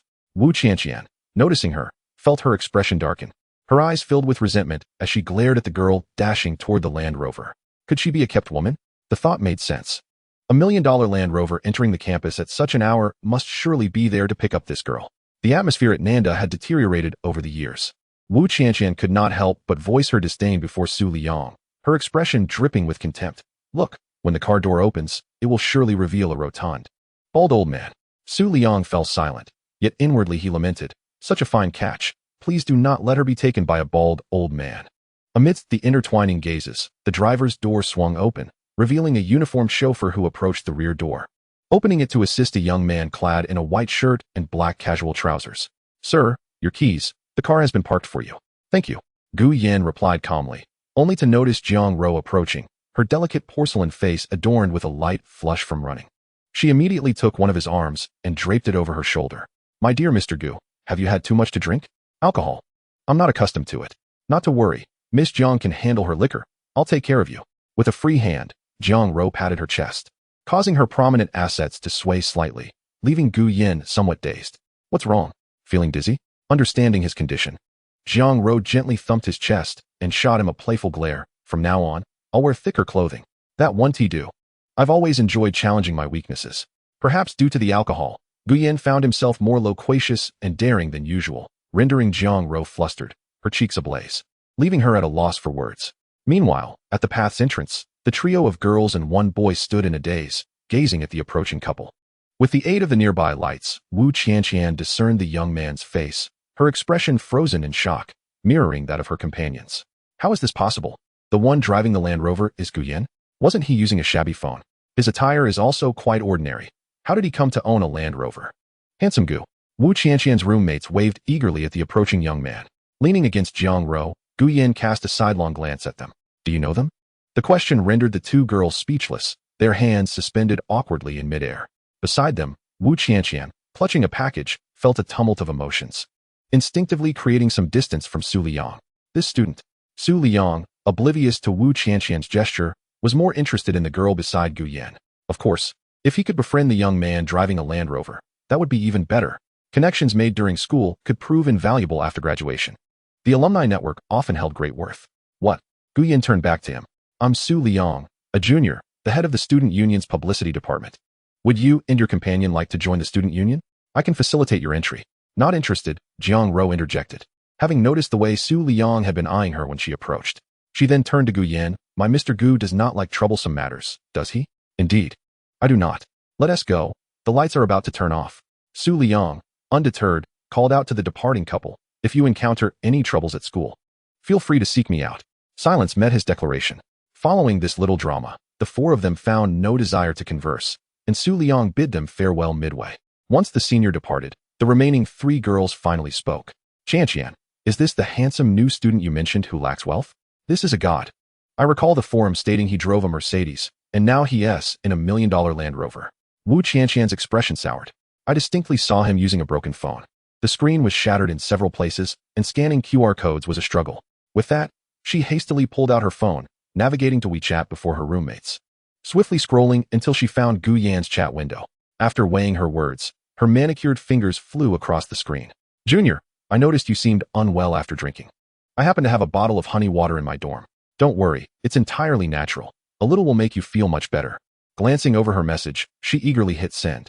Then, in the next instant, a glaring red exclamation mark appeared. Gu Yan had blocked her long ago. Chapter 55, A Short Holiday and High-Speed Rail. Upon seeing the glaring red exclamation mark in the chat window, Wu Qianqian's face turned pale. The other party has already blocked her. In truth, this cannot entirely be blamed on Gu Yan. Initially, the connection was established out of courtesy. However, after only a few exchanges, Gu Yan began to perceive the senior's demeanor as inconsistent, akin to a game of baiting. Consequently, after 2 days, he decided to block her. Qianqian, how are your conversations going? Two roommates leaned in to sneak a glance. Even though Wu Qianqian quickly silenced her screen, the two still caught sight of the ominous red exclamation mark. He has blocked you. Never mind. You still have Senior Su, her roommates comforted, stifling laughter in their hearts. It was rather ironic. They had added Gu Yan on WeChat during the start of the semester, only to find themselves regretting the lost opportunity, having traded a watermelon for a sesame seed. Alas, faced with the situation, Wu Qianqian understood the futility of hope and sighed deeply. Yet, her heart still harbored resentment. Why must a wealthy second generation refuse to embrace his fortune and insist on using a shabby phone? With a final glance in the direction Gu Yan had departed, she reluctantly returned to her dormitory with her roommates. On the way back, she recalled her earlier boasts about Su Liang, his watch on his wrist, and the news of his father changing cars. She juxtaposed this with Gu Yan's understated demeanor and suddenly comprehended that true wealthy heirs often remain inconspicuous. Time swiftly passed. Arriving at the last week of September, with the National Day holiday approaching, many were already preoccupied with thoughts of returning home, purchasing train tickets days in advance. The day after a night of revelry, Gu Yan awoke early to buy 2 high-speed train tickets online. He also made a trip to the hospital to settle Shun Wei's hospitalization and nursing fees, amounting to nearly 23,000, as she lacked health insurance, necessitating an out-of-pocket payment. When he brought the financially struggling girl back to school, she sat frozen in the opulent car, fearful of dirtying the interior. Upon returning to Nanda, Shin Wei took out paper and pen from her canvas bag to write an IOU, requesting Gu Yan a year to repay the debt. I accept the promissory note, he said. His assistance stemmed from sympathy, yet he understood that money must not be squandered. After receiving the note, Shin Wei expressed her gratitude and departed the parking lot first. On September 30th, as preparations for a 2-day basketball competition commenced, an unexpected notification arrived. The team from the agricultural college had forfeited. The reason was that 2 key players had gotten into a conflict after drinking on the previous night, resulting in injuries and a night spent in the police station.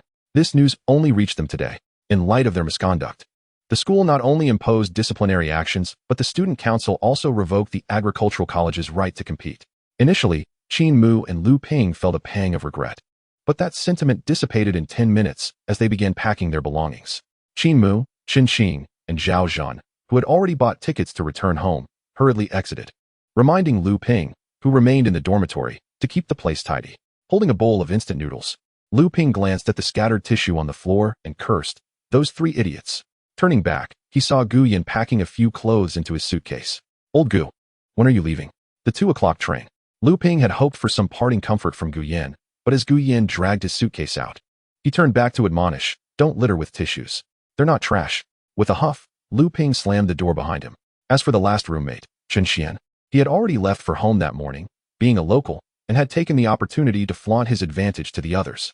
Meanwhile, Gu Yan adjusted his attire while walking, occasionally exchanging greetings with male students ascending and descending the stairs, some familiar, others mere strangers.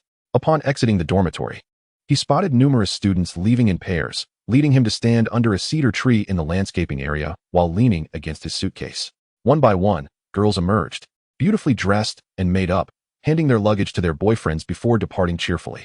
Soon after, Jiang Ro appeared, accompanied by Zhao Xian and Lin Yunju. Though Lin Yunju was also local, she hadn't left early, opting instead to accompany Jiang Ro. Gu Yan could easily guess her intentions. She noticed him as well and graciously smiled. "Gu handsome, I'm leaving now. I won't disturb you any longer." Today, she wore an outfit that exuded maturity, a short skirt and high heels, holding a shopping bag with daily necessities. As she turned, she deliberately showcased her figure to Gu Yan. "So flashy," Zhao Xian muttered under her breath. "Ignore her." Jiang Ro pulled her friend along and turned to Gu Yan, tilting her head. "Mr. Gu, when do we depart?" Clad in a cream-colored dress that accentuated her slender waist and long legs, revealing delicate collarbones, and carrying the Dior bag Gu Yan had gifted her. She also dragged a pink and white suitcase with her. "Am I pretty today?" "Quite beautiful," Gu Yan replied with a smile, naturally taking her hand as they strolled amidst the bustling crowd. "Had I known, I would have left earlier. Being a third wheel is no fun." Zhao Xian grumbled to herself, following the pair to the second floor of the cafeteria for lunch. Due to the upcoming holiday, many staff members had already left, and the few students remaining made the normally crowded cafeteria seem rather desolate. With thoughts of home, the trio opted for simple meals, each ordering a bowl of beef noodles. Xian, what time is your train?" Zhao Xian slurped a mouthful of noodles and replied, 2:30. "I'll head to the train station with you. It's just a half-hour wait. I remember your home is in Suiqing, not far from Xiqing. You should come visit us during the break," Jiang Ro suggested, picking out beef from her bowl and placing it into Gu Yan's. "We'll take you around Xiqing." "No way," Zhao Xian protested, fiddling with her chopsticks. "I'm nearly stuffed from all the dog food I've eaten at school. Why would I go to Xiqing to eat more? There's no such thing as a year-round buffet." "No worries, there's summer and winter break," Gu Yan chimed in. "Uffed." Jiang Ro couldn't help but laugh, playfully punching Gu Yan's shoulder. After the laughter subsided, a hint of melancholy crossed her face. "Truth be told, I haven't explored much of Xiqing either. My parents took me around when I was in elementary school, but I don't have any vivid memories. During middle and high school, I was so focused on studying that I didn't go anywhere, just strolled around a few streets near home. What about you, Mr. Gu?" "Pretty much the same." In truth, there were significant discrepancies, but Gu Yan chose not to voice them. During his elementary school years, he attended school in his rural hometown, where his memories lingered on the paths of the countryside, gathering foxtail grass and chasing chickens and ducks. Later, after relocating to the city, the shift in environment left him without companions, and he gradually became reclusive, merely attending school and returning home each day.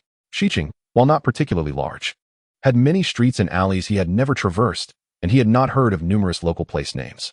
Noticing Gu Yan silently eating his noodles, Jiang Ro surmised that her earlier comments had stirred memories of high school that he preferred to forget. She leaned in closer, remarking, "If only we had met sooner. I would have certainly transferred from Xiqing number 1 high school to number 2, rescuing you from the indignities of that year." "Ugh," Zhao Xian interjected, recoiling slightly. "Are you two ever going to stop?" Soon after, Gu Yan drove the two girls to the high-speed train station in Nanjiang City. The Land Rover was parked in the lot. After all, it was just a week, and the parking fees were not exorbitant. He tucked the keys into the trunk and led Jiang Ro and Zhao Xian into the bustling hall to await their train. The crowd in the waiting area was vibrant and lively, filled with the hum of conversation and the announcements of arriving and departing trains. At precisely 2 o'clock, after bidding farewell to Zhao Xian, Gu Yan scanned his ticket with Jiang Ro and joined the queue to board the high-speed train, eventually locating their seats by the window. Unbeknownst to Gu Yan, in another carriage of the train, Li Xiaoshuang and Tang Ji were also aboard. They were soon to be joined by Zhao Shasha, another close friend, who was studying nursing in a county near Nanjing due to academic reasons. This particular high-speed train conveniently passed through her area, and they had agreed to travel together. Shasha mentioned that a few of their high school classmates would also be on board. Tang eagerly scrolled through her phone, oblivious to Li Xiaoshuang, who appeared rather disinterested, resting her chin on her hand. Chapter 56. Dreamy blossoms of affection. The bonds formed during 3 years of high school friendship often outlast those of university, even if separated by distance. The internet bridges the gap, allowing for casual banter and exchanges about daily life. When returning to their hometowns, if the distance permitted, it was natural to check in with each other about traveling together. 20 minutes into the journey, The train made a stop at Changchuan County, and a swarm of waiting passengers surged forward. Among them, a few recognized Tang Ji and Li Xiaoshuang, who was engrossed in her phone. Leading the group was Zhao Shasha, whose time at a college had rendered her appearance more mature. Her hair was styled in curls, and she waved to her friends. Following her were two of Li Xiaoshuang and Tang Ji's former classmates, Wang Juanhao and their old class monitor, Jiang Zhuangzhuang. Wang Juanhao had long harbored feelings for Li Xiaoshuang, and after learning she had rejected Gu Yan in their second year, he often invited her to go shopping, watch movies, or play billiards, usually footing the bill due to his family's moderate wealth. However, after underperforming in the college entrance exams and unable to follow Li Xiaoshuang to Nanjing, he opted for a college closer to the city. This journey back to Xiqing, facilitated by Zhao Shasha, was a chance he seized without hesitation. Jiang Zhuangzhuang, on the other hand, was fond of Zhao Shasha and had traveled from another city to accompany her. Naturally, the reunion brought joy to everyone. Tang Ji greeted them warmly, helping to stow their luggage in the available space at their feet. Most nearby seats were already occupied by other passengers, so the two boys persuaded others to swap seats with them. Initially, there was some resistance, but they ultimately surrendered to the charm of the two lovely girls, yielding their seats. After settling in, Wang Juanhao switched seats with Tang Ji to sit beside Li Xiaoshuang, occasionally pulling out snacks and bottled water from his backpack to win her favor. Yet, Li Xiaoshuang seemed distant, placing the offerings aside after accepting them. What is going on with Xiaoshuang? Zhao Shasha pondered, unaware of the events that had transpired at Normal University affecting her two close friends. Embarrassingly, neither Li Xiaoshuang nor Tang Ji had mentioned it to her via WeChat. It's nothing. Xiaoshuang's just been feeling a bit down lately. Tang Ji would not divulge the reasons behind her friend's mood. Upon hearing that Xiaoshuang was feeling low, Wang Juanhao and Jiang Zhuangzhuang exchanged glances, their immediate assumption being that she was on her period, silently agreeing to tread carefully with their words. By the way, isn't Gu Yan also in Nanjing? Did you not invite him to return to Xiqing with you? Zhao Shasha recalled the impressive Gu Yan, who had recently gained admission to Nanda University. Scanning the area, she noted that he was absent from their vicinity. Why bring him up at all? Wang Juanhao replied, his tone tinged with irritation. He liked Xiaoshuang, and it was only natural that she and invited him along. Jiang Zhuangzhuang, being aware of the emotional complexities, remained silent, merely opening a bottle of water and handing it to Zhao Shasha. After taking a sip, Zhao Shasha turned her attention to the distracted figure of Li Xiaoshuang. Of course, my Xiaoshuang doesn't fancy those who pander to her, she remarked. Xiaoshuang, how rigorous are the courses at your university? Wang Juanhao redirected the conversation, leaning in with feigned interest. Not too heavy, I suppose, Li Xiaoshuang replied in a nonchalant manner, wary of the conversation's direction. Tang Ji, eager to keep the atmosphere light, chimed in. By the way, Shasha mentioned that you all rushed to the train station without having lunch. Indeed, we had to wait for Jiang Zhuangzhuang. And with the nursing school being far from the station, we skipped lunch to arrive early, Wang Juanhao said, casting a glance at Li Xiaoshuang, clearly tailoring his words for her attention. You should order something to eat. Then, Li Xiaoshuang finally shifted her gaze from the passing scenery, her voice weak. After a moment's contemplation, Zhao Shasha retrieved some snacks she had purchased before boarding. Forget it. The food on high-speed trains is too pricey and supposedly not very palatable. Here, I have some snacks. Let us just make do with these. It's only 3 to 4 hours. And I'd rather save my appetite for my parents' cooking when we get home. Having just left home for studies, there was an inherent longing for familial comforts. Yet, once accustomed to the routine, everything would fall into place. As they continued their conversation, sharing amusing anecdotes from high school, Li Xiaoshuang, who had initially been disinterested, gradually warmed to the cheerful atmosphere. After sipping some water, she excused herself to use the restroom, which was typically located at the end of the carriage and often necessitated waiting in line due to the number of people. Wang Juanhao, seeing her discomfort at the prospect of going alone, claimed he needed to go as well. His intentions were more than mere coincidence, yet he maintained a gentlemanly demeanor. Perfect timing. I also need to use the restroom. Ji, would you like to join? Sure, let's all go together, she agreed, prompting Zhao Shasha to follow suit. Remaining behind was Jiang Zhuangzhuang. The three girls, clutching tissue, followed Wang Juanhao as he led the way to the restroom. Upon reaching their destination, the door of a restroom swung open, and an exceptionally attractive girl with long legs emerged, momentarily captivating the attention of the four with her stunning features. Upon recognizing each other, Li Xiaoshuang and Tang Ji stood frozen. The striking girl also noticed them, a smile gracing her face as her gaze settled on Li Xiaoshuang.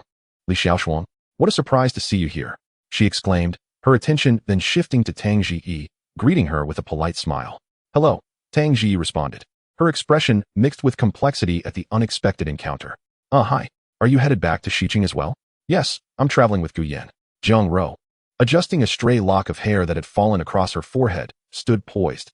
Her outfit accentuated her long legs, and her fair, radiant skin drew Wan Juanhao's undivided attention. You all continue your conversation. I must take my leave. Jiang Ro smiled gently at Tang Zhi, aware of her unfamiliarity with the group, and after uttering her farewell, she gracefully retreated to her original carriage. Wan Juanhao was suddenly brought back to reality, his expression revealing a hint of surprise.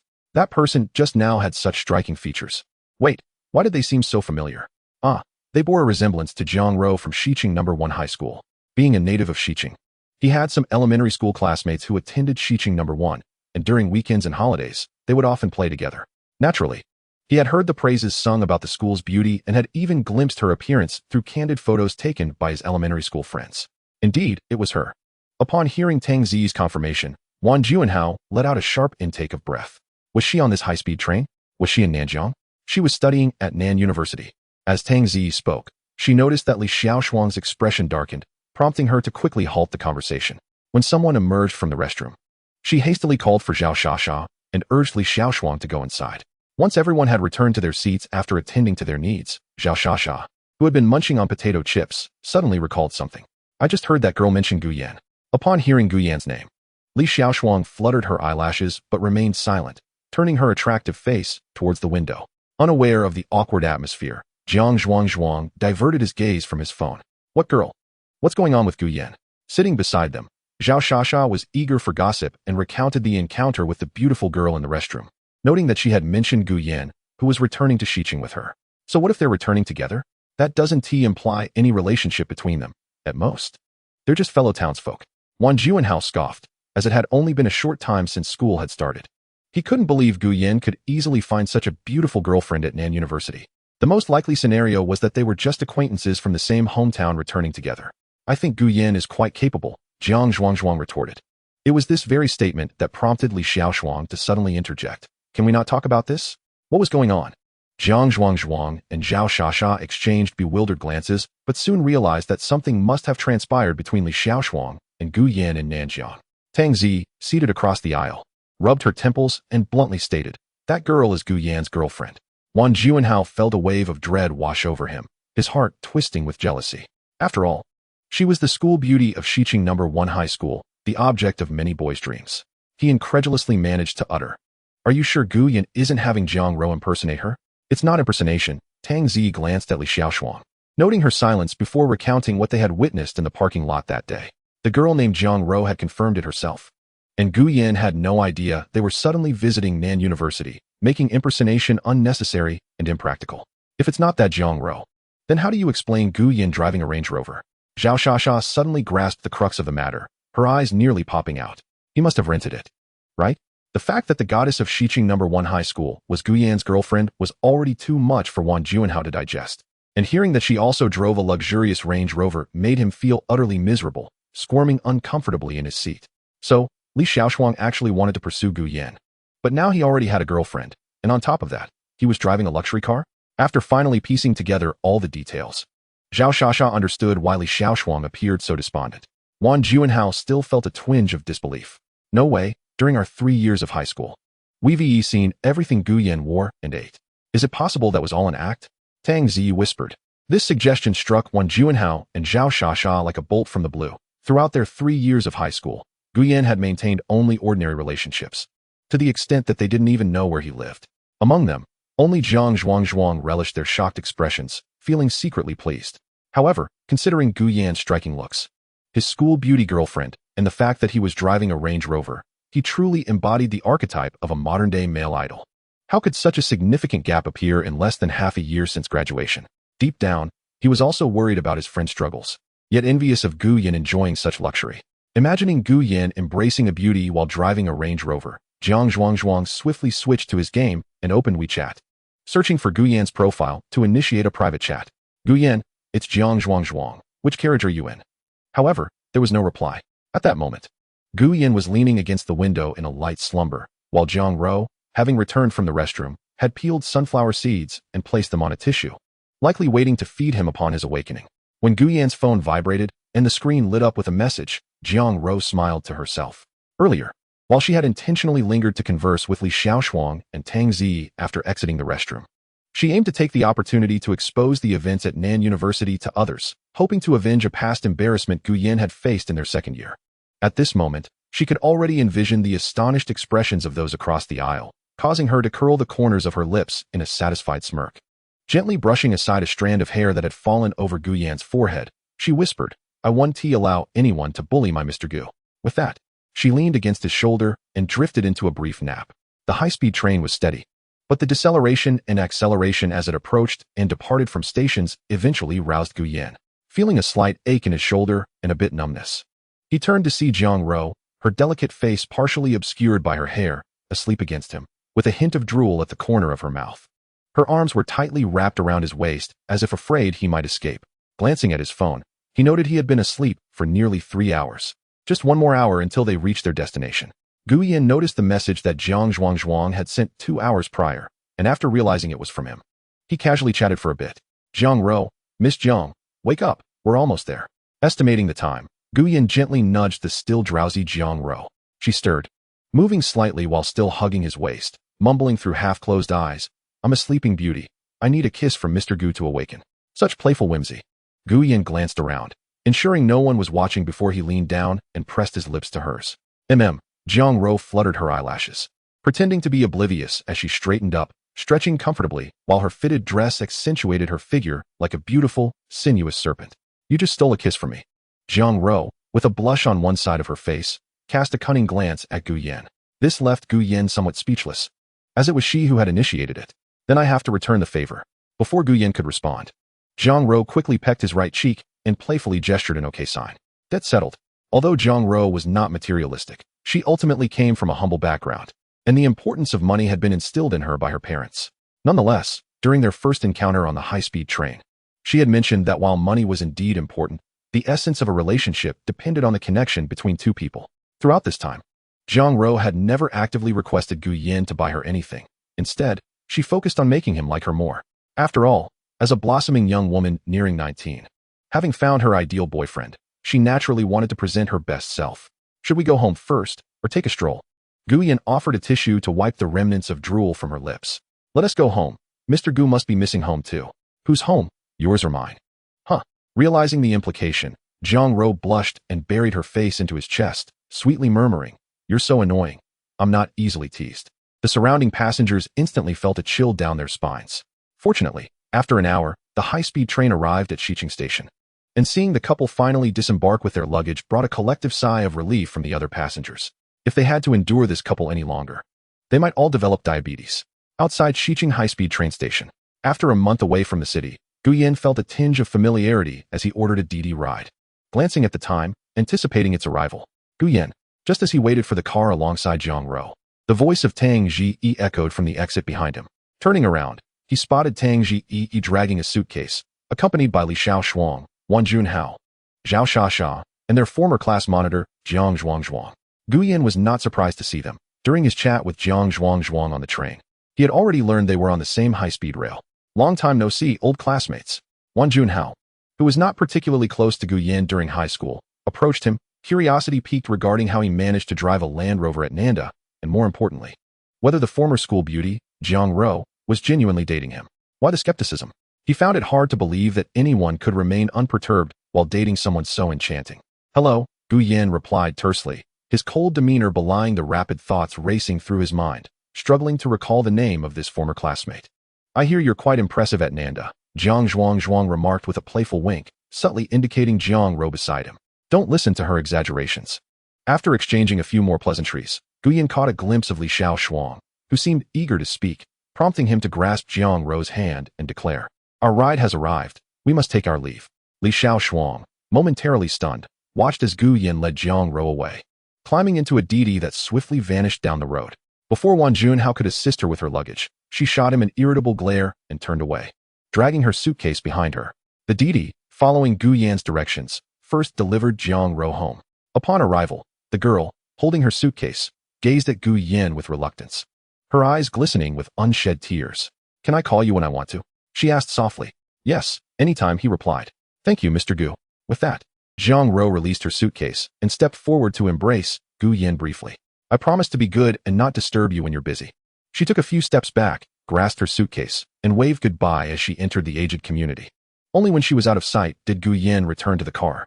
During the drive, he sent a message to his mother, Zhao Taiho, informing her of his return, then turned his attention to the Didi driver. Do you believe in love? He inquired. You haven't been drinking, have you? Don't start with those TikTok jokes. Your girlfriend seems quite genuine, the driver replied. Gu Yin merely hummed in response, recalling Jiang Ro's reddened eyes as she departed, a smile gradually spreading across his lips. Before long, they arrived outside his residential community. Gu Yin wheeled his suitcase back into the home he had missed for a month, unlocking the security door with his key.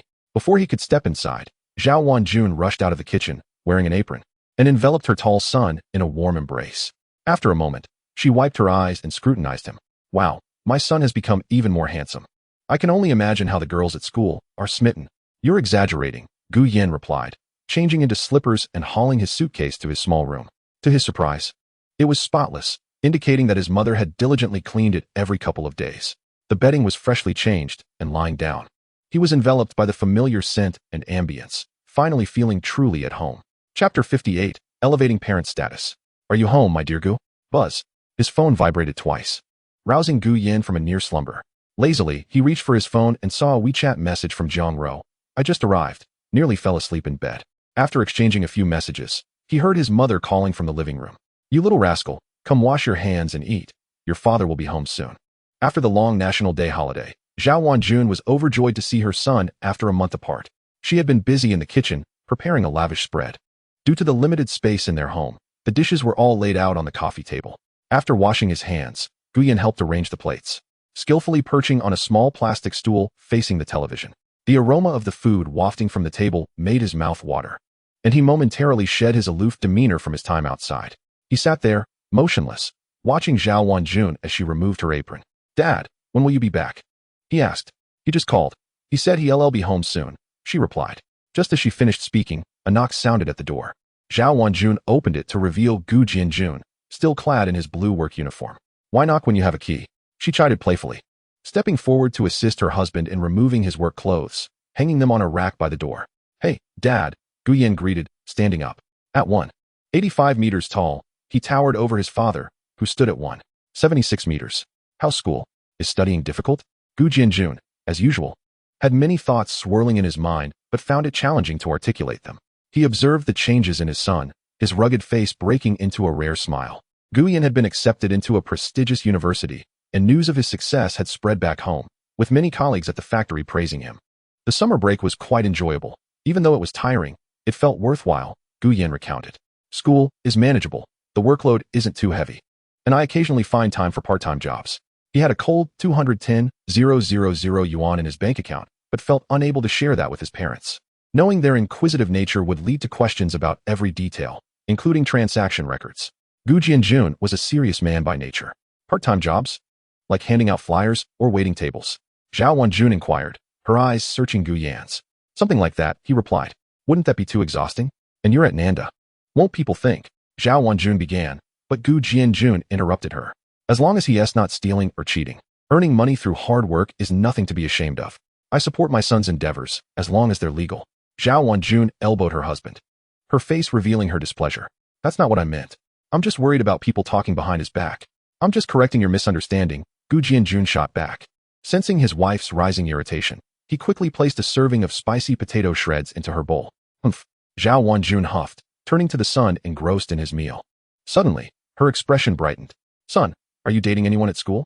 I am, he replied casually. That's fine, as long as you focus on your studies, Zhao Wanjun continued. But then she abruptly stopped, lifting her face in surprise. Wait, what did you just say? I said I am dating someone. Gu Yin reiterated. Gu Jianjun and Zhao Wanjun exchanged glances, sensing their son was serious. Have you? You know? Gu Jianjun asked quietly. Not yet, Gu Yin replied. That's good, Zhao Wanjun said, releasing a sigh of relief. Honestly, it's not a bad thing if you do, but remember, my dear, don't do anything that would leave others in debt. Treat her well. As she spoke, Zhao Wanjun's expression was one of pride, her eyes occasionally darting toward her husband to show off her son's accomplishments. What do you mean, my son? Gu Jianjun retorted. He is mine too. Zhao Wanjun shot him a cold glance. You think you can take credit for him? You've done nothing. Gu Yin, holding his bowl, found himself suspended with his chopsticks in midair, watching the sharp exchanges between his parents, feeling the temperature in the living room drop significantly. Ding. System. Important task. The long-awaited love of parental affection after a month apart. As a son, one must fulfill their filial duty. Task requirement. Present a cherished gift to your parents. Task reward. A crystal pendant of your desires. Wish crystal pendant. Consumable, in accordance with current societal technology. Cannot grant wishes exceeding the host's worth. On his way back, Guyan pondered what gift to buy for his parents. Now, with the system unexpectedly sending a task, it turned out to be a double delight. However, what the couple had long desired remained unclear to him. After a moment of reflection, he recalled how last winter Zhao Wanjun accompanied him to choose New Year goods and had her eye on a woolen coat. But its price tag of 800 or 900 had deterred her. As for his father, Gu Jianjun, their infrequent communication and the fact that they had not shopped together since moving to the city left Gu Yin uncertain about his father's preferences. Dad, what do you like? Gu Yin interjected, breaking the silent duel of glances between his parents. Gu Jianjun, caught off guard, replied without a second thought, I like your mom.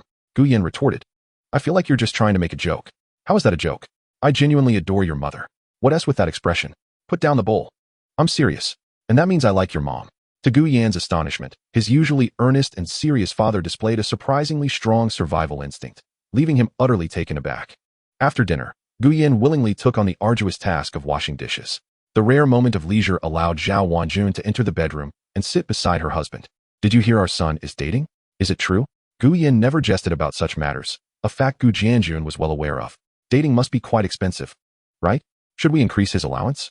Gu Jianjun, with a somber expression, pulled out a cigarette. The factory is doing fairly well, and overtime pay has increased a bit. So let's give him a raise of 200. A boy with too much money might squander it recklessly, and looking that handsome. I don't wish to become a grandparent too soon. After pondering for a moment, Zhao Wanjun made her decision and, before leaving the bedroom, snatched the cigarette from Gu Jianjun's hand. What are you doing? I haven't even lit it yet. The next morning, Gu Yan donned a new outfit and rode his old mountain bike out, first stopping at Golden Scissors for a haircut, then heading to the pedestrian street to browse autumn coats. Throughout the journey, he contemplated his family's circumstances. After all, this matter would eventually need to be addressed publicly, and the only way forward was for him to create a fortune that would elevate his parents. Alas, at the tender age of 18, he found himself burdened with the weight of family concerns. With a sigh, Gu Yan pushed off the ground, seated on his bike, gripping the handlebars as he gazed at the traffic lights ahead. Chapter 59, The Crystal of Wishes. In the second ring of Xiqing, Furong Community. At this moment, Jiang Rou sat demurely on the living room sofa in her pajamas, her legs neatly together. The 80-square-meter stairwell apartment was elegantly furnished, creating a sense of spaciousness. What is this bag? Jiang Rou's mother, Shun Huiwan, a Chinese language teacher at Xiqing No. 1 High School, pointed sternly at the Dior bag resting on the coffee table. Although she was not well versed in bags, she recognized the logo. Last night, when her daughter returned, she had not paid it much mind, but it was only this morning, while tidying up the discarded dress in her daughter's room, that she noticed the brand emblazoned on the bag. Such a luxury was not something a family like theirs could frivolously indulge in. The allowance given to her daughter certainly could not cover such an expense. In that instant, Shun Huiwan felt as though the sky was collapsing, fearing that her daughter might have strayed, relying on her beauty. Speak up. Who bought this for you? Jiang Rou, sitting on the sofa and twisting her fingers, averted her gaze, intimidated by her mother's temper. It was my boyfriend. A jolt of realization struck Shun Huiwan. Her expression momentarily frozen before becoming serious as she sat beside her daughter. Your father is a teacher, and I am also a teacher. You cannot follow in your cousin's footsteps and go astray, ruining your future. Due to the holiday, Jiang Chengwen was also at home. Hearing his wife's grave tone from the study, he stepped out, asking, what is going on? What do you mean going astray? Your daughter has a boyfriend at university. Look, this bag was gifted by him. It's a Dior. Jiang Chengwen's previously relaxed demeanor gradually turned serious, feeling as though their carefully nurtured daughter was being easily claimed by an outsider. Jiang Rou, is what your mother said true? Jiang Rou nodded without hesitation, her head still bowed. How old is he? Shun Huiwan asked. About the same age as me, also a freshman at Nanda this year, and he's from Xiqing. Upon hearing that he was not much older and was a local, both Shun Huiwan and her husband felt a sense of relief, initially fearing that their daughter's boyfriend might be a wealthy middle-aged man from Nanjing. Rou, you're in university now. Your father and I do not oppose you dating. But you must keep your eyes open and not be deceived by those wealthy scoundrels. With her parents' tone softening, she quietly added, actually, I pursued him. What? Shun Huiwan and Jiang Chengwen were momentarily stunned. I'm serious. Jiang Rou mustered her courage, standing tall before her parents. He treats me well. He is not that kind of scoundrel. Jiang Chengguan, a devoted father, softened at his daughter's resolute expression. Then you can date. But don't do anything that might undermine your dignity. After all, you carry yourself well. Yes, I promise I will never lose face. After Jiang Ro spoke, her phone on the table chimed, illuminating the screen with Mr. Gu's profile picture and a message. She quickly grabbed her phone, unable to suppress a smile, her eyes sparkling with uncontainable affection, and hurriedly reassured her astonished parents, "I'll head back to my room now." Slipping on her slippers, she dashed back to her room and emphatically shut the door. Girls grow up too fast, Jiang Chengguan sighed in pain. Shun Huiwan picked up the Dior bag on the coffee table, examining it repeatedly, seemingly filtering out her husband's lament. "When will you buy one for me? Ask your son-in-law." With that, Jiang Chengguan stormed toward the study, expecting his wife to console him, only to find Shun Huiwan still preoccupied with the bag, causing him to storm into the study in frustration. In her room, Jiang Ro lay on her bed, propped up by a soft pillow, playfully swinging her fair, delicate feet while tapping away on her phone screen. "Does Mr. Gu only message me when he needs help? It's only been an hour since good morning." Along a bustling pedestrian street near the first ring, Guyan sent a message while glancing up at the autumn trench coats displayed on the plastic mannequins in the opposite window, snapping a photo to send to the girl. "What do you think of this one?" Jiang Ro replied. "This one seems quite youthful. How tall is your mom?" Guyan responded, 165 centimeters. Jiang Ro suggested, "Go check other stores, then video call me."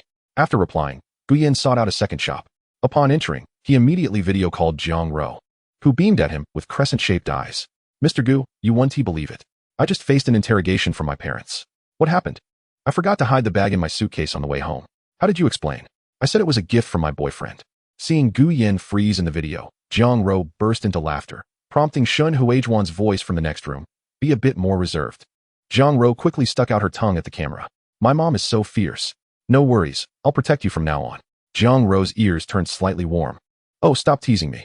Show my mom the clothes." As Gu Yin switched to the rear camera, he wandered around the store. After failing to find a suitable coat, he visited 2 more shops before Jiang Ro finally settled on a coat priced at around 1,200. As it was the launch season for autumn wear, prices were undoubtedly high. Through the phone, Jiang Ro haggled with the sales assistant for several minutes, ultimately securing a discount of 150. Within the confines of the screen, Jiang Ro appeared to contemplate Gu Yan's financial prowess, which was evidently substantial. "Mr. Gu, you bought this inexpensive coat for Andy. My mother is rather frugal." Gu Yan, on the other hand, wished to purchase something extravagant for his mother, something in the tens of thousands, but he feared that presenting such a gift might cause the formidable matriarch, Zhao Taiho, to faint from shock. For now, he resolved to gradually elevate his mother's acceptance level, starting with a modest sum of 1,000, slowly increasing it to 2,000 or 3,000. By the time the next semester or his sophomore year arrived, he could claim that he had embarked on a business venture and earned some money, thus ensuring his dutiful parents, who had lived a humble life, would feel reassured and harbor fewer doubts. Jiang Ro concurred with Gu Yan's previous statement, recognizing that many from the older generation who had built their fortunes often practiced frugality. "And what comes next?" she asked. "Next, I will procure a gift for my father. Do you have any suggestions?" Listening to Gu Yan describe his father, Gu Jianjun's stern demeanor, Jiang Ro was reminded of her own mother and suddenly had an idea. "Mr. Gu, you might consider your uncle's habits, perhaps the clothes he wears, any jewelry he consistently adorns, or the types of cars or yachts he fancies." "Cars? Yachts?" Gu Yan's expression soured, his lips twitching slightly at the thought.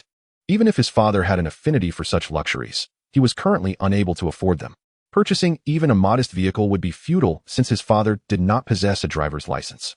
Suddenly, a thought struck him. Despite Gu Jianjun's aversion to accessories and his preference for factory attire, there was one item he was never without: tea.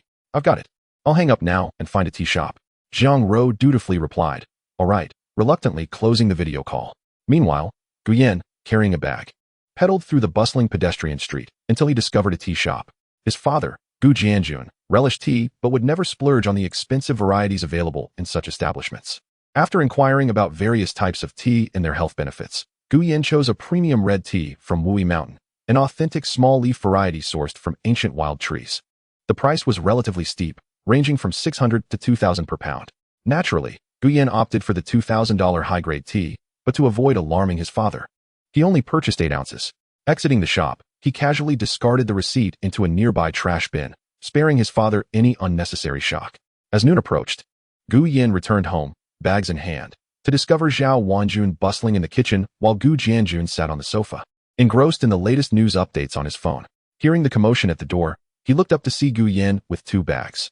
What did you buy? Zhao Taiho, having heard the commotion, promptly snatched the bags from Gu Yan's hands.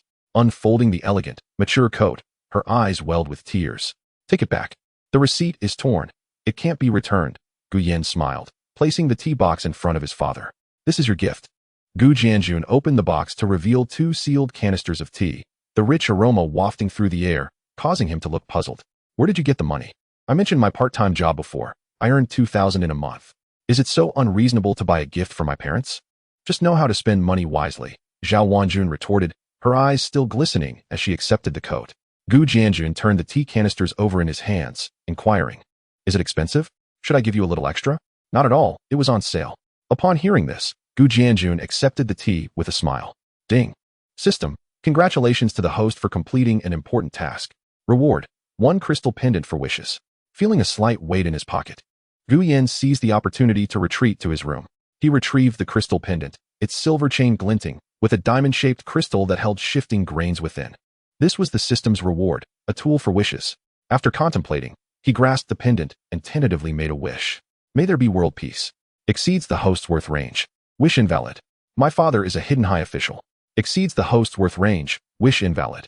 Gu Yan chuckled at the absurdity of his wishes, then narrowed his focus. I wish for my parents' health and longevity. Exceeds the host's worth range. Wish invalid. Frowning at the futility of his aspirations, Gu Yan realized that if he inadvertently wished for something too trivial, he would lose out on this opportunity. I hope my father gets his heart's desire. Receives a promotion and a raise. Ding. System, wish within a reasonable range. Wish has been granted. Had the wish truly been fulfilled? Gu Yan glanced down at the crystal pendant in his hand, noticing that the grains within the diamond crystal had vanished. This was fortuitous. Granting his father a promotion would surely benefit the family. In truth, Gu Jianjun could have been promoted to workshop director years ago, had he not been overly principled and generous, relinquishing the opportunity to a longtime friend. Occasionally, Zhao Taiho would voice her grievances about this. After musing for a moment, Gu Yan carefully placed the pendant in a drawer, deciding to save it for a future occasion when he could elevate his own status and make more significant wishes. Just as he closed the drawer, he heard Zhao Wanjun calling him from the living room for dinner. On the dining table, there were 2 dishes and a soup, stir-fried garlic sprouts with pork, shredded pork and garlic sauce, and a 3-flavor soup made with kelp, mushrooms, and tomatoes. Gu Yan sat down, picked up his chopsticks, and began to devour the meal. Gu Jianjun set down his newspaper, remarking, I see you're just flattering your mother. Zhao Wanjun found this remark rather grating and playfully patted Gu Yan's shoulder while giving her husband a disapproving look. My son knows how to speak. That's his talent. If you don't flatter, you'll end up losing out on good opportunities. Let us not discuss such matters in front of the child. Mentioning this topic made Gu Jianjun uncomfortable. He picked up his chopsticks to eat, but his phone suddenly rang. The deputy factory manager? He recognized the call due to the display board in the cafeteria that showcased the names, titles, and photos of officials at the mechanical factory. Naturally, Gu Jianjun had saved the contact. Hello, Director Li. Is there an issue with the new batch of parts for the workshop? No. Old Gu, congratulations. The factory manager just called me, saying that the previous manager of your workshop was negligent and incompetent. They specifically requested to promote you, an experienced and capable veteran. Gu Jianjun's rugged face gradually flushed with excitement, and he could barely process the rest of the conversation, repeatedly exclaiming, Good. After hanging up, he beamed at Gu Yan and Zhao Wanjun, brandishing his phone. Did you see that?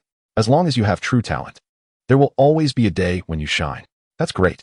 Zhao Taiho responded with a roll of her eyes, then gleefully retrieved some hidden alcohol, pouring a couple of ounces for Gu Jianjun. You can have a little today. Once it's gone, it's gone. Watching his father bask in delight, Gu Yan was aware that the system was behind this, yet he could not help but feel joy at seeing his father's dreams come true. However, Gu Yan soon found it difficult to stay at home. On the first day of National Day, his father joyfully shared news of his promotion. By the second day, Zhao Taiho began to boast, and the couple stood before Gu Yan, urging him to share in their happiness. By the third day, it seemed that the couple felt Gu Yan was somewhat in the way, prompting them to suggest he tidy up the doghouse and not remain cooped up at home, but rather venture outside for a stroll. Thus, Gu Yan stood at the lively street corner with his mountain bike, uncertain of where to go next. Mr. Gu has been kicked out of the house. Shall we go out for a stroll together? Sure, let's accompany Mr. Gu. Gu Yan arranged to meet Jiang Ro at an ice cream parlor, where he proudly indulged in a double-layered creamy chocolate ice cream while seated at a prime spot by the entrance. lost in thought as he observed the bustling street filled with pedestrians and vehicles. Suddenly, his phone rang. It was a call from Tao. Dude, Gu, you didn't even tell me you were back in Shi City. If I hadn't run into that idiot Wan Juanhao today, I would still be in the dark about your return. Where are you now? Too far away. Don't come over. Hurry up and tell me. I want to bask in the charm of the handsome Gu Yan. Gu Yan glanced at a nearby bus stop and relayed the address to Tao. No way. I'm right nearby. Just wait for me. I'll be there in no time. As soon as he hung up, Gu Yan had barely licked his ice cream twice when a boisterous figure with dyed yellow hair dashed in. Tao, why did you dye your hair? Of course. It's to attract girls. The lively ones adore my style. Tao plopped down and ordered an ice cream identical to Gu Yan's. Then stared intently before finally exclaiming, Damn, you look even more handsome, almost overshadowing me. Go play, Gu Yan replied. By the way, what brings you here? Tao licked his ice cream with satisfaction. Waiting for someone. Is it a guy or a girl? My girlfriend. Tao abruptly halted, retracting his tongue in shock. His face a mask of disbelief. What? You're dating? Is it someone I know? Did you finally win over Li Xiaoshuang? Gu Yan had always harbored feelings for Li Xiaoshuang. It was why he confessed to her in sophomore year. After all, and they were in the same city. Gu Yan glanced out at the street. Not her. Is there someone more beautiful than our class flower? There are. I'm pursuing someone. Tao ran his hand through his styled hair. How about this? Pretty cool, right? I'll have my dad buy me a second-hand motorcycle to park under the teaching building. Then you'll get expelled, Gu Yan teased. Tao shook his head and steered the conversation back. You really didn't chase after Li Xiaoshuang? What a pity. Wan Juanhao mentioned a gathering this afternoon. Didn't he tell you? Wan Juanhao was likely the last person who wanted Gu Yan to show up. There was no way he would inform him. Yet, even if invited, Gu Yan had no desire to attend. Forget it. I'll be with my girlfriend. No time for that. Tao squinted, as if uncovering a secret. I think you're lying. You're definitely too shy to face Li Xiaoshuang. He was promptly met with a playful slap from Gu Yan. Hurry up and go. Weren't you supposed to join their gathering? If it's far, you should get going. Don't arrive just in time for dinner. Do you think that's why I'm here? Tao checked the time. Indeed, it was almost time for their meetup. Typically, they would gather first, stroll around, and then head to the reserved restaurant. As he stood up, about to leave the shop, a ride-hailing car pulled up. The door swung open, revealing a pair of long, luminous legs, followed by Zhang Ro, dressed in a floral dress with lace trim, who stepped gracefully out of the vehicle and waved at Gu Yan from a distance. Old Gu, she. Tao stammered, unable to finish his sentence, transfixed by the youthful allure of Zhang Ro. No wonder he was so awestruck. She had undoubtedly taken care to present herself beautifully, her radiant skin almost glowing. This is my girlfriend, Zhang Ro. Zhang Ro, this is my high school buddy, Tao. Gu Yan introduced them, and after a moment, Tao managed to break his gaze from Zhang Ro's captivating face, inhaling deeply. Hello, sister-in-law. Zhang Ro's eyes sparkled with delight. Aren't you going to the gathering? Gu Yan urged. Of course. Tao responded enthusiastically, leaving with a sense of excitement. Now armed with a boastful story for the gathering. Once his friend departed, Gu Yan asked Zhang Ro what flavor of ice cream she preferred. After a moment's hesitation, she shyly replied that she couldn't eat anything cold lately. By the way, where are you taking me to have fun? Stepping out of the shop, Gu Yan hopped onto his mountain bike and patted the rear seat. Let us go stroll around the second high school. I'll follow your lead. Zhang Ro brushed off her skirt and carefully settled onto the back seat, wrapping her arms around Gu Yan's waist, her small fist raised in excitement. Let us go. Mr. Gu. Before long, the boy rode through bustling streets, the laughter of girls mingling with the clamor around them. A balding middle-aged man by the roadside watched this scene with envy, thinking, now that's what youth looks like. Chapter 61, Zhang Ro's Embarrassment. On an old mountain bike. With Zhang Ro holding on tight, they sped through the lively streets. Zhang Ro gradually leaned closer to Gu Yan's broad back, her fingers tightening around his waist. Most of the conversation was hers, as she excitedly recounted amusing anecdotes from her time at the first high school. Soon, Gu Yan applied the brakes as they approached the familiar entrance of the old middle school and high school, Shi City Second High School. It had been years since the last renovation, back when Gu Yan was in the first year of middle school. Now, just a month later. Returning felt like visiting a once vibrant woman who had nurtured countless children. So this is your alma mater? Zhang Ro dismounted, standing beside the bike and surveying the area with wide, innocent eyes. Yes, Gu Yan replied, pushing the bike toward the school gate. Even on holidays, an elderly security guard was on duty. Upon seeing Gu Yan's new look, the guard initially didn't recognize him. After exchanging a few words, he suddenly burst into laughter. Gu Yan, it's only been a short while since you graduated, and I almost didn't recognize you. Gu Yan smiled politely. Hello, Grandpa Qin. I'm back for the holiday, and thought I'd take a stroll around the school. Is that all right? Grandpa Chin hesitated. You were a student here, but technically, it's not permitted. Please, Grandpa Chin, just let us walk around. I assure you, it's just a casual visit. The guard eyed them suspiciously. Jiang Rou suddenly opened her bag and pulled out a pack of cigarettes. Not expensive, just 30-something a pack. Principles are principles. But since Gu Yan is a good student, you can go in. Grandpa Chin accepted the cigarettes, opened the gate, and leisurely sat down in the security room to enjoy a smoke. You're getting cleverer. Jiang Rou tilted her face up. That's all thanks to Mr. Gu's good teaching. She recalled the day she rode back to school with Zhao Xian in Gu Yan's Benz, having seen him offer cigarettes to the guard. Where did you get the cigarettes? Gu Yan inquired curiously as he pushed the bike forward. From my dad, I have more. Jiang Rou casually pulled another pack from her bag and quickly stuffed it into Gu Yan's pocket. I knew you smoked, so I secretly took 2 packs. Approaching the main teaching buildings, it was evident that Shi City Second High School's structures were quite aged. The white walls had peeling paint in many places, revealing splotches of moss and black stains from water damage. Jiang Rou found it hard to believe that someone as affluent as Gu Yan had attended school here. Of course, there were some things she understood were better left unasked, as bringing them up could lead to awkwardness.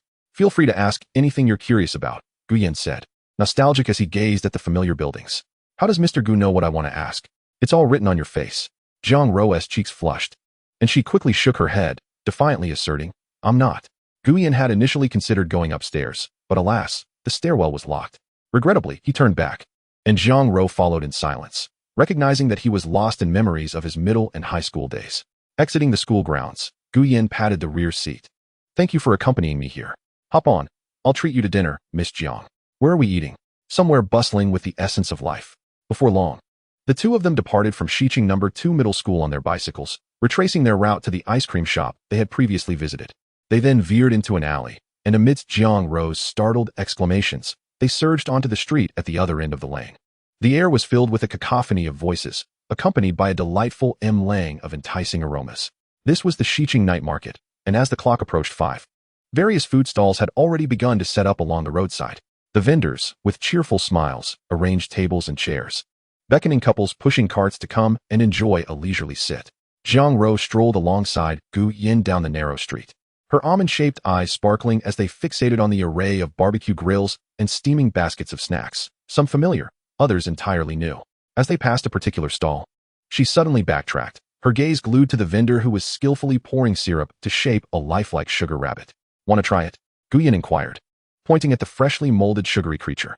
Jiang Rou withdrew her gaze and turned to Gu Yan, her eyes reflecting resolute determination. There's too much sugar. It'll make me gain weight. How childish. We're in college now. What will others think if they see us with candy sculptures? Even dogs wouldn't eat that.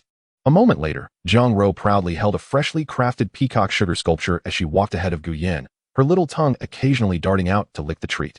Then turning back to offer it to Gu Yan, whose expression was a mix of exasperation and amusement. Care for a bite? Didn't you just say that even dogs wouldn't eat it? With a playful exclamation, Jiang Rou linked her arm through Gu Yan's, lifting the sugar sculpture with a mischievous smile. Dogs may not eat it, but I certainly will. Just as she brought the treat closer, Gu Yan swiftly took a bite out of the peacock, leaving it headless. Jiang Rou's eyes widened in disbelief. But you said you wouldn't eat it. Did I ever say that? Gu Yan paused, casting a sidelong glance at his girlfriend. Dogs don't eat it, but I do. You owe me. I want another one. Jiang Rou insisted, pointing at a nearby supermarket. The two parked their bicycles under the watchful gaze of the security cameras at the entrance. Upon entering the supermarket, Jiang Rou exhibited an innate talent for selecting delectable snacks, her bright, clear eyes effortlessly locking onto the tastiest treats, tossing bags into the shopping cart. However, Gu Yan noted that the items she chose were mostly inexpensive, appearing numerous yet totaling less than 30 yuan upon calculation. As they prepared to leave, Jiang Rou casually grabbed a square box from the counter. Gu Yan was momentarily taken aback. What are you doing with that?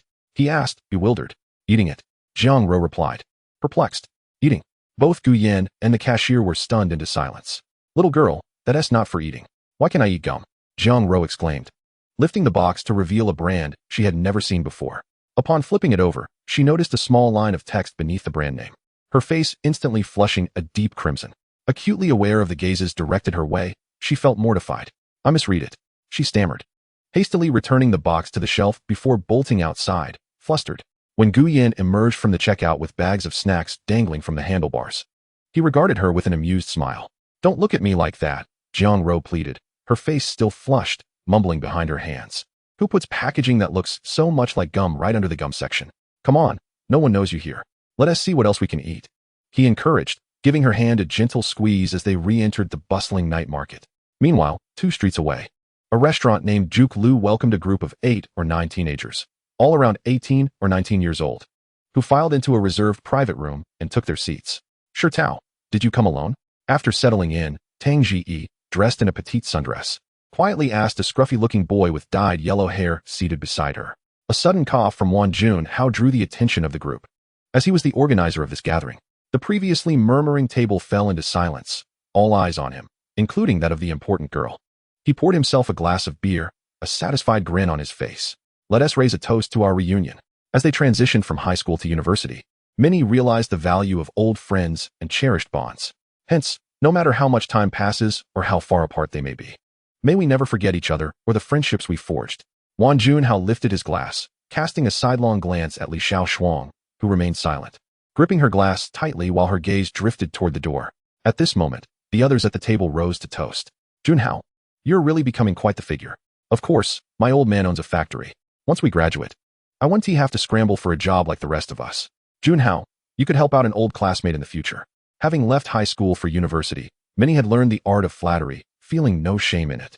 Tang Ji, noticing everyone joining in the toast, tugged at Li Xiaoshuang's sleeve.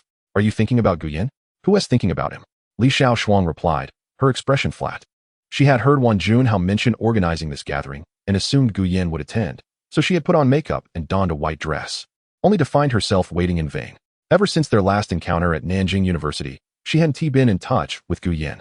Not that she didn't want to, but Tang Ji had been unrelenting, strategizing on her behalf, suggesting that being too forward might turn him off. When they unexpectedly crossed paths at the train station, he had turned and walked away. He had truly changed, becoming so cruel. How could he not see that her previous rejection was meant to keep him focused? Otherwise, how could he have had the chance to excel and gain admission to Nanjing University? Why couldn't he understand her intentions? Just then, the door to the private room creaked open, and Li Xiaoshuang instinctively lifted her gaze, her eyes momentarily sparkling before dimming again. The newcomer was a tall, unfamiliar boy. Junhao, long time no see. Come sit, we saved a spot for you. Wan Junhao pulled out an empty chair beside him, introducing the newcomer to the others. This is my childhood friend, Zhu Peng. He transferred to Xiqing No. 1 Middle School and happened to be nearby today, so I invited him to join us.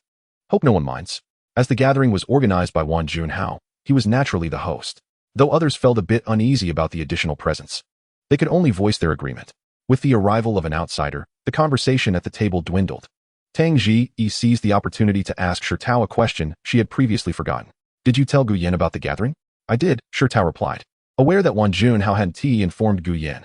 Originally, he had only come to enjoy a free meal, but upon learning Guyan was on a date, he felt the need to flaunt a bit for his friend's sake. But Guyan is busy, he's on a date. Upon hearing this, the reactions around the table varied. Those unaware of the situation instinctively glanced toward Li Xiaoshuang. Guyan is so handsome. It's only natural for him to have a girlfriend. I envy Guyan. At the last graduation gathering, I realized how he transformed into such a heartthrob. By the end of these 4 years in college, he'll probably turn into quite the catch. Hearing these remarks, Li Xiaoshuang lowered her gaze, gripping her cup even tighter. She was well aware of who the girl Shirtao referred to. Noticing her friend's silence, Tang Ji opted to remain quiet as well, waiting for Shirtao to finish speaking so she could change the subject. Meanwhile, Wan Junhao, who organized the outing, knew exactly who the girl was but chose not to mention it, as he had never intended for Guyan to overshadow his moment. The most perplexed of all was Shirtao, as he realized that the reactions from the key individuals did not align with his expectations. He pressed on. Let me tell you, Guyan's girlfriend is absolutely stunning. Just how stunning? As Wan Junhao observed his childhood friend, Zhu Peng playfully fiddling with the lighter in his hand, he couldn't help but think that one must have never truly encountered a genuine beauty to dare utter such words. Wan Junhao's heart raced at the thought. He was acutely aware of the secret admiration Zhu Peng harbored for someone, often speaking of the goddess from their high school. And wasn't this the perfect opportunity for him to take a leap? Let us not dwell on that. Tonight's gathering is all about revelry and boasting, he interjected. I'm merely imparting some wisdom to you, my old classmate, to broaden your horizons. Zhu Peng, under the impression that Wan Junhao was helping him, promptly whipped out his phone and showcased a photograph he had surreptitiously taken during their senior year gym class, a picture of a girl. Behold, this is what true beauty looks like. He displayed the image in full screen, sweeping the gaze of the crowd, his expression one of pride. The belle of Shi City High School, what do you think? Isn't it evident that there is no comparison? Wang Juanhao shut his eyes, a pained expression crossing his face. The classmates surrounding him gasped in awe at the girl in the photograph, who was glancing back from the edge of the track. As the image reached Shirtao, he too was momentarily speechless. That's Gu Yan's girlfriend. I've seen her before. Zhu Peng's jaw dropped in disbelief, then burst into laughter, nearly shedding tears. Your buddy Gu Yan is pursuing the goddess of Shi City High? Don't be ridiculous. The others, having viewed the striking photo, were equally astonished, understanding that while Gu Yan was handsome, even someone of lesser appeal like Li Xiaoshuang wouldn't give him a second glance. How could such a beauty be interested in him? Believe it or not. Shirtao, seeing that no one was convinced, buried his head in the food. Li Xiaoshuang, privy to the situation, chose silence, as speaking would only serve to slap her own face. At that moment, while Zhu Peng clinked his glass with Wang Juanhao, an unexpected ringtone interrupted their conversation. Zhu Peng answered the call, and after hearing just a few words, his expression transformed dramatically. What's wrong? Wang Juanhao inquired. My goddess, Zhu Peng breathed, opening WeChat to find the top post announcing her relationship. His body slumping into the chair as if the breath had been knocked out of him. She's made it official. Wang Juanhao leaned in for a glance. And there it was, the girl he had encountered on the train, Jiang Ro, accompanied by several photos.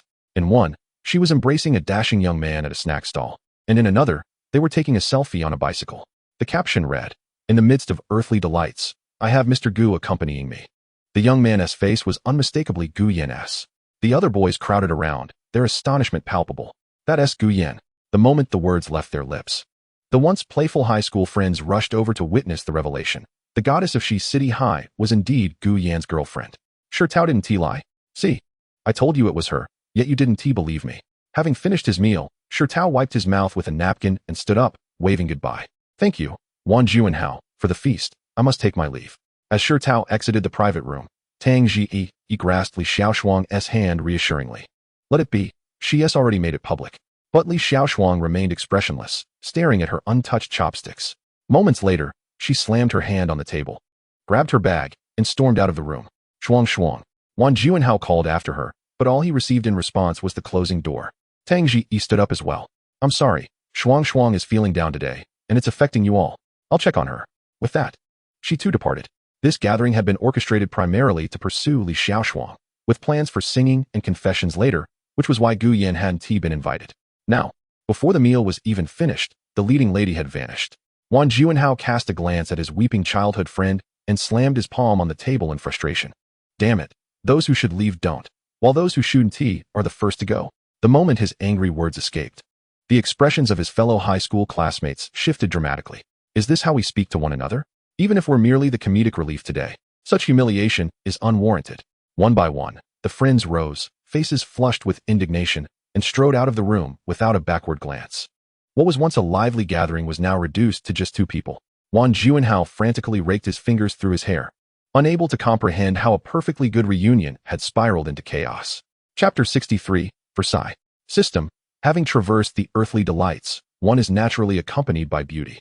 The female companion has taken the initiative to announce their relationship, ensuring that the heart of beauty is not unrequited. Special random reward, Youth Goddess Outfit Series. Rewards will be delivered shortly. In front of a small snack stall, Guyen heard the system notification and turned his head towards Jiang Ro, who was balancing a skewer of lamb in one hand while taking selfies with the other. Mr. Gu, why are you staring at me? She asked playfully, unlocking her phone to show him her WeChat moments. You don't mind, do you? Not at all. Guyen, having finished his meal, moved to settle the bill. It's past 8. I'll drive you home. I can take a taxi.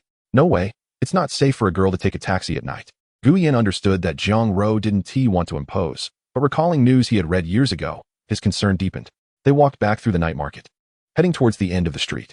Along the way, Jiang Ro, clutching her half-eaten lamb skewer, gazed dreamily at Guyen's profile, her eyes reflecting sheer contentment. I've eaten quite a bit today. I might end up with a stomach ache. Guyen couldn't help but admonish her. Not a chance, Jiang Ro replied, patting her belly. Zhang Xiaoyin taught me a secret remedy. Just then, her phone rang, and she didn't need to guess it was her mother, Shen Huiwan. Upon answering, her mother immediately began scolding her, prompting Jiang Ro to hold the phone away from her ear and sheepishly stick out her tongue at Guyen. I told you, my mom is super fierce. Jiang Ro, how dare you say I'm fierce? What time is it for a girl to be out? Meanwhile, Guyan's phone buzzed in his pocket, displaying an unfamiliar number, likely the one delivering his reward. As he stopped to take the call, Jiang Ro, distracted by her conversation, inadvertently bumped into him from behind. "Ouch!" she exclaimed, clutching her nose in pain. "Ro, what happened?" Her mother's anxious voice echoed from the phone. Guyan turned to check her nose, which was only slightly red. Without waiting for Jiang Ro to react, he took her phone and, under her startled gaze, spoke into it. "Auntie, I'll bring her back shortly." Jiang Ro stared at Guyan in disbelief as he hung up and returned her phone. She held it with a look of despair. "I'm doomed. I told my mom I was out with friends today." "Let us get your address," Guyan said. Once Jiang Ro had regained her composure. "Is it that urgent? I'll take you home." Jiang Ro, flustered, tapped her head in annoyance, then climbed onto the back of his mountain bike, providing him with the address of Furong Community, while Guyan sent the location to the previously mentioned number. They then rode through the streets beneath the glow of streetlights. Half an hour later, following the address, Guyan stopped in front of an old residential complex. As it neared 9 o'clock, apart from night runners, most people were cozied up on their sofas watching television. "You bumped into me earlier, you owe me," Jiang Ro said, pulling on Guyan's sleeve with reluctance as they faced parting. "What will you do to compensate me?" Guyan was amused by her pitiful demeanor. "How do you propose I compensate you? A kiss?" Jiang Ro wrapped her arms around the one holding the bike handles and leaned in to peck him on the corner of his mouth. At that moment, a middle-aged couple out for an evening stroll caught sight of the scene.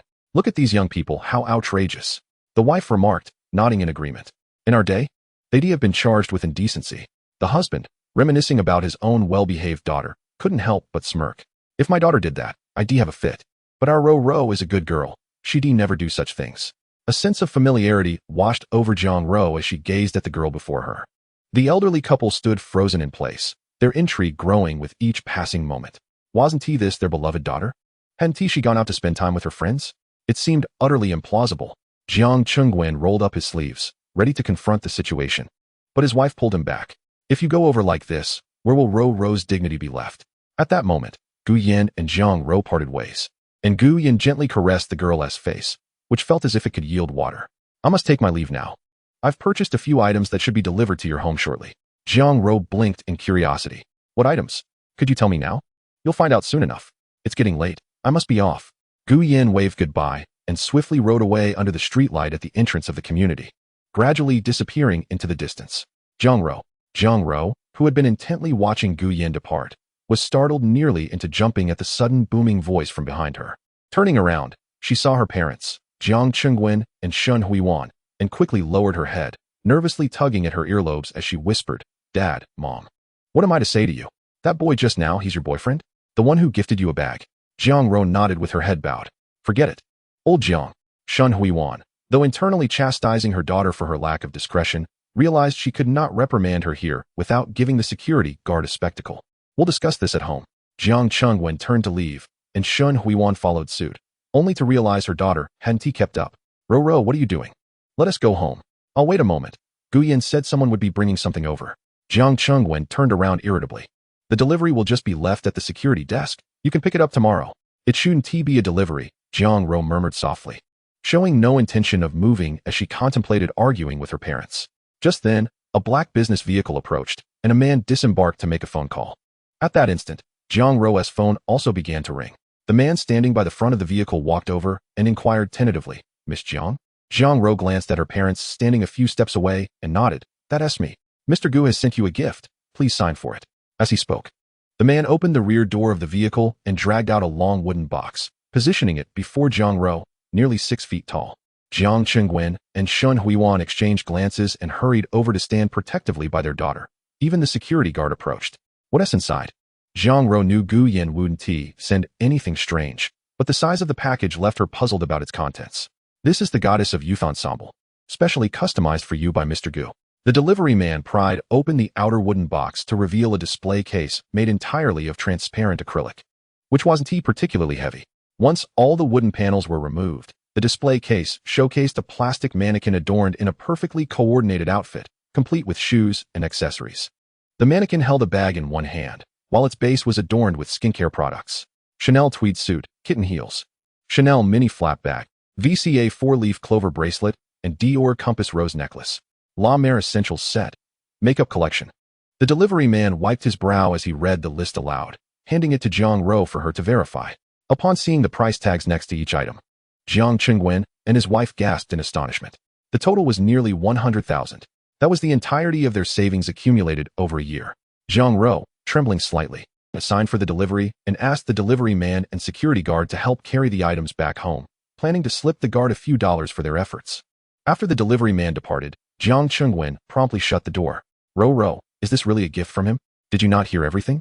Shen Huiwan said, eyeing the mannequin-s attire and then sitting beside her daughter. Ro, do you know what his family does? Jiang Ro shook her head. It's common for wealthy families to keep things private. But tell me, what is he like at school? Faced with her mother's probing, Jiang Ro recounted everything she knew. As her parents listened, the atmosphere in the room grew heavy with silence, their expressions becoming vacant. 2 luxury cars, one costing around 7 or 800,000, the other a staggering 161,000. The home they had painstakingly purchased years ago was worth less than that first car. The sudden intrusion of such wealth into their lives felt surreal. After a moment, Jiang Chengwen, somewhat numbed, lifted his gaze to the display case showcasing the entire Goddess of Youth collection. Clutching his chest, he walked into the bedroom, muttering, I need to process this. Don't smoke. Shen Huiwan called after him, then turned to Jiang Ro, her expression serious. I've taught you to be a little more reserved as a girl. It's getting late. Go wash up and get some rest. Okay. Jiang Ro obediently stood and hurried back to her room. In the living room, Shen Huiwan sighed as she gazed at the display case and retrieved her phone to call her sister. Hello, sis, are you awake? How is everything at home? How is Qingqing doing? Still the same? She's 21 now. Why hasn't she found a boyfriend yet? I must tell you, Ro has been rather mischievous lately. Secretly dating a boy at school without telling her dad or me. Glancing at the display case again, a smile crept onto her lips. Just like I told her. She should focus on her studies at the start of the semester, but she doesn't listen. What does the boy's family do? I'm not sure, but it seems fine. He gifted Jiang Ro a Dior bag at school, and today, inexplicably, he sent over clothes, shoes, accessories, and skincare products, almost worth 100,000. These kids are really reckless with money. Just today, Jiang Ro mentioned he has 2 luxury cars while in university. Wait, sis? A busy tone echoed in her ear. Shen Huiwan pouted, tossed her phone aside, and walked to her bedroom, feeling quite pleased. That night, some would find themselves sleepless, but she hardly cared. Chapter 64. An intentional encounter later that night, around 10 o'clock, Jiang Ro nestled in her blankets. The glow of her phone illuminating her face as she eagerly read her messages. My Mr. Gu, your sudden extravagant gift has left my parents quite startled. I even saw my dad's legs trembling. No sooner had she sent the message than a reply arrived. Do you like it? Of course I do. It's just too expensive. With your monthly allowance of 100,000, doesn't that leave you with only 2,000 for the rest of the month? After sending the message, Jiang Ro switched to her electronic wallet to check her balance. She promptly transferred 1,200 to her boyfriend. In the months since school began, Gu Yan had covered nearly half of their meals, while her own expenses had been limited to skincare products and the occasional meal with Zhao Xin and her friends. Thus, she decided to keep just 300 for herself and sent the remainder to Gu Yan. Gu Yan, don't worry, I have money. Jiang Ro, that is not acceptable. You must accept it.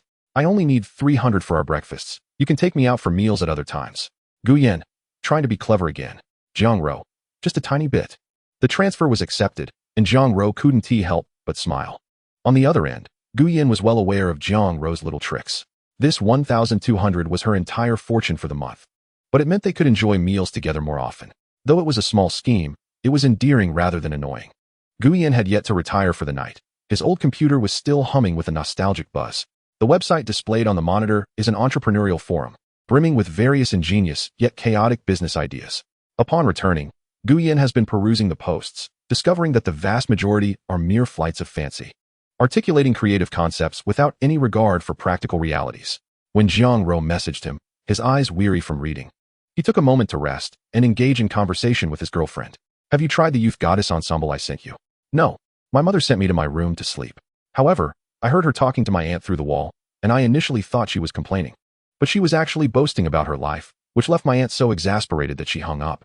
As Jiang Ro recounted her story, she mentioned that Shen Huiwan has an elder sister, 3 years her senior, who married a butcher. While her husband may not be highly educated, he is indeed wealthy. Although the sisters maintain a cordial relationship, they inevitably engage in comparisons, from husbands to children, each one vying to outdo the other. One boasts about her husband's income, while the other claims hers is an intellectual. Once children enter the picture, the competition intensifies further.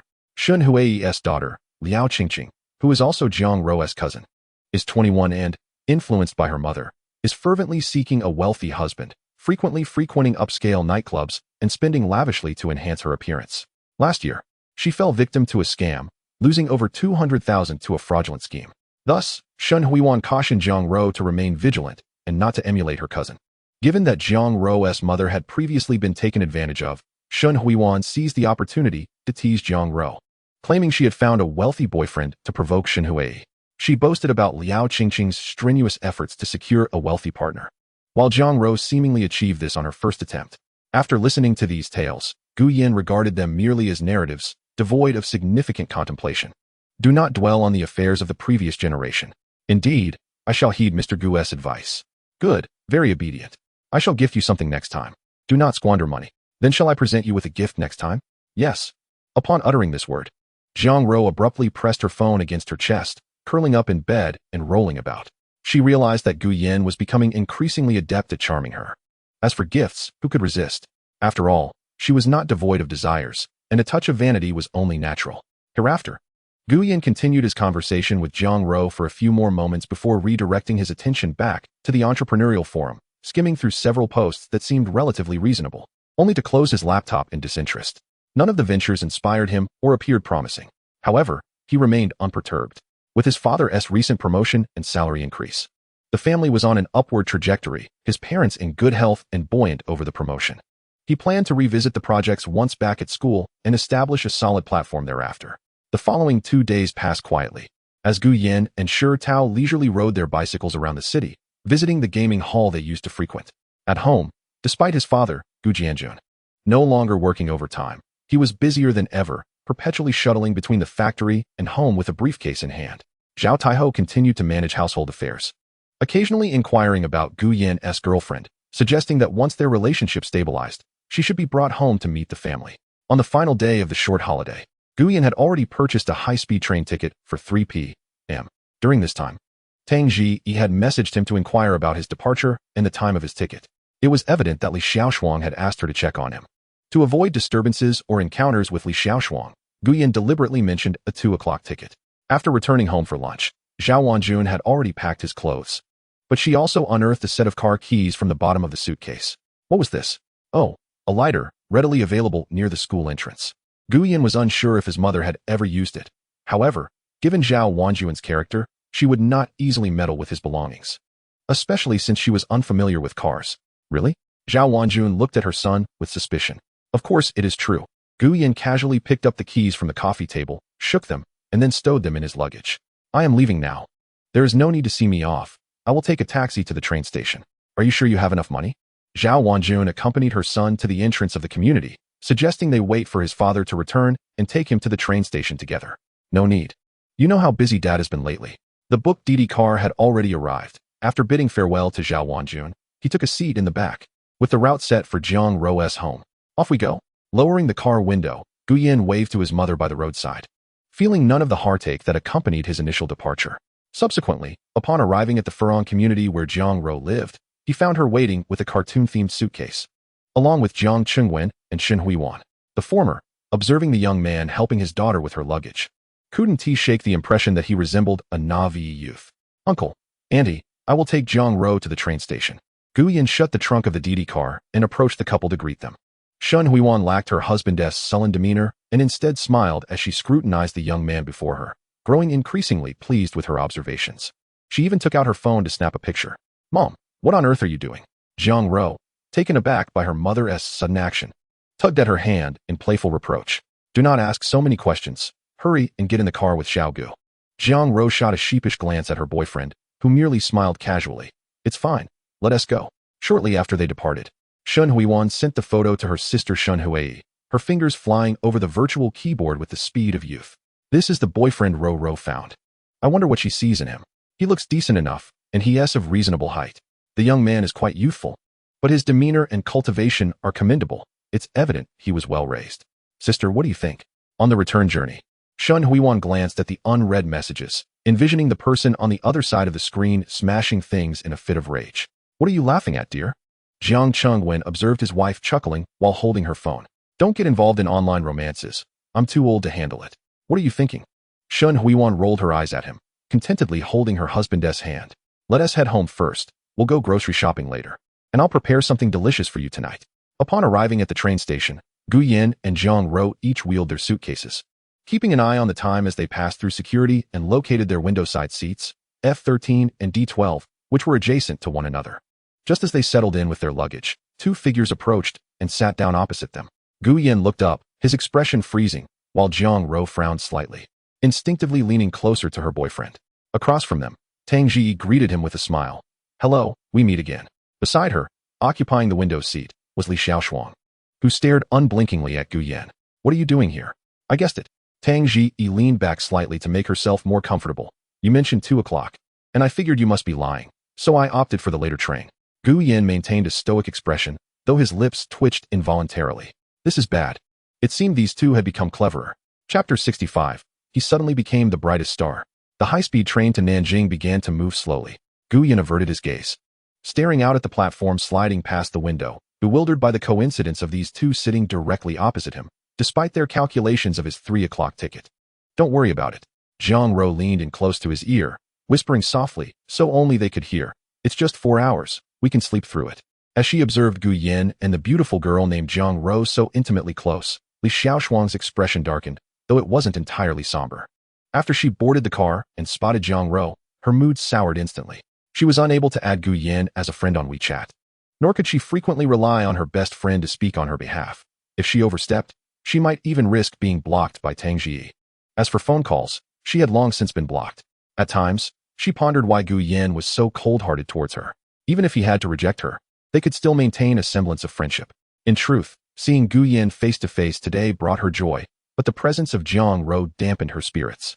Li Xiaoshuang opened her mouth, the first syllable barely escaping when Zhang Ro suddenly let out a soft laugh. Mr. Gu, I just heard a rather amusing rap. You should give it a listen. She pulled out a Bluetooth earbud from her left ear and gently placed it into Gu Yan's right ear, her almond-shaped eyes sparkling with delight. What do you think? Isn't it quite entertaining? In reality, it was rather ordinary rap, lacking any novelty. Gu Yan recognized her intentions and smiled, nodding in agreement. It truly is delightful. Shuang Shuang, Gu Yan, Zhang Ro, I have some raisins here, Tang Ji interjected, attempting to dissipate the awkward atmosphere. She retrieved the freshly washed raisins from her backpack and invited Gu Yan and Zhang Ro to partake. Li Xiaoshuang remained silent, biting her lower lip, her gaze fixated on Gu Yan, who was now leaning his head against Zhang Ro's. Thank you. Gu Yan politely acknowledged Tang Ji with a nod. He didn't harbor any ill feelings towards her. After all, they were old classmates, and he understood that she was caught in the middle of an uncomfortable situation, thus he would not complicate matters for her. It seems she isn't giving up on you, Zhang Ro whispered, leaning closer to Gu Yan. Don't mind her, he replied dismissively. Humph, just the thought of her lingering feelings for my boyfriend ignites my competitive spirit, Zhang Ro exclaimed, before suddenly reaching for some raisins and playfully offering them to Gu Yan. Mr. Gu, if you're not eating, do you want me to feed you? With his eyes closed, Gu Yan's toes curled tightly in his shoes, yet he slightly parted his lips to allow the raisins to be placed in his mouth. Li Xiaoshuang's fists clenched tightly in response. Mr. Gu, the Youth Goddess series you bought me yesterday nearly filled my suitcase to the brim. Those things were so expensive. Folding them into the suitcase made my heart bleed, and my mom scolded me for wasting such treasures. Zhang Ro's words, reminiscent of Shun Huajuan's subtle bragging, elicited a smile from Gu Yan, whose typically stoic face softened. Very expensive? Gu Yan inquired, surprised. You bought gifts for Zhang Ro again? A whole suitcase full. Li Xiaoshuang felt an urge to stand up and protest. She had hoped that by encountering Gu Yan on the high-speed train, she could find a moment alone to clarify the misunderstandings from their sophomore year. If they could just forget the unpleasantness of that time, perhaps they could still be together. She envisioned a future where she could be his girlfriend, visiting him weekly despite attending different schools, shopping together, watching movies, and going to amusement parks. Furthermore, she believed that her slight caprice during that time only demonstrated her feelings for him, as she had never acted that way with other boys. As she held back these sentiments, almost ready to voice them, Gu Yan closed his eyes and fell asleep against Zhang Ro. Furious, Li Xiaoshuang plopped back down in her seat. Tang Ji, not wanting to take sides, typed to Li Xiaoshuang, Shuang Shuang, it's really time to let go. Upon hearing the notification, Li Xiaoshuang glanced at her phone and quickly replied, no. But Gu Yan is already with Zhang Ro. So what? He liked me in sophomore year, and I was the first girl to confess to him. Haven't you heard that first love is a cherished memory? But you never actually dated him. Crushes are still a form of first love. Seeing Li Xiaoshuang's unwavering resolve, Tang Ji felt helpless. She wanted to point out that her rival was Jiang Ro, the renowned school belle of Xiqing No. 1 High School, who was currently sitting beside Gu Yan, and they were a couple. How could she compete with that? Yet, she refrained from uttering such words, fearing that it might jeopardize their long-standing friendship. After 3 years of camaraderie, how could Tang Ji abandon it? As the two girls chatted on their phones, messages began popping up in their high school classmates' WeChat group. News of the school belle of Xiqing No. 1 High School becoming Gu Yan's girlfriend spread like wildfire, igniting a wave of excitement among their bored former classmates. The school belle of Xiqing No. 1 High School? Is she prettier than our class's Li Xiaoshuang? Seriously, you guys don't know? I was there that day. I got a photo of the school belle from a friend at Xiqing No. 1. You all better take a good look. Suddenly, a photo of Jiang Ro in her school uniform, conversing with a teacher at the classroom door, flooded the chat. The group erupted with comments. Even those who typically lurked in silence began to speak up. Gu Yan is eating so well now. Those legs are so long. Wow, I envy Gu Yan. He has really transformed since graduation. You can tell he is going to be a big deal. As the chatter intensified, the group quickly became chaotic. And even the former class monitor, Jiang Zhuang, chimed in. He is indeed impressive now. He is driving a Range Rover. This remark abruptly stifled the lively conversation. What do you mean? Gu Yan is driving a Range Rover? The group fell silent for a moment. Then classmates bombarded Jiang Zhuang with questions, perhaps moving to private messages. The chat dwindled, with many likely finding the news too unbelievable. Li Xiaoshuang exited the chat, while Tang Ji had witnessed Gu Yan's affluence firsthand. Who would have imagined that a boy not yet 19 possessed 2 cars and an apartment? At this age, most boys were either in class, skipping to play video games, or overwhelmed with hormones, chasing after their crushes. Yet, Gu Yan had transformed dramatically after high school graduation, evolving from a boy in patched-up uniforms with unruly hair to a dazzling star on the campus of Nanda. Both Li Xiaoshuang and Tang Ji understood that Gu Yan was one of a kind. Missing this opportunity meant there would be no second chance. Even if they found boyfriends later, they would subconsciously compare them to him in various situations. Unbeknownst to them, the two girls had pondered deeply, and Tang Ji recognized Li Xiaoshuang's unwavering determination. But what could be done? It was she who had turned him away first. For hours passed swiftly, and as the high-speed train came to a halt, Jiang Ro gently nudged Gu Yan awake. He glanced past Li Xiaoshuang without a word, retrieved his suitcase, and bid Tang Ji farewell before leaving the carriage with Jiang Ro. Once outside the station, Li Xiaoshuang hurried after them. Gu Yan, can we be friends? Gu Yan halted, looking at Jiang Ro beside him. He affectionately ruffled her hair and softly replied, let's not. I fear my girlfriend might misunderstand. With that, he waved and walked towards the parking lot. Moments later, Li Xiaoshuang stood still, watching as the black Range Rover drove away from the high-speed train station, merging into the bustling streets. Shuang, it's all right. It's just a man. There will be better ones, Tang Ji consoled, offering her friend a tissue. Li Xiaoshuang accepted the tissue, nodding silently as she departed the station with Tang Ji. She understood that this star shone too brightly among her peers, casting others into shadow, yet tragically, this star did not belong to her. Chapter 66. Return to school with Jiang Wanwan. After a hurried dinner on a street near the high-speed train station, Gu Yan took Jiang Ro back to the side gate of Nanda. Throughout the journey, the young woman in the passenger seat extended her legs, her fingers dancing across her phone screen as she tapped and swiped with fervor. Although Gu Yan was focused on driving, he found it peculiar that this usually chatty girl remained silent, engrossed in her device. Why had she not spoken since getting in the car?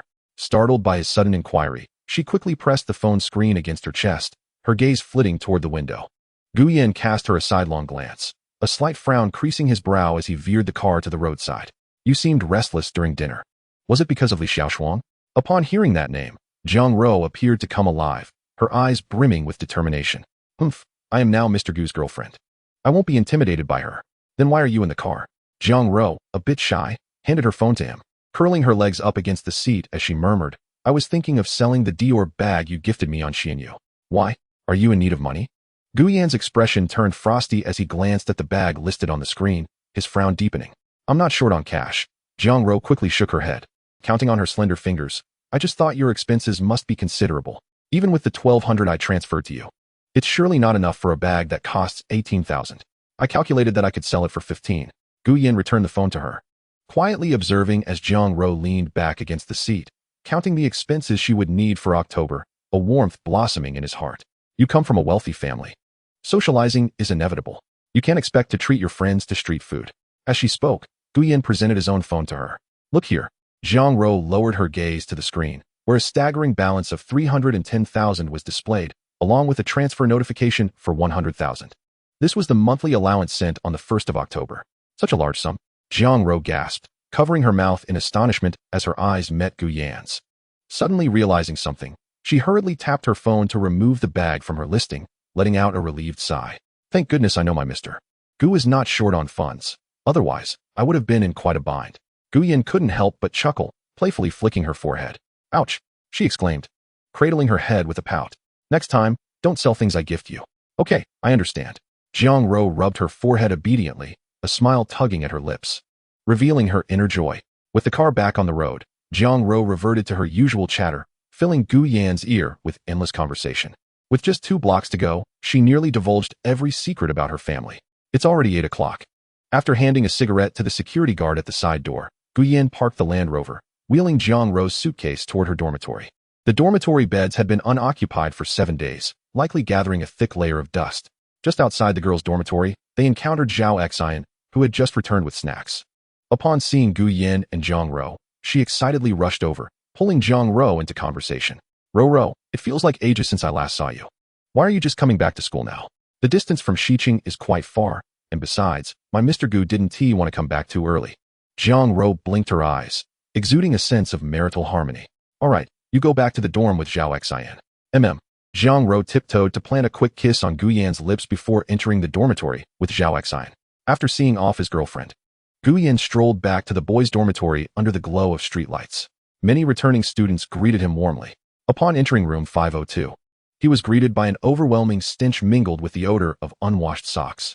Gu Yan instinctively covered his mouth and nose, stepping back. Lu Ping, what have you been doing in the dorm?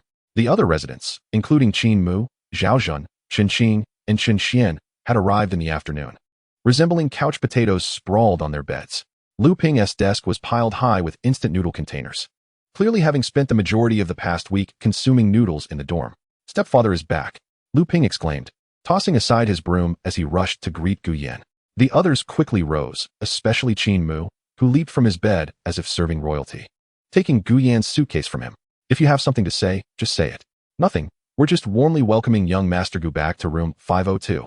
Gu Yan, slightly overwhelmed, chuckled and scolded playfully as he unpacked his clothes and hung them in the wardrobe, reminding them, don't indulge in this theatrics. Let us keep things as they were. And don't speak recklessly outside. Of course, if anyone knew young Master Gu's true identity, we would be left with nothing. While their words seemed servile, Gu Yan understood it as a playful banter among roommates. After tidying up, Gu Yan made his bed and lay down. Finally grasping why Qin Mu and the others had neglected cleaning. The fatigue from hours of travel left anyone reluctant to move. He opened his phone to find a message from Jiang Ro asking if he had returned to the dorm. After responding, he instinctively clicked on her profile, able to view her moments. The latest post featured a photo of her sleeping next to him on the high-speed train. Scrolling down, he found a post announcing their outing to the night market, filled with likes and comments, mostly from boys, likely former classmates from Xiqing No. 1 High School. Some offered blessings, others expressed envy, while a few left unkind remarks. Normally, Gu Yan wouldn't delve into others' social media, but for some reason, he continued to scroll. Jiang Ro, Mr. Gu looks so handsome even while sleeping. His shoulders are so broad, and my face feels so small. Accompanied by that day's train photo. Jiang Ro, today Mr. Gu took me out for a stroll. I sat on the back of his bicycle, and passers-by were staring at us. Plus, he has abs. Jiang Ro, we kissed today and held hands for the first time in my life. I was so nervous, but his hand was so warm. I felt enveloped by him and didn't want to let go. Gu Yan felt his expression shift from impassive to somewhat dazed as he read her words. Jiang Ro, September 6th, that boy actually agreed to date me. Oh my, I have a boyfriend now. Jiang Ro, September 3rd, what a coincidence. That boy on the train is actually my roommate's boyfriend. What should I do? I want to pursue him. Suppressing the ripples of emotion within him, Gu Yan liked each of her posts. Perhaps I should just call you Jiang Wanwan. He murmured to himself, exiting her moments and closing WeChat. He closed his eyes, pondering his entrepreneurial endeavors. Though he wasn't in want of money, he needed to establish a platform that would dispel any doubts about his identity. It was unavoidable. Once the rumor spread that he was a wealthy heir, it became impossible to refute. In this era, many businesses were saturated, making it difficult to carve out a niche unless one possessed ample connections and capital to seize market share from competitors. With Gu Yan's current wealth, such an endeavor appeared unattainable. Perhaps I should seek out Li Weidong? It was clear he would not be inclined to participate, aside from Gu Yin himself. No one regarded their wealth as a windfall. Treating friends to meals was one thing, but investing in business ventures was another entirely. Just then, a thought flashed through Gu Yin's mind about Jiang Ro listing the second-hand bag in the car. Second-hand. Recycling. Others were already engaged in this business. But what if the items were not second-hand? Gu Yin clung to a fleeting spark of inspiration, desperately trying to unleash his thoughts. Out of the corner of his eye, he suddenly caught sight of an instant noodle cup perched on Lu Ping's desk. Recyclable waste? What if he leveraged the internet to create a small program, utilizing WeChat, a platform for daily communication, without requiring users to download an app? Could this venture hold promise? While Gu Yin grappled with these musings in the girls' dormitory, Jiang Ro was opening her suitcase, methodically laying out her collection of youthful goddess ensembles, jewelry, dresses, and bags across her desk. The other girls looked on in awe, their mouths agape, eyes glimmering with envy. Chapter 67. Have you met your parents? In room 322 of the girls' dormitory, a circle of girls gathered. Jiang Ro carefully placed a Chanel tweed dress, a pair of blush pink kitten heels, and a miniature Chanel flap bag from her suitcase onto her desk. Ro, I've seen this brand before. Isn't it the same as your perfume? Zhao Xin recalled the perfume vividly, recognizing the unmistakable logo.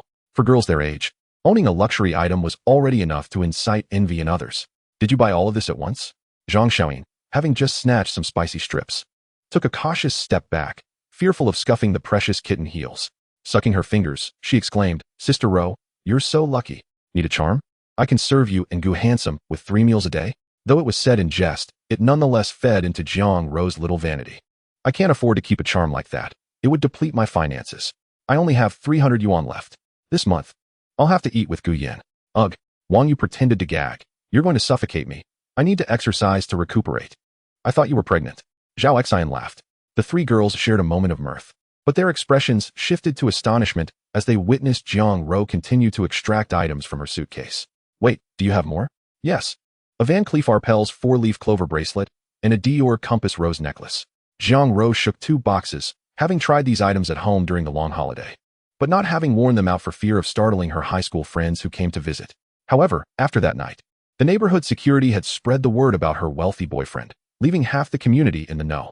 Initially, she intended to leave her jewelry and bags at home and only bring skincare products and dresses back to school, but Shun Huiwan had admonished her, suggesting that with so many people aware, leaving them at home could attract thieves.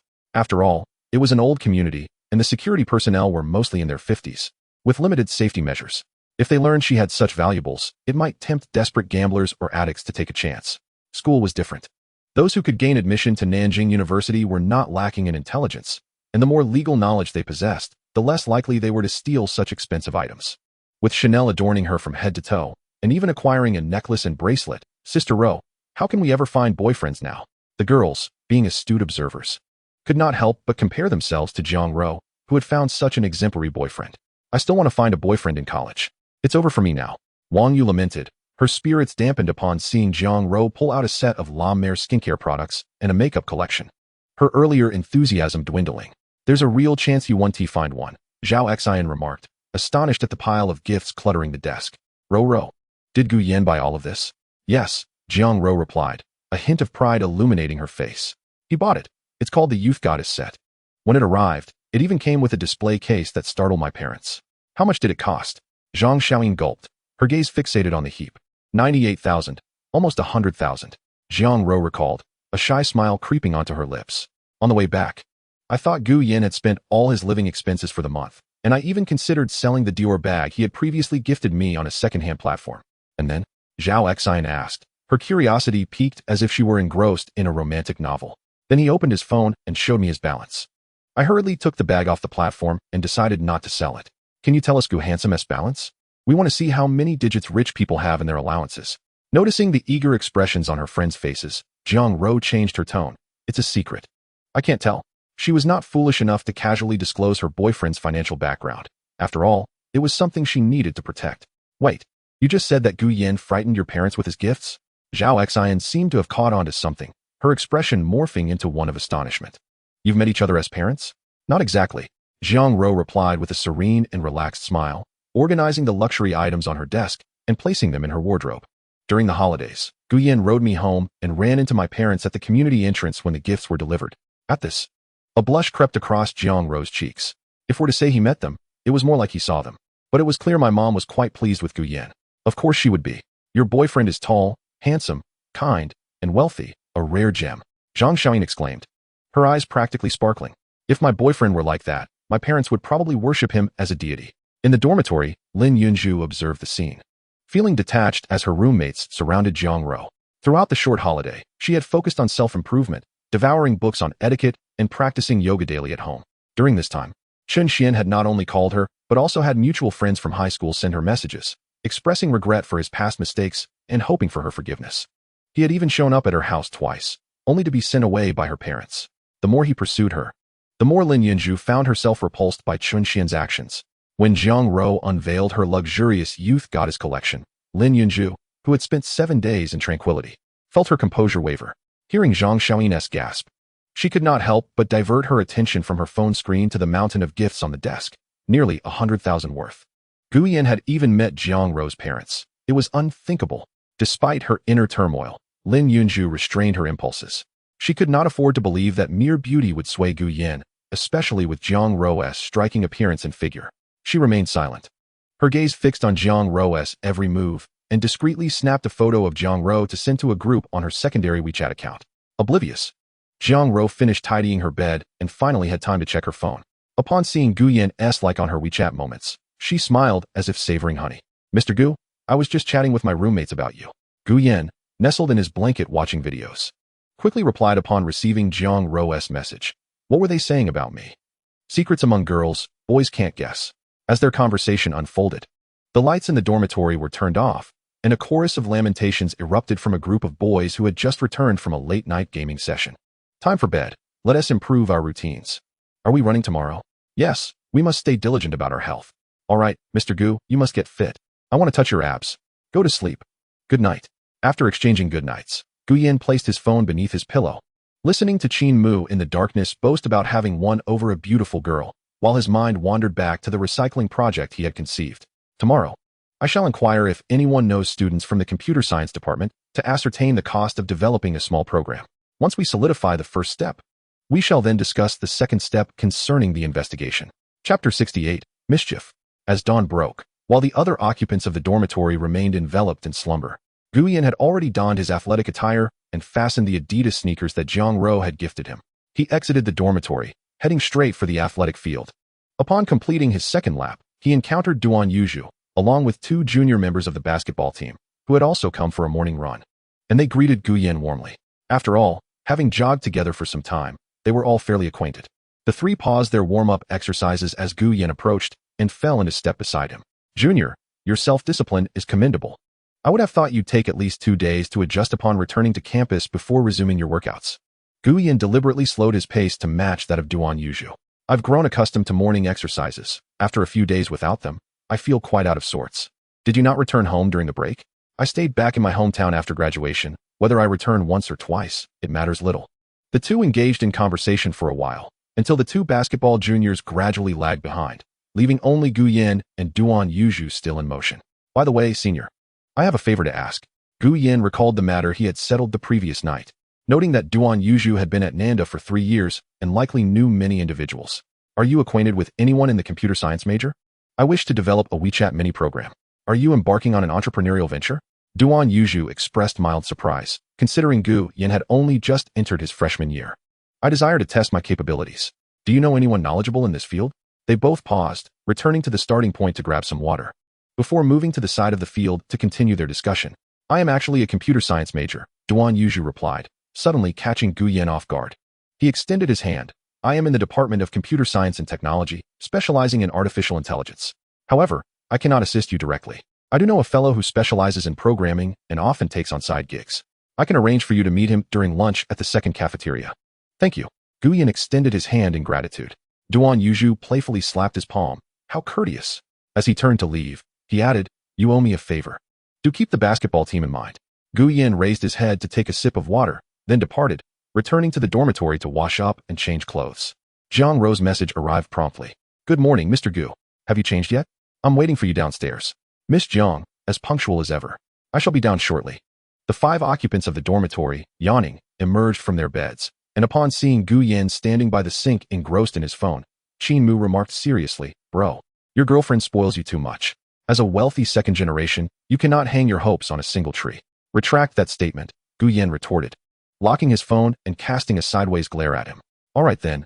Qin Mu quickly stepped aside. Take care, bro. Get lost.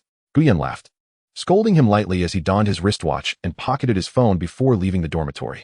Upon hastily descending the stairs, he spotted a charming silhouette standing outside the boys' dormitory, holding small steamed buns and millet porridge, who greeted him with a brief embrace. Thank you for your delightful offering, Miss Jiang. Accepting the small buns she handed him, Guyan led her to their usual bench to enjoy breakfast together. Their relationship had matured beyond the initial awkwardness of new love. Jiang Rou sipped through her straw, her long, fair legs draped over Guyan's lap, her feet clad in black ankle boots swinging lightly as she occasionally offered him a bun to bite and then the porridge to prevent him from choking. Mr. Gu, I've noticed you've been glancing at my legs more frequently than before. Guyan lowered his gaze, his expression impassive as he scanned her long, fair legs, then shifted his focus elsewhere with a serious demeanor. I simply appreciate the beauty of exquisite things. Jiang Rou burst into laughter, playfully lifting one leg. If you wish to look, you may. After all, I am your girlfriend. Touching is not out of the question. Are you certain you wish to provoke me? Upon meeting her boyfriend's teasing gaze, Jiang Rou suddenly recalled her own susceptibility to provocation, hastily placing her leg down and sitting upright. Her cheeks tinged with red as she muttered, "What ridiculous idea has Zhao Xian concocted?" As class time approached, the number of students on the path increased, and they disposed of their empty wrappers and cups in a trash bin, blending into the throng heading to class. After a week-long break, many in the class had yet to readjust, and while the initial classes were manageable, by the final session, everyone appeared lethargic, likely having spent the previous night sharing fresh experiences from their week off with their roommates. After class, Guyan did not walk with Qin Mu but chose to wait for Jiang Rou, considering that her living expenses were with him. He naturally needed to take her out for a meal. Before they reached their meeting point, Guyan spotted Jiang Rou standing there with a stack of books. Flanked by Zhao Xian, Zhang Xiaoyin, and Wang Yu, their faces flushed with indignation as they spoke to a group of boys. Step aside. Good dogs do not block the way. Jiang Rou has a boyfriend, and they are quite happy together. Please, could you all just leave? Zhao Xian, the most enthusiastic supporter of Jiang Rou and Guyan in the dorm, was understandably displeased with the sudden appearance of these boys from other departments. Having anticipated that Jiang Rou would dine with Guyan post-class, they had chosen not to leave with her, only to find themselves besieged by a dozen boys who were blocking her path as they exited the lecture hall. These upperclassmen, unable to attract peers in their own year, often flocked to freshmen upon their arrival, believing that newly graduated high school girls were the easiest to deceive and pursue. Having somehow learned of Jiang Rou's presence, this group of upperclassmen lay in wait along the route frequented by students from the business management department. What does having a boyfriend matter? What if Jiang Rou prefers my type? Jiang Rou, why not exchange contact information? Junior, I'm a second year in business management. Should you need any assistance, feel free to reach out. Junior, do you enjoy literature? I write poetry. I composed a poem for you last night and would love to recite it now. Your beauty is truly stunning, with your exquisite eyes and lovely lips. Get lost. Jiang Rou, wary, stood behind Zhao Xian and Wang Yu, her textbook rolled into a stick, almost ready to retaliate. In high school, she had faced many suitors, but they were typically shy, often resorting to discreetly passing notes or calling out her name from the classroom door before fleeing. Confronted with such a scenario, Jiang Rou felt a twinge of fear. At that moment, she caught sight of a tall figure approaching from behind the group of upperclassmen, and her face brightened with a smile. Guyan, over here, she called, waving to the approaching boy. The cluster of upperclassmen immediately shifted their expressions, turning to see the striking figure before them, an 185 centimeters tall young man with a high nose and sharp eyes, resembling a character straight out of a comic book. Excuse me, move aside. I am here to pick up my girlfriend. Guyan's demeanor was unyielding as he pushed through the nearest two upperclassmen, taking Jiang Rou's hand and leading her away from the group. The three girls, Zhao Xian and the others, followed closely behind Guyan and Jiang Rou, making faces at the upperclassmen. We told you she has a boyfriend. How shameless can you be? Go away, just because you can't find girls in your own year. You think freshmen are easy prey?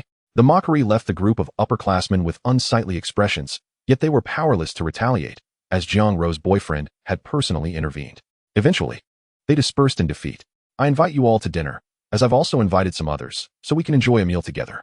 Guyan, holding Jiang Rou's hand, made sure to express his gratitude to the three girls, Zhao Xian, Wang Yu, and Zhang Xiaoyin. No, Sister Rou and I are quite close. How could I possibly refuse to help? Zhang Xiaoyin bashfully waved her hand, only to be met with Wang Yu's blunt retort. Then don't swallow your saliva. This quip elicited laughter from all four girls, including Jiang Ro. Mr. Gu, have you invited more people today? Jiang Ro, warmed by his reassuring hand, tilted her charming face with curiosity. A senior from my third year asked for my assistance. As Guyan spoke, he also voiced his concern. The group of boys I saw earlier didn't seem like freshmen. Why were they waiting for you? I'm not sure. I was just waiting for you as usual after class, and they suddenly surrounded me as I exited the building. Jiang Ro recounted the incident with a hint of frustration, fearing that Gu Yin might misinterpret the situation. It was the first month of school, and nothing like this had happened before. Jiang Ro lowered her gaze. Her mood dampened. Could someone be plotting against me? Chapter 69, A Series of Troubles. Gu Yin observed Jiang Ro's downcast demeanor and gently draped his arm over her shoulder. Don't dwell on it too much. If their attempts to trouble you fail, they are bound to try again. Stay vigilant. Perhaps you'll uncover their true intentions. Leaning against her boyfriend, Jiang Ro felt her earlier tension dissipate, returning to her cheerful self. With Mr. Gu supporting me, I have nothing to worry about, she declared, shaking her fist in determination. When trouble comes, I shall confront it head-on. Just wait and see how I'll deal with them. Upon hearing this, Gu Yan wore an understanding expression, realizing that his astute girlfriend had likely already guessed the identity of her adversary, though she refrained from mentioning it without proof. On the second floor of the cafeteria, as they entered, they spotted Duan Yuzhu waiting for them. Upon seeing Gu Yan accompanied by a group of girls, he couldn't help but give a thumbs up. Impressive, Junior. Don't be ridiculous. This is my girlfriend, Jiang Ro. Gu Yan introduced her while recounting how he met Duan Yuzhu. Senior Duan is quite friendly. He approached me to persuade me to join the basketball team. Persuade? I prefer to call it a sincere invitation, Duan Yuzhu replied with a smirk as he walked ahead. The girls walking behind exchanged amused glances, chuckling at how Gu Yan, usually so stoic, could evoke such a reaction. Junior, come, let me introduce you. Duan Yuzhu led them to a long table, where a tall, slender student with glasses stood up, his disheveled hair framing a distinctly handsome face. This is Su Jingyan, a genius from the computer science department. If you need him for a part-time job, you must have a recommendation. The dashing young man quickly extended his hand. Hello, I've heard Duan mention you several times. And I've seen you play. Hello, I'm Gu Yan. Gu Yan shook his hand and gestured for Jiang Ro, Zhao Xian, and the others to sit at the other end of the table, while he, Duan Yuzhu, and Su Jingyan occupied the side more conducive to conversation. As a regular at the cafeteria, Gu Yan was well acquainted with the menu, so he ordered a selection of dishes, and they began to discuss business matters while eating. Junior Gu, I've heard you're developing a WeChat mini program. What features do you need? Gu Yan couldn't shake the feeling that Su Jingyan was eating rather hastily, almost ravenously, but attributed it to hunger at mealtime. I'm not very knowledgeable about developing mini programs. Could you give me a brief overview? That depends on your requirements. Once the discussion turned technical, Su Jingyan set down his chopsticks to wipe his mouth with a napkin.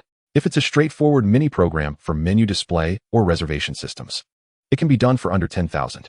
Since you're a referral, I charge 5,000, but that wouldn't include updates. For a corporate website mini program, it's a flat rate of 30,000. If you want to incorporate complex needs like smart hardware control or multi-level distribution systems, it starts at 100,000. However, I can offer you a friendly price of 80,000 for a comprehensive package, including everything mentioned. Of course, there are annual fees for certification, domain registration, server costs, and functional updates, which are additional but payable to the platform, not to me. Su Jingyan spoke with fluidity as he resumed eating with little regard for decorum. If I want to create a door-to-door recycling service, would I need a multi-level distribution system? Gu Yan pondered aloud. Precisely. For door-to-door service, you need a system for customers to place orders and for your side to accept them. You'll require a multi-level system and an embedded map feature, which incurs additional costs. Besides development fees, you'll have to sign a partnership agreement with the mapping company. Before Gu Yan could respond, Su Jingyan, still chewing, extended his fingers. 15,000, and I'll handle everything for you. You won't need to run around. Just wait for the program to go live. I'll pay a deposit of 10,000, and the remainder upon seeing the finished product. I'm sure we'll need to sign a contract afterward. Sounds good. Su Jingyan extended his hand to shake on their preliminary agreement. After finishing their meal, the group exited the cafeteria, finalizing details for the mini program as Gu Yan shared his ideas, while Su Jingyan, drawing from years of development experience, advised against some impractical concepts but offered alternatives. Their path led them toward the girls' dormitory, allowing for further discussion on the program, while also escorting Jiang Ro and the others back to their residence. Before they reached the entrance, the dormitory building where Jiang Ro and her friends lived was already bustling with students. How romantic. Is someone about to confess? He is somewhat handsome, and I've heard he is wealthy. That car parked out front looks like it belongs to him. Who is he confessing to? Unbeknownst to Gu Yin and his companions, who were engrossed in their conversation, Zhao Xian and Wang Yu were growing increasingly excited, as public confessions were a rarity. Let us go see. Hey, you stepped on my foot. Zhao Xian, Wang Yu, and Zhang Xiaoyin jostled through the crowd, while Zhang Ro hesitated. Still wary from her earlier encounter with the upperclassmen, afraid of being caught up in the drama. However, perhaps it was the atmosphere created by the young man preparing to confess, for he soon spotted Zhang Ro and, in a matter of moments, the crowd parted.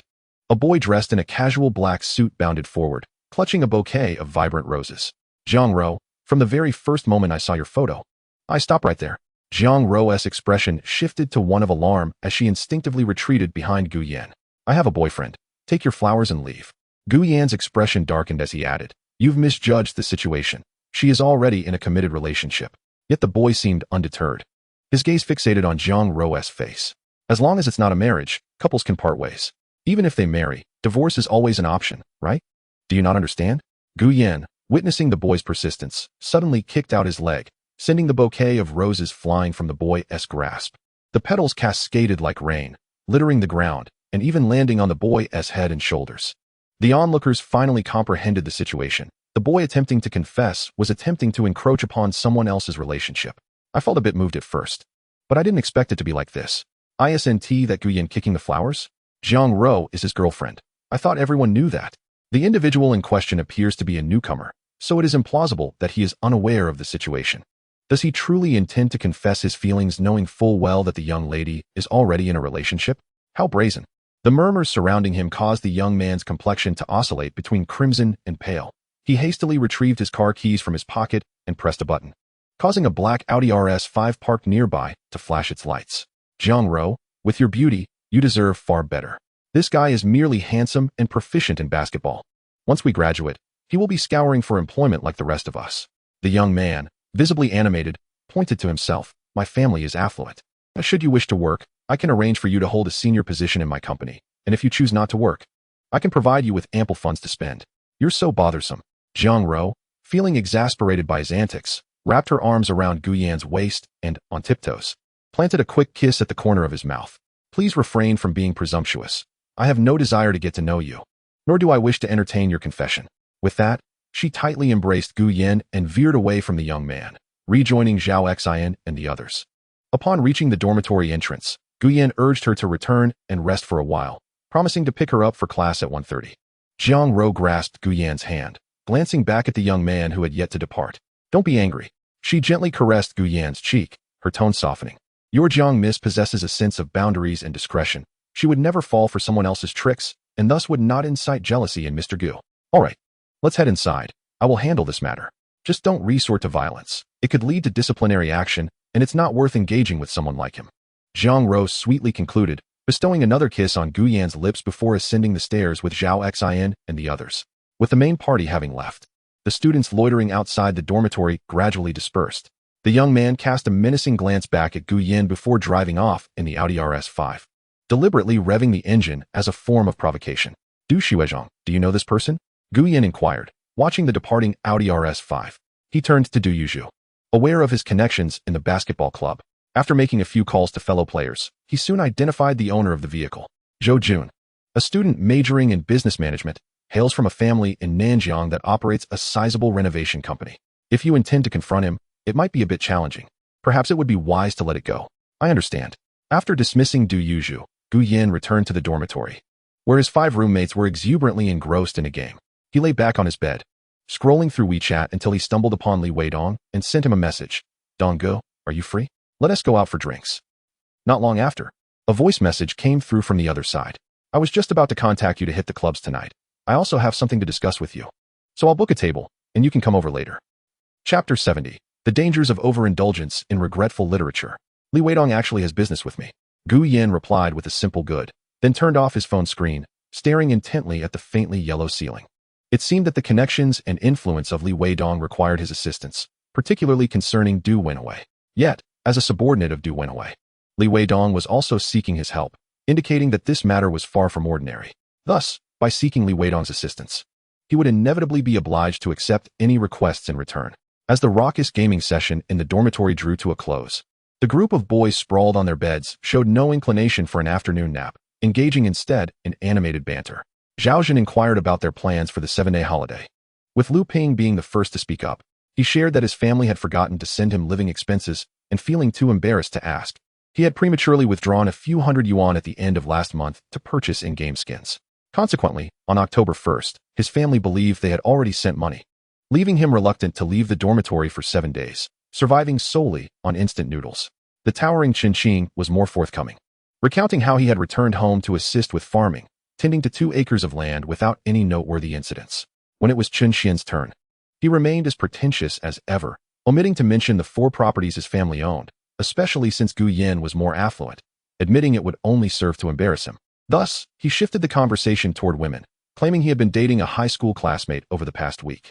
He lamented that upon learning of this, Lin Yunzhu began pestering him for reconciliation, which became increasingly bothersome. Chen Xian, you haven't been reading those regretful stories, have you? Lu Ping interjected, as was his custom. I certainly have not. Chen Xian leaned against the headboard, gazing out toward the balcony with a dispassionate expression. Once you've dated a girl, you'll understand. It's simply not worthwhile. Noticing Gu Yin getting out of bed, he quickly added, Old Gu, I'm not referring to you. Certainly not referring to my brother. Please. Continue. Qin Mu chimed in, grinning as he observed the unfolding performance. I used to think highly of Lin Yunzhu, but after this experience, I've come to realize she is just as superficial as the others. Once she regrets her decisions, she clings to me like a stubborn adhesive. Sigh. The girl I'm currently involved with also inundates me with sweet nothings, to the point where I feel nauseated. I suddenly appreciate the joys of single life, free from worries. Upon returning to school, I decisively ended things with her. You must have resorted to solicitation. Lu Ping rejoined the conversation. Chun Xian frowned, his tone quickening. Do you think I need to stoop to that? Don't tarnish my reputation. After all, I've matured overnight. By the way, old Gu, have you and Zhang Rou progressed to the next level? Not yet. Hearing this, Chun Xian smirked, feeling a sense of superiority, as if he had accomplished something ahead of Gu Yan, sitting up straighter in his bed, feeling a surge of confidence. As the clock approached 1 o'clock, he hastily climbed out of bed, grabbed his textbooks for the afternoon class, and left the dormitory alongside Qin Mu and Gu Yan, chatting animatedly as they walked. From my experience, when it comes to getting close to girls, you must seize the moment, never allow them time to cool off. This strategy is vital. And how does one get close to a girl? Gift her something, take her to places she desires, and engage in romantic gestures. Women are inherently emotional. Once you touch their hearts, you seize the initiative. Of course, if she remains unyielding, just persist. Eventually, she will recognize your sincerity. As Lu Ping interjected again, leaning in, ISNT that just being a sycophant. What do you know? Chen Xian, somewhat puffed up with pride, reveled in being the first in the dormitory to transition into manhood. If you don't take the initiative, should you expect the girl to do so? Upon exiting the male dormitory, a striking figure emerged from among a group of girls, clutching books. The lingering warmth of autumn was evident. As Zhang Rou donned denim shorts and white sneakers, her outfit chosen because Gu Yan favored white, paired with a white t-shirt. Upon spotting Gu Yan, she trotted over and stood beside him, radiating vitality. What were you all discussing about being proactive? Nothing at all. Just moments ago. Chen Xian had been effusively sharing his insights, but now his smile froze in embarrassment, feeling as though he had just been slapped. Where's Lin Yunzhu? Chen Xian instinctively glanced in the direction Zhang Rou had come from, spotting Zhao Exine, Wang Yu, and Zhang Xiaoyin in the distance, and indeed, there was that familiar face. She looked as sweet as ever, though her hair was now slightly curled, lending her a more mature appearance. He opened his mouth, intending to greet Lin Yunzhu, only to be abruptly pulled away by Lu Ping and the others, who were playfully pushing him forward. Why are you pushing me? Chun Xian exclaimed, flustered. Lu Ping, Qin Mu, and Zhao Zhan urged him onward, chattering, don't be soft-hearted. If you encounter her, she will undoubtedly cling to you again. Exactly, we're helping you. Rest assured, with us around, if she approaches, we'll intercept. Chun Xian shot them a glare, internally contemplating how fortunate he was to have such friends. Do I really need your assistance? Amidst the stream of students heading toward the teaching building, Zhang Rou clung to Gu Yan's arm, her mind preoccupied with thoughts, and throughout their lengthy walk, they exchanged scarcely a word. Was she still troubled by that matter? Zhang Rou subtly turned her face to glance back, offering a faint hum of acknowledgement. Did I not say I would handle this? After lunch, I will escort you back to the dormitory before heading to Li Weidong's place, as he has business to discuss with me. Noting Zhang Rou's mere nod, Gu Yan lightly tapped her head. The girl, pressing her hand against her crown, tilted her head to gaze at her boyfriend and asked, what is that for? Smile for me. Jiang Rou's upturned face radiated youthful vibrance, her delicate features blossoming into a smile accompanied by a couple of playful giggles. That's rather lackluster. Oh, I have things on my mind, how can I smile? As they reached a fork in the path, Jiang Rou joined Zhao Xin and her friends, turning back to wave. Gu Yin proceeded to another teaching building, and during the 3 afternoon classes, apart from the specialized subject, his attention was scattered, leading him to arrive early at the intersection to await Jiang Rou. Fortunately, following the events of the morning, the group of upperclassmen did not appear. Nor did Zhou Jun from the business management program. Ro, your Mr. Gu has come all the way here to wait for you after class. After finishing her class, Zhao Xian nudged Jiang Rou toward Gu Yin. I won't intrude on your little world any longer, farewell. You seem in good spirits as you come out. In the throng of students, Gu Yin held Jiang Rou's hand as they strolled through the autumn twilight, her mood evidently lifted, swinging his hand back and forth, her eyes glimmering with joy. After 3 classes, I was so focused on the teachers that I had no time for idle thoughts. Naturally, I feel better. Most of those around them were freshmen, and Jiang Rou, with a fleeting glance, felt her heart race. They were still in the mindset of recent high school graduates. Caught off guard, they pretended to avert their gazes but couldn't resist stealing glances. My Mr. Gu, being with me surely brings you great honor? Jiang Rou playfully tucked a strand of hair behind her ear. It's not bad. Jiang Rou shook her boyfriend's hand. What do you mean not bad? I feel like I'm failing miserably. Your lips are pouting enough to hang clothes on. So annoying. Amidst the bustling crowd, the two laughed and chatted as they entered the cafeteria. After their meal, Gu Yin escorted his girlfriend back to the dormitory. If you're drinking tonight, remember to tell me. Sure. Watching Jiang Rou enter, Gu Yin glanced at his phone. It was already past 6. He returned to his dormitory to drop off his books, freshened up, donned a shirt and jeans, and after greeting his roommates, he headed straight out. Chapter 71, Equivalent Interests. At 7 o'clock, in the southern section of the South Jiang Second Ring Road, Li Weidong sent an address to a nightclub named Brilliance. Though it could not compare to the previous B-Bar, it ranked among the top 5 night venues in South Jiang City.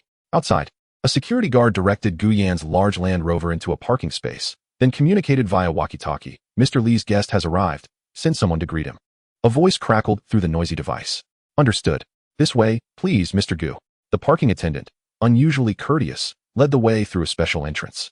Unlike the men and women waiting in line, which drew some complaints from the crowd, the exclusive passage did not lead to the main hall, but rather to a corridor resembling a fire escape, largely devoid of people. Approaching an iron gate at the front, an internal security guard awaited them, nodding at Gu Yan and signaling him to follow.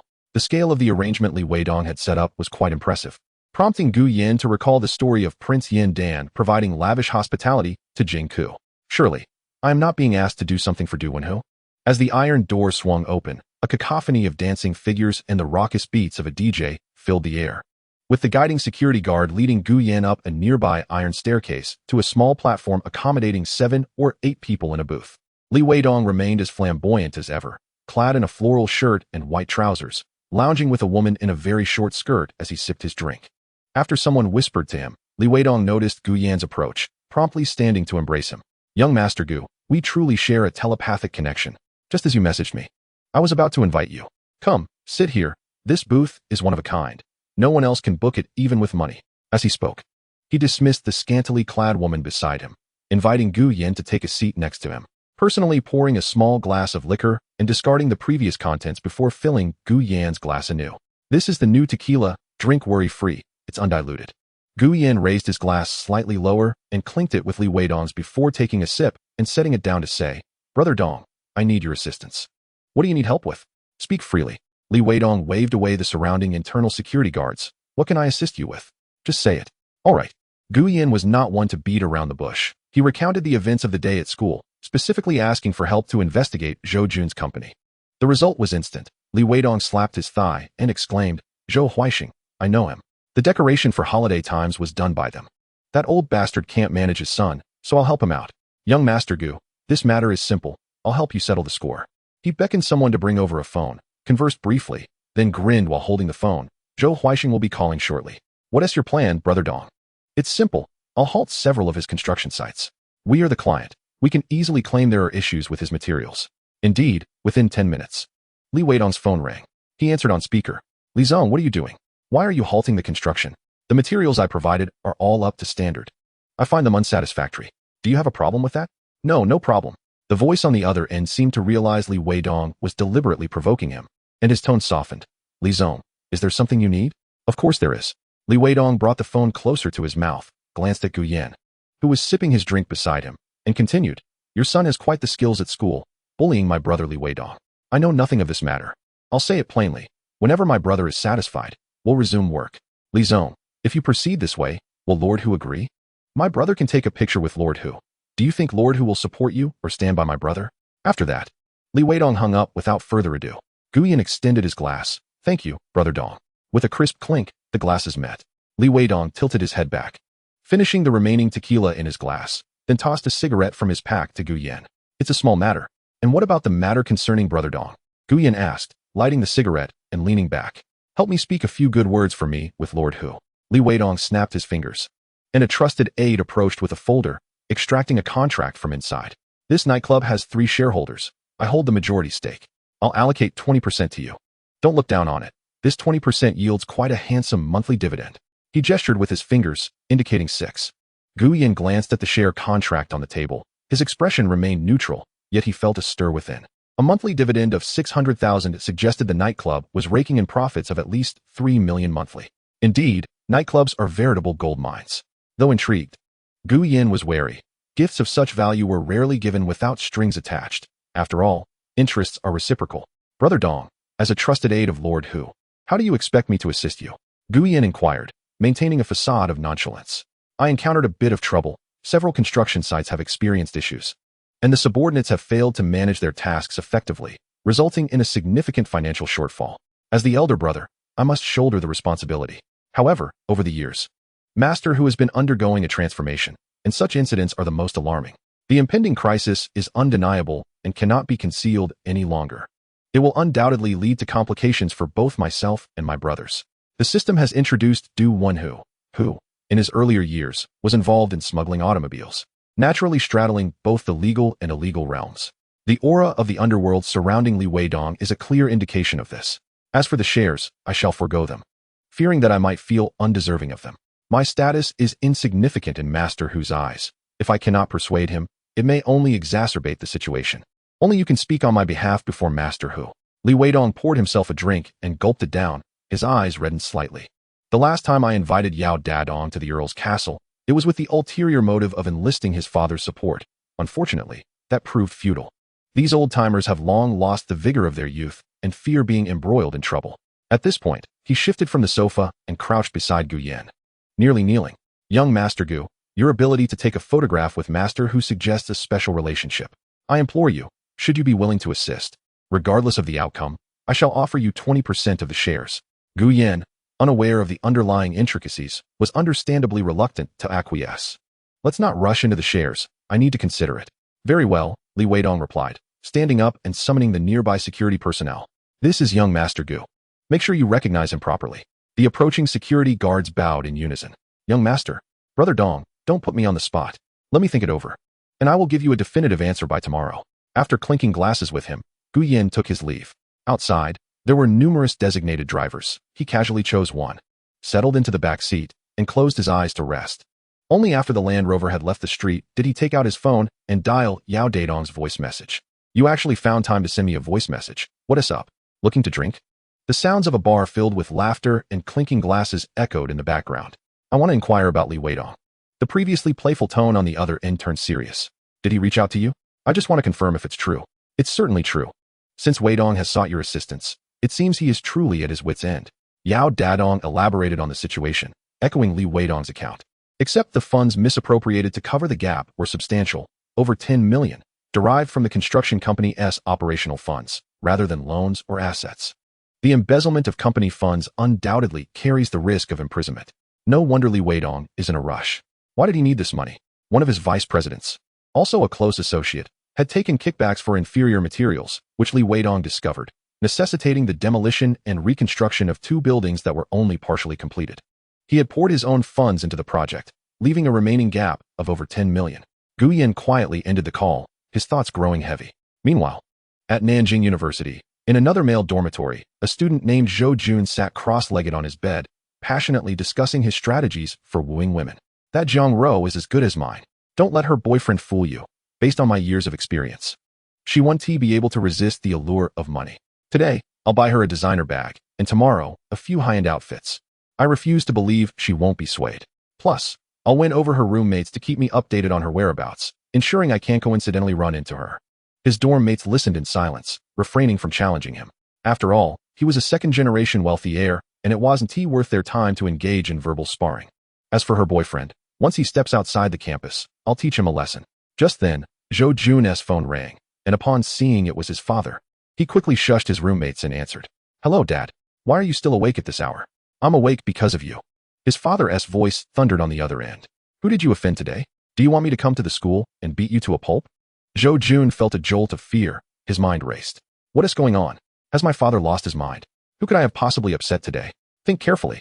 Dad, I've been doing the same thing as always, just hanging out in the dorm. Who could I have offended? Dazed from the scolding, Zhou Jun had no time to ponder further, and after a brief argument with his father, one of his roommates suddenly piped up. Could it be Jiang Ro's boyfriend? Zhou Jun's expression froze as he contemplated the possibility. He had often taken other people's girlfriends without facing repercussions, so it hadn't crossed his mind until now. Realizing this, he quietly spoke into the phone. There is someone today. He recounted to Zhou Huixing his attempt to woo a girl who already had a boyfriend. I can't believe I raised a son like you, always causing trouble. Listen well, you will apologize first thing tomorrow morning. If you don't seek forgiveness, I will break your legs. The line went dead. Once the call ended, silence enveloped the dormitory, though the phone was not on speaker. Zhou Huixing's words were clearly heard by the other 5 occupants. They thought Zhou Jun might have bitten off more than he could chew. Suspecting Jiang Ro's boyfriend was also a rich heir, likely possessing more influence than Zhou Jun's family. Zhou Jun felt a mixture of frustration and embarrassment. He had rarely been scolded like this. However, as a second-generation wealthy heir, he was not foolish. The fact that his father had called to chastise him indicated that the other party was formidable and had likely caused trouble for the family business. An apology is just an apology. It's not like I'm losing a piece of flesh. Worst case scenario, I'll just get beaten up. While grappling with these thoughts, far away at the side entrance of Nanjing University, a black Land Rover pulled past the security booth and parked. Guyan stepped out, instructed the driver to take the vehicle away, and then spotted Jiang Ro standing at the path's entrance, swatting at mosquitoes. Guyan, over here.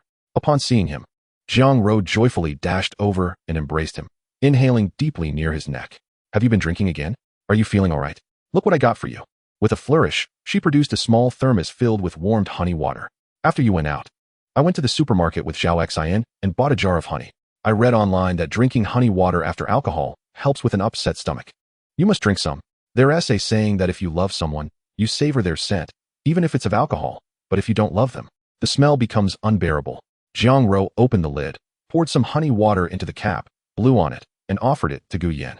As he drank, she eagerly inquired, is the temperature all right? Gu Yan pushed aside his worries and couldn't help but pinch her petite, delicate nose. Sweet. It warms my stomach and feels delightful. Since it was still early, they decided to head to a nearby spot for drinks. The destination was the tree-lined path where Lin Yunju had once waited for Gu Yan, adjacent to an artificial lake, a renowned rendezvous for couples at the university. The campus forum had jested that if one were to toss a stone here, it would likely hit a couple scurrying away in embarrassment.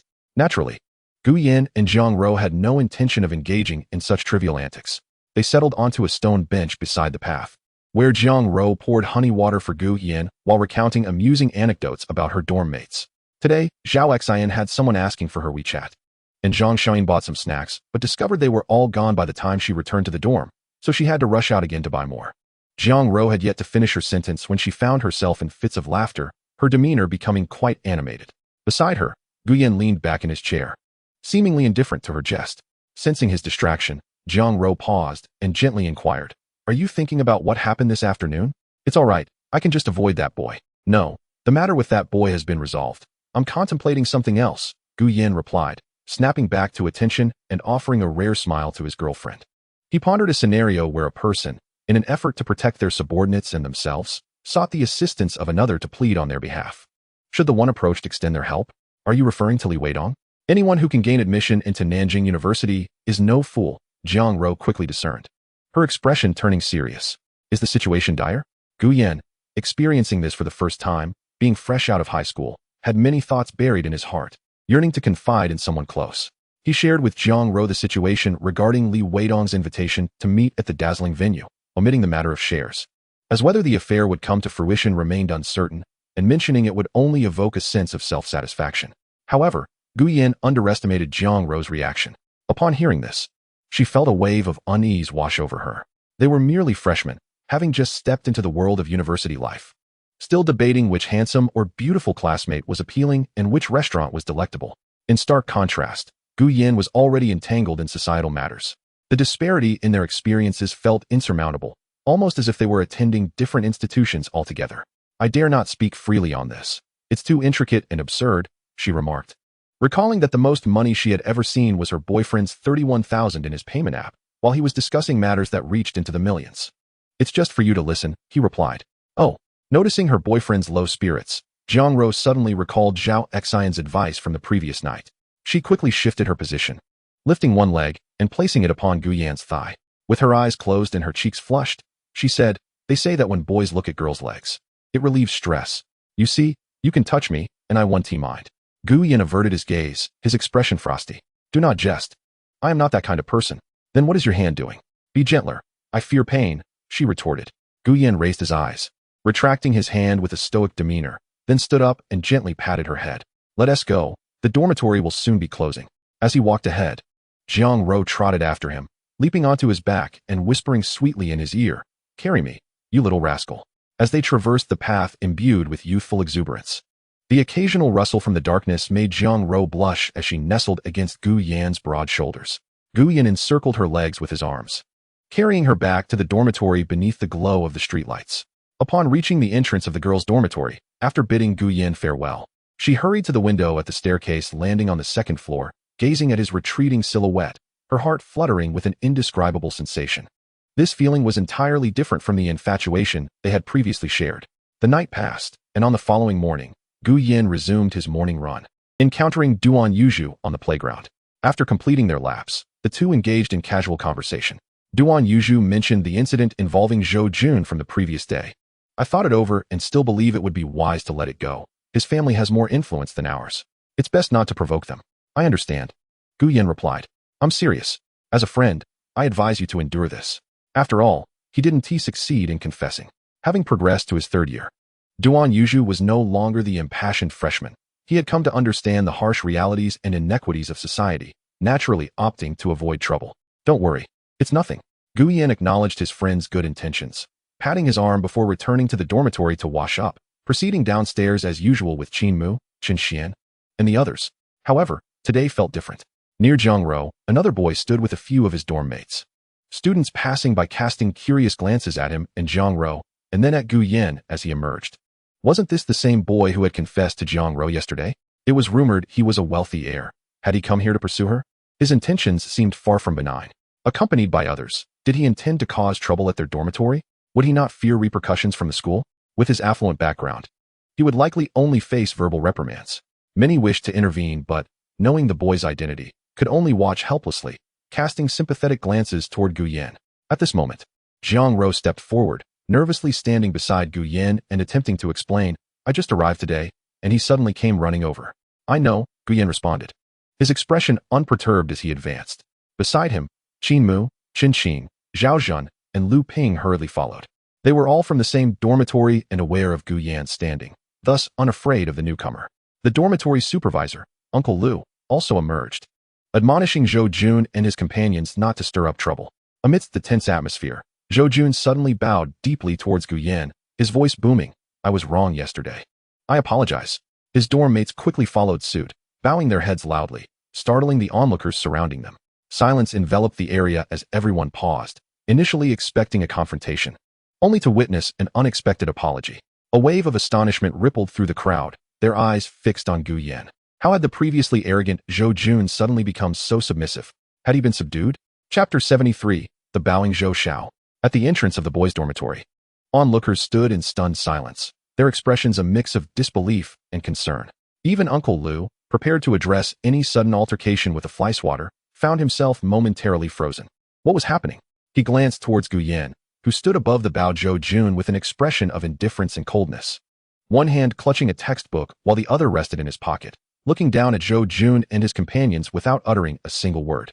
Zhou Jun, with his head bowed, felt a wave of embarrassment and shame wash over him, wishing he could vanish into the ground.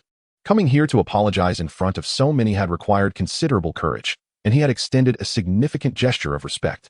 However, the silence from Gu Yin left him feeling uneasy. Did he find it unsatisfactory? As class time approached, some students began to leave while others continued to gather. Among those was Duan Yuzhu, a third-year student on his way to class, who noticed the crowd and heard snippets of conversation regarding a wealthy heir and Gu Yin. He swiftly maneuvered through the throng, intending to mediate, as he viewed Gu Yin as a promising recruit for the basketball team and a friend he couldn't simply ignore. Please, everyone, he urged as he pushed forward, just as Zhou Jun interrupted, maintaining his bowed posture and loudly proclaiming, I'm sorry. Everything was my fault. I beg for your forgiveness. Duan Yuzhu, who had intended to facilitate peace, found himself momentarily speechless, staring incredulously at Gu Yin, who remained stoic. Had he missed something significant? He yearned to ask Gu Yin how he had achieved this, yet felt too embarrassed to approach. As the crowd swelled, Gu Yin, battling his social anxiety, casually asked Jiang Ro the time, and upon learning it was nearly class time, he descended the steps, brushing past Zhou Jun and swiftly departing under the astonished gazes of those around them. Qin Mu and the others waved their hands, urging everyone to disperse. Class is about to start. On the way to the classroom, Gu Yin placed a firm hand on Zhou Jun's shoulder, his cold visage slightly tilting as he remarked, If you wish to apologize, you may, but your sincerity is lacking. At 175 meters, Zhou Jun stood a full head shorter than Gu Yin. And under the weight of Gu Yan's presence, he felt as though a great mountain loomed over him, a subtle pressure settling in his heart. Listening to the other party's monotonous tone, an unsettling sense of anxiety gradually enveloped him. He was acutely aware that such a tone signified that this matter was far from being resolved. Gu Xiao, I sincerely come to apologize.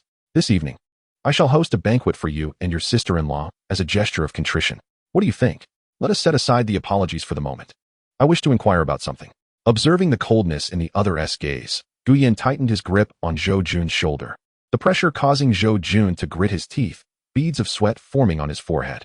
Gu Xiao, even if you were to ask me how many mistresses my father has, I would tell you. I am not that dull. I wish to know. How do you know about Jiang Ro? There are no male admirers bothering her usually, yet suddenly a swarm of seniors appears, including you? It's a WeChat group, one of those resource-sharing groups that every university has. Feeling Gu Yan's grip intensify, Zhou Jun's distress grew, wishing he could sprout another mouth to speak faster. Someone posted a photo of my sister-in-law, claiming she is a single gold digger, frolicking about, easily seduced by anyone with a bit of money. What about the photo? It was retracted by that person. Do you recall the background of the photo? It seemed to be in a dormitory. Gu Yin briefly closed his eyes, realizing that mentioning the dormitory was a crucial hint, indicating who was behind it. Nonetheless, the individual had cleaned up efficiently, even recalling to retract the photo. You must contact that individual and arrange a meeting at Suizan. Reaching a fork in the road, Gu Yin halted, leaned slightly towards Zhou Jun, and gently patted the back of his head twice. Tonight at 8, the expenses are on you. All right. Zhou Jun nodded fervently. Only when Gu Yin appeared satisfied did he hurriedly flee, pulling out his phone to call his father. Zhou Huayuan apologized? Yes, I did. But Gu Xiao wants me to treat him to drinks at Suizan. Please transfer me 50,000. Zhou Jun's mind raced, and he quickly amended, make it 100,000. I fear it may not suffice. Fine, 100,000 it is. Money was a trivial matter. Ensuring the project continued was paramount. Zhou Huayuan did not hesitate, and promptly transferred the funds to his son's account. Meanwhile, Jiang Ro observed the flustered Zhou Jun dash away before stepping forward to stand next to her boyfriend. Reflecting on Zhou Jun's earlier apology brought her a sense of pride. My Mr. Gu is quite formidable. Even a wealthy heir like him bows his head in acknowledgement. To strike decisively, one must aim for the vital point. Procrastination is not an option. If he does not yield, one must compel him to do so. Gu Yin said little, simply adding, join me tonight at Suizan, the nightclub that Li Weidong arranged for you. Indeed, let us bring closure to your dormitory matters. Moreover, it would be a good opportunity for you to experience the nightlife, so you won't be easily deceived in the future. I'm not foolish enough to be lured away, Jiang Ro retorted, a bit indignant. Then, she wrapped her arms around her boyfriend's. Can I invite Zhao Xian and the others? Gu Yin pondered for a moment, since Zhou Jun would be footing the bill. Gathering Jiang Ro's roommates would serve as witnesses to clarify all matters. Then let us invite them, but Lin Yunzhu need not come. Understood. Jiang Ro dashed off to find Zhao Xian and the others, turning back to give Gu Yin a victorious wide gesture before linking arms with Zhao Xian and Zhang Xiaoying, sharing the news about their impending visit to the nightclub. Ro, really? I've always wanted to see it, but I never dared to go alone, Zhang Xiaoying exclaimed, her excitement palpable at the prospect of visiting such a vibrant place. After all, who wouldn't want to indulge in youthful revelry? However, Zhao Xin, typically carefree, now seemed a bit cautious. Isn't it a bit risky? I've heard that place can be quite chaotic. Wang Yu ahead, turned back. But isn't Gu handsome there? Since he invited us, he will surely ensure our safety. Of course, Jiang Ro replied, her trust in Gu Yin unwavering. A satisfied expression on her face. You're practically morphing into Gu handsome. Zhao Xin teased, displaying a mix of admiration and exasperation. On another front, Gu Yin refrained from informing Qin Mu and the others about the nightclub visit, as he was bringing the girls for a specific purpose and to quell their curiosity about such places, preventing future deceptions. If he brought Qin Mu and the others, it would likely open a new world for them, one that would be hard to close off. Meanwhile, Zhou Jun opened the resource-sharing group, attempting to contact that person multiple times. Finally, in the afternoon, the individual came online. Understanding Gu Yin's intentions, he disguised himself as a novice wealthy heir seeking advice on how to pursue Jiang Ro. He persistently solicited the other's strategies for wooing women. And once the conversation seemed to flow well, he transferred over 1,000, inviting the person for a face-to-face meeting at Susan. As he sent off the request for an offline meeting, he feared it would vanish into the void, just when he thought he might not get a response. At around 5 in the afternoon, the other party replied, agreeing to meet. In the girls' dormitory, Lin Yunju closed her phone, glancing at her several roommates returning from class. Her expression unreadable. She rose from her bed, seated herself at the desk, and began applying makeup, meticulously shaping her brows, applying lipstick, changing into a low-cut short dress, and slipping on high heels. After grabbing her designer purse worth several hundred, she strode out without exchanging a single word with her roommates. Have you noticed Lin Yunju has been acting strangely lately? Who cares? She's gone. Let us hurry up and get ready. With Lin Yunju gone, Zhao Xin and the others felt free to discuss their plans for the nightclub, given Jiang Ro had previously mentioned not inviting her, making it inconvenient to talk while she was around. With Lin Yunju's departure, the excitement bubbled over, and the three girls eagerly recounted tales of nightclubs they had heard about. Jia Ro should be finishing dinner soon. When are we going to eat? Zhang Xiaoyin held up a dress, modeling it against herself. What is the point of eating? The nightclub has fruit platters and snacks. We can just indulge there. Before long, Jiang Ro returned, noticing her friends had begun to prepare. She hurried back to her seat, grabbing her foundation brush to apply a light layer of makeup. As the time drew near, her phone chimed with a message from Gu Yan. Her eyes lit up, and she quickly picked up her Chanel bag, slinging it over her shoulder. Sisters, Gu Yan is waiting for us. The girls hurriedly set aside their tasks, making a last-minute adjustment to their hairstyles before following Jiang Ro downstairs. Chapter 74. They all call him Gu Xiao. From Nanda to Tsuetsan, they arrived just around 8. After parking, Jiang Ro and her group of dormitory sisters emerged from the luxurious vehicle, marveling at the line of high-end cars in the parking lot. 4 sports cars were a rare sight on the roads. However, near the nightclub, one could certainly feast their eyes on such opulence. At this hour, Tsuetsan was bustling, being one of the renowned night spots in Nanjiang City, where the majority of patrons were white-collar workers, with the remaining being wealthy heirs and women seeking affluent companions. Due to limited capacity, a long queue formed outside. With so many people, surely we'll have to wait in line? The curious group of girls hesitated, contemplating retreat at the sight of the winding line. Just then, a server and a security guard spotted Gu Yan, and one of them hurriedly left the entrance, jogging towards the girls and Gu Yan. Gu Xiao, this way please. A chorus of puzzled expressions turned towards Gu Yan, incredulous that a nightclub server recognized him, leading them to wonder if he frequently frequented this establishment. Among them, Jiang Ro had a slight inkling of the truth, but not much. Gu Yan nodded slightly to the server. Let us in. With that, he stepped forward, following the server while simultaneously typing a message to Zhou Jun, inquiring about the reserved VIP booth. As they walked through the VIP entrance, the moment the iron door swung open, the cacophony of noise and pulsating music struck Jiang Ro and Zhao Xin like a series of heavy blows, the dim lighting filled with countless flickering lights. Amidst the chaotic revelry of the crowd, Lin Yunju, with her bag slung over her shoulder, carefully navigated the periphery of the stage, diligently searching for her reserved booth number. It was her first visit to such a place, and she was apprehensive that a drunken man might suddenly emerge from the shadows to overpower her and drag her into a corner. As she searched, she continually glanced at the booth number sent by the individual she was meeting. At last, she spotted Zhou Jun at booth S125. This affluent heir, whom she had discreetly observed confessing his feelings from an upper floor, was somewhat handsome, though he stood only at 1.75 meters. His family owned a decoration company, which seemed promising, yet when compared to Gu Yan, the disparity was evident from the cars they drove. She had briefly entertained the idea of abandoning Gu Yan to explore a relationship with this wealthy young man, but that notion was quickly extinguished. She found Gu Yin's steadfastness and deeper family background far more appealing. On the other side, it was Zhou Jun's first encounter with Lin Yunju, and he was taken aback by her beauty. Her looks rivaled that of Gu Xiao's girlfriend, albeit she was slightly shorter. Her figure, accentuated by a low-cut short dress, was quite impressive. Are you the one searching for stars? Zhou Jun tucked away his thoughts and smiled as he gestured for her to take a seat. The booth also housed two of his rather sycophantic roommates, Zheng Zhong, who was tall, and Wang Xiaosong, who was shorter and stockier. Both had rather ordinary looks. But when their expressions turned serious, Lin Yunju felt a flicker of anxiety. This did not seem like an appropriate venue for a conversation. Perhaps they should step outside? I merely came here to make a new friend, Zhou Jun remarked, tossing his phone onto the nearby sofa after sending a message. Leaning back in a manner reminiscent of his father negotiating business, crossing his legs with a veneer of insincere joviality. You must be Lin Yunju. It wasn't easy to get you here, and you've cost me over $1,000. What do you mean? Lin Yunju sensed something amiss, panic rising within her. How did he know her name? She recalled using a male alias during a recent holiday. She learned from some high school friends that certain universities had exclusive groups where wealthy older men sought to pamper female students, and another type where male students exchanged information about attractive girls in different departments. The former required connections and referrals, which Lin Yunju could not secure, but the latter was relatively straightforward. She resorted to this strategy because Gu Yin's relationship with Jiang Ro was strengthening, a perilous sign for her.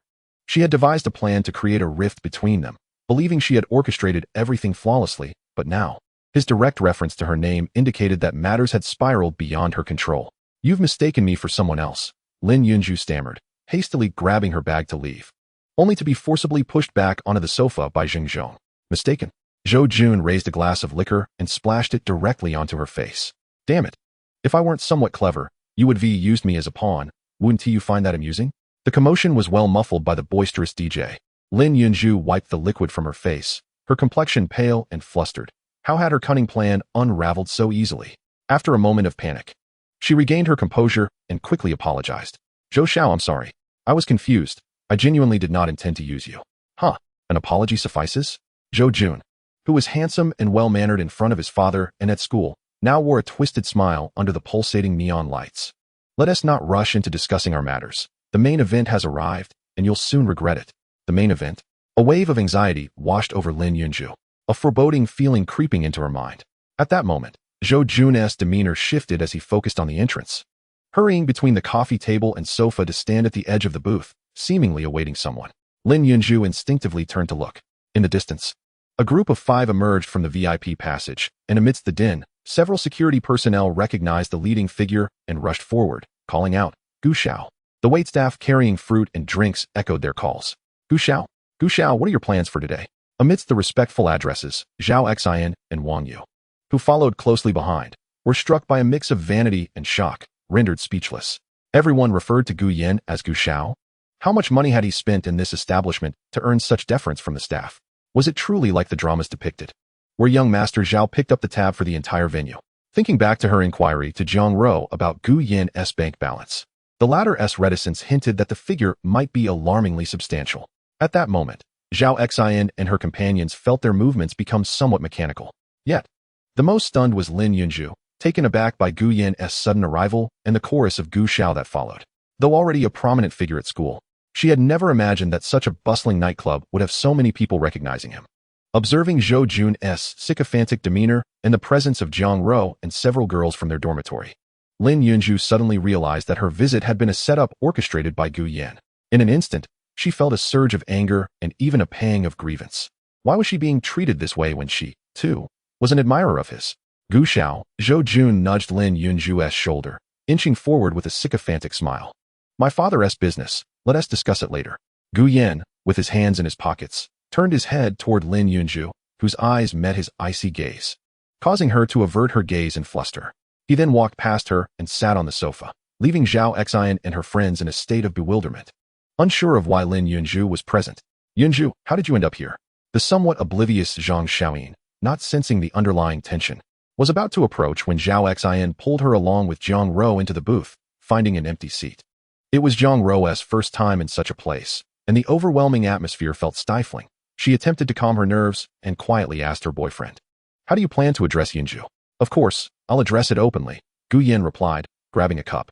Zhou Jun hastily uncorked a bottle and filled his glass, then poured one for himself as well. Gu Xiao, I humbly apologize for my earlier oversight. He downed the drink in one gulp. The fiery sensation burned his throat, causing him to cough a few times, but after regaining his composure, he poured another glass, raising it toward Jiang Ro. Sister-in-law, I was reckless before. I apologize for any trouble I caused you. He downed another glass, the heat nearly overwhelming his stomach. Jiang Ro remained silent, instinctively glancing at Gu Yan. If she were to forgive Zhou Jun now, it would place her boyfriend in an awkward position. Her mother had always advised her to maintain her man-esque dignity in public. When alone, especially at home, men tended to be more indulgent and accommodating. Gu Yan said nothing, merely observing Zhou Jun, contemplating how to bring the situation to a favorable conclusion. The brief silence led Zhou Jun to believe his sincerity was still lacking. Gritting his teeth, he downed several more shots, making him unsteady on his feet, and he plopped down between the sofa and coffee table. His companions Zheng Zhong and Wang Xiaosong, however, dared not assist him, standing outside the booth and pretending not to notice. Around the table, other patrons began to take notice of the unfolding scene. They observed the dashing young man seated among a group of girls, alongside another male companion who was violently coughing and trembling. Curiosity piqued. They inquired with the waitstaff about the situation. We remained uncertain, yet the young man on the sofa was identified as Gu Xiao. Gu Xiao? Yes. He is a brother of Li Zong, and it is said that he shares a close relationship with Master Hu. It seems there are no affluent individuals surnamed Gu in Nanjiang City, but his connections with Du One Hu warrant intrigue. Initially, some contemplated approaching, but quickly dismissed the idea, returning to their drinks and flirting with girls. At booth S125, Zhou Jun's face was flushed, struggling to rise from the coffee table, his stance precarious. His eyes were red, imploring as he gazed at the young man across from him. Gu Xiao, I truly cannot drink anymore. Before he could finish, his hand slipped from the table, and he collapsed onto the marble surface, scattering the ashtray and wine glasses, which shattered upon impact. The girls on the sofa, moved by compassion, instinctively turned their attention to Gu Yan. After a brief moment, Gu Yan parted his lips to speak. Then let it be. We harbor no deep-seated grievances. You two have been misled, you've apologized and made amends. As for your father, I will make a call to discuss this. Thank you, Gu Xiao. Zhou Jun finally exhaled in relief and slumped back onto the sofa like a defeated dog, calling for Zheng Zhong outside. Bring that girl in. Let go of me. Lin Yunzhu exclaimed, panic-stricken, struggling against the grip of the two young men before being shoved into the room, stumbling onto the sofa. Yunzhu. Wang Yu and Zhang Xiaoyin looked at her with concern. What is happening? On the other side, Lin Yunzhu sat with her head lowered, her disheveled hair obscuring her sweet, yet slightly mature face, rendering her expression unreadable. Should I speak? Gu Yan asked, his face devoid of emotion. Lin Yunzhu gradually lifted her hair, her eyes slightly reddened as she stared at Jiang Ro and Gu Yan, her voice trembling. I'm sorry, I was in the wrong. I should not have caused trouble for Jiang Ro. She stood, clutching her bag before her, and bowed apologetically to Jiang Ro. Perhaps it was the presence of so many onlookers, especially her dormitory roommates, that stripped her of any semblance of pride, causing a surge of emotion to overwhelm her. She stood there, covering her mouth as she wept, unable to suppress her sobs. But you cannot humiliate me like this. Is it wrong for me to like you? Zhao Xian scoffed. You like Gu Xiao's money. We all gathered here by chance. I have no desire to bully anyone, especially not a girl. Gu Yan poured himself a glass of wine, taking a sip while holding a cigarette. However, Jiang Ro is my girlfriend, and some matters cannot be overlooked. Today, we will lay everything bare, and from now on, we can be amicable to one another. What do you think? He gestured for Lin Yunzhu to take a seat. I made myself clear in the woods. I am not one to be frivolous. As long as Jiang Ro is my girlfriend, I will be responsible for her and will not consider other women. However, your recent actions, while not affecting our relationship, have caused her considerable distress. Jiang Ro also looked at Lin Yunzhu, her heart softening as a girl, yet she would not retreat or yield when it came to matters of the heart. Yunzhu, while love does not adhere to a sequence, it should not stoop so low as to create discord. At this point, Wang Yu and Zhang Xiaoyin grasped the situation, connecting it to the two confessions Jiang Ro had faced the previous day, realizing that Lin Yunzhu had instigated the turmoil, filling them with indignation. Lin Yunzhu, we are roommates. How can you behave so shamelessly? Indeed, I initially thought we were coincidentally meeting here and wanted to invite you to join us. Lin Yunzhu bowed her head. Her expression concealed, her teeth gritted, she managed to choke out, I'm sorry. I truly apologize to you all. Slowly, she raised her face, her makeup smeared by tears, her eyes glistening with moisture, her lower lip reddened from biting. I will apply to change dormitories after returning. Yunzhu, Zhao Xian sighed, glancing at Jiang Ro. who was at a loss for words. None had encountered such a situation before. Although it was the other's fault, it felt as if they were the villains, forcing the girl into a corner. Let us move out of Jiang Ro's dormitory. Gu Yin recognized the necessity of not pushing too hard. For while Lin Yunju's actions were somewhat despicable, they were not heinous. His intent tonight was to curtail her ambitions and sever any potential extensions of this situation. Today, I have spoken my mind. How you interact moving forward, whether as strangers or ordinary friends, is entirely up to you. But I have one requirement. Do not cross my bottom line. Today marked the most Gu Yin had spoken in a single sitting. He retrieved 2 unused glasses and filled them with a modest amount of wine, offering one to Jiang Ro and the other to Lin Yunju. Drink this. Jiang Ro accepted the glass, casting a glance at the sobbing Lin Yunju, her eyes still harboring resentment. Yunju, I have been aware of your actions for quite some time. I was genuinely furious and wanted nothing more than to confront you. Jiang Ro understood the significance of the wine Gu Yin had offered. It was a means for both parties to find common ground. What transpired after the drink was a matter for another day, likely resulting in a relationship as strangers. Lin Yunju held the glass, silent for a long moment, her eyes still glistening. I'm sorry, Jiang Ro, my jealousy overwhelmed me. She turned her gaze towards the silent, smoking young man. Gu Yin is simply too good. His looks, his background, even his character are so captivating. Each time I see you two together, I feel a pang of envy, wishing I were you. The more I thought about it, the more consumed by jealousy I became, leading me to resent you. In truth, I am grateful for the situation Gu Yin orchestrated today. If it hadn't stripped away my facade of hypocrisy, I wouldn't have been able to emerge from my own turmoil. Nevertheless, I appreciate your just punishment. Tomorrow, I will apply for a dormitory change. I can no longer face you. With that, Lin Yunju raised her glass and downed it in one gulp, causing her eyes to redden further. The past is past. Zhang Xiaoyin quickly stepped in to mediate, positioning herself between Jiang Ro and Lin Yunju, grasping their hands together. As Gu Xiao said, it's best to resolve our issues openly. Let us not revisit the matter of changing dormitories. She exchanged a knowing glance with Zhao Xian. Yes. Let us get along well from now on. Yunju, don't mention changing dormitories again. Gu Xiao, could you give us a little space? Gu Yin, slightly worried that the girls might not be able to sway Lin Yunju, only agreed when he caught Jiang Ro's reassuring glance. Presumably, the girls had more to discuss, prompting Gu Yin to have Zheng Zhong assist Zhou Jun to the bar, where he also ordered a drink, savoring it slowly. Meanwhile, he opened WeChat and sent a message to Li Weidong. I'll have a word with Master Hu. Shortly, a reply came through, quick and decisive. However, Master Hu hasn't returned to Nanjing yet. He'll be back in a few days. I'll message you then. At that moment, a long-forgotten system notification chimed in his mind, 2 alerts sounding simultaneously. The first, celebrity photo progress completed at 13. The rewards will be substantial. Please continue your efforts. The second, system, as a qualified boyfriend, you have protected your girlfriend and salvaged a friendship on the brink of collapse. Reward, Jiang Ro's wish. Chapter 76, The Inept Ally. The continuation of the celebrity photo opportunity was unexpected for Gu Yin. It was not merely about expanding connections. Rather, it involved making appropriate choices based on those connections to earn the corresponding rewards. This was the true purpose of the celebrity photo endeavor. What, he wondered, could the reward of Jiang Ro's wish entail? Gu Yin found himself somewhat bewildered by the system's rewards. With nothing pressing to occupy his time, he decided to activate this reward. As he concentrated, his vision momentarily transformed, enveloped in a swirling mist. The cacophony of the nightclub faded away, the raucous music and the clamor of voices gradually dissipating, as if the thin veil of fog parted to reveal certain vivid scenes unfolding before him. Mom and Dad, please stop arguing, he heard a small voice wail. Homes adorned with couplets of New Year blessings and vibrant year paintings flanked the streets, where a couple, pushing an electric cart from their rural abode, engaged in a heated dispute. Nearby stood a little girl in a tattered dress, her cherubic face flushed and endearing. Why did you resign to pursue business? Clutching that worn-out book all day is of no use. The woman exclaimed.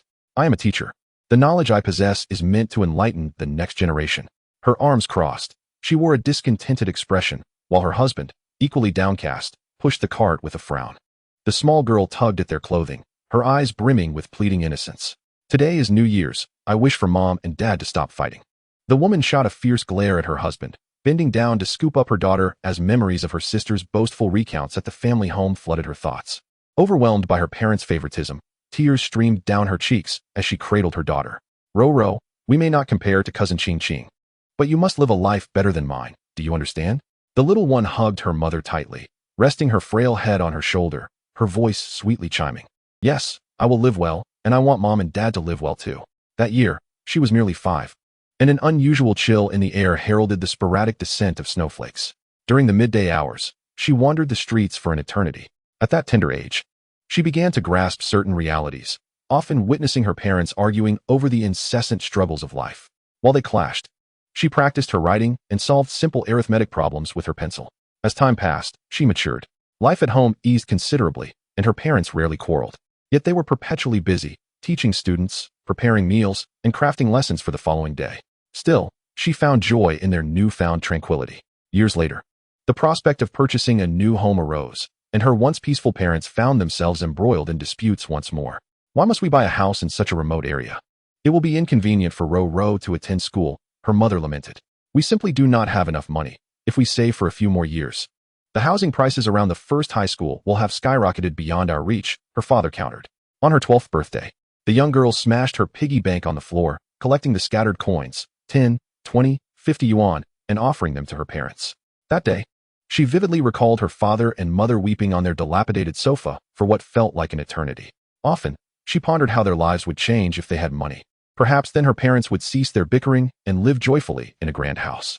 Following that episode, Harmony returned to their home. Eventually, they purchased a residence near the second ring road, albeit a considerable distance from the first high school. Each day, she arose early to catch the bus for 10 stops to reach her school. In due course, her cousin visited, imparting knowledge the girl had never encountered before. To be beautiful is a gift from heaven.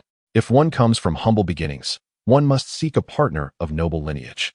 This phrase etched itself into her memory, guiding her through life. As the fog receded like a receding tide from Guyan's vision, he leaned against the bar, holding his orange juice, ensnared in a moment of profound silence. So, this was the root of Jiang Rou's previous materialistic tendencies? Beep.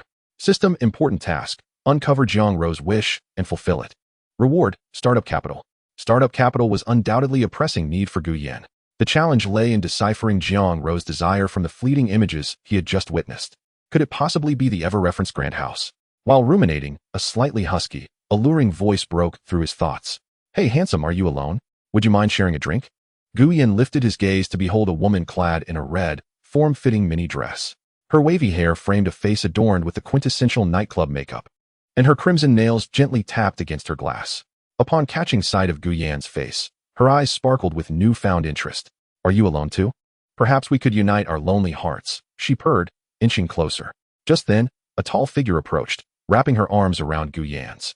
Jiang Rou, grinning playfully, nestled against the boy's shoulder and mischievously winked at the taken-aback woman. Mine.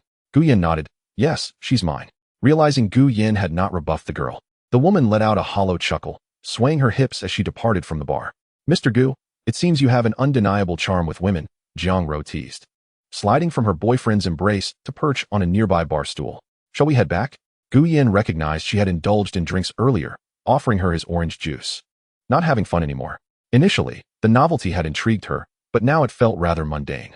Jiang Rou held her glass, exhaling a sigh, her gaze fixed on the pulsating dance floor and the revelers, which no longer captivated her attention. Moments later, Zhao Xian and the others joined them, with Lin Yunju drunkenly trailing behind, never once glancing at Guyan. Thank you for bringing us here, handsome. It's nearly closing time. We wish to return, Zhao Xian expressed. Guyan nodded, directing his attention towards Zheng Zhong and Wang Xiaosong, who were watching over Zhou Jun. Remember, Zhou will settle the bill. He then led the girls through the VIP exit, arriving back at school by 9:30 p.m. Zhao Xian and the others returned to their dormitory, while Jiang Rou chose to accompany Guyan for a stroll near the dorms. How did you handle the situation with Lin Yunju? She inquired, wrinkling her small nose and poking Guyan's arm with her finger. My dear Mr. Gu, you can be quite foolish at times. How could you let Lin Yunju move out of the dorm? That way, we won't be able to keep an eye on her. Huh? Guyan was taken aback. Do you know why Zhao Xian and Zhang Xiaoyin urged you not to let her go?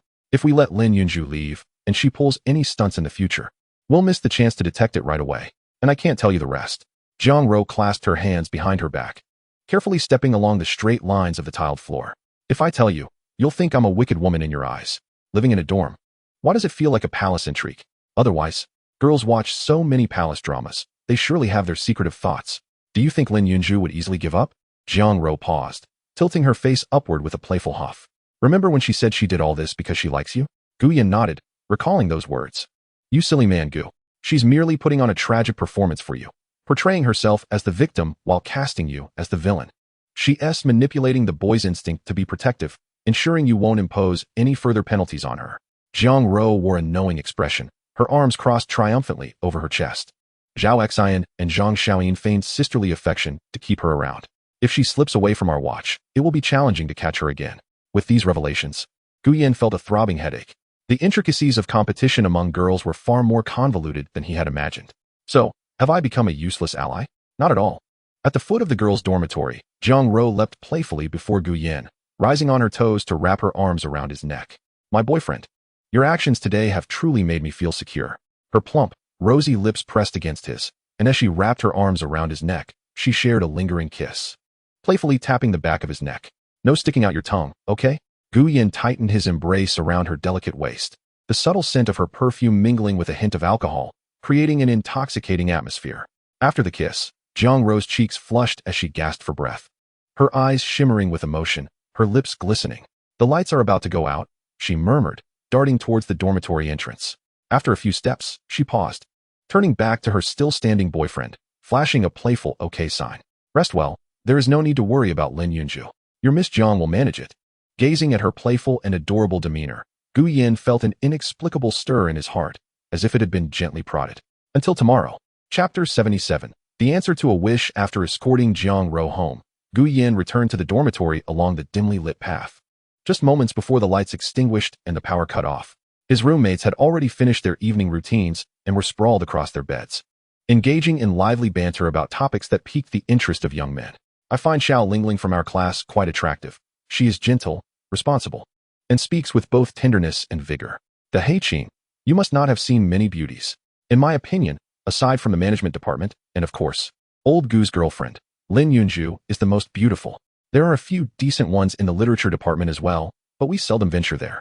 The literature department is located on the north campus, separated by a thoroughfare, and one must cross a bridge to reach it. Typically, few from the main campus visit, except occasionally on weekends when some boys might wander over to admire the literary beauties. Upon Gu Yan's return, the group of friends, noticing the dimness of the room, Qin Mu switched on his phone's flashlight to illuminate the space for him. By the way, bro, I've always been curious. How did a handsome guy like you, tall and from a wealthy family, fail to pursue girls back in high school? At the start of the term, during casual conversations, Gu Yan had recounted past embarrassing experiences like stories, indicating that he had long since moved past any emotional turmoil. What else could it be? It must have been that his adoptive father concealed his identity. The girl probably found out and fainted in the restroom, Lu Ping remarked, his voice cutting through the darkness. That's about right, Gu Yan replied, placing his oil-cleansing face wash aside and sitting down on the toilet door to wash his feet. After a brief chat with Jiang Ro while lying in bed, he pondered the task regarding the wish.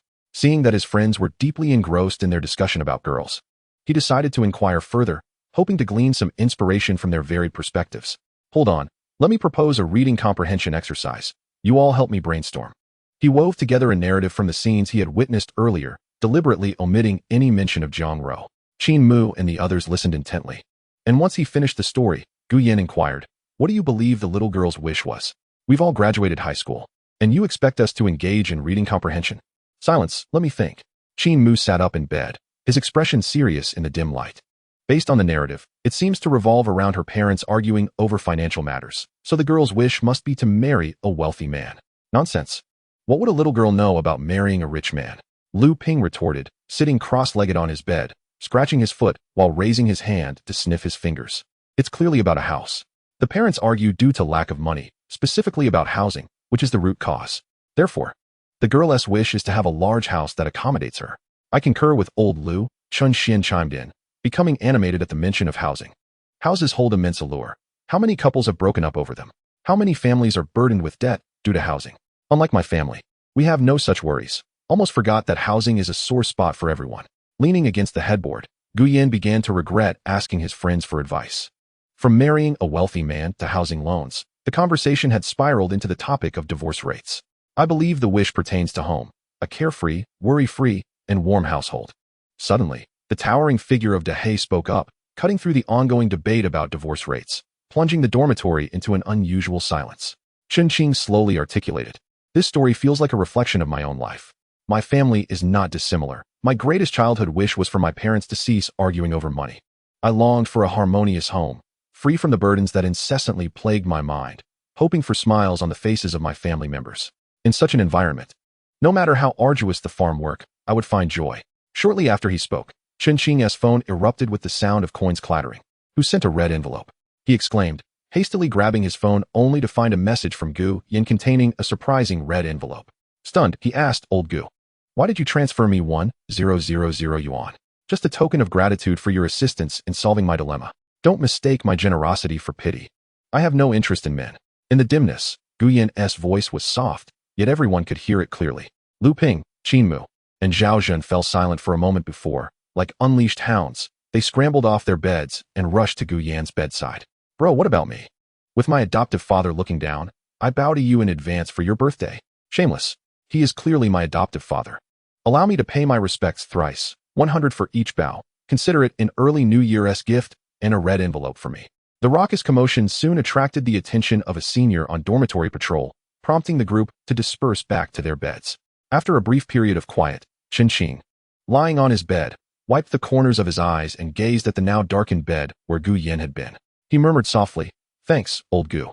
In the shadows, Gu Yin shifted slightly, turning over before gradually drifting off to sleep, his phone still glowing with the last messages exchanged with Jiang Ro, bidding each other good night. As night faded away, the first light of dawn broke on the horizon. Gu Yin had completed 3 laps around the playground and sat resting on the flag platform when Duan Yuzhu, the last to finish, approached him. Hands on his hips and panting heavily. "What happened yesterday? Word is circulating that you dealt with Zhou Jun?"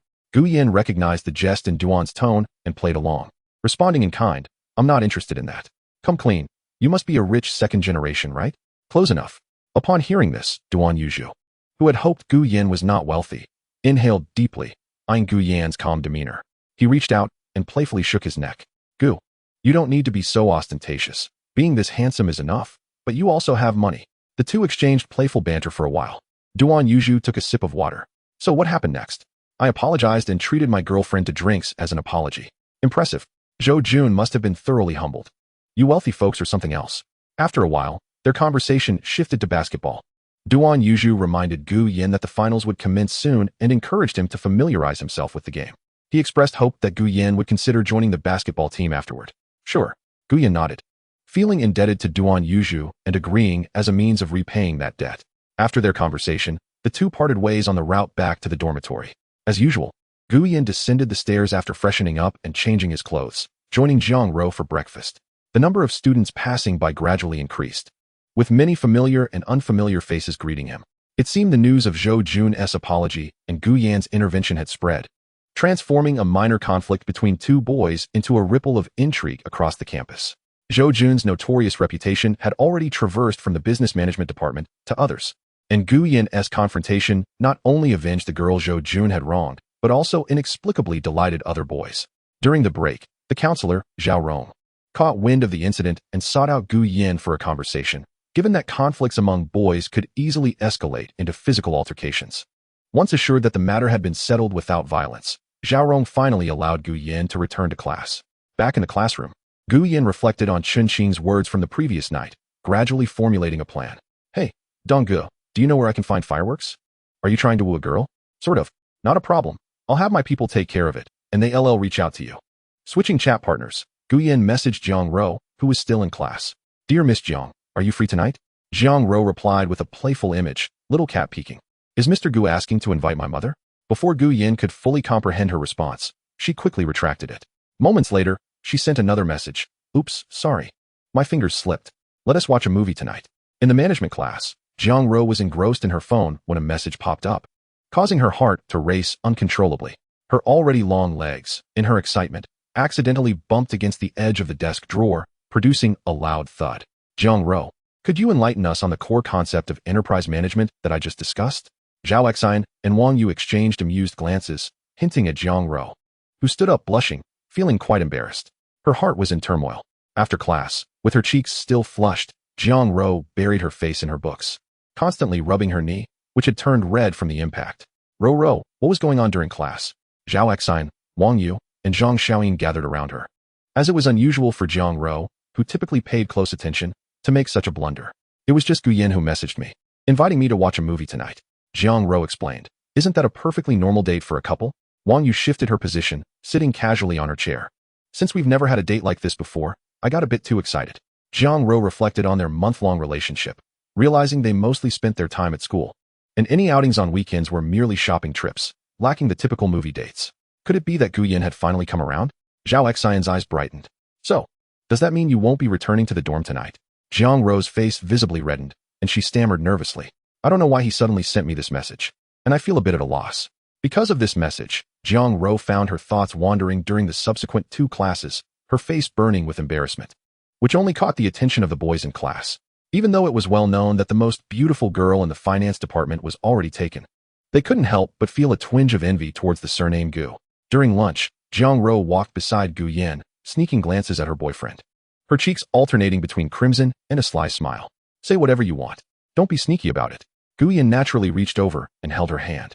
I'm not sneaking a look, Jiang Ro replied, tightening her grip as her fingers intertwined with his. I was just wondering why my Mr. Gu suddenly invited me to a movie tonight during class. She looked up at him, her cheeks still slightly flushed. Are you trying to follow a script? Gu Yan, noticing a passerby glance their way, lowered his voice. Don't be so straightforward. I might not know how to respond. Jiang Ro stuck out her tongue, making a playful face. Then, gently pulling her socially anxious boyfriend along, she urged him to hasten toward the canteen on the 2nd floor. Knowing they had a date that night, she returned to her dorm to prepare herself. The weather had begun to cool, but she still opted for a dress for the evening, not necessarily expensive, just wanting to look presentable. This prompted Zhao Xian, munching on fruit nearby, to click her tongue in amusement, glancing at the figure lounging on the bed with a book. Ro, with the way you're acting, are you planning not to return to the dorm tonight? This was clearly directed at Lin Yunju, who remained quietly engrossed in her book, though her fluttering eyelashes betrayed her interest. Not at all. I just regard this date as particularly important. After applying a light layer of foundation and neatly arranging her dress, Jiang Ro planned to change after her afternoon classes, so she could step out looking her best. Meanwhile, Gu Yin received a friend request in room 502, accompanied by a note from one of Li Weidong's subordinates. He conveyed his needs, mentioning some furniture, to which the response was straightforward. When asked about the cost, the person simply stated that Li Weidong had already taken care of it. At 5:30 in the afternoon, after class, Gu Yin returned to his dorm, changed into a fresh outfit, greeted his rowdy friends, and headed directly to the girls' dormitory. Since he wouldn't be dining at school, Jiang Ro was already prepared, donned in a white dress and a pair of kitten heels, her long legs glistening in sheer nude stockings. Mr. Gu, sorry to keep you waiting, she exclaimed upon arrival.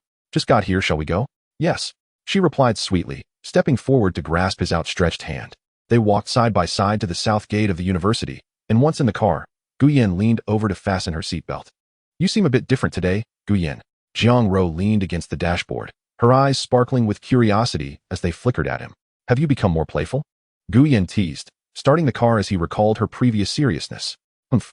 Jiang Ro made a playful sound, straightening up to lean against the seat back, her lips curving into a satisfied smile. The movie tickets were already booked on his phone for a romantic film from 7 to 8:30, at a cinema familiar to Gu Yin.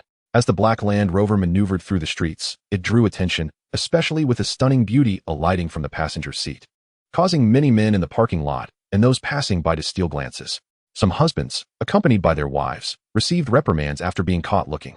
Jiang Ro chuckled, linking her arm with Gu Yan's. Mr. Gu, having such a beautiful girlfriend must make you feel quite proud, huh? This affectionate nickname between them was cherished, devoid of any sense of distance or awkwardness. What would you like for dinner? As they entered the plaza, the evening crowd surpassed that of the day, the lingering warmth of autumn still present, prompting many to venture out. Last time you mentioned treating me to hot pot. Yet the holiday has passed, and I haven't been taken out. Hot pot has quite a strong flavor, Gu Yin replied. Jiang Ro shook his hand, a pleading expression on her face. Please, let's have hot pot. All right, Mr. Gu? Fine, Gu Yin relented, unable to withstand her adorable demeanor. Half an hour later, Jiang Ro trailed behind Gu Yin, fanning her flushed face, her cheeks reddened from the spice. I can't handle spicy food, she protested. Who said you couldn't? It's just that the peppers were too hot, she defended, feigning innocence. We ordered it mild, Gu Yin said, handing her a bottle of room-temperature water, bemused by her appetite. Time was nearing 7 o'clock as they walked toward the cinema, where their reserved seats awaited them.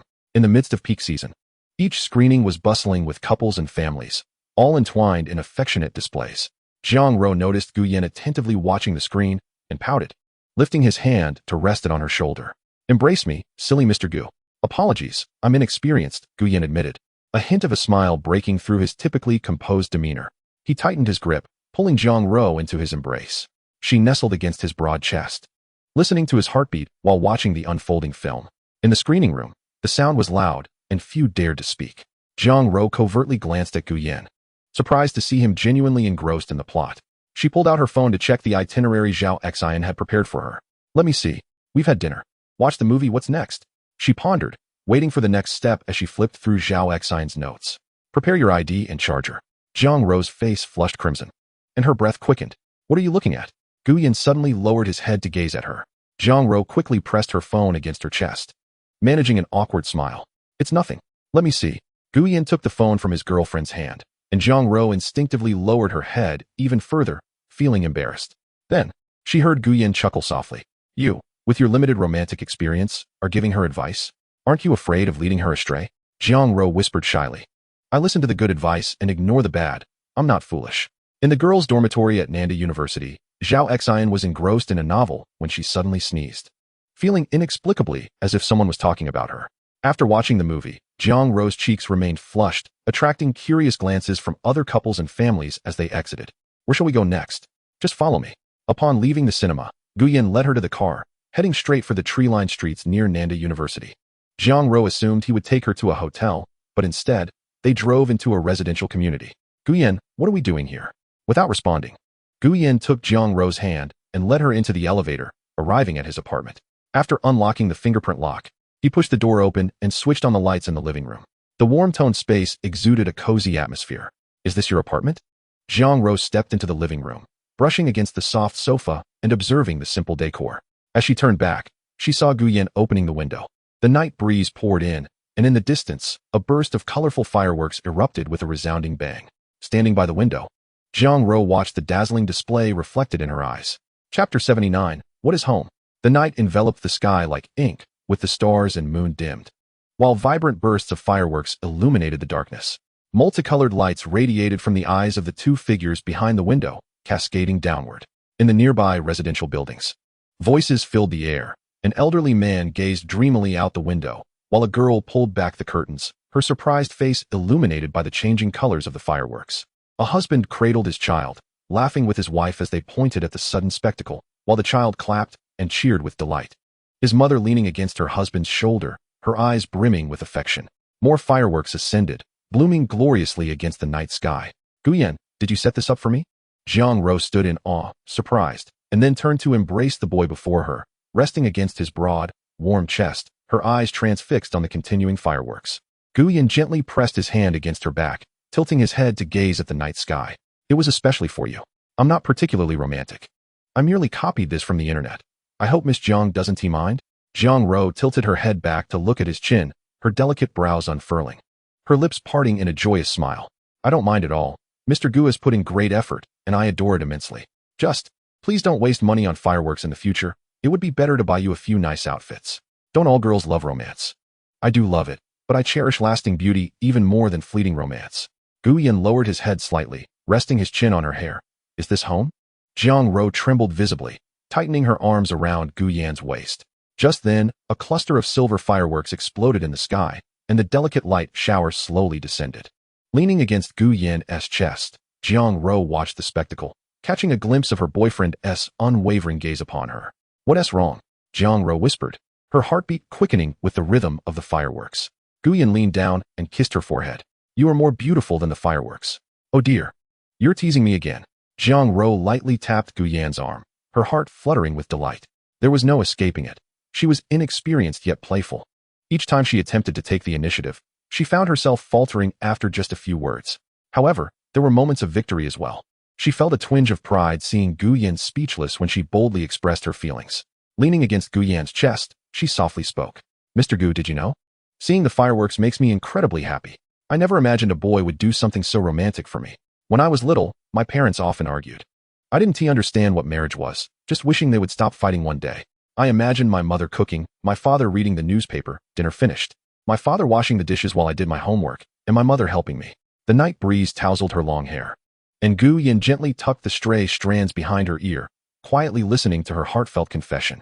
Eventually, they stopped arguing, but I grew up, thinking the wishes of my childhood had been fulfilled. Yet, I realized that this wish hadn't vanished. It had instead become the most cherished direction in my heart. Jiang Ro looked up at the boy. Am I being too greedy? That is not greed.